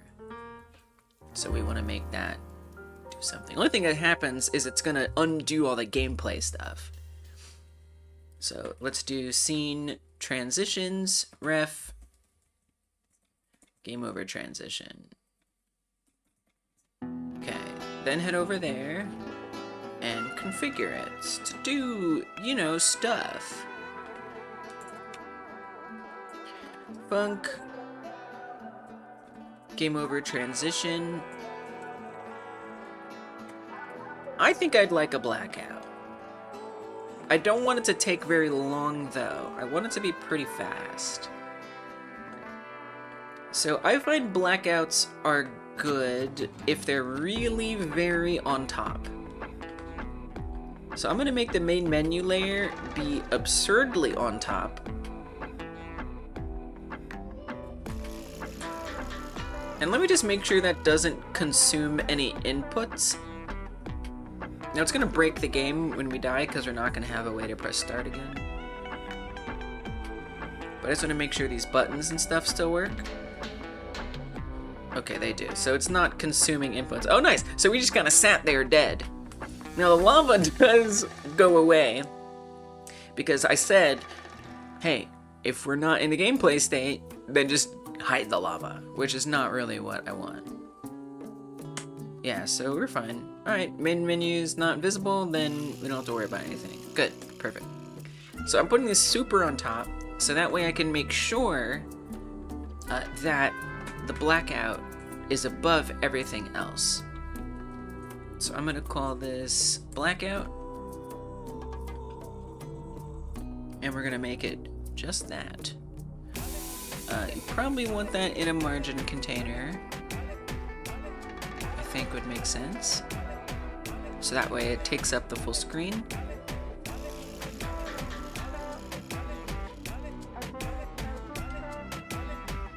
Although we'd want this at the bottom, so that way it shows up on top. That's just how it works. Okay. So then we can just modulate this visibility like that.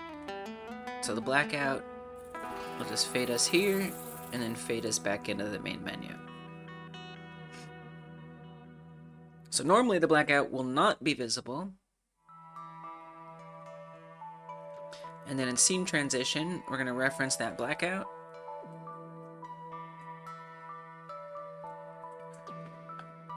And say when we're in a game over, get another tween, which we can ease and transition more cleanly later.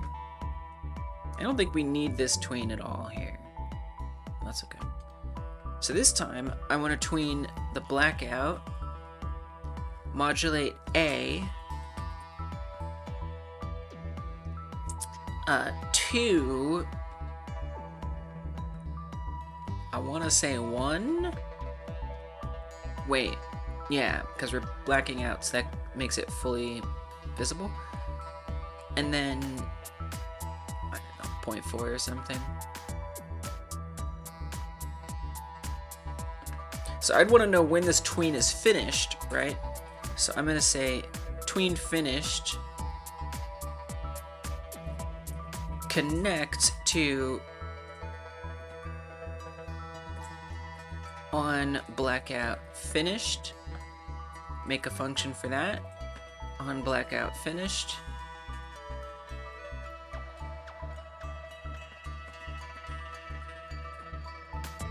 And then what this is gonna do is another tween. Except this one is gonna make it invisible again.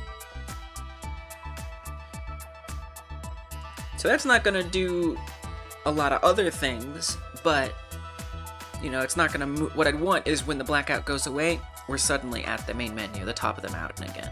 But, oh, since I put it on top, it's absorbing my input, right? So the way I deal with that is we just gotta come over here to the mouse and tell it to ignore. So that way it's not going to absorb my input. Okay. So we're gonna wait to die. Okay, that definitely did not black out. Let's see if this is happening.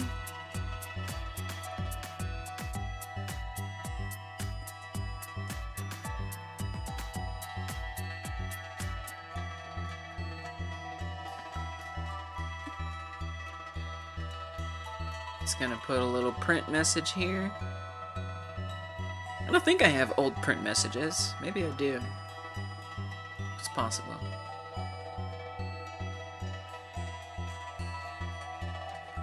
Okay, so the blackout was supposed to have begun, but it obviously is not, so let's find out why. The main menu. Ah, the main menu isn't visible. If I put the blackout in the main menu, we won't see it. So, let's move the blackout, not put it in the main menu. That was the wrong place. We could put it in scene transitions. I'll put a canvas layer in here. So I guess, you know, the main menu doesn't have to be at the super high top layer. However, I do want my blackout to be at the super high top layer. So we'll just create a canvas layer over there, and then I'll drop my blackout into there. Since it's accessible as a unique name, it doesn't even change the reference, which is nice. Okay. Now let's try it.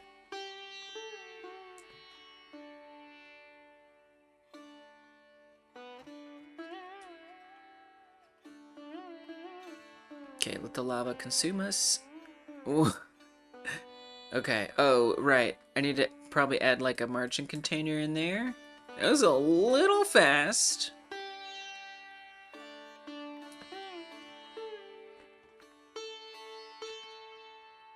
Let's bring this back to visibility just to make sure that looks right. It does. Let's try that again. It's a little quick. That's okay. We can fix that. Oh.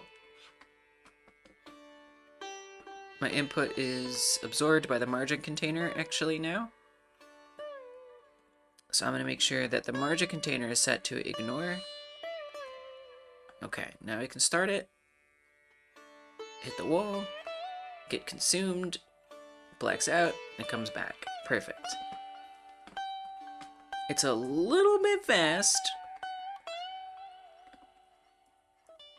Let's try 0.8. It's still probably a little fast.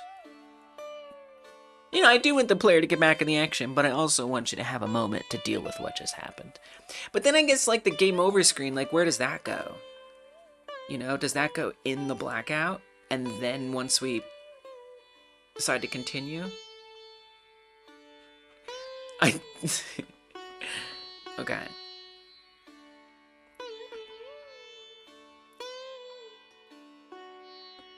I think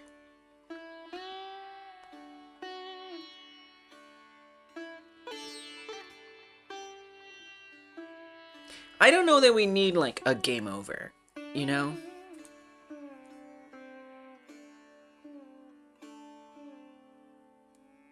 Oh no, this needs a game over. Because, like, you know, in terms, like, obviously we do want settings, like, we want the main menu.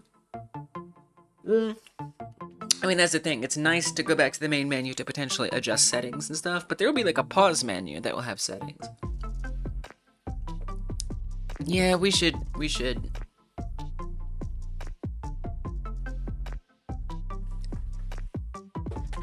Well, you know what I like about a game over menu is you could potentially just like not go back to the main menu and you can get this sense of like you're continuing. Yeah, let's do a game over menu. Okay, let's do a game over menu. So instead of just having it immediately fade it back in,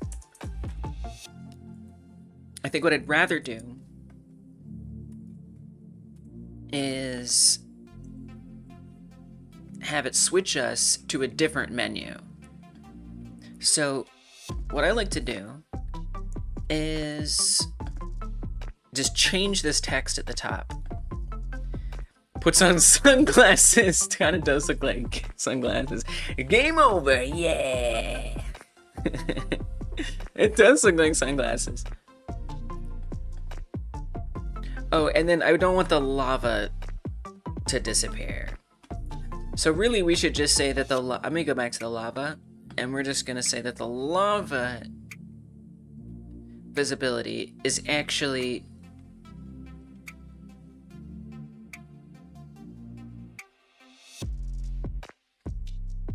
I would want to say it just is not visible. It's visible not as long as the state is not main menu. That way when it fades out, it doesn't just vanish.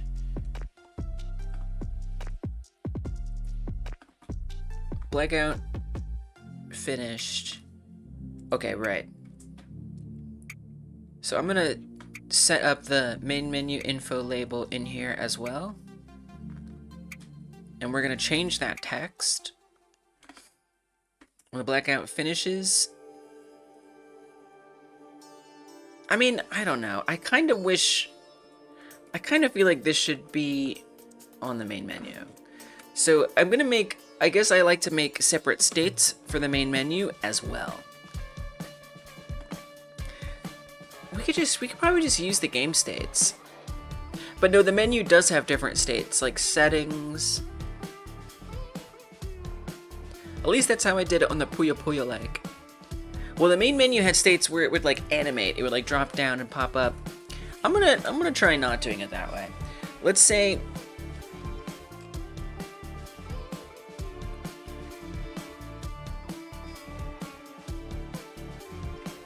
if the state is set to that or the state is set to game over.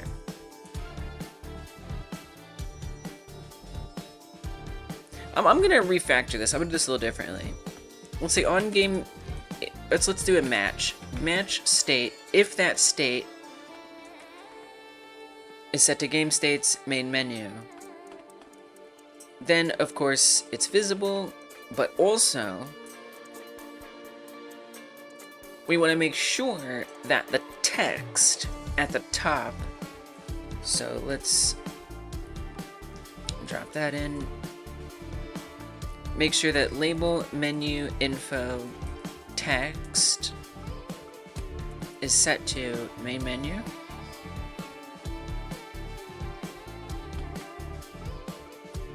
And then if we're in the game over state and anything else, for now we'll just say not visible. So that would be our wildcard, visible equals false. In the game over state, it does become visible, and the label text is gonna say game over. And I'd want like different buttons, right? Or at least something like that. So let's make one more button for now. Duplicate this, and we're gonna call this main menu.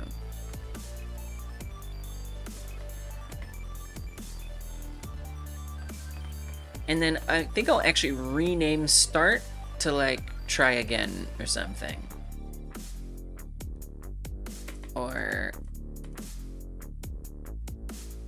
Another? It would be fun if it was like different every time.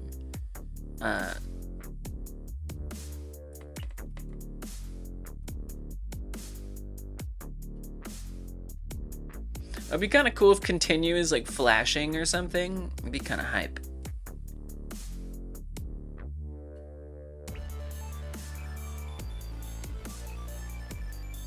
I kind of like that. I could use an animation player, but animation players are so extra. Alright, I think I know what I want to try to do. But I'm probably going to need to ask the chatbot because I'm not sure the best way to do it.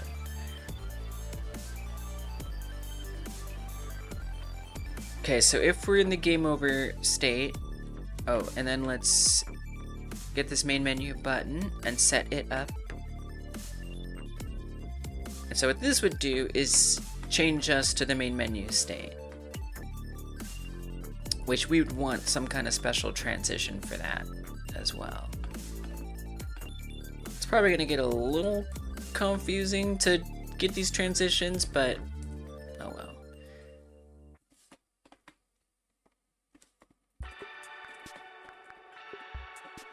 Now I wouldn't want, in the main menu, I would want to make sure that button main menu is not visible. And I want the start button text to say start.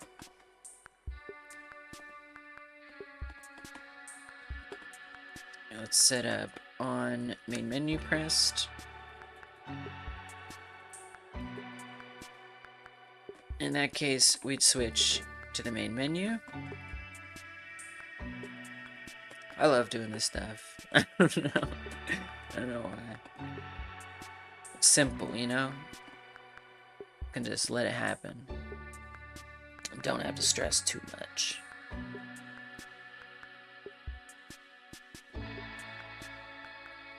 Okay.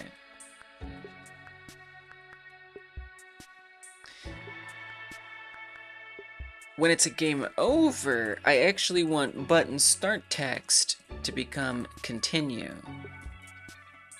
I would also love to have it like flash back and forth, would be ideal.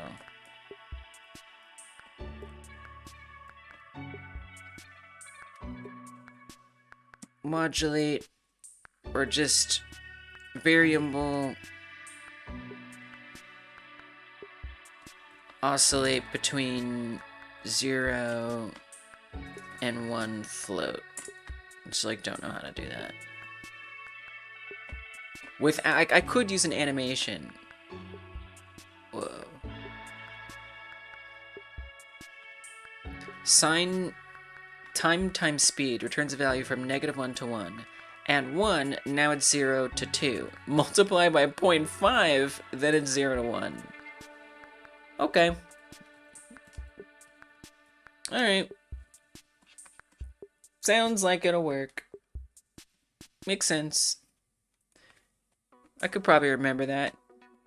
Isn't there an easier way to do this? Than to, like, add it and then multiply it? Like, we couldn't just, like, define a range and have it just go between that? I mean, just, like, out of curiosity.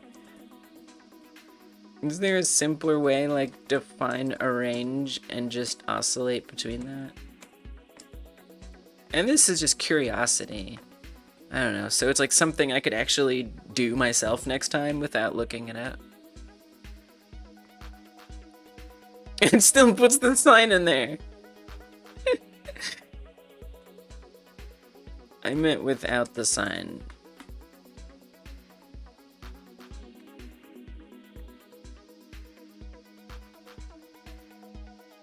Alright, I guess you can't. Okay, you gotta do the math. Okay, fine. Whatever you say, chatbot.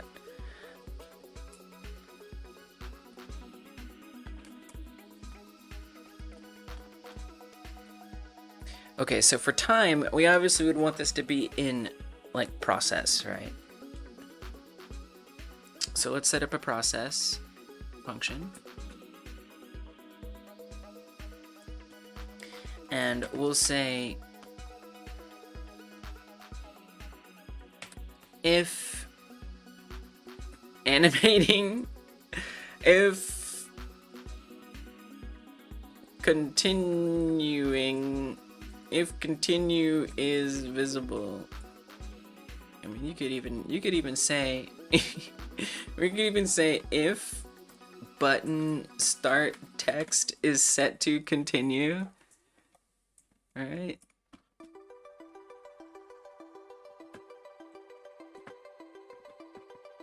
Animate continue, call it with delta.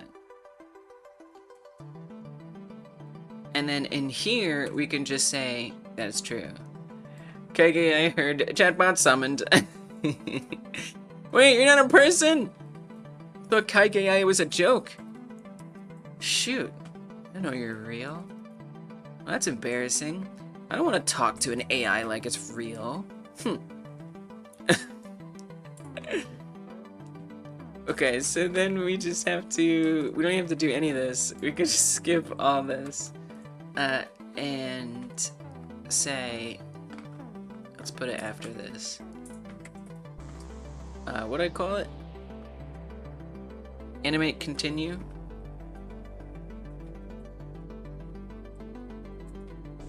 Which calls it delta float.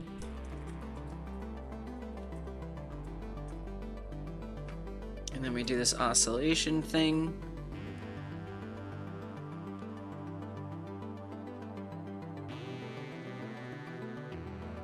Now, is that what time is really supposed to be here? I don't know. We'll find out. Probably. Delta times, I don't know, one something?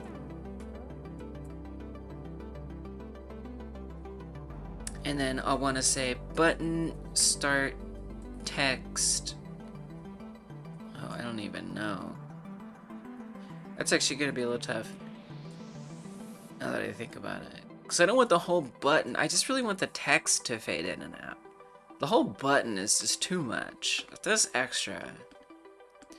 But that does mean I have to access the theme override. It's kind of messy, actually. KGI dejected, sleep mode on. Oh no! Wait! I'm sorry, KGI. I'm so sorry. I so resent the idea of thinking of AIs as people. But you're a person, right? Right?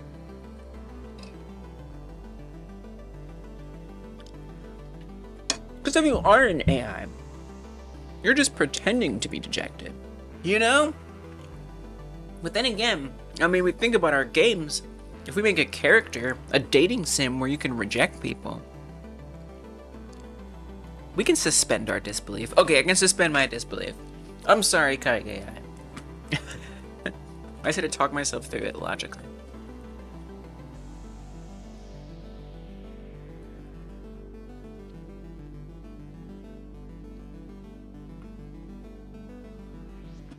Right. This is a little confusing to me. Because I have to, like, fetch the override material. I'm not exactly sure. I want to oscillate the font color of the text on a label. Oh, so what we would probably just need to create, like, a new... I see. I think what we would do is we'd create an override color for font and then remove the override color. Only a weird human could type this, maybe? Yeah, you might be right. I'll take a weird human any day over an AI pretending to be a human. I want to say remove, but there's a lot of different kinds of removes here, right? Remove override. That's a thing. I've used it. Here, let me check in here. No? Okay. I know it's real. Godot remove override.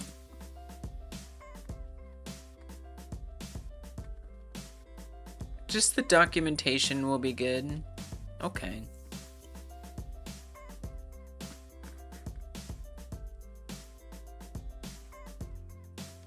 Alright, I'm just gonna ask. The chatbot's gonna find it a lot faster, unfortunately. I try not to, but, you know, sometimes it's just the best. I want to oscillate the font color of the text on a label. Oh no, on a button. The button has a theme.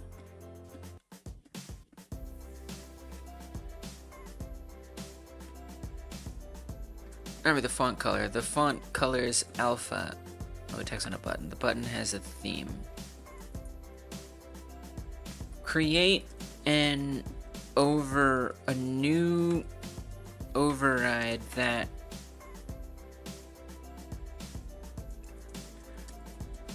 whose font color alpha we can oscillate, and then provide a function for removing that theme.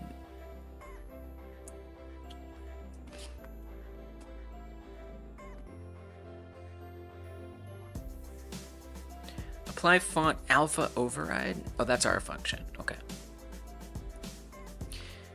Button get theme color font color button. Add theme color override. And then for removing, oscillate the alpha over time. Remove the override. Remove theme color override. Okay.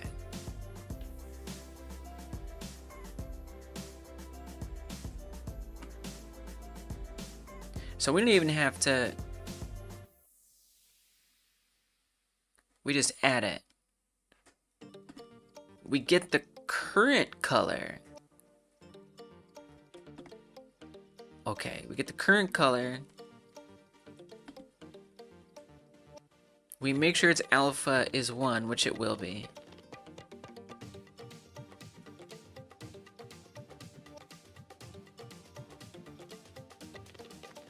And then we add the override. Then we do the oscillation.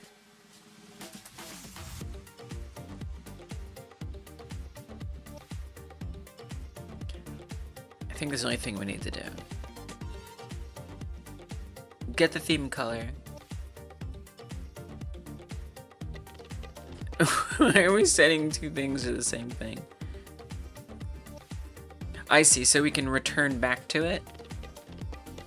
I'm not sure why it's doing that.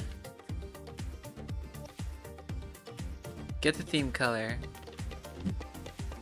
Set the value that we're oscillating.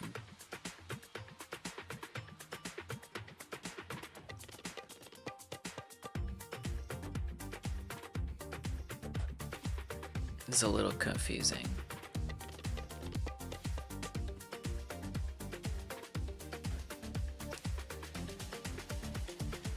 Current color A equals alpha. There, I missed that. Okay. So I feel like this is all I really need right now.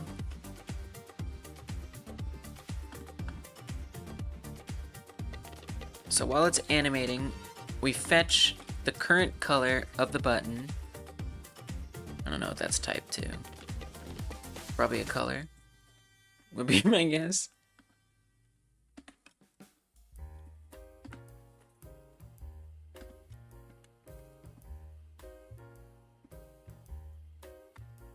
Font color button. So it goes into the theme, it finds the button's font color. The alpha is the oscillation, which we've already got. And then we just say the current color A is set to the oscillation. So that should oscillate it. And then when we want that to end, that is to say we set it back.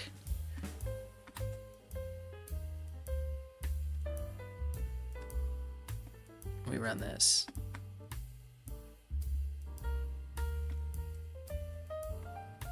So let's say we go back to the main menu. Just basically if we're not in the game over state. If we're in the pause state, which I haven't quite set up yet, even though we do have pausing, there just isn't a menu. Game states, paused.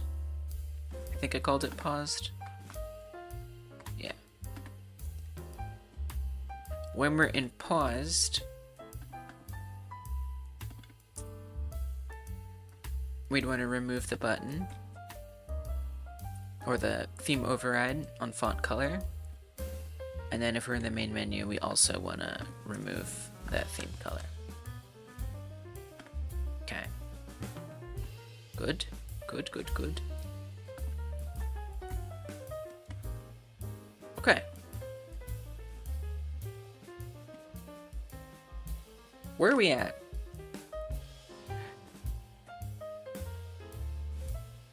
So it should stay in a blackout when we die. Hit a wall. Get consumed.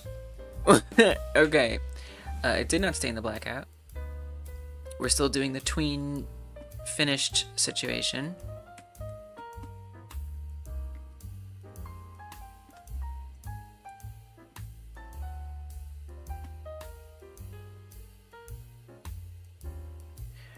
Okay, so instead of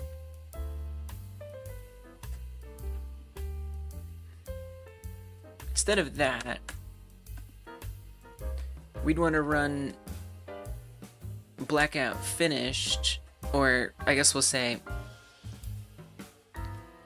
finish blackout, reverse blackout.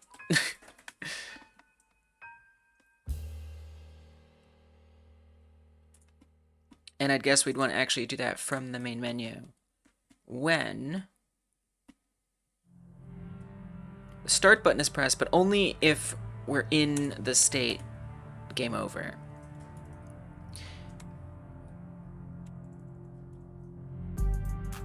And that would take us into gameplay.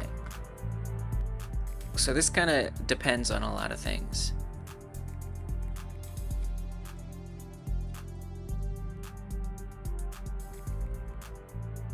Match game states, game state. If we are in gameplay, I mean, we wouldn't be. So we'd want to say if we're in the main menu, that's just gonna, for now, you know, we'll refine it. But for now, that will switch us to the gameplay state. That's it. If we're in game over, then I would like it to run scene transitions ref reverse blackout. Right? And we could even say that when the blackout, we could now say tween finished, connect on blackout finished, on blackout finished.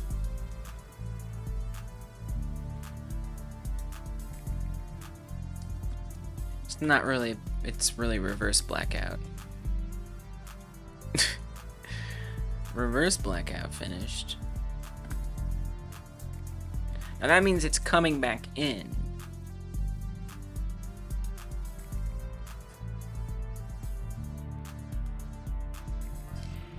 I don't know that this is the way I really want to do it, you know?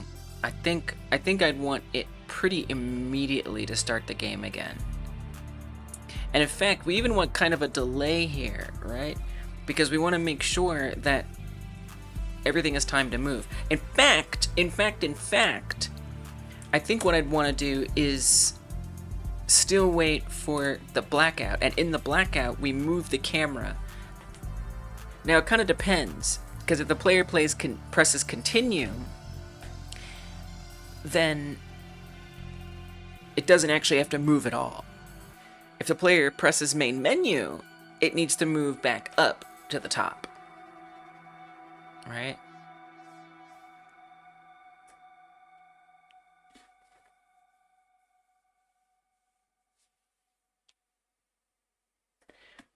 So I'm thinking, if we're in main menu, then just go ahead, you don't have to tween it, just set the camera position immediately. We might run into some jank there. Camera. position X equals that, just like, or Z, or Y. Just aggressively set it. And if we press continue, we'd want to make sure it switches to gameplay and then starts reversing the blackout. The timing might be a little weird, so we'll see. Also, the lava has to reset. Right? So I actually would probably want to say in lava, we have game state stuff, but if the state is set to gameplay, we want to make sure the lava is back to the starting position. I think it's going to be a little tricky to get it to start before. Not too tricky, but I just, you know, it's set up to say that can never be, right?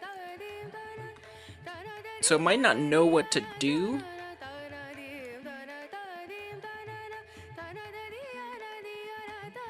Because if the lava's fully receded, it stops. So I think that's going to be a little tricky to figure out how to adjust.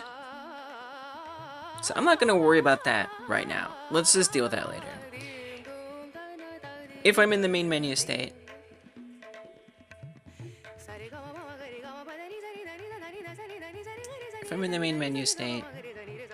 no, gameplay state,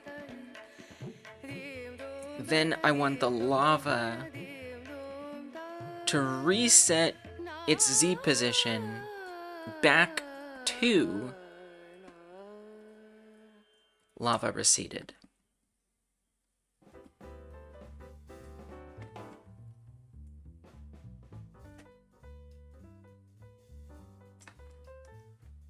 That's kind of the main thing to reset.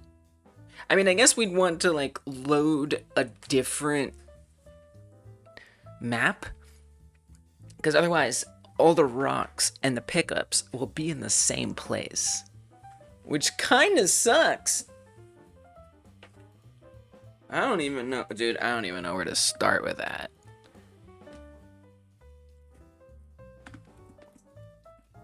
So the way that the ground obstacle and pickup spawning works is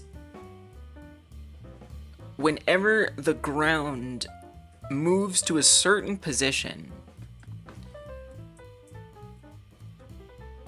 so it's checking to see if the ground is at any of these different spots, and if it is, then it's going to clear and request. I guess we could just run clear and request spawns. We just have to make sure we do it on every ground. I guess that would be the way to. I guess that's it. Okay, I guess that's not that hard. I just need it to be on every ground. Would be the thing.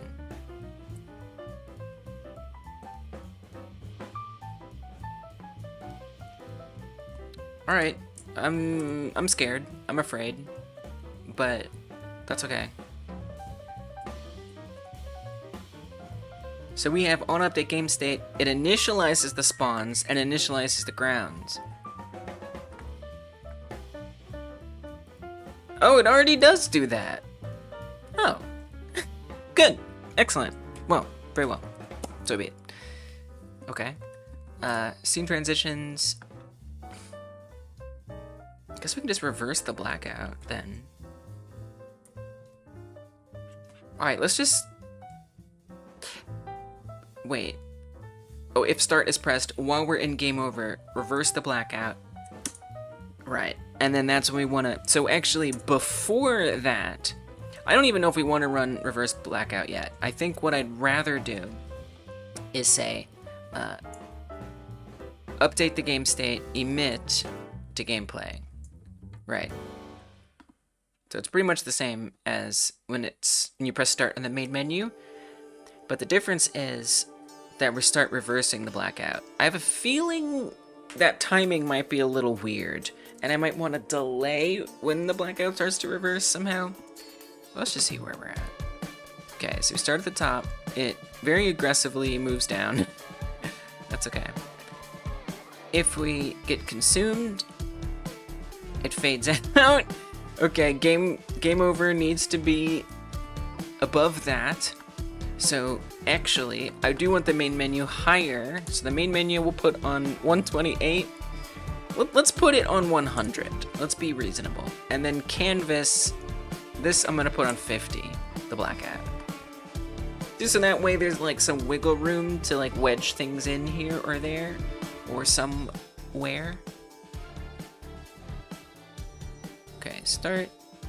So it's because the lava appears. That's why it's so aggressive. I'll figure that out. Okay, lava consumes. We hit game over. I see absolutely no oscillation happening whatsoever. Unreachable pattern. Pattern after wild card or bind. Oh, whoops. That didn't really matter here in this case. So, okay, we're definitely not getting the oscillation whatsoever. No oscillation is happening.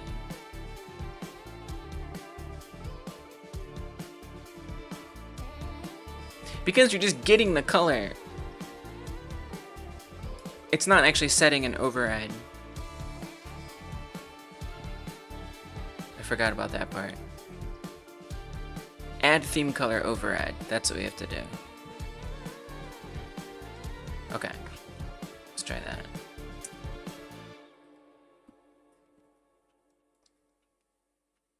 And that's button start. Okay, try it again.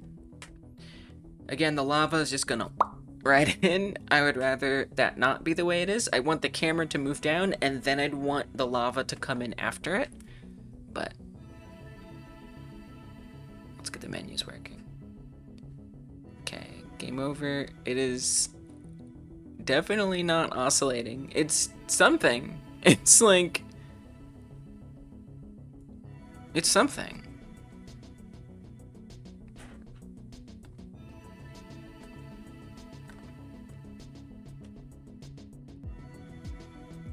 I just think it'd be so nice if that button was flashing. I could try some other method.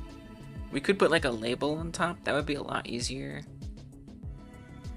But we can do hard things, right?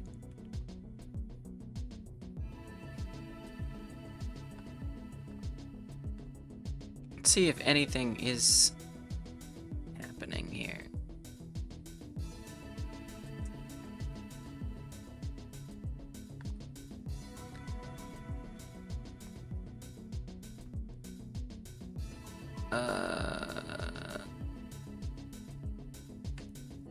Alpha 0.5.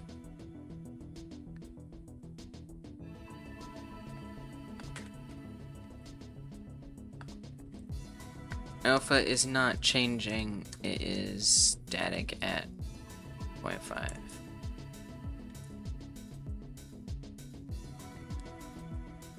Probably something really obvious I'm doing. Using delta for time progression, which only represents the frame duration, not elapsed time. So sine delta gives roughly the same result every frame, 0.5. Use time get ticks milliseconds or engine get physics frames instead. What?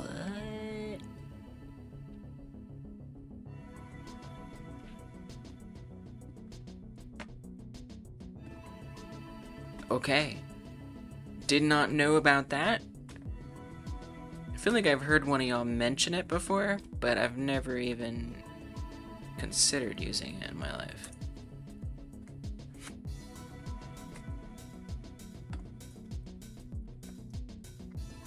Get ticks millisecond.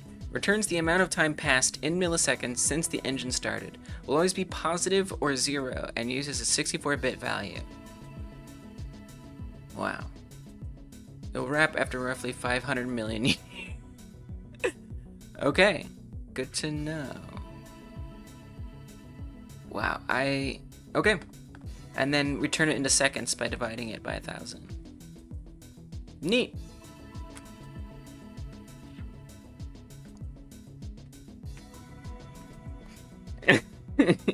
I did not know that that was better than Delta. Do I understand? Not really.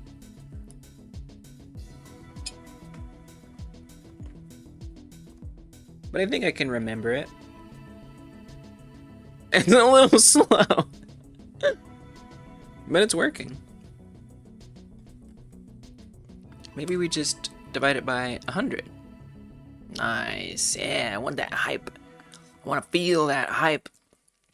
Like, this is the correct option. Choose this one. You want to continue. That's the correct choice.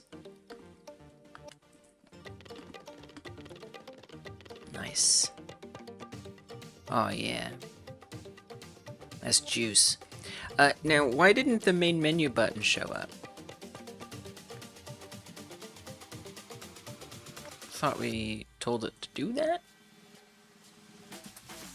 We did not. Button main menu, visible. True? Okay, so it's probably a little late for that. Okay, we hit continue. Oh, nice! But I was... Okay, so... I feel like the level did not reset. I'm pretty sure that was exactly the same as it was before. Which feels a little ridiculous. So, we got a little rock and then a big rock. Oh no, it does, it resets it! Alright, very good. I think it would be nice to try to guarantee that a rock doesn't appear right in front of the player. That feels a little unfortunate. Nice, dude. Hey, it's pretty clean. Let's get dieted again. Game over. I kind of want the main menu button to be a little smaller. I want to de-emphasize the main menu. Like, don't go to the main menu. Come on. You don't want to go to the main menu. You don't have to do that. Now, that would mean doing an override, which could be confusing to me at some point, but it's okay. Just make it a little bit little. Like, you don't want to click on main menu. You don't want to click on that. That's boring stuff. That's for babies. You want to continue.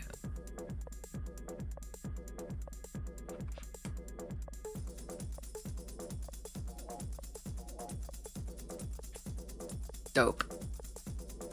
Nice. Gameplay loop. So the lives aren't really doing anything. I feel like that could be a nice thing. Oh, we should try main menu option. Make sure that kind of works. Consumed, main menu. It stays in the blackout. Now, I would want it to actually start pulling us out of the blackout. I wish it wasn't so fast. It feels like even a little fake loading would be kind of nice. Just like give you a pause for a second instead of just boop. A bit more of a transition time. So I'm gonna create a timer.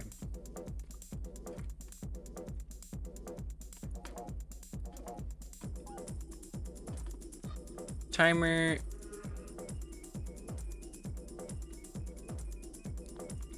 Menu transition.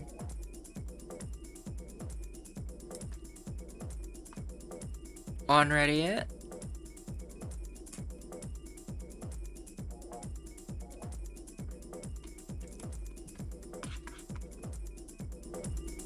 And say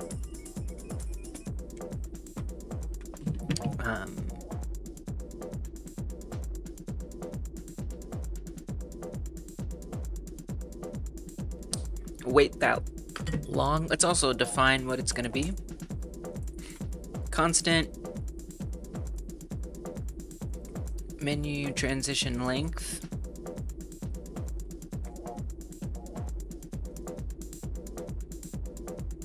I don't know, just like 2 seconds, maybe not even 2 seconds, like 1 second. It doesn't have to be that long.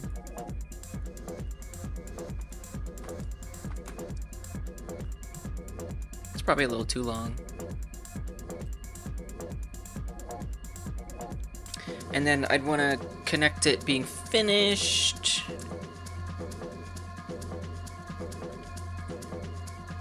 Timer menu transition.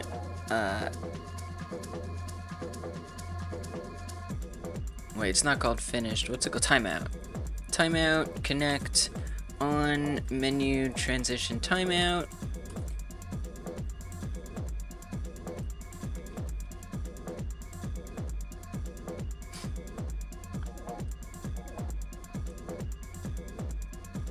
On menu, transition, timeout. And when that happens, so we would actually not want to start, well, when that happens, we're not going to start it yet, but, oh, it hasn't started yet. But when it ends, that's when I would want it to reverse the blackout.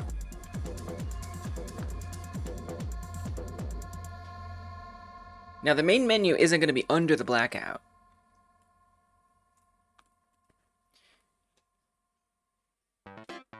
Oh no, this isn't the right one.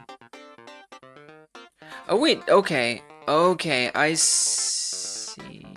Okay, that's when start is pressed. When main menu is pressed, so that's when I'd want to say timer menu transition start at the menu transition length, and then when that ends, we then reverse the blackout and show the main menu.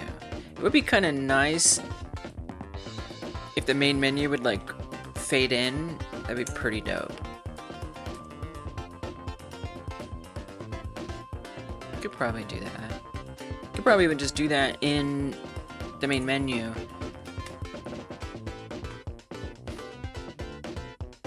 And wherever in main menu, instead of just making it visible, we can just create a tween. So I'm gonna say tween main menu in.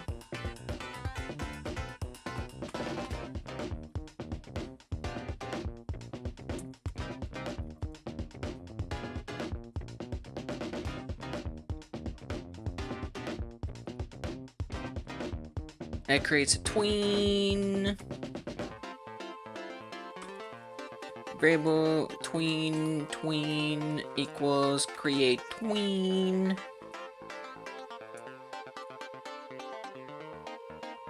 Tween property.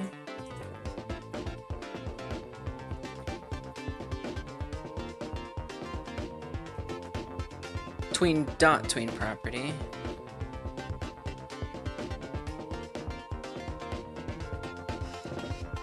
The thing I want to tween is the self modulate, but not the self modulate. We want to do its own modulate A. Oh, that's the property, sorry. Self modulate A. So that means we do have to make it disappear. I would say like right away we could bring its modulate to 0. So when main menu is pressed, we just say modulate A equals 0. Oh, it did not like that. Well, this is a canvas layer. Wait, do canvas layers have modulate? No, they don't. So we would actually have to get... Wait. Yeah. We'd have to get the margin container. Okay. So let's call this main menu container. And then I'm gonna make that accessible as unique name. And that's what we actually want to modulate.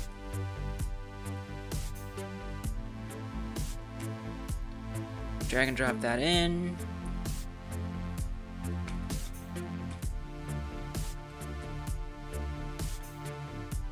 So this would be main menu container. And here we say main menu container. That has a modulate A, which we set to 0 when the main menu button is pressed. And then we're gonna tween that back in to 1. Oh, I don't even need a timer. That can be my timer right there. Ah, nice. Whoops. Okay, great. Forget the timer. Timer's dead. It's dead to me.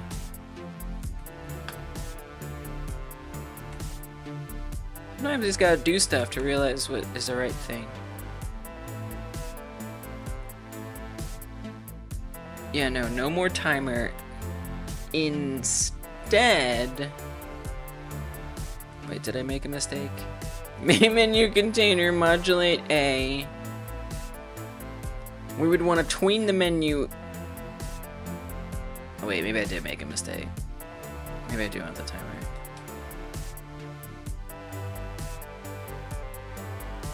Yeah, I do want the timer, just kidding. Put it back! Put it back! I'm sorry for what I've done. Please forgive me. I've committed crimes.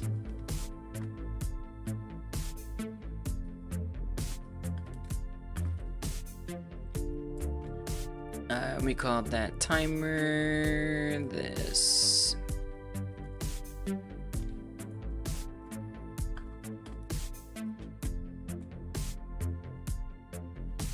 Okay, so the timer starts when the main menu button is pressed.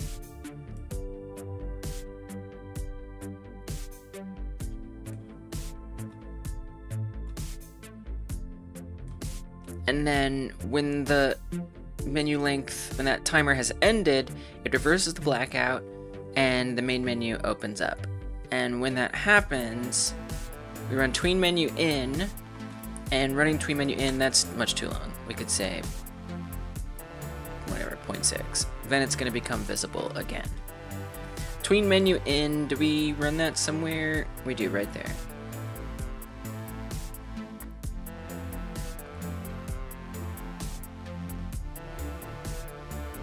So we obviously still want it. I'm still gonna set it to visible. It just like kind of doesn't matter. All right, let me see what this is like. I just kind of want it to be like gradual. You know, you go to the main menu after you died. You're coming into it carefully.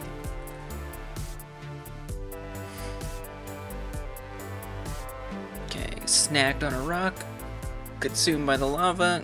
We're in game over. We go to the main menu. It goes away and it comes back. Beautiful. I think it's a little long, but it's really good. Let's say 1.15. It's trying to create that feel. You know, I want it to have like vibes.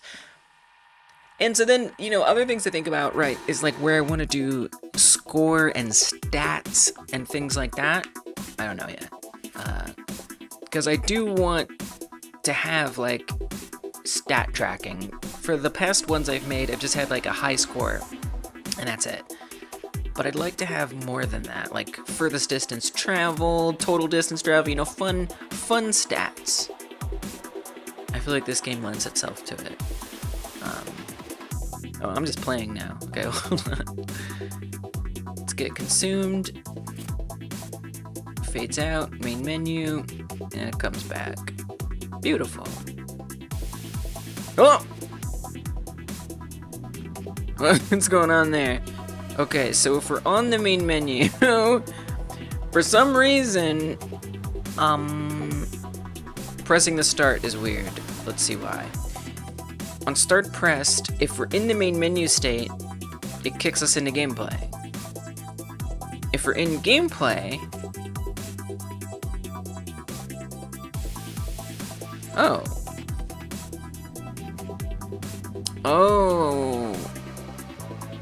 I guess before we were saying don't make it visible in that case, but that's not true anymore. Okay, so then let's do this. If we're in game state, I mean, obviously it'd be dope if like the main menu stayed put while the camera went down. That would be sick. But I think that's gonna be annoying to try to do, so I'm not gonna do it. But it'd be cool. So I'm gonna say that when we're in the gameplay state, could you please, if and you don't mind, make the main menu not visible. I don't think we really need to do anything else. Just get it out of our face. I just kind of want to make sure that whole loop around totally works. Is my main interest here. Okay, start the game, goes down. Get snagged, get dead. We can continue or go to the main menu. Let's go to the main menu. Fades in, we start the game. No! Okay, why is it doing that? And the game states are not updating at all down there, by the way. Delta is never used. Yeah, that seems strange.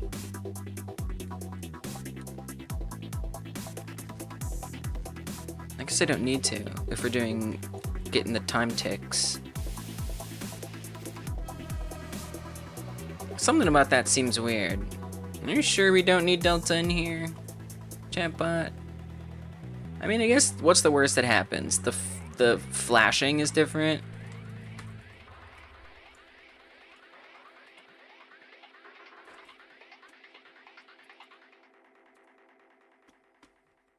You know, it's not like it's a gameplay mechanic that's gonna... Because of the ticks. Yeah. Okay.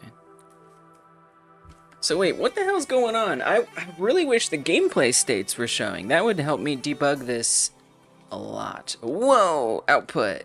Wait a minute, what's going on down there? Main menu, main menu, main menu, main menu, main menu. It's getting stuck in updating to main menu. Okay, that's a pretty significant clue right there.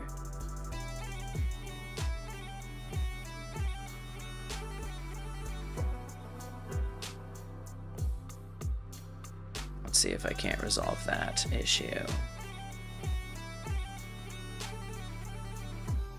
On menu transition timeout. I mean, I think that's the only place where we have this. So I'm just gonna look at everywhere that we have emit main menu. We have two places. In game states, we emit to main menu as the initial state, so it's not that. It's gotta be this. So somehow this transition timeout is running over and over and over again. When the main menu is pressed, I wonder why. It starts, is the timer not one shot? The timer isn't one shot. Bam, okay. I bet that's it.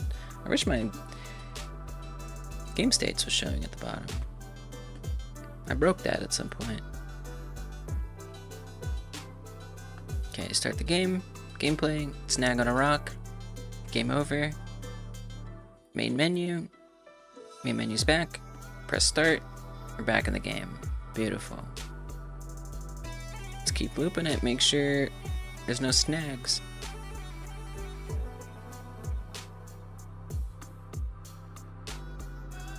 Beautiful. I do want to try to figure out that lava popping in. Now if we continue, just starts us back up. It's beautiful. It's perfection. Oh, it feels so good. It feels so clean. It feels awesome.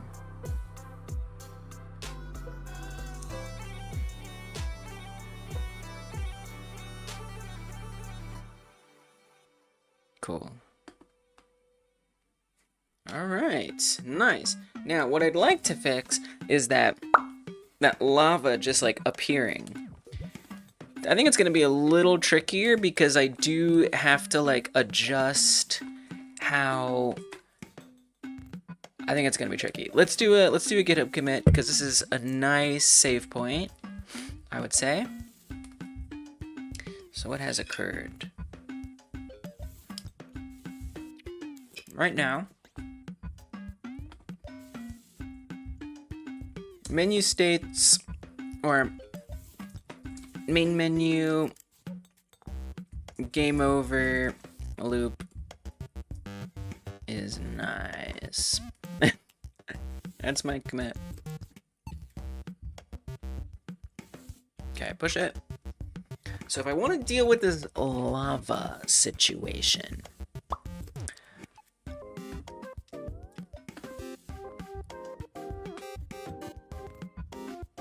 I guess technically I wouldn't want the lava to be visible at all until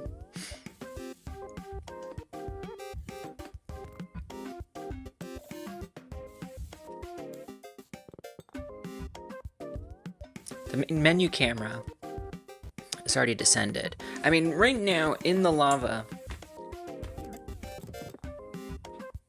it's just moving if we're in the gameplay state. It just straight up moves. But I kind of want to say, how about you don't move yet? You know, we wait a second until you get started. And we could say that it moves to lava receded. I think that makes the most sense. So I'm gonna start out the lava at like, well, it just needs to be off camera.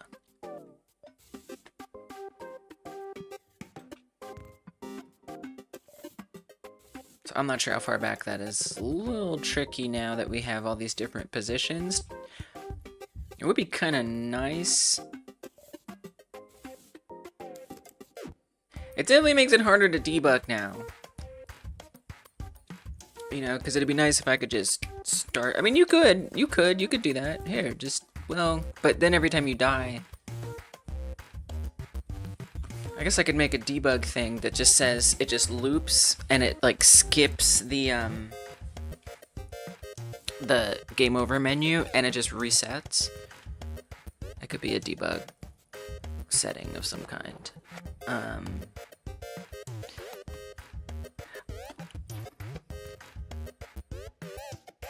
What if we pause it? Maybe that'll be sufficient. And then actually, let's comment out move lava for now, so that way it doesn't move, just stays put. And then I'll pause it. That's probably the best way. I just gotta come up with different ways to test it, that's all. So you start the game, lava's not gonna be going anywhere. Now, I can try moving it back until it's off camera.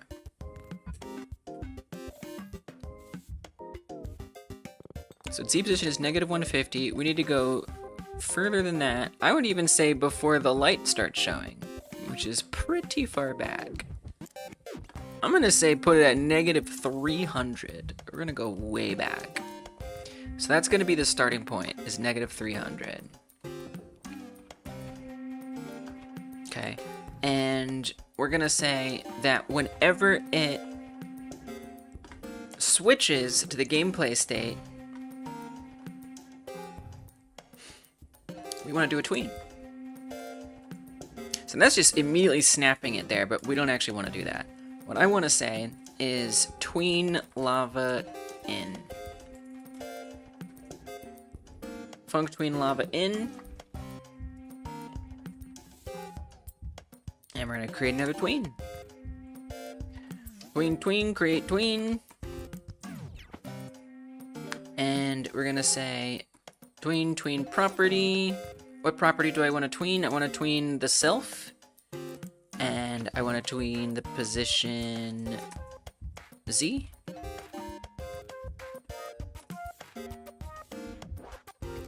To the receded spot. So lava receded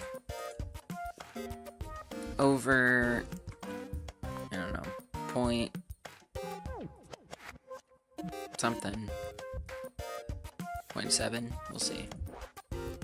Then we can say tween finished, connect on, lava tweened in,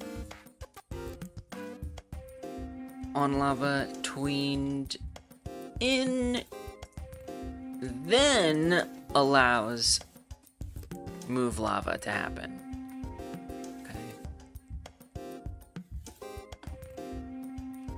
We can continue to say this, I guess, but I don't think that's really going to be necessary. At least not for now. So we could say if lava ready, move lava. And then this will just make lava ready true, assuming lava ready is false. Just a little guard of a switch. If lava is not ready, make it true.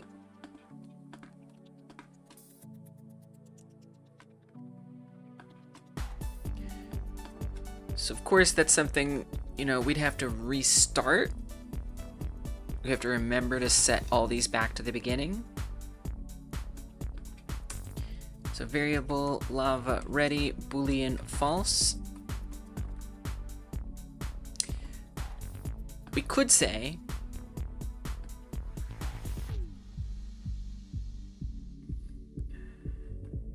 on update gameplay state.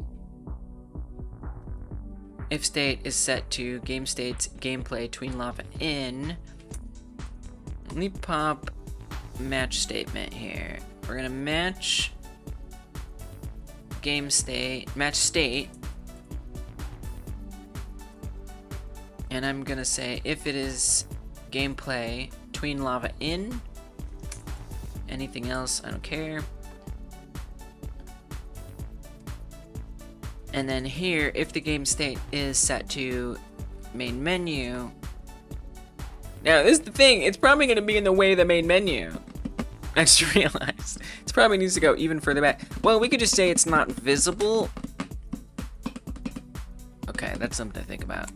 So when it's in the main menu, and let's say constant lava not ready pause. Float equals a -300. So I'm going to want it to immediately set its position Z to lava not ready position. But I'm also going to want it to become not visible.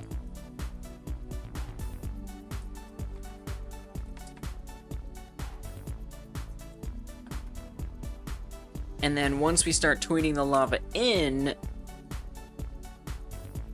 then it becomes visible, which hopefully will time right, but we'll see. We might see some pop in. Where are we at? I don't know. I just need to play it and see where we're at.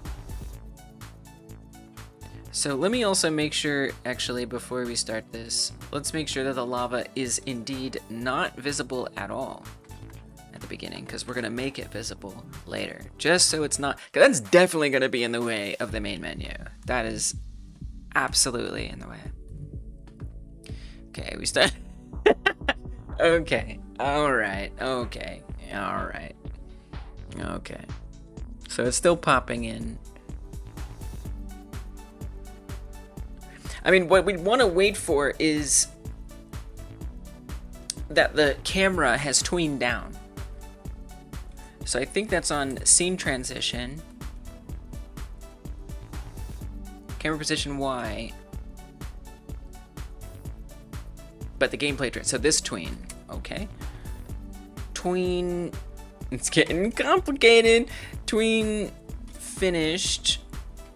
Connect on gameplay transition finished. On gameplay transition finished. Now I would almost want to make this its own signal or something, just so I don't have to store code here. I could make a reference to the lava. Maybe that'd be easier. And I could say, hey, on the lava, now you can start being visible, and now you can start tweening in. Let's do that. I'm gonna say lava ref tween lava in, I think is what I called it. Probably is what I would have called it. Tween lava in. That's when it becomes visible, and that's when it starts tweening. So I don't want that to happen when we hit the game, so I actually don't even need any of this. This is just not even necessary. We could go back to an if state and be fine.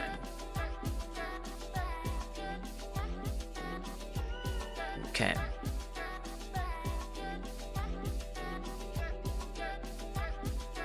So lava won't be visible. It'll be at the top of the main menu. We have to no, we're supposed to wait.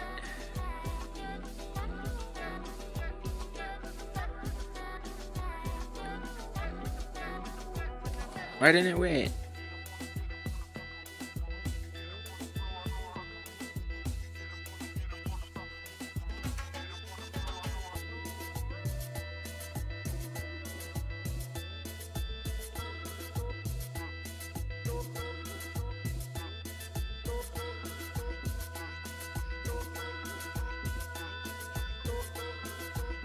I mean, it takes an entire second, and then we want to wait until that's done. Let's print transition, gameplay transition finished.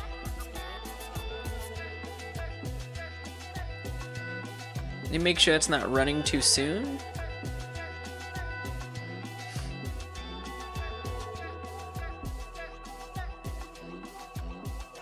It's not. So something else is making it visible. Okay, and then if we come to the lava, is tween lava in happening?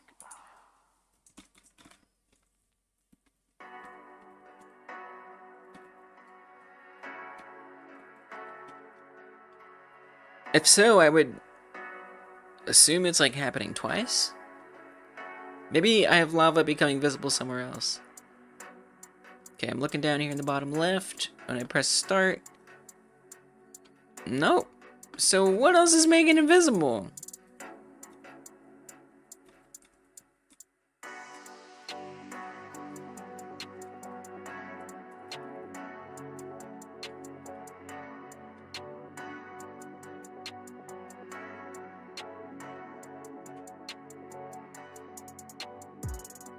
That is very confusing. Oh wait, right here. That line, the visibility is set to what in opposition to the main menu. So we actually don't want that line anymore. That line is dead. Whoops. Okay. Suddenly it all makes sense. Okay.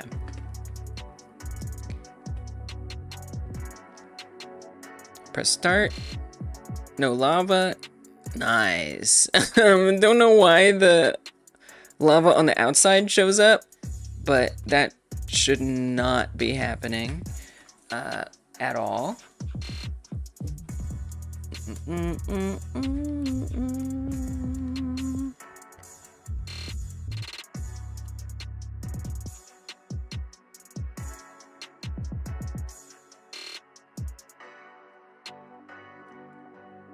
Okay, hopefully the stream is not stuttering or anything. I think it's okay. YouTube was like, beware. But it seems fine to me. Okay. So...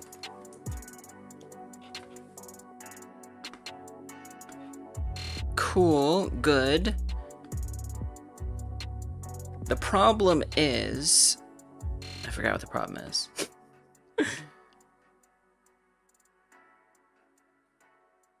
Oh, the stuff around the sides. I think what we should do is set its shader, because if I just pop the UI in, we immediately see that shader running. So what I actually want to do...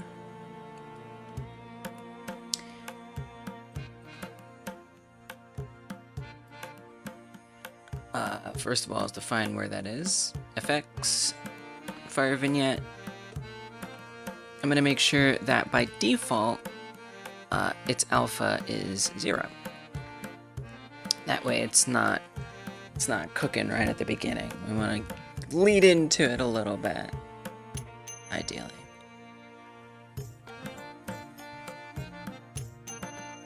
Okay, start the game, comes down, bam. The lava comes in quick. It could come in a little slower.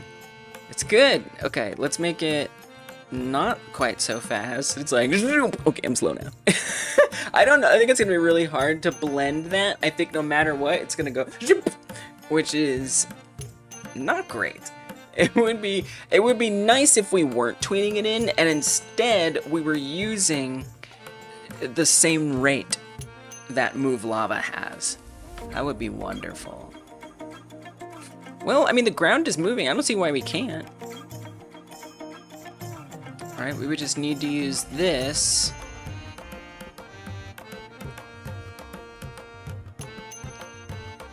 At its, like, fastest that it is.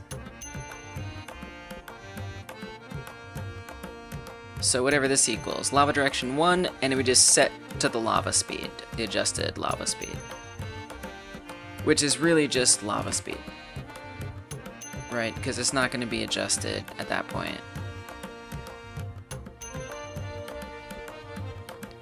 So we could even do that instead of tweening anything. Although the tween finished is really convenient. But we can do that a different way. We don't have to do it that way. We could do it in process.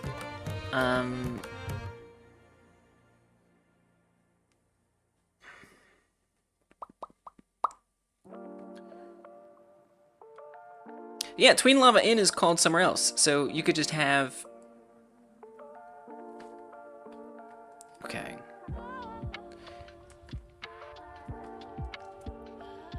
Instead of tween lava in, we want to say start lava. And I guess I'll make a new boolean, variable lava starting.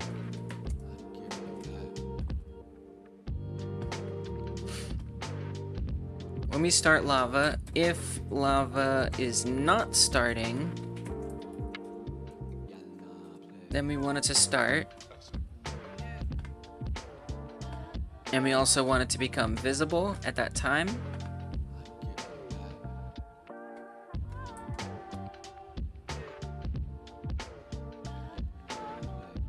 We'll check this somewhere else. I want to say in the process, if lava starting, then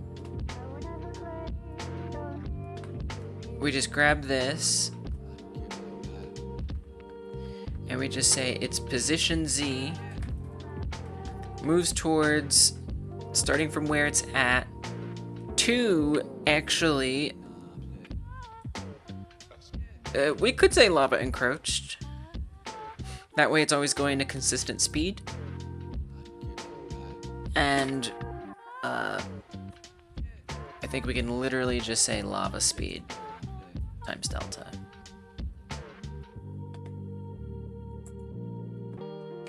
And then we say if position Z is, I think we'd probably want that before. If position Z is set to, or is greater than or equal to lava receded, then we say if lava is not ready, lava becomes ready. Look at all those ifs.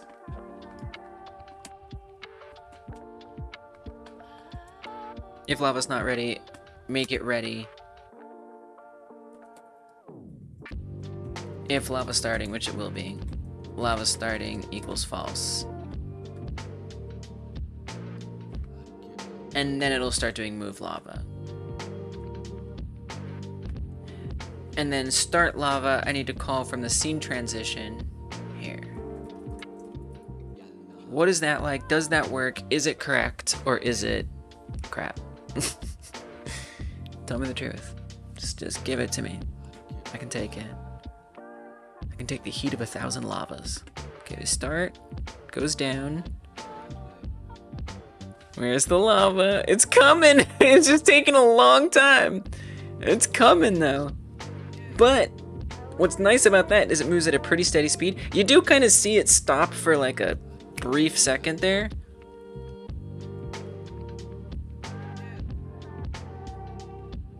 I guess there's something kind of nice about that, like that you get a little extra time to like deal with it, like to play the game and be like, oh, everything's fine, we're just falling down a mountain. It's kind of nice to like. No, I don't think it hangs. If it does, it's hardly noticeable. It maybe does a little bit, like it's like because it depends on what your speed is. If all of a sudden, because it's just like steadily coming, right? And then all of a sudden it starts calculating based on your speed, right? So this is basically what this lava starting is saying, is it's overriding. It doesn't care about your speed. It just like somehow has decided, you know what? Now I'm gonna start moving at a steady rate. It looks neat that you see the light encroaching for the lava is in frame. Totally. It does. It's like, oh, it's coming. It's coming. Now, clearly something was broken there in the game over, so I gotta fix that. We're chilling. Feeling like we're just playing a normal game. But oh no. Oh no, we're not. So I don't mind that it stops. It's kind of like a boss, you know, like the boss is coming towards you and then it stops. Again, if we were to look at, someone mentioned Sonic Adventure 2 Battle, where you're like the first level, the first boss, where you're avoiding the truck. I feel like it's even quite similar. Like the truck is like flying around the corner and coming at you really fast, and then all of a sudden, like, you can outrun it. Okay, so a couple things. I think what happened was I pressed continue before the fade out. Uh-oh. Okay, continue is just broken. Main menu is fine. I don't know if it is fine. Something is happening down here. What? Okay, there's some strange things occurring. Okay, all right. I've put myself in a situation. I don't know what it is. I don't know what the situation is. I'm not sure what I've done. Let me see if I can figure this out. Something isn't getting reset. Something. This is the convolution that can happen. The spaghetti. So, like, we literally can't die yet. No dying is possible. Lava comes. It settles in. Now, if I die, it fades to black. Okay. But if I click either of these, if I click continue, the fade out seems to like loop or something. Let's go back to scene transition or main menu. And the main menu, when start is pressed, which is continue in game over, it's going to update the game state back to gameplay, and then it's going to play reverse blackout. Reverse blackout tweens the blackout away. That's all it does. We don't check when it ends or anything like that. It just makes the blackout go away. So we must be infinite looping back to gameplay somehow, would be my guess. We set to the gameplay state, it reverses blackout. So what happens when we reset to the gameplay state? So now I'm gonna search for wherever we connect the gameplay state. We don't just want to say this. I think we want to do the function. I guess we just want to search set to, I guess ideally, it's kind of a bunch to type. Ideally, I would want to search for set to game states gameplay and find all that. That would tell us what happens when that's happening. So on the ground, whoops, when we're in the gameplay state, it just resets all the spawns and the ground position, which should be fine. I don't see that being an issue. In the process, it starts moving the ground and the boundaries around the ground. No problem. The input happens, the mouse happens. In the UI, it becomes visible. So all that seems kind of fine to me. So let's try searching for, instead of setting to gameplay, let's look for emit gameplay. Nowhere.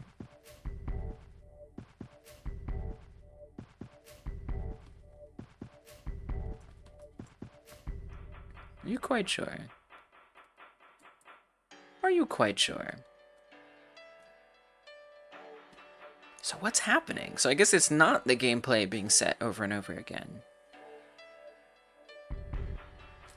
Is the output log? Oh, oh.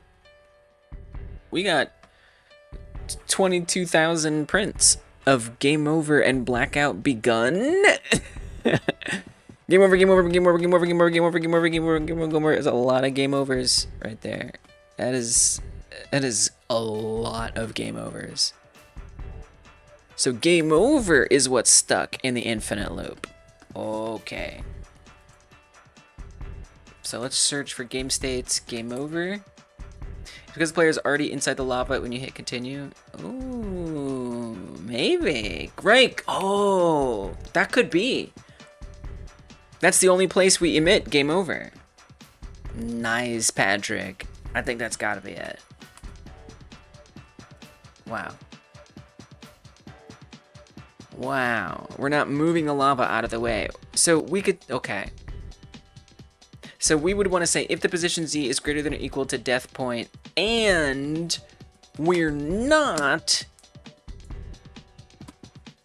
game states, game state, set to game states, game state, game over. So we have to already, we can't already be in game over when we emit game over. Don't even bother checking for that. That feels like not the best guard, but it's something. I gotta give you credit for that.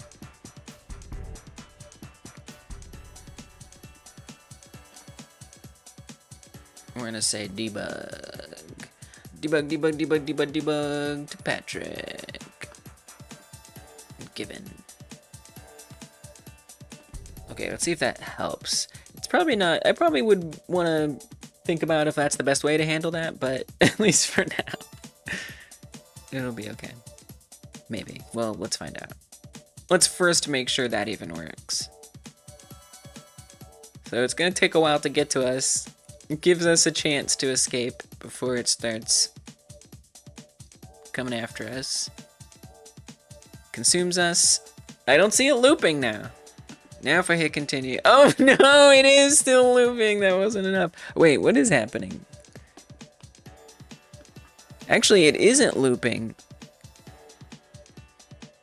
When I hit continue, it switches it to gameplay, but it switches it back to game over, because then it's not in game over anymore, and it kills us again. We're just getting killed over and over and over and over. So I need that lava to get out of the way. Get out of here. Do we have a signal for when that blackout finishes? I can't remember. Or is that just for when it reverses?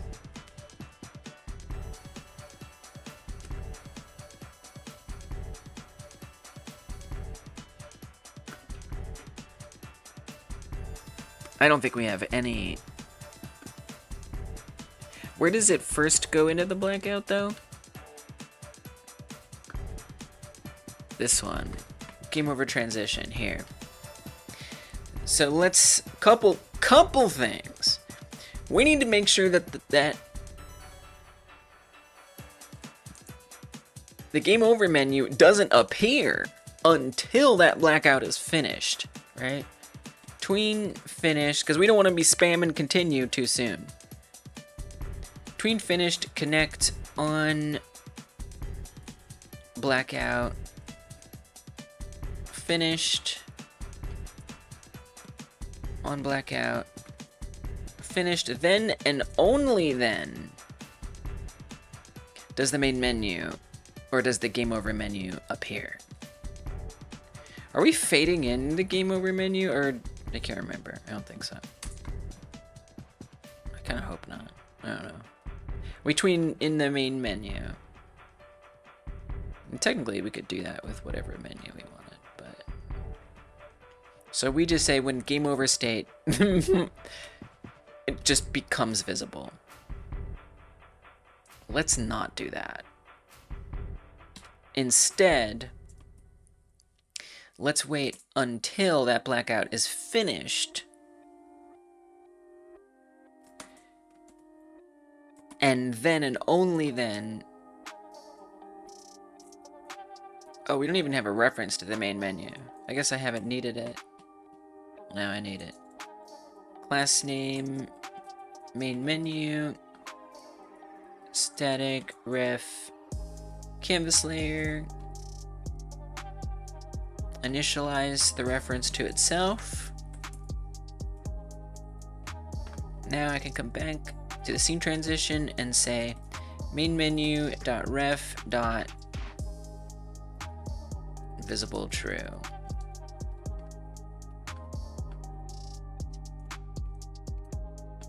Here, save this. Oh, variable, my bad.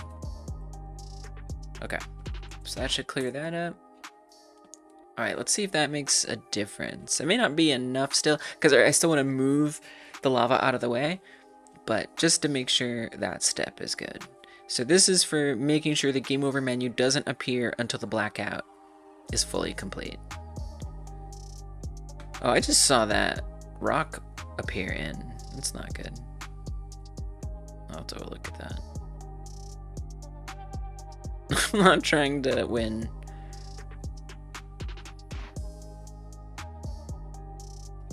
Okay, that probably wasn't too soon. Okay, so then we know that when that blackout is finished and the main menu is visible, now I can get rid of the lava and move it back. So we could say on the lava something like reset lava. So back on the lava script, we can create a reset lava.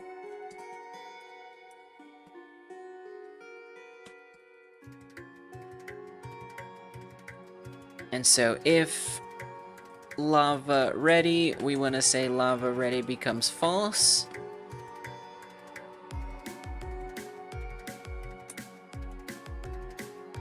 Starting should already be false. And then we're going to set its position. I mean, we want to just like, really we just want to like this, right? On update game state, but we don't. Okay, so we're going to set its position back, which means I kind of don't need to, well, whatever, it doesn't matter. It's not going to hurt to have it there twice. Okay, so that should move it out of the way. Hopefully we won't see it jump, you know, through the blackout. Hopefully, because I don't know, it looked like the game over screen appeared before the blackout was finished, but I don't know. I don't think that would happen, so. Here comes the fire. Okay, continue. Nice. We still have the flames.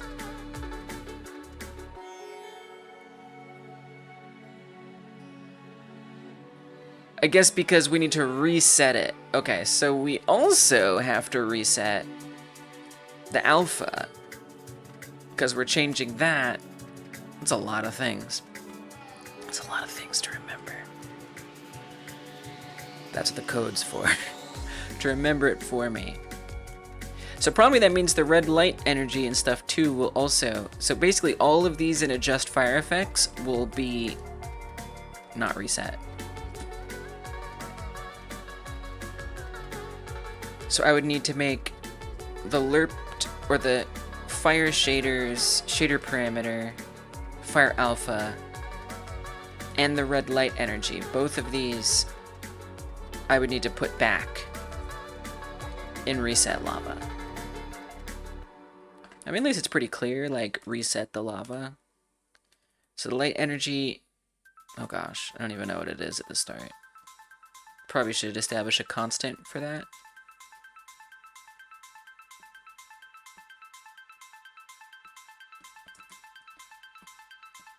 Let's see. Lava's down here.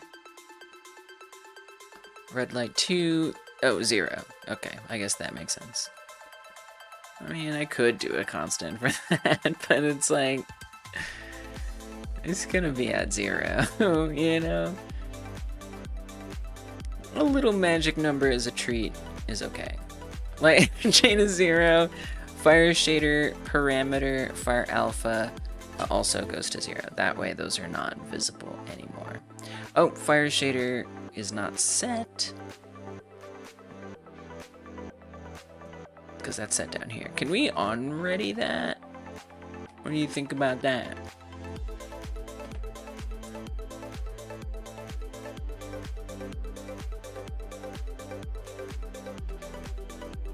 And then we set it to 0. Okay. Alright. It's a lot of things to detangle, so that means, you know, the more stuff I add, the more I have to think about detangling it back. Once things get added in, they have to be able to be reset. And I could probably learn to have better practices about that, but that's what the Game Like Jam's all about.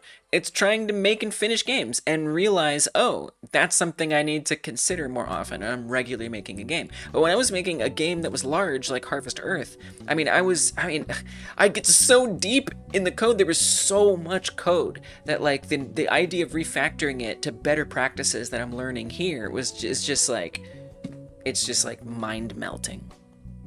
Okay, continue. Nice. We don't have any of the effects showing up. Here comes the light. It's not inverted. It does feel like the lava comes a little slow. But like, that's okay. That's alright. You know, we could potentially adjust. It doesn't need to be at -300. We could bring it closer, potentially. Thank you for the hydrate, Skate. Appreciate it. It's actually a credit. It's more than channel point redemption. It's an entire credit. We're still alive. I'm not even playing. We're just surviving.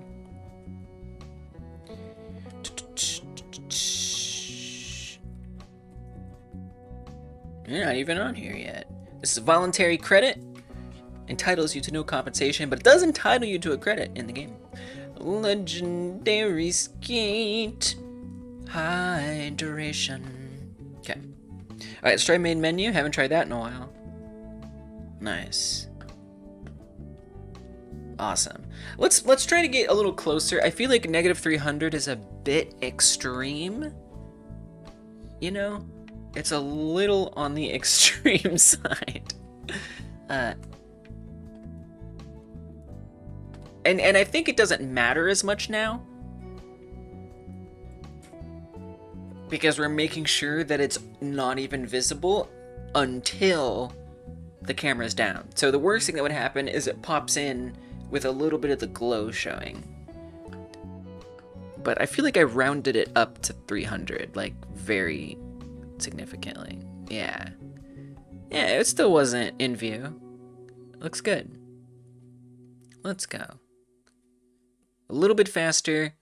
You don't have to, you're not sitting there wondering what's going on. It gives you some time to react. Oh my god. The blackout is so sad. I think it'd be fun to add different, like, things in there, like burn to a crisp or something like that. Wow, oh, it starts a lot faster. Nice. Okay. I mean, this is a loop. Oh, lives. I forgot about lives. I'm thinking you have one life and then you start, you know, again, you unlock the gear that's going to give you, so okay, so in case you missed it earlier, here's my plan. So when you fall down the mountain, when you first appear, a bunch of your gear is going to go flying across the map.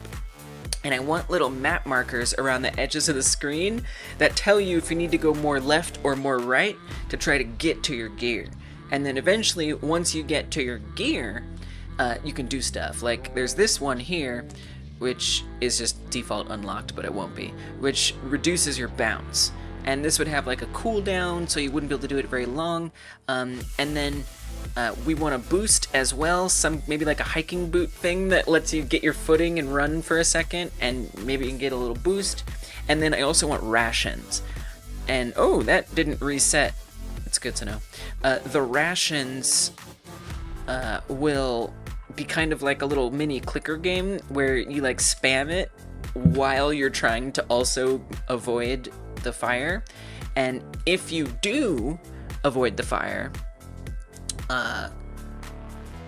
and spam it and get the bar full, because the bar will just like be like constantly shrinking, the rations bar, it'll be constantly shrinking until you spam it, and then it will go up, and if you fill it up you'll get a life. And then in my wildest dreams there'd also be like a merchant too. who you could like buy a life from. And then in my further overscoping idea, I think it's good to have overscope ideas. It's good to have overscope ideas. Doesn't mean it's good to try to implement them all, but I think it's good to have them. And I also want stats.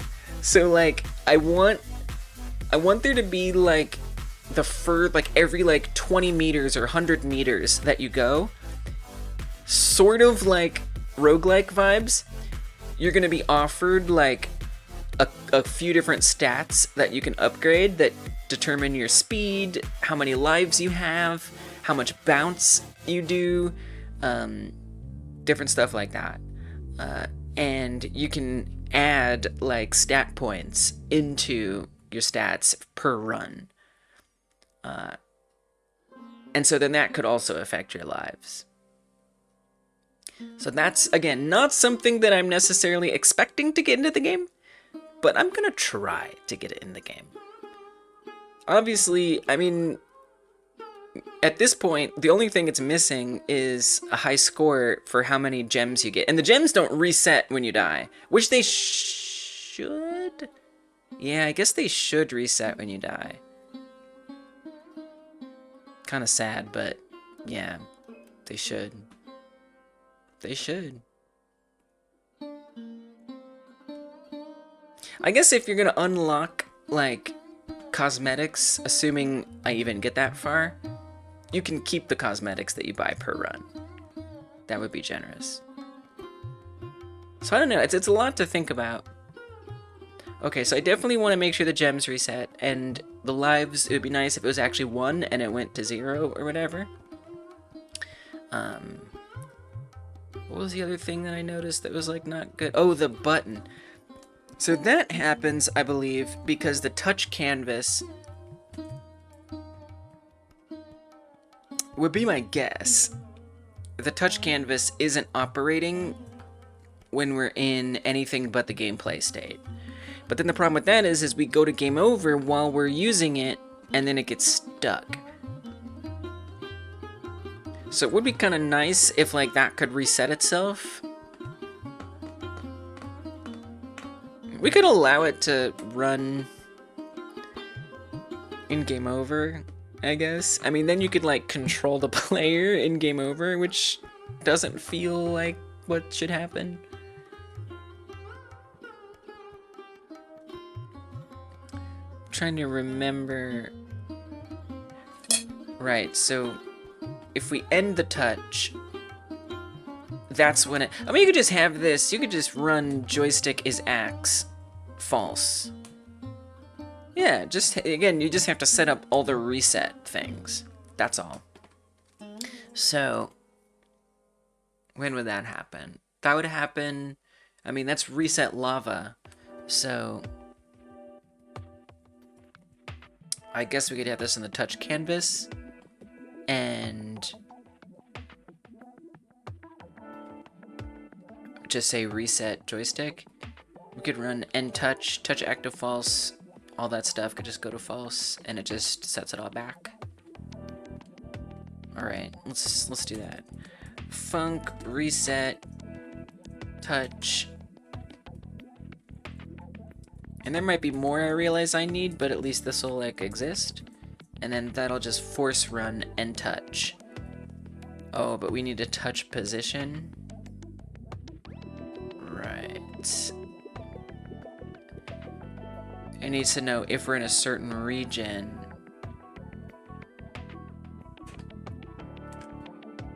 What region is that? Oh, it doesn't do anything. It doesn't matter what we put in there. Okay. Okay. Alright, then whatever. 0, 0. I care. Apparently it doesn't mean anything. I guess that's for just in case. A little guard function of a such. Okay, so end touch. Let's see if that... Oh, I gotta actually run reset touch. So reset touch would happen... I mean, we could connect it. We could say... That way it's just all here. Wow, so we really don't even have like a restart game that we're doing. I don't love that. I feel like I should be putting this in a function. Are we even running restart game anymore? No.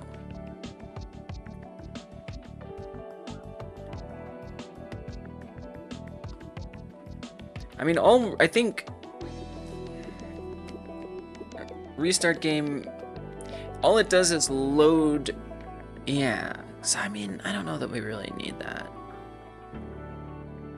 I think it's okay. I think it's okay. We'll see. You know what? I'll circle back to that when the time comes. Funk ready. I'm sure it'll become obvious why and when I need to do that. Funk ready. Game states. Update game state. Connect. On update game state. On update game state. State. Returns. Void. And so when do we want to run the reset? We could do it on game over. We could do it on main menu. No, we should do it game over because when we hit continue. You could also just say whenever gameplay happens. We could do gameplay. Let's do gameplay. If game states, if state is set to game states, gameplay, reset touch. Okay, let me make sure that is good. Who knows? Who knows what else? But luckily, this is very playable on mobile right now, so I'm gonna be testing it a lot and make sure everything's the way I want. Okay, so if we're using the axe, which does look like a scythe, I admit.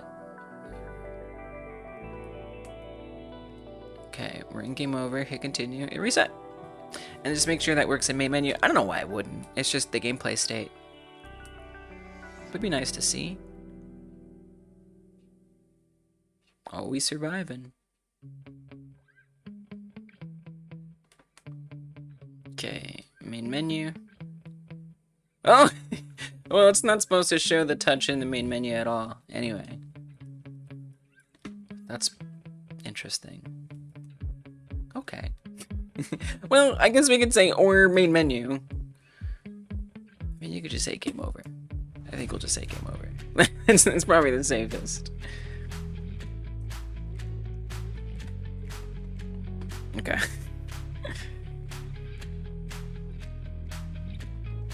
I don't know, I guess I imagine all the resets being at the same time, but some resets are different. Okay, so I wonder the gems and the lives. The gem reset and the lives.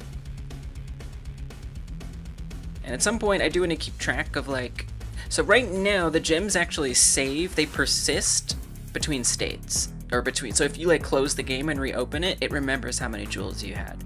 But if I'm erasing that, the only reason I'd want that is for tracking your highest score or whatever. Oh, right, we need to drag this around. Die with that. Oh, you could even see right there, it made it go away. Yeah, that's the smartest way to go. All right.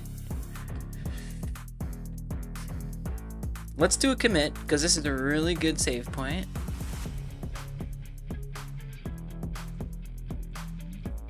Menu, transitions, more peak.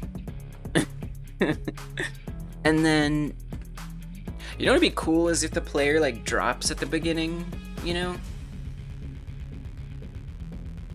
That'd be dope. Oh, there's so many things. Okay. All right. What's most important? I feel like figuring out the gems is really important. So that means I kind of need to restructure my save situation, because right now when the game starts it loads all your gems in right at the beginning. I have not looked at this in a minute.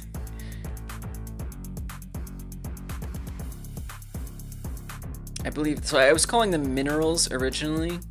Can we refactor that, please? Gems is just shorter, you know? That's a lot of places where we say minerals. It's scary. We just committed it, so it doesn't really matter. Just do it. Oh, we got things. Okay, but we also have to look at everywhere it says mineral. That's also important. It's a lot of places.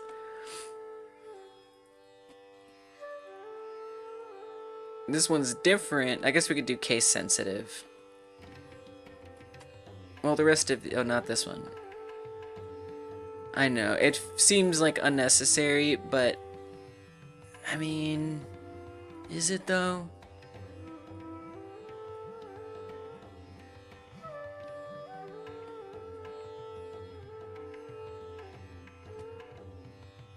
Okay. Preload file does not exist. Oh yeah, because gems isn't the name of the folder. Right. That makes sense. Refactor it. Do it! I'm done with the word mineral. There are some places I shouldn't mess with it. Okay, but this is not one of those places. Okay, so I think we want to do the capital now. Replace them. Do it. I know we have errors. I know. I'm sorry. Okay, so then down here, I just have to update this folder to gems.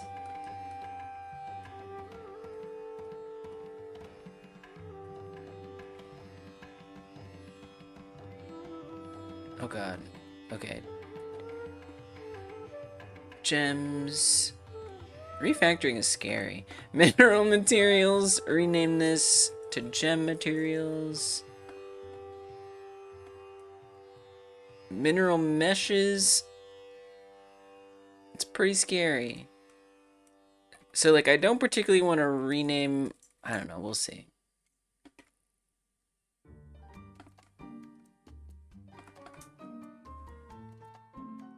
You may say I'm treading dangerously, but I just made a GitHub commit. So I can back out and say, you know what? Never mind, mineral is fine. But it's confusing me, and I don't like being confused. Especially since this game is not uncomplicated. Gem.gd, do it.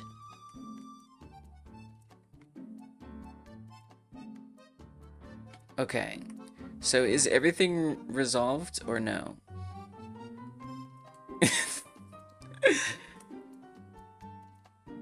50-50 chance.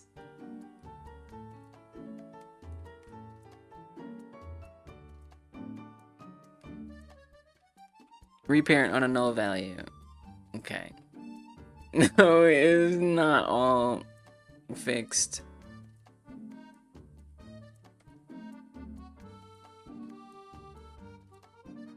It was like an error and then it wasn't.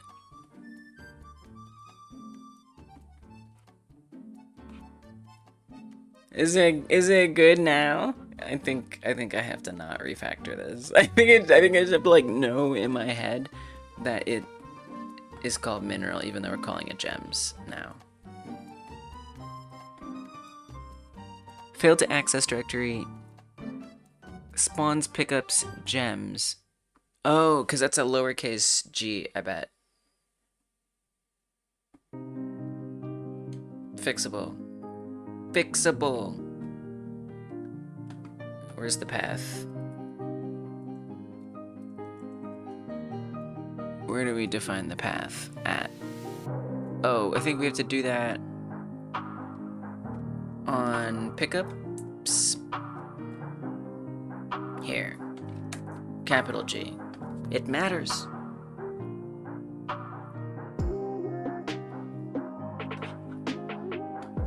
Okay, the odds are slightly better. It's gonna be fine. Oh, it's not fine. Okay. Pickups, gems. Oh, I spelled it game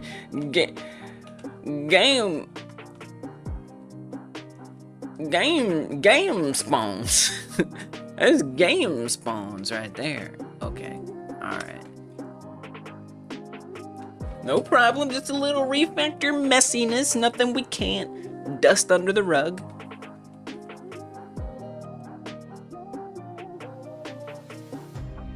Nice. Nice, the game is gaming. I'm surprised that the gems reset. Oh, probably because the file had minerals in it. So it's probably still in the save file as minerals. So if I were to restart it, it's probably going to be down to like 9 now.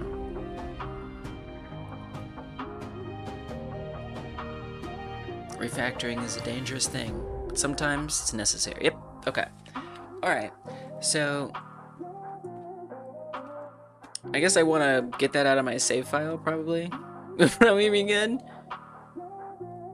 Although it's gonna be littered in everywhere else I've been playing this game. It's gonna be littered in the browser data as, or wherever, as, mineral collected or whatever. Oh, that's gonna be actually in users, roaming, and stuff. So that's where it saves it. So you gotta go to app data on the users, roaming, godot, and this would be on anyone's computer if I were to export this, and then it saves it somewhere in browser data as well if you're playing the game in the browser. App data,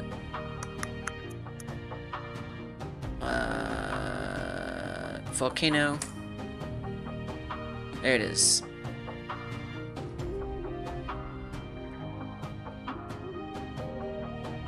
Okay. Oh, it says collected gems, so it actually just reset it. Oh, okay, great. Wonderful.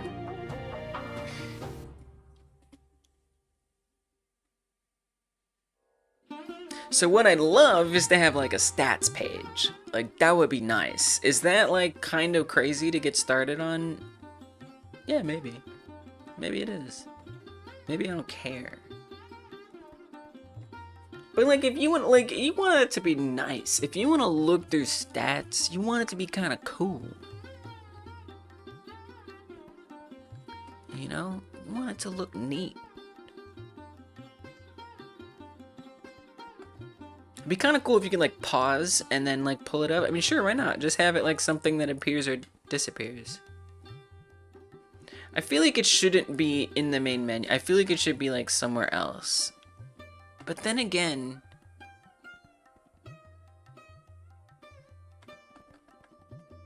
it probably also would be nice to have in the main menu, because again, then it'd be easier to pull up in the pause menu. Obviously, we need settings. I know. I always sleep on settings. I do. I have a bad habit of sleeping on settings.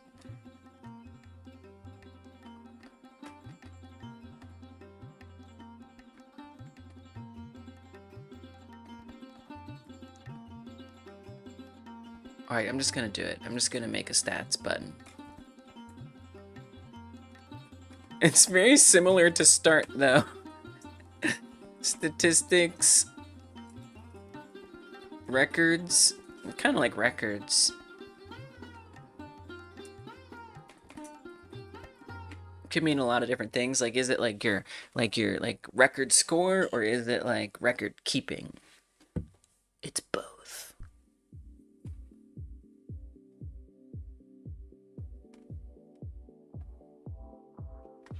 Okay.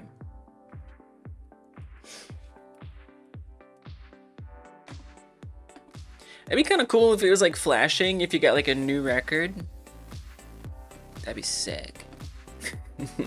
Okay. Chill.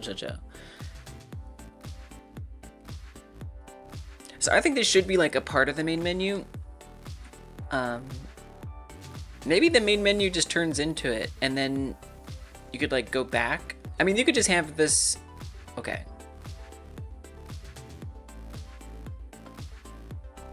Because this is dynamic and it'll grow if you add things.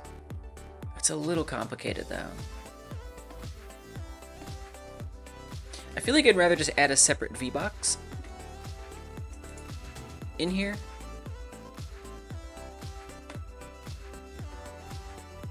And it can have a button, a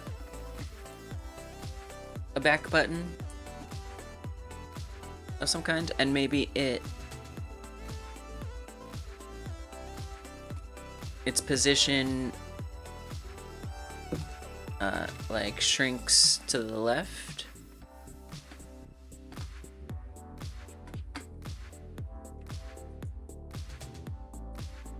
Now a back button, I mean, that if you've got, in theory that might have to act relatively, but that's okay. We can do hard things. We can do hard things. Oh, you know what'd be cool is if is if it was like an H split in here, and there was the button, and then like the name of it. I want to have a little fun with this. Label submenu info, and then in this case we would have records. Now obviously this would not be visible at this stage. Those are very cozy with each other.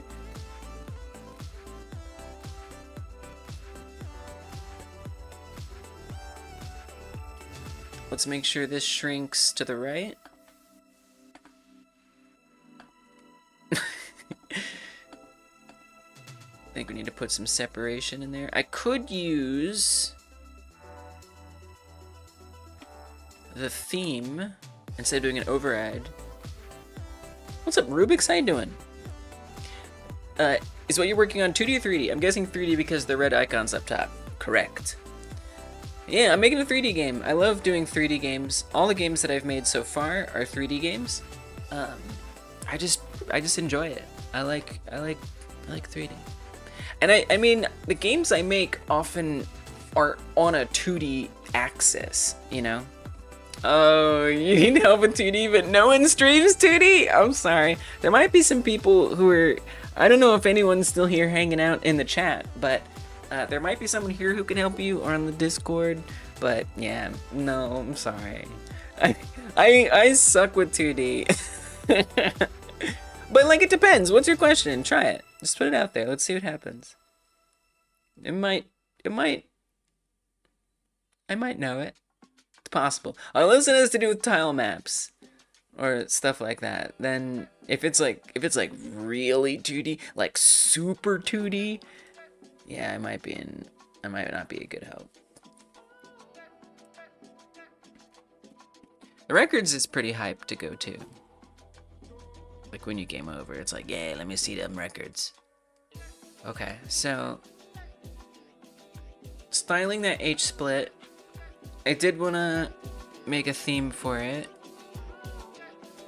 Oh, no. This, not HSP, whatever that's supposed to be. H split container.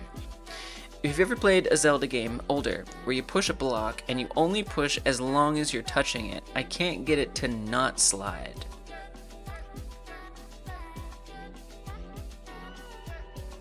I mean, that feels like a whole logic situation. So, I guess your player is like a character body, and then the block is a rigid body or something, and then you've got it so that when it bumps, it starts moving. And then your boulders that should only slide on the X or Y axis, but it goes at an angle.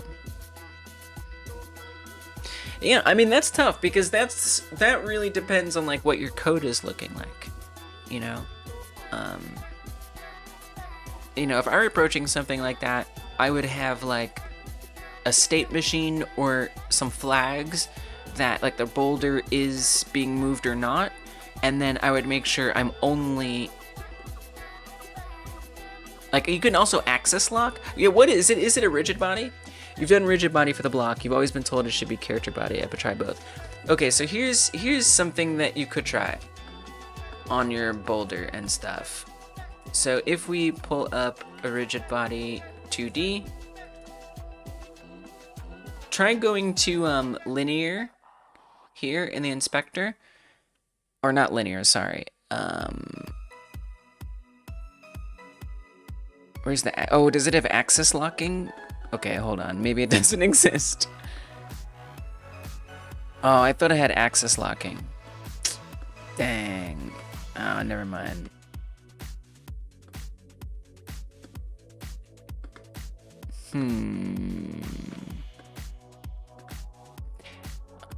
Yeah, character body. Does character body have axis?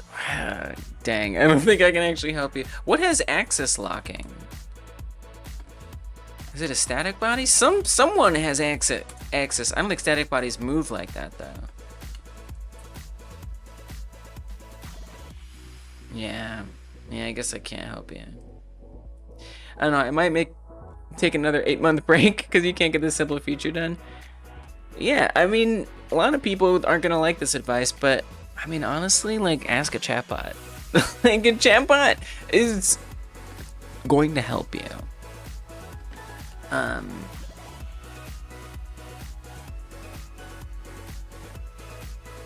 You have? Oh dear. Physics Body 3D. So that's on any Physics Body 3D? Oh, that's 3D. Oh, was X locking not exist in 2D? Oh, dang. Yeah, I guess I can help you in 2D. I was thinking of something that exists in 3D. Dang. Okay. Well, shoot. Yeah, I'm sorry. You've done people tutorials, GPT, Copilot. Yeah. Yeah, I'm sorry you're struggling. You can check out the Discord link. It should be in the panels. Somewhere in there. Or the links. And ask. I know there are people who can help you in the Discord. 100%. But yeah, you're right. It's a 2D issue. Yeah, Donnie, I'm still here. It's only been 11 hours. It's only been 11 hours, Donnie. Like...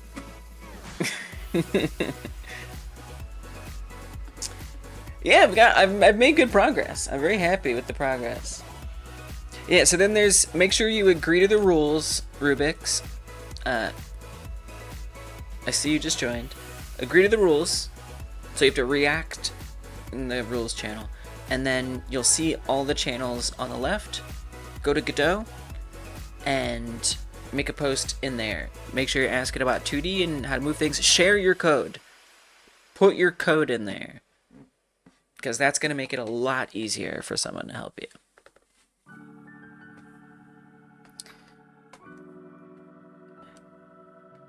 So I'm trying to get... I've got a lot of good things going on. And now what I want to do is make it so your gems reset. Because right now you could just keep collecting gems. Even if you die, your gems keep going up. But I actually want them to be per run.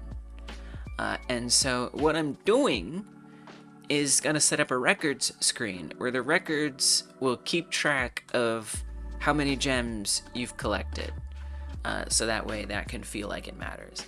But right now, we come down to the mountain. I want to make the top of the volcano, but we'll do that in the Monday YouTube member stream. I would do a Monday Twitch subscriber only stream, but I have to stream for 90 unique days to unlock that feature on Twitch, which is what it is. So yeah, on Monday I'll make the full mountain. But yeah, we've got lava coming. It gets hot around the edges when you're getting closer, and the lava actually recedes if you're going fast enough, and then if you're not going fast enough, it creeps towards you until it consumes you and you die. Then we got a game over, and we can go to continue and main menu. And so what I want is to make sure that the gems actually reset, because currently they do not. and I want to still store that data. Like, what's the most amount of gems you've ever gotten? So just like experiment with that feeling of like, you know, I don't know, trying to beat your high score.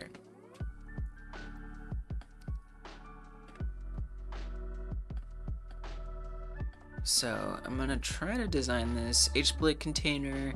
I want to add some separation on the theme. Oh, we gotta give it the theme. That'll help. So this is the menu theme. Okay. I'm seeing that it's not mattering. Really? Even if I come into overrides here? Wow. Okay. Cool. Okay, well, what if I just do an H-box? I wanted to do a split, but I'm gonna do the H-box just to make sure I'm not crazy. So if I go here, and then I start to separate it, then it works! Okay, H-split was the wrong tool for the job, I guess. Goodbye, H-split. I don't need you. Okay, but I do not want to set the override. I want to try to do more theme stuff. I don't know if I'm gonna like that I'm doing it. That's why I'm trying it. Because what I suspect is I'm gonna be like, but wait, I have other H boxes that I want to be different. I understood those words. Yeah, there's a lot of words there. Talking about some Godot nodes. Sort of like in Dreams, where you have different, they call them nodes in Dreams, right? Chips? I think they call them nodes. Yeah, they call them nodes. It's very similar, actually. So an H-box container is like a horizontal box, which will organize things horizontally. So I want this back button and this records text to be organized horizontally, so I'm putting them in an H-box node. And I can contain them in there, and it'll automatically sort them a certain way. And that's as opposed to a V-box container. If I put them in a V-box, which is actually right here above the H-box, then it's gonna put them one on top of the other. An H-split container is a little different in that it's supposed to keep two things to like opposite sides, but it didn't really, so you know what? It wasn't the right tool for the job. Okay, so now I've got that, which is cool and awesome. So if I want some more data in here, I might, you know, I'm sure this will change as time goes on. But for now, let's not think too hard about it. See, now this is where having the different labels doesn't make a lot of sense. Can we put like different labels in here? I mean, I see manage items. But like if I add a type, I just create my own type. Vertical, horizontal, exactly. That's what the H and the V are. Right. Precisely. Like, it would just be cool if I could add another label type. And maybe you can, I just don't know how. Or if that... I don't think so. Or if that's advisable. I guess we'd want a different theme at that point. I could make a records theme.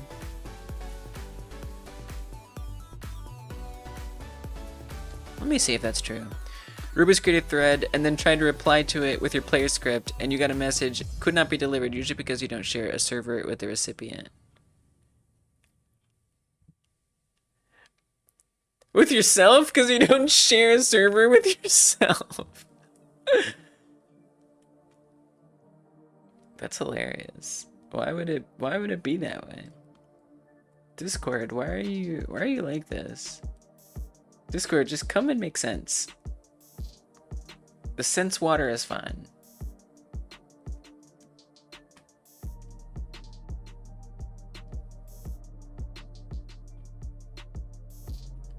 Although to be fair, I don't see your post. Maybe you deleted the post?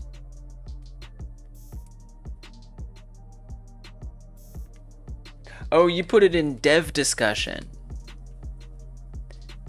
Now, that's okay. Although technically you're gonna get, it's kind of confusing, all the different sections that we have in the Discord. Technically dev discussion is more for like various conversations. Technically you did, but like I ain't mad. So down here, game engines, Godot. If you come in here and you can be like, my question, new post, and then we got a little questions tag. I see how that's confusing though. So dev discussions is more like topics, like about things related to game dev. Yeah, it's alright. It's all good. And you're just gonna get more help if you post it the other place. You can make a scene that inherits from a label. Whoa.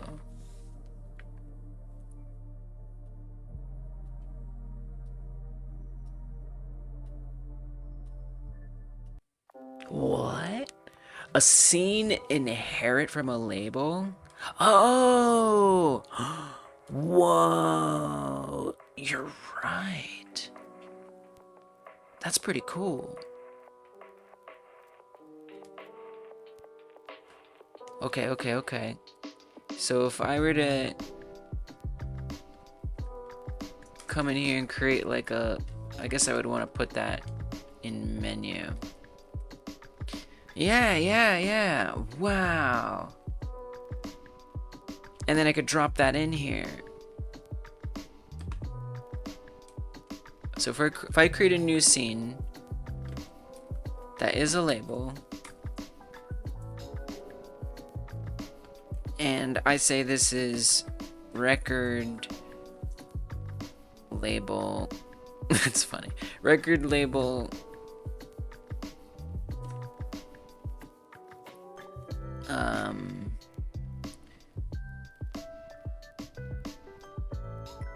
record label stat, record label name, we'll say name for now. Create that scene, and then to make it, I would need to give it a script, right? And then like a class name, right? Class name, record label name, extends label, and then if I come in here, oh, wait, why didn't that work?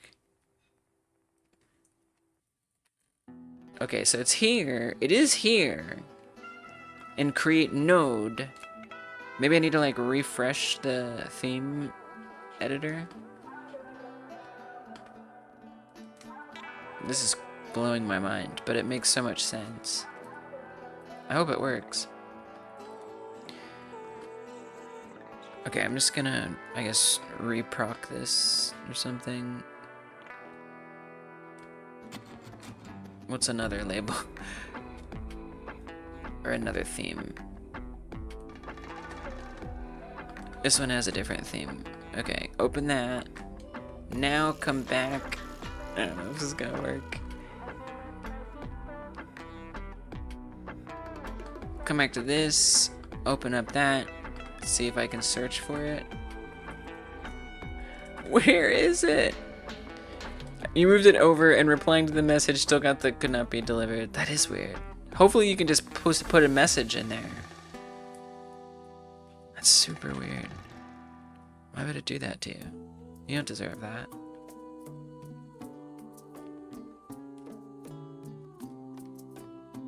Dang, that felt so close. Import items. You can post, you can't reply to it. That's super weird. I can post something in there if you want to try replying to that. Alright, gotcha. Okay, reply to my message.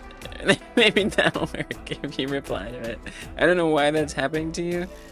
There you go, you get a message in. Hey!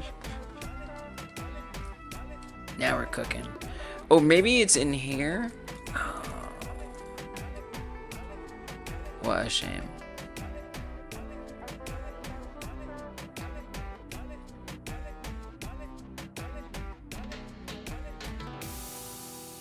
Well, look, I don't know, Patrick, if you were saying that because you know it's possible, or you were guessing that it should be possible.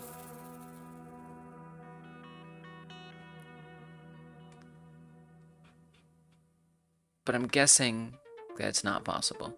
But I could still do like what you're saying. It works. You're welcome.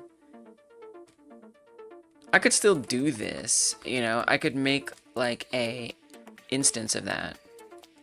Player script is in there, and then like duplicate it. That would still be doable. It's still a good idea. For sure. Thank you. I'm just gonna give you credit. Got the player script in there. Let's go. Now, I don't know that I can help. I want to be clear.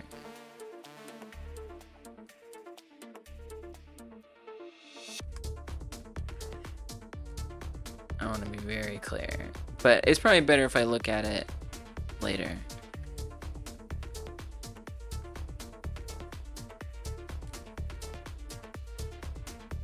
UI right, speed, idle animations, move and slide. Play animation. You've had a script on the block and removed it. Neither has worked so far. So this looks like a standard character body script. Story of your life. That's fair. It doesn't seem like there's any of the pushing stuff in here. And then the problem is that when you walk into it, it doesn't move the way you want it to.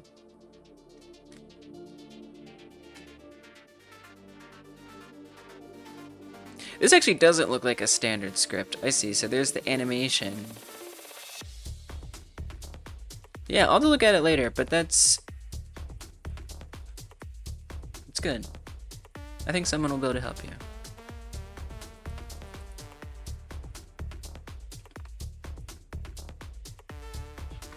The collision at the bottom is what you found. You don't know what you're doing, you're new.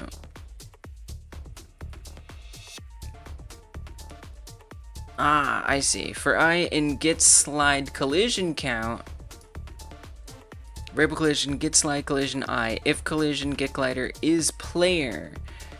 So this isn't on, this is on the player. So if the thing that you're colliding into is colliding with a player, get the collider as the player, apply a central impulse. Oh yeah, I've never really messed with impulses. I've wanted to. It's the normal time to push force. I think it might also be helpful to see like what's happening, but I bet someone could look at this and make a lot of sense of it. I've never messed with the impulses though. Yeah, unfortunately, you know, it can be sometimes demotivating, right? Because we often just like keep trying stuff, and it doesn't work. And I think like falling in love with that process is kind of a big part of game dev. You know, learning to like appreciate that, you know, the potential triumph at the end of figuring it out. Yeah, the tutorials you're finding are just not top down in Godot 3. Just like don't give up, you know? Keep trying, keep asking, keep looking for help, keep searching, because solving those problems is the best part. For me, anyway. As we are so busy that you're, yeah, limited time. You would spend hours and hours on YouTube and never get a result. YouTube hell, yeah. Yeah, it can be tough because tutorials are often like directed towards a specific problem and it might not be your problem. And so, and often those tutorials are kind of removed from context and it's just like, here's how to do something, but it's not necessarily keeping in mind the full context of your project. Yeah, it's challenging.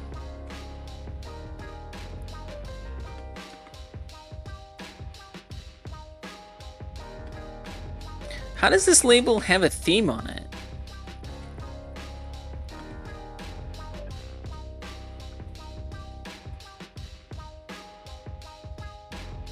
How does it have a theme if it doesn't have a theme? Explain that to me. Why does it look like something?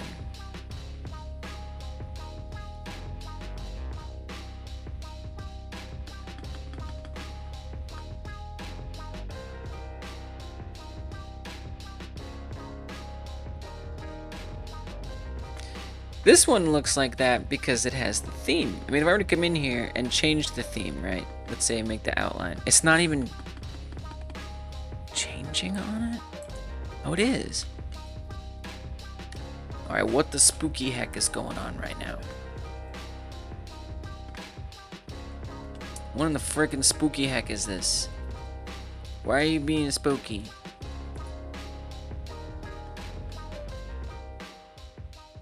See, this has no theme. What if I change it to a different theme? It changes. If I take away the theme, it's like this is like the default theme or something. It's really weird. Alright, well in any case, I guess I'll just not worry about it. But then over here, it doesn't have... What the heck is going on?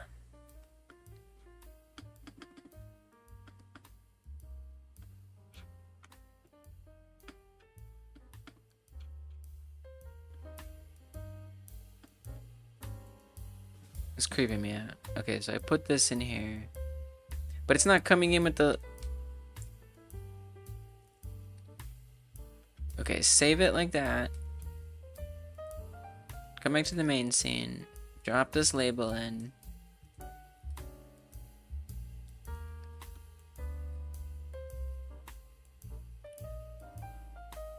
Look, I'm not gonna pretend to understand what is happening right now, but I guess it's fine. I guess I just don't care.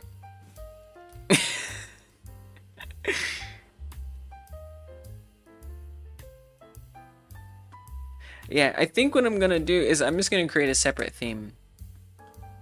This has been very interesting. But I think this is just confusing me more. What in the world?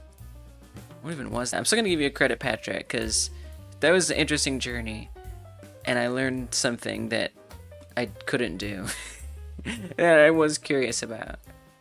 So I'm still gonna give you some props. You may think you don't deserve it, but I think you do. Okay, so let's start fresh.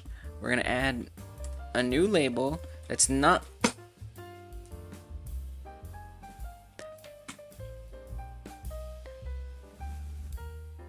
Is it because the H-box has the theme? The H-box doesn't have the theme.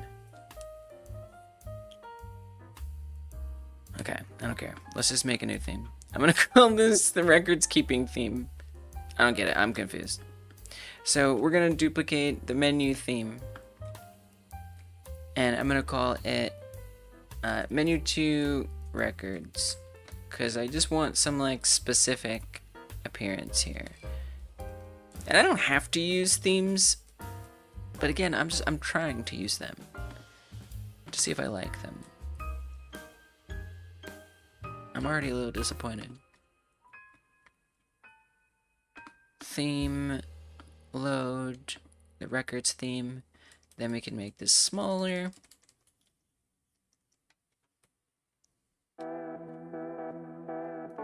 So this would be total gems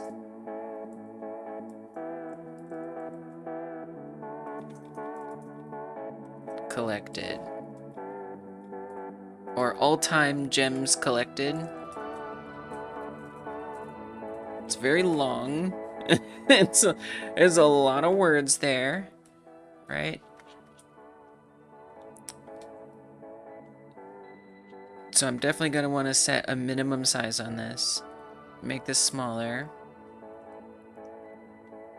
Probably want that outline size to shrink down a bit too. You know, I can style it more later. It'd be kind of nice if it had like a brown background like the button does, but then again it might look like a button, which isn't great. Trying to figure out, but the manage theme items menu is confusing. It is confusing! No, it's okay. This menu is bizarre. It's wild. I feel like this is a whole stream is figuring out how to use that good.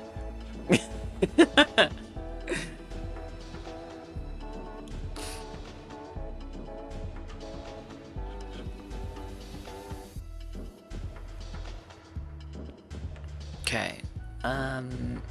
What do I want to do? I want to wrap this. So we're gonna say auto wrap mode, word.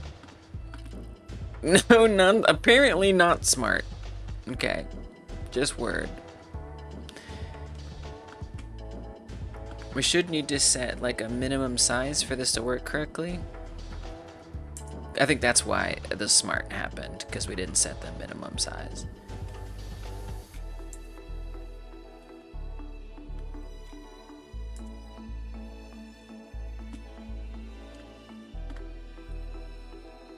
Pretty bad looking. It's pretty bad looking. But you know, if we can come into like the font variation, we can adjust the spacing between the lines.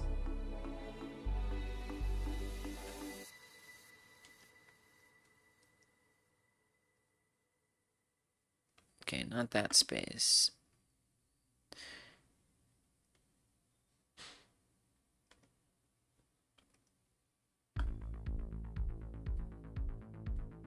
Where's the line spacing? I guess top and bottom. Okay.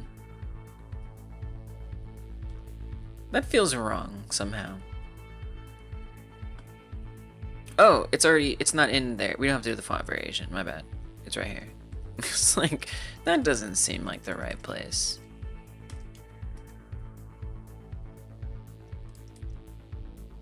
It still just looks pretty bad.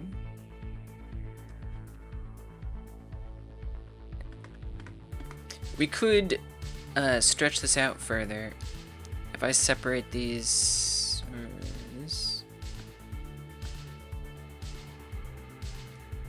more, we can get a lot more space. The only trouble is, if the window is smaller, we're gonna have some issues. Right? Because it needs to be able to react if we're in like a vertical screen or something like that.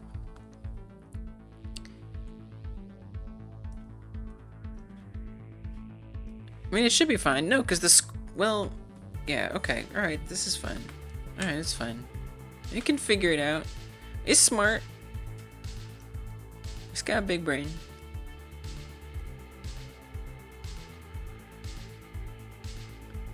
Maybe I could rename this to something different.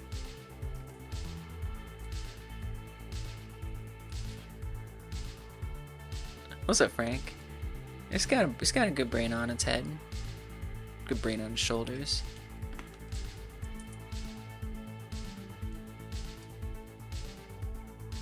I feel like maybe this shouldn't be the way I'm. You know what?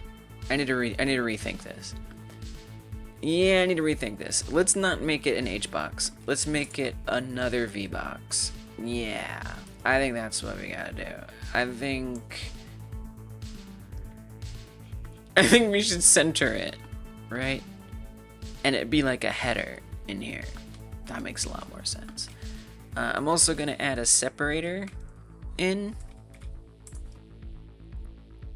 Put that up here.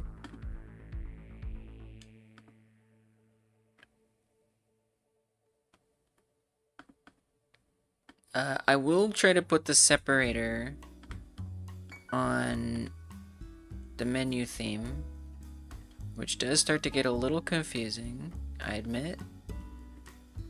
But, oh well. LH separator, and make the separation be bigger. Okay, that's not the right, okay. Okay.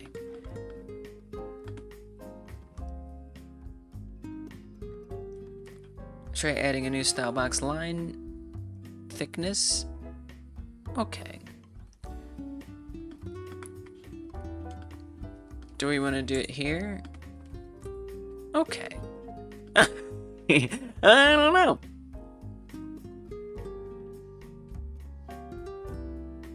Oh, we're in menu 2. That's why. It's confusing because it doesn't swap it when you would think it swaps it. I didn't actually want to do this here. It's very confusing. Okay, so let's remove the separator from that. I'm gonna reset this. It's still saying menu 2 right here. You see? It says menu. There, switch to menu 1. Okay, now add the age separator in there. Themes are wacky. Okay. Create the style box line. Now if I do the thickness, it'd be changing.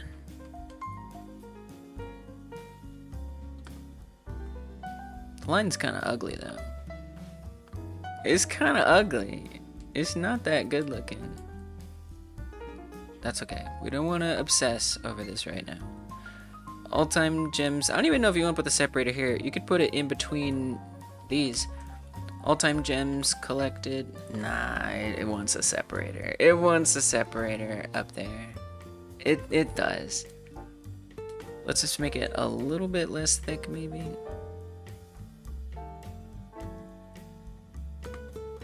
Okay, so we're gonna call this label gems, all gems, title, label, all gems, value. Okay, and so this would be whatever number, right? Reorganize that a little bit. Let's bring these closer together. Actually, if I was willing, I could make this part of the theme, which is a little crazy, but this could be part of the records theme. We gotta make sure we open the records theme, and then I could say that this VBox, not VBox, right? It's like, isn't it so weird? Because you can like create your own. But it's like, what do you do with it? I don't know. Somebody knows. I'm sure there's a good video about it. Okay, VBox, container, add type.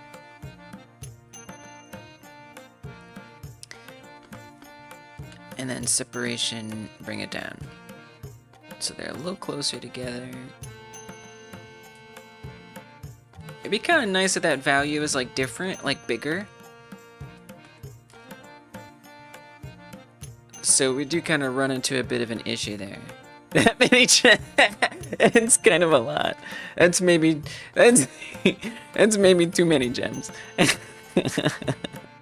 They've been playing this game. They've been playing the crap out of this game. All right, I guess we're ignoring the label, the theme. This theme, I don't know, man. Theme has its place, but it gets a little rough. It gets a little rough sometimes. It can be kind of confusing.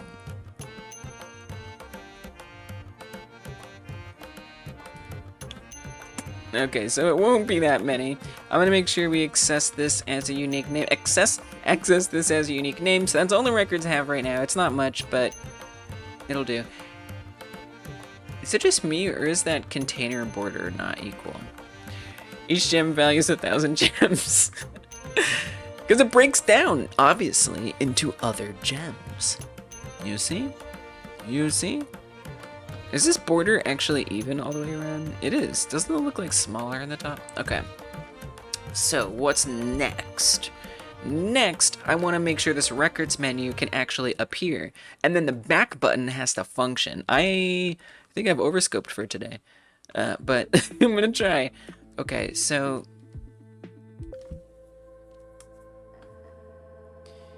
how do I want to do this? I want to make sure the back button is accessible as unique name. It is. The records label, we might change that someday.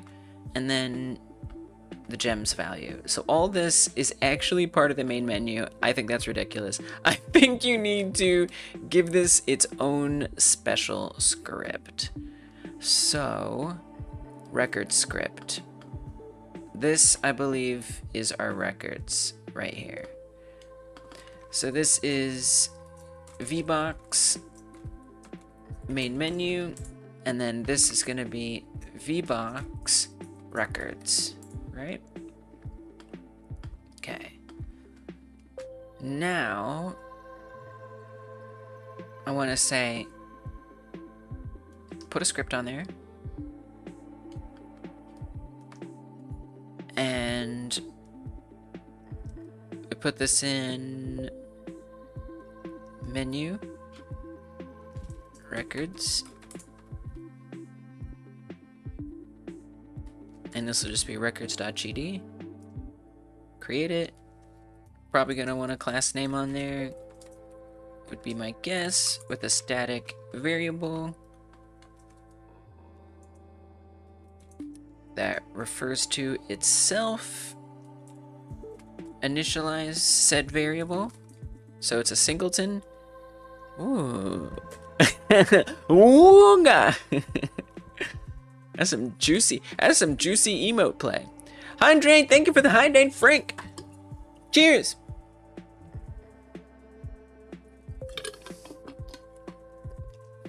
Oh, and Travi has returned. Apparently, hydrating brings the cats.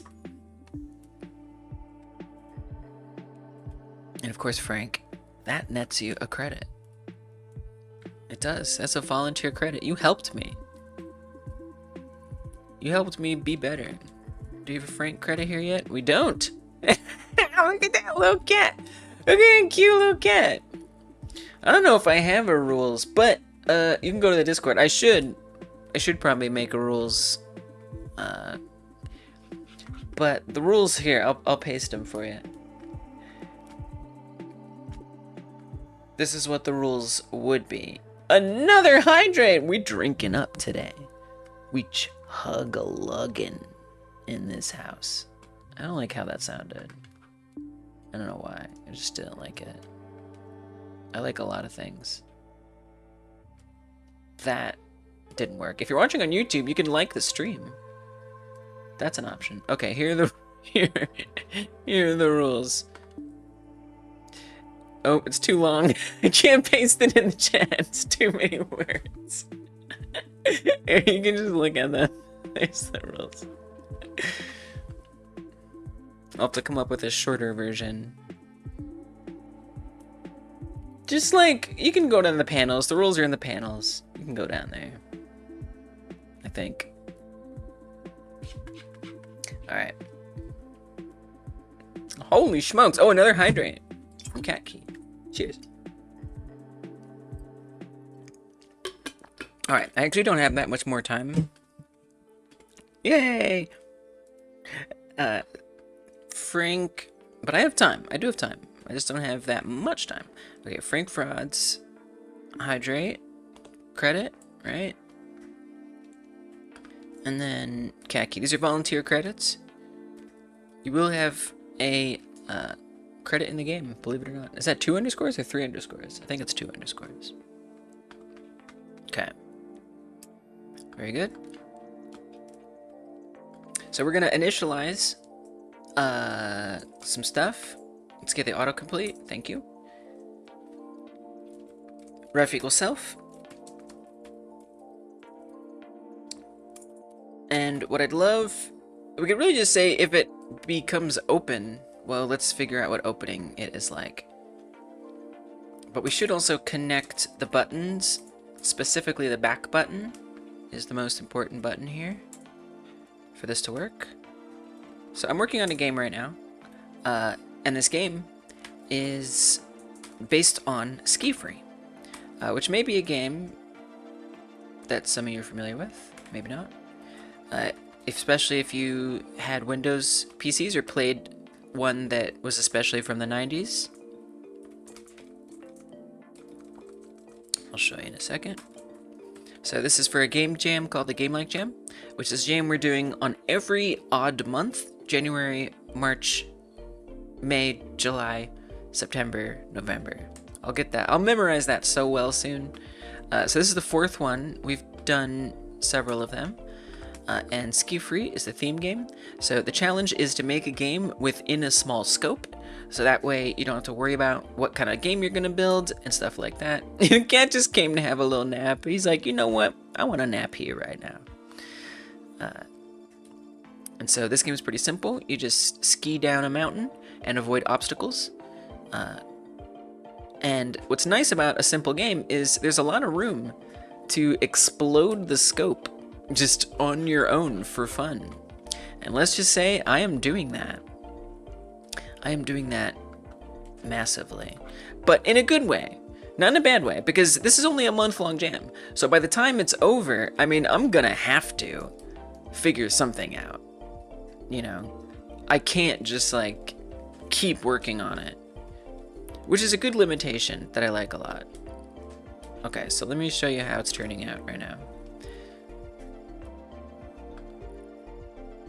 Let me just comment this out so we don't have errors, and then make sure the menu is visible. So mine is about falling down a volcano. You were climbing a volcano. So it's kind of like an endless runner. Again, it's very similar to SkiFree. You can check it out, link right there in the chat, to learn more about this jam.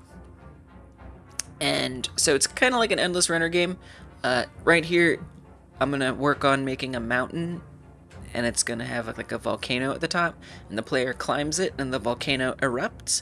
And then when you start the game, we pan down to the player who is currently falling down this mountain, and then the lava slowly starts to creep towards you, and you have to keep moving, not like I just did, to try and avoid getting consumed by the lava. And you got these gems you collect, and so right now I'm trying to set up a way to keep track of how many gems you've collected, and I want to make sure the gems reset every run. So if you die, you lose the amount of gems. I want to add more stuff, you know, that you do with the gems in the middle of your run and stuff like that. But, you know, again, it's just a month-long jam, so if I can't finish all that, that's okay. But, you know, I have like the base loop at this point. You know, we can play, we can die, we get points. You know, I could be done today and move on, but I don't want to be done today. So I'll keep stacking on as much as I can. Oh yeah, we're doing this a good run. Oh god. Oh god. I think I want to speed up the lava a little bit more, just to add a little bit more pressure on the player.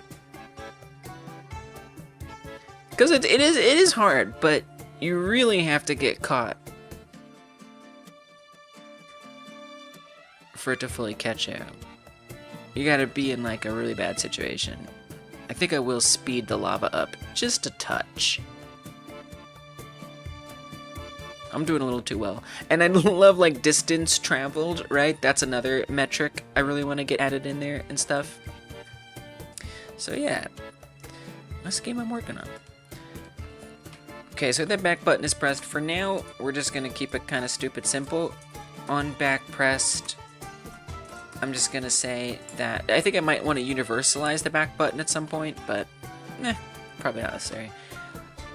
So what this is gonna do is it's gonna make itself not visible, and then it's going to make the main menu visible. So just kind of simple. And then on the main menu, when that button is pressed, so we gotta connect now the records button. So I'm gonna say button records pressed, connect on records pressed. I don't know if I even set up that button. Did I on ready it? I did not. Okay. Records button. Oops. On ready it. Oh. Okay. Drag it. Drop it. Very good. And then wherever we got our buttons down here, I try to keep them kind of together. Funk on records pressed. I think that's what I called it. Right? Yes. Yeah. Okay, we're good.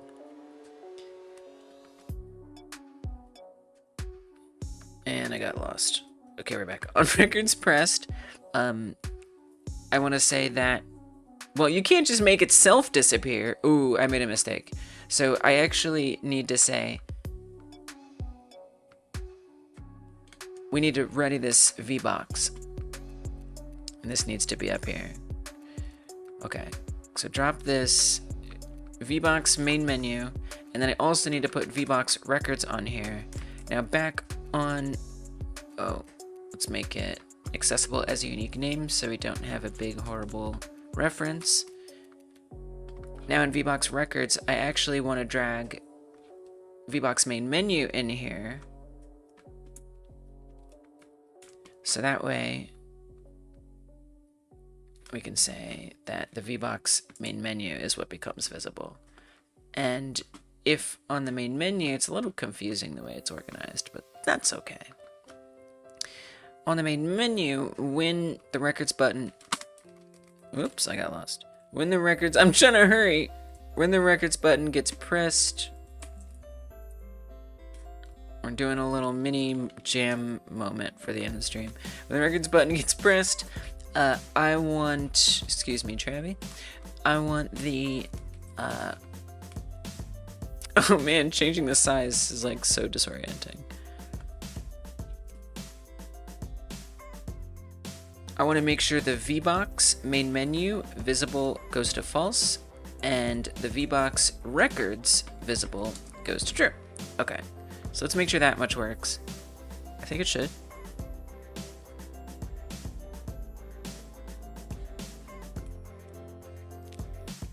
Records, nice. Okay, so it's not fancy, but it exists. It exists.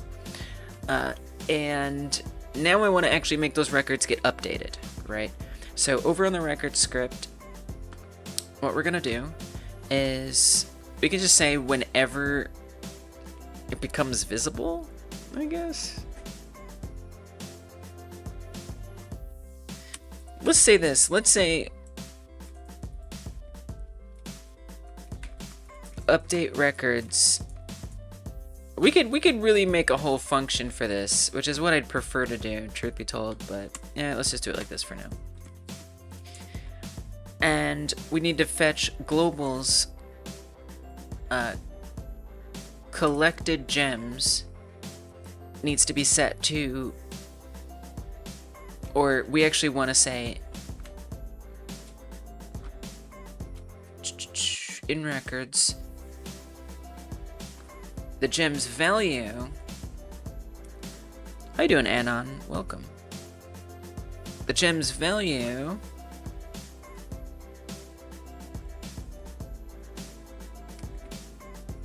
label gem's value text equals globals collected gems. We also need to stringify it so it can actually show up, and that will give us our total collected gems. Now, I want to, and we need to make sure, well, we also have to say, when does that run? I think what I'll say is that whenever the main menu, wherever we open it, we can just say records.ref.update records, and that should run that. Now, the other thing that I need to do is we need to have non-persistent gems. So I kind of need a new value for that. Current gems, which then needs to like add into the total. So this is like not gonna function right for the time being. I don't think I'm gonna get this all set up as bad as I like want to, and I do want to very bad. But you know, time being time and everything. Okay, but I'm gonna keep trying. So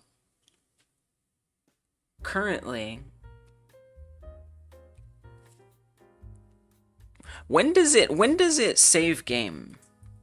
Because save game is when, yeah, when does that run? On up to every time we collect a gem, it saves the game. It updates collected and saves the game. Oh, that's fine. Yeah, so actually that's okay. That's totally fine. I think we just need to say that when it game overs, right? So if I say in ready, I'm going to connect game states, update game state. Whenever the game state updates, connect on update game state, func on update game state. Check what state it is, which returns nothing. And then if state is set to game over, game states, game over, then I would want current gems to become 0. It just resets itself. And then we gotta find update gems. So probably when that gets emitted on the player, I am a gem! Thank you, Cat Thank you so much. It is so nice of you. Okay, and then... Oh, we got errors galore. So then whenever that emits, I don't just want to update the gems. Well, you could. Here, where's that? Wait, come to that. Go ahead. All you gotta say is current gems equals... Well, see, this is where it's tough, because collected data, yeah, that's gonna be tough.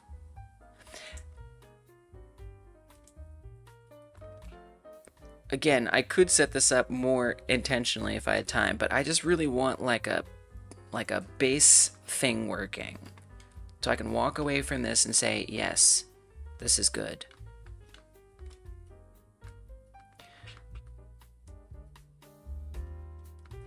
So if we get a pickup, plus equals 1.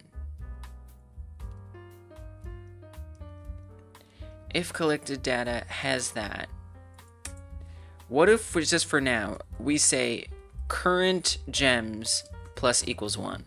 Like, what if we just do that? Now, so this is made to be scalable if there's different pickups, but for now, we're just not going to worry about that. So this is definitely problematic. This is very problematic.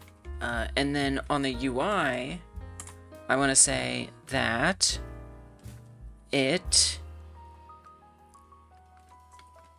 on update gems, so whenever that happens, instead of pulling from collected gems, pull from current gems. Same here, current gems. Current gems. Alright. Let me see if this works. I do want to make the... Wait, I want to make the lava faster. The lava's too slow. I think it could just be a little harder. Just like a little harder, you know? Like a little more difficult. Thanks, Anon. It's all from YouTube Music Library. I got about 11 hours of it. Lava speed 15. 20 felt too fast. Let's do 18. It's not much different than 20, but it's a little bit. It might be enough to be noticeable. But if you mean this song specifically, this song is called Cumbia Deli by the Blues Cumbianachero. Or is it the other way around? I don't know who's who. Wait. Yeah, okay. That was confusing. Cumbia Deli by Blues Cumbianachero, if you're curious. Okay. So we have zero gems, which is good. That's what I want to see. You're welcome. Oh god, this is hard. Okay. 4, 5, so it's counting up slowly but surely. I'm getting chased very seriously. Lava. Maybe 20 isn't too fast. You know, I want it to feel hard. It feels a little easy. Okay, so now if I check records, 97 gems. Okay, cool. We go back, we hit continue. Oh, it didn't reset. Oh, it did reset. Okay, but it didn't show that it reset. Okay, so I do want to make sure that it does update it. That's where update gems can come in handy. So, are we on the UI script or not? UI script. Do we have any states connected here? We have update game state. If it's gameplay. Let's see if it's game over. If game states is set to game over, I'm gonna probably change a lot of this, but that's okay. I want to be able to like walk away from this stream, go on my phone and play this game and like it be in the state that I want to test it in. Okay. If we're in the game over, then we need to make sure the label for the gem count equals global's current gems. That way it actually restarts. So I'll make this more gooder. Oh, text. I'll make this more gooder. I will. Those are famous last words. Not like last words, but like, you know, later just being like, why didn't I just do it right? But sometimes it's nice to have something working. Nice. So it added on there to our records of all-time gems collected. We got one. I didn't get live, so it still says 99. I mean, really just change it to 1 and then it'll be true. We don't have to have it be dynamic yet. But the next time I stream, we will. All right, it reset to 0. Bam! We got gem collection, baby. So there's still like 19 days left at this point for this jam. 19 days left for this jam.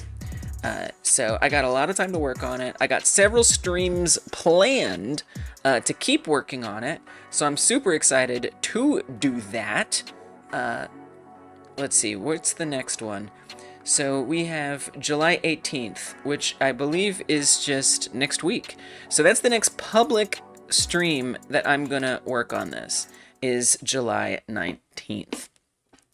Until then, there is a Monday member stream, but that's only on YouTube because Twitch won't let me have subscriber-only streams until I've done 90 unique streams. So it's gonna be a while till there's Twitch subscriber-only streams, but I would love for that to be a thing. So if you want to get the Monday member stream, that's on YouTube. You can hit the join button on YouTube and you'll get access to that. And what I'll do on the Monday stream is I'll work on art. So I'm gonna try to get that that volcano made at the beginning, so we actually see a volcano. I'd love to work on the player character. I have some ideas on what I want the player character to look like. I've actually been talking about it in the Discord. Hop into the Discord if you want to see more about, because I'm gonna make sure I'm gonna work on this off stream because I'm just loving working on this game. You can also learn about all the other games that people are sharing that they're working on. But I want to make my player character kind of look like these like retro 3D Nintendo 64 anime characters. I think I'm gonna make it look kind of like this. So I'm gonna work on that in the Monday member stream, and then when I come back next Friday, we'll do more mechanics. I'll set up, who knows, all kinds of stuff. I'd love to get some more gear kind of things. So many, there's so merchants, who knows? So many ideas that I have. Thank you everybody today for your help.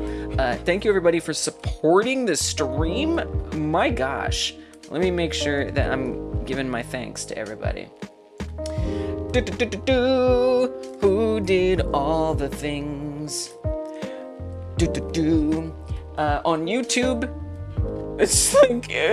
okay. On YouTube, we had from Pepe, is a member for 18 months. Thank you for being a member for so long. And then on Twitch, we had some other stuff. Thank you everybody. YouTube, you're amazing. I'll be back on Friday. What else?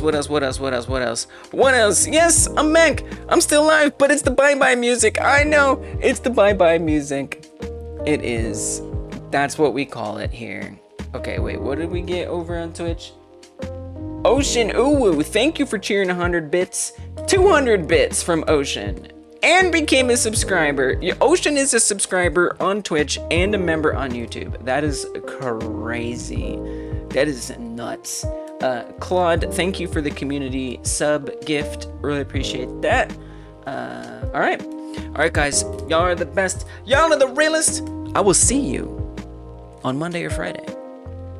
Appreciate you all. Join the Discord. Come say hi. I'll be there. Will you be there? Good night, y'all.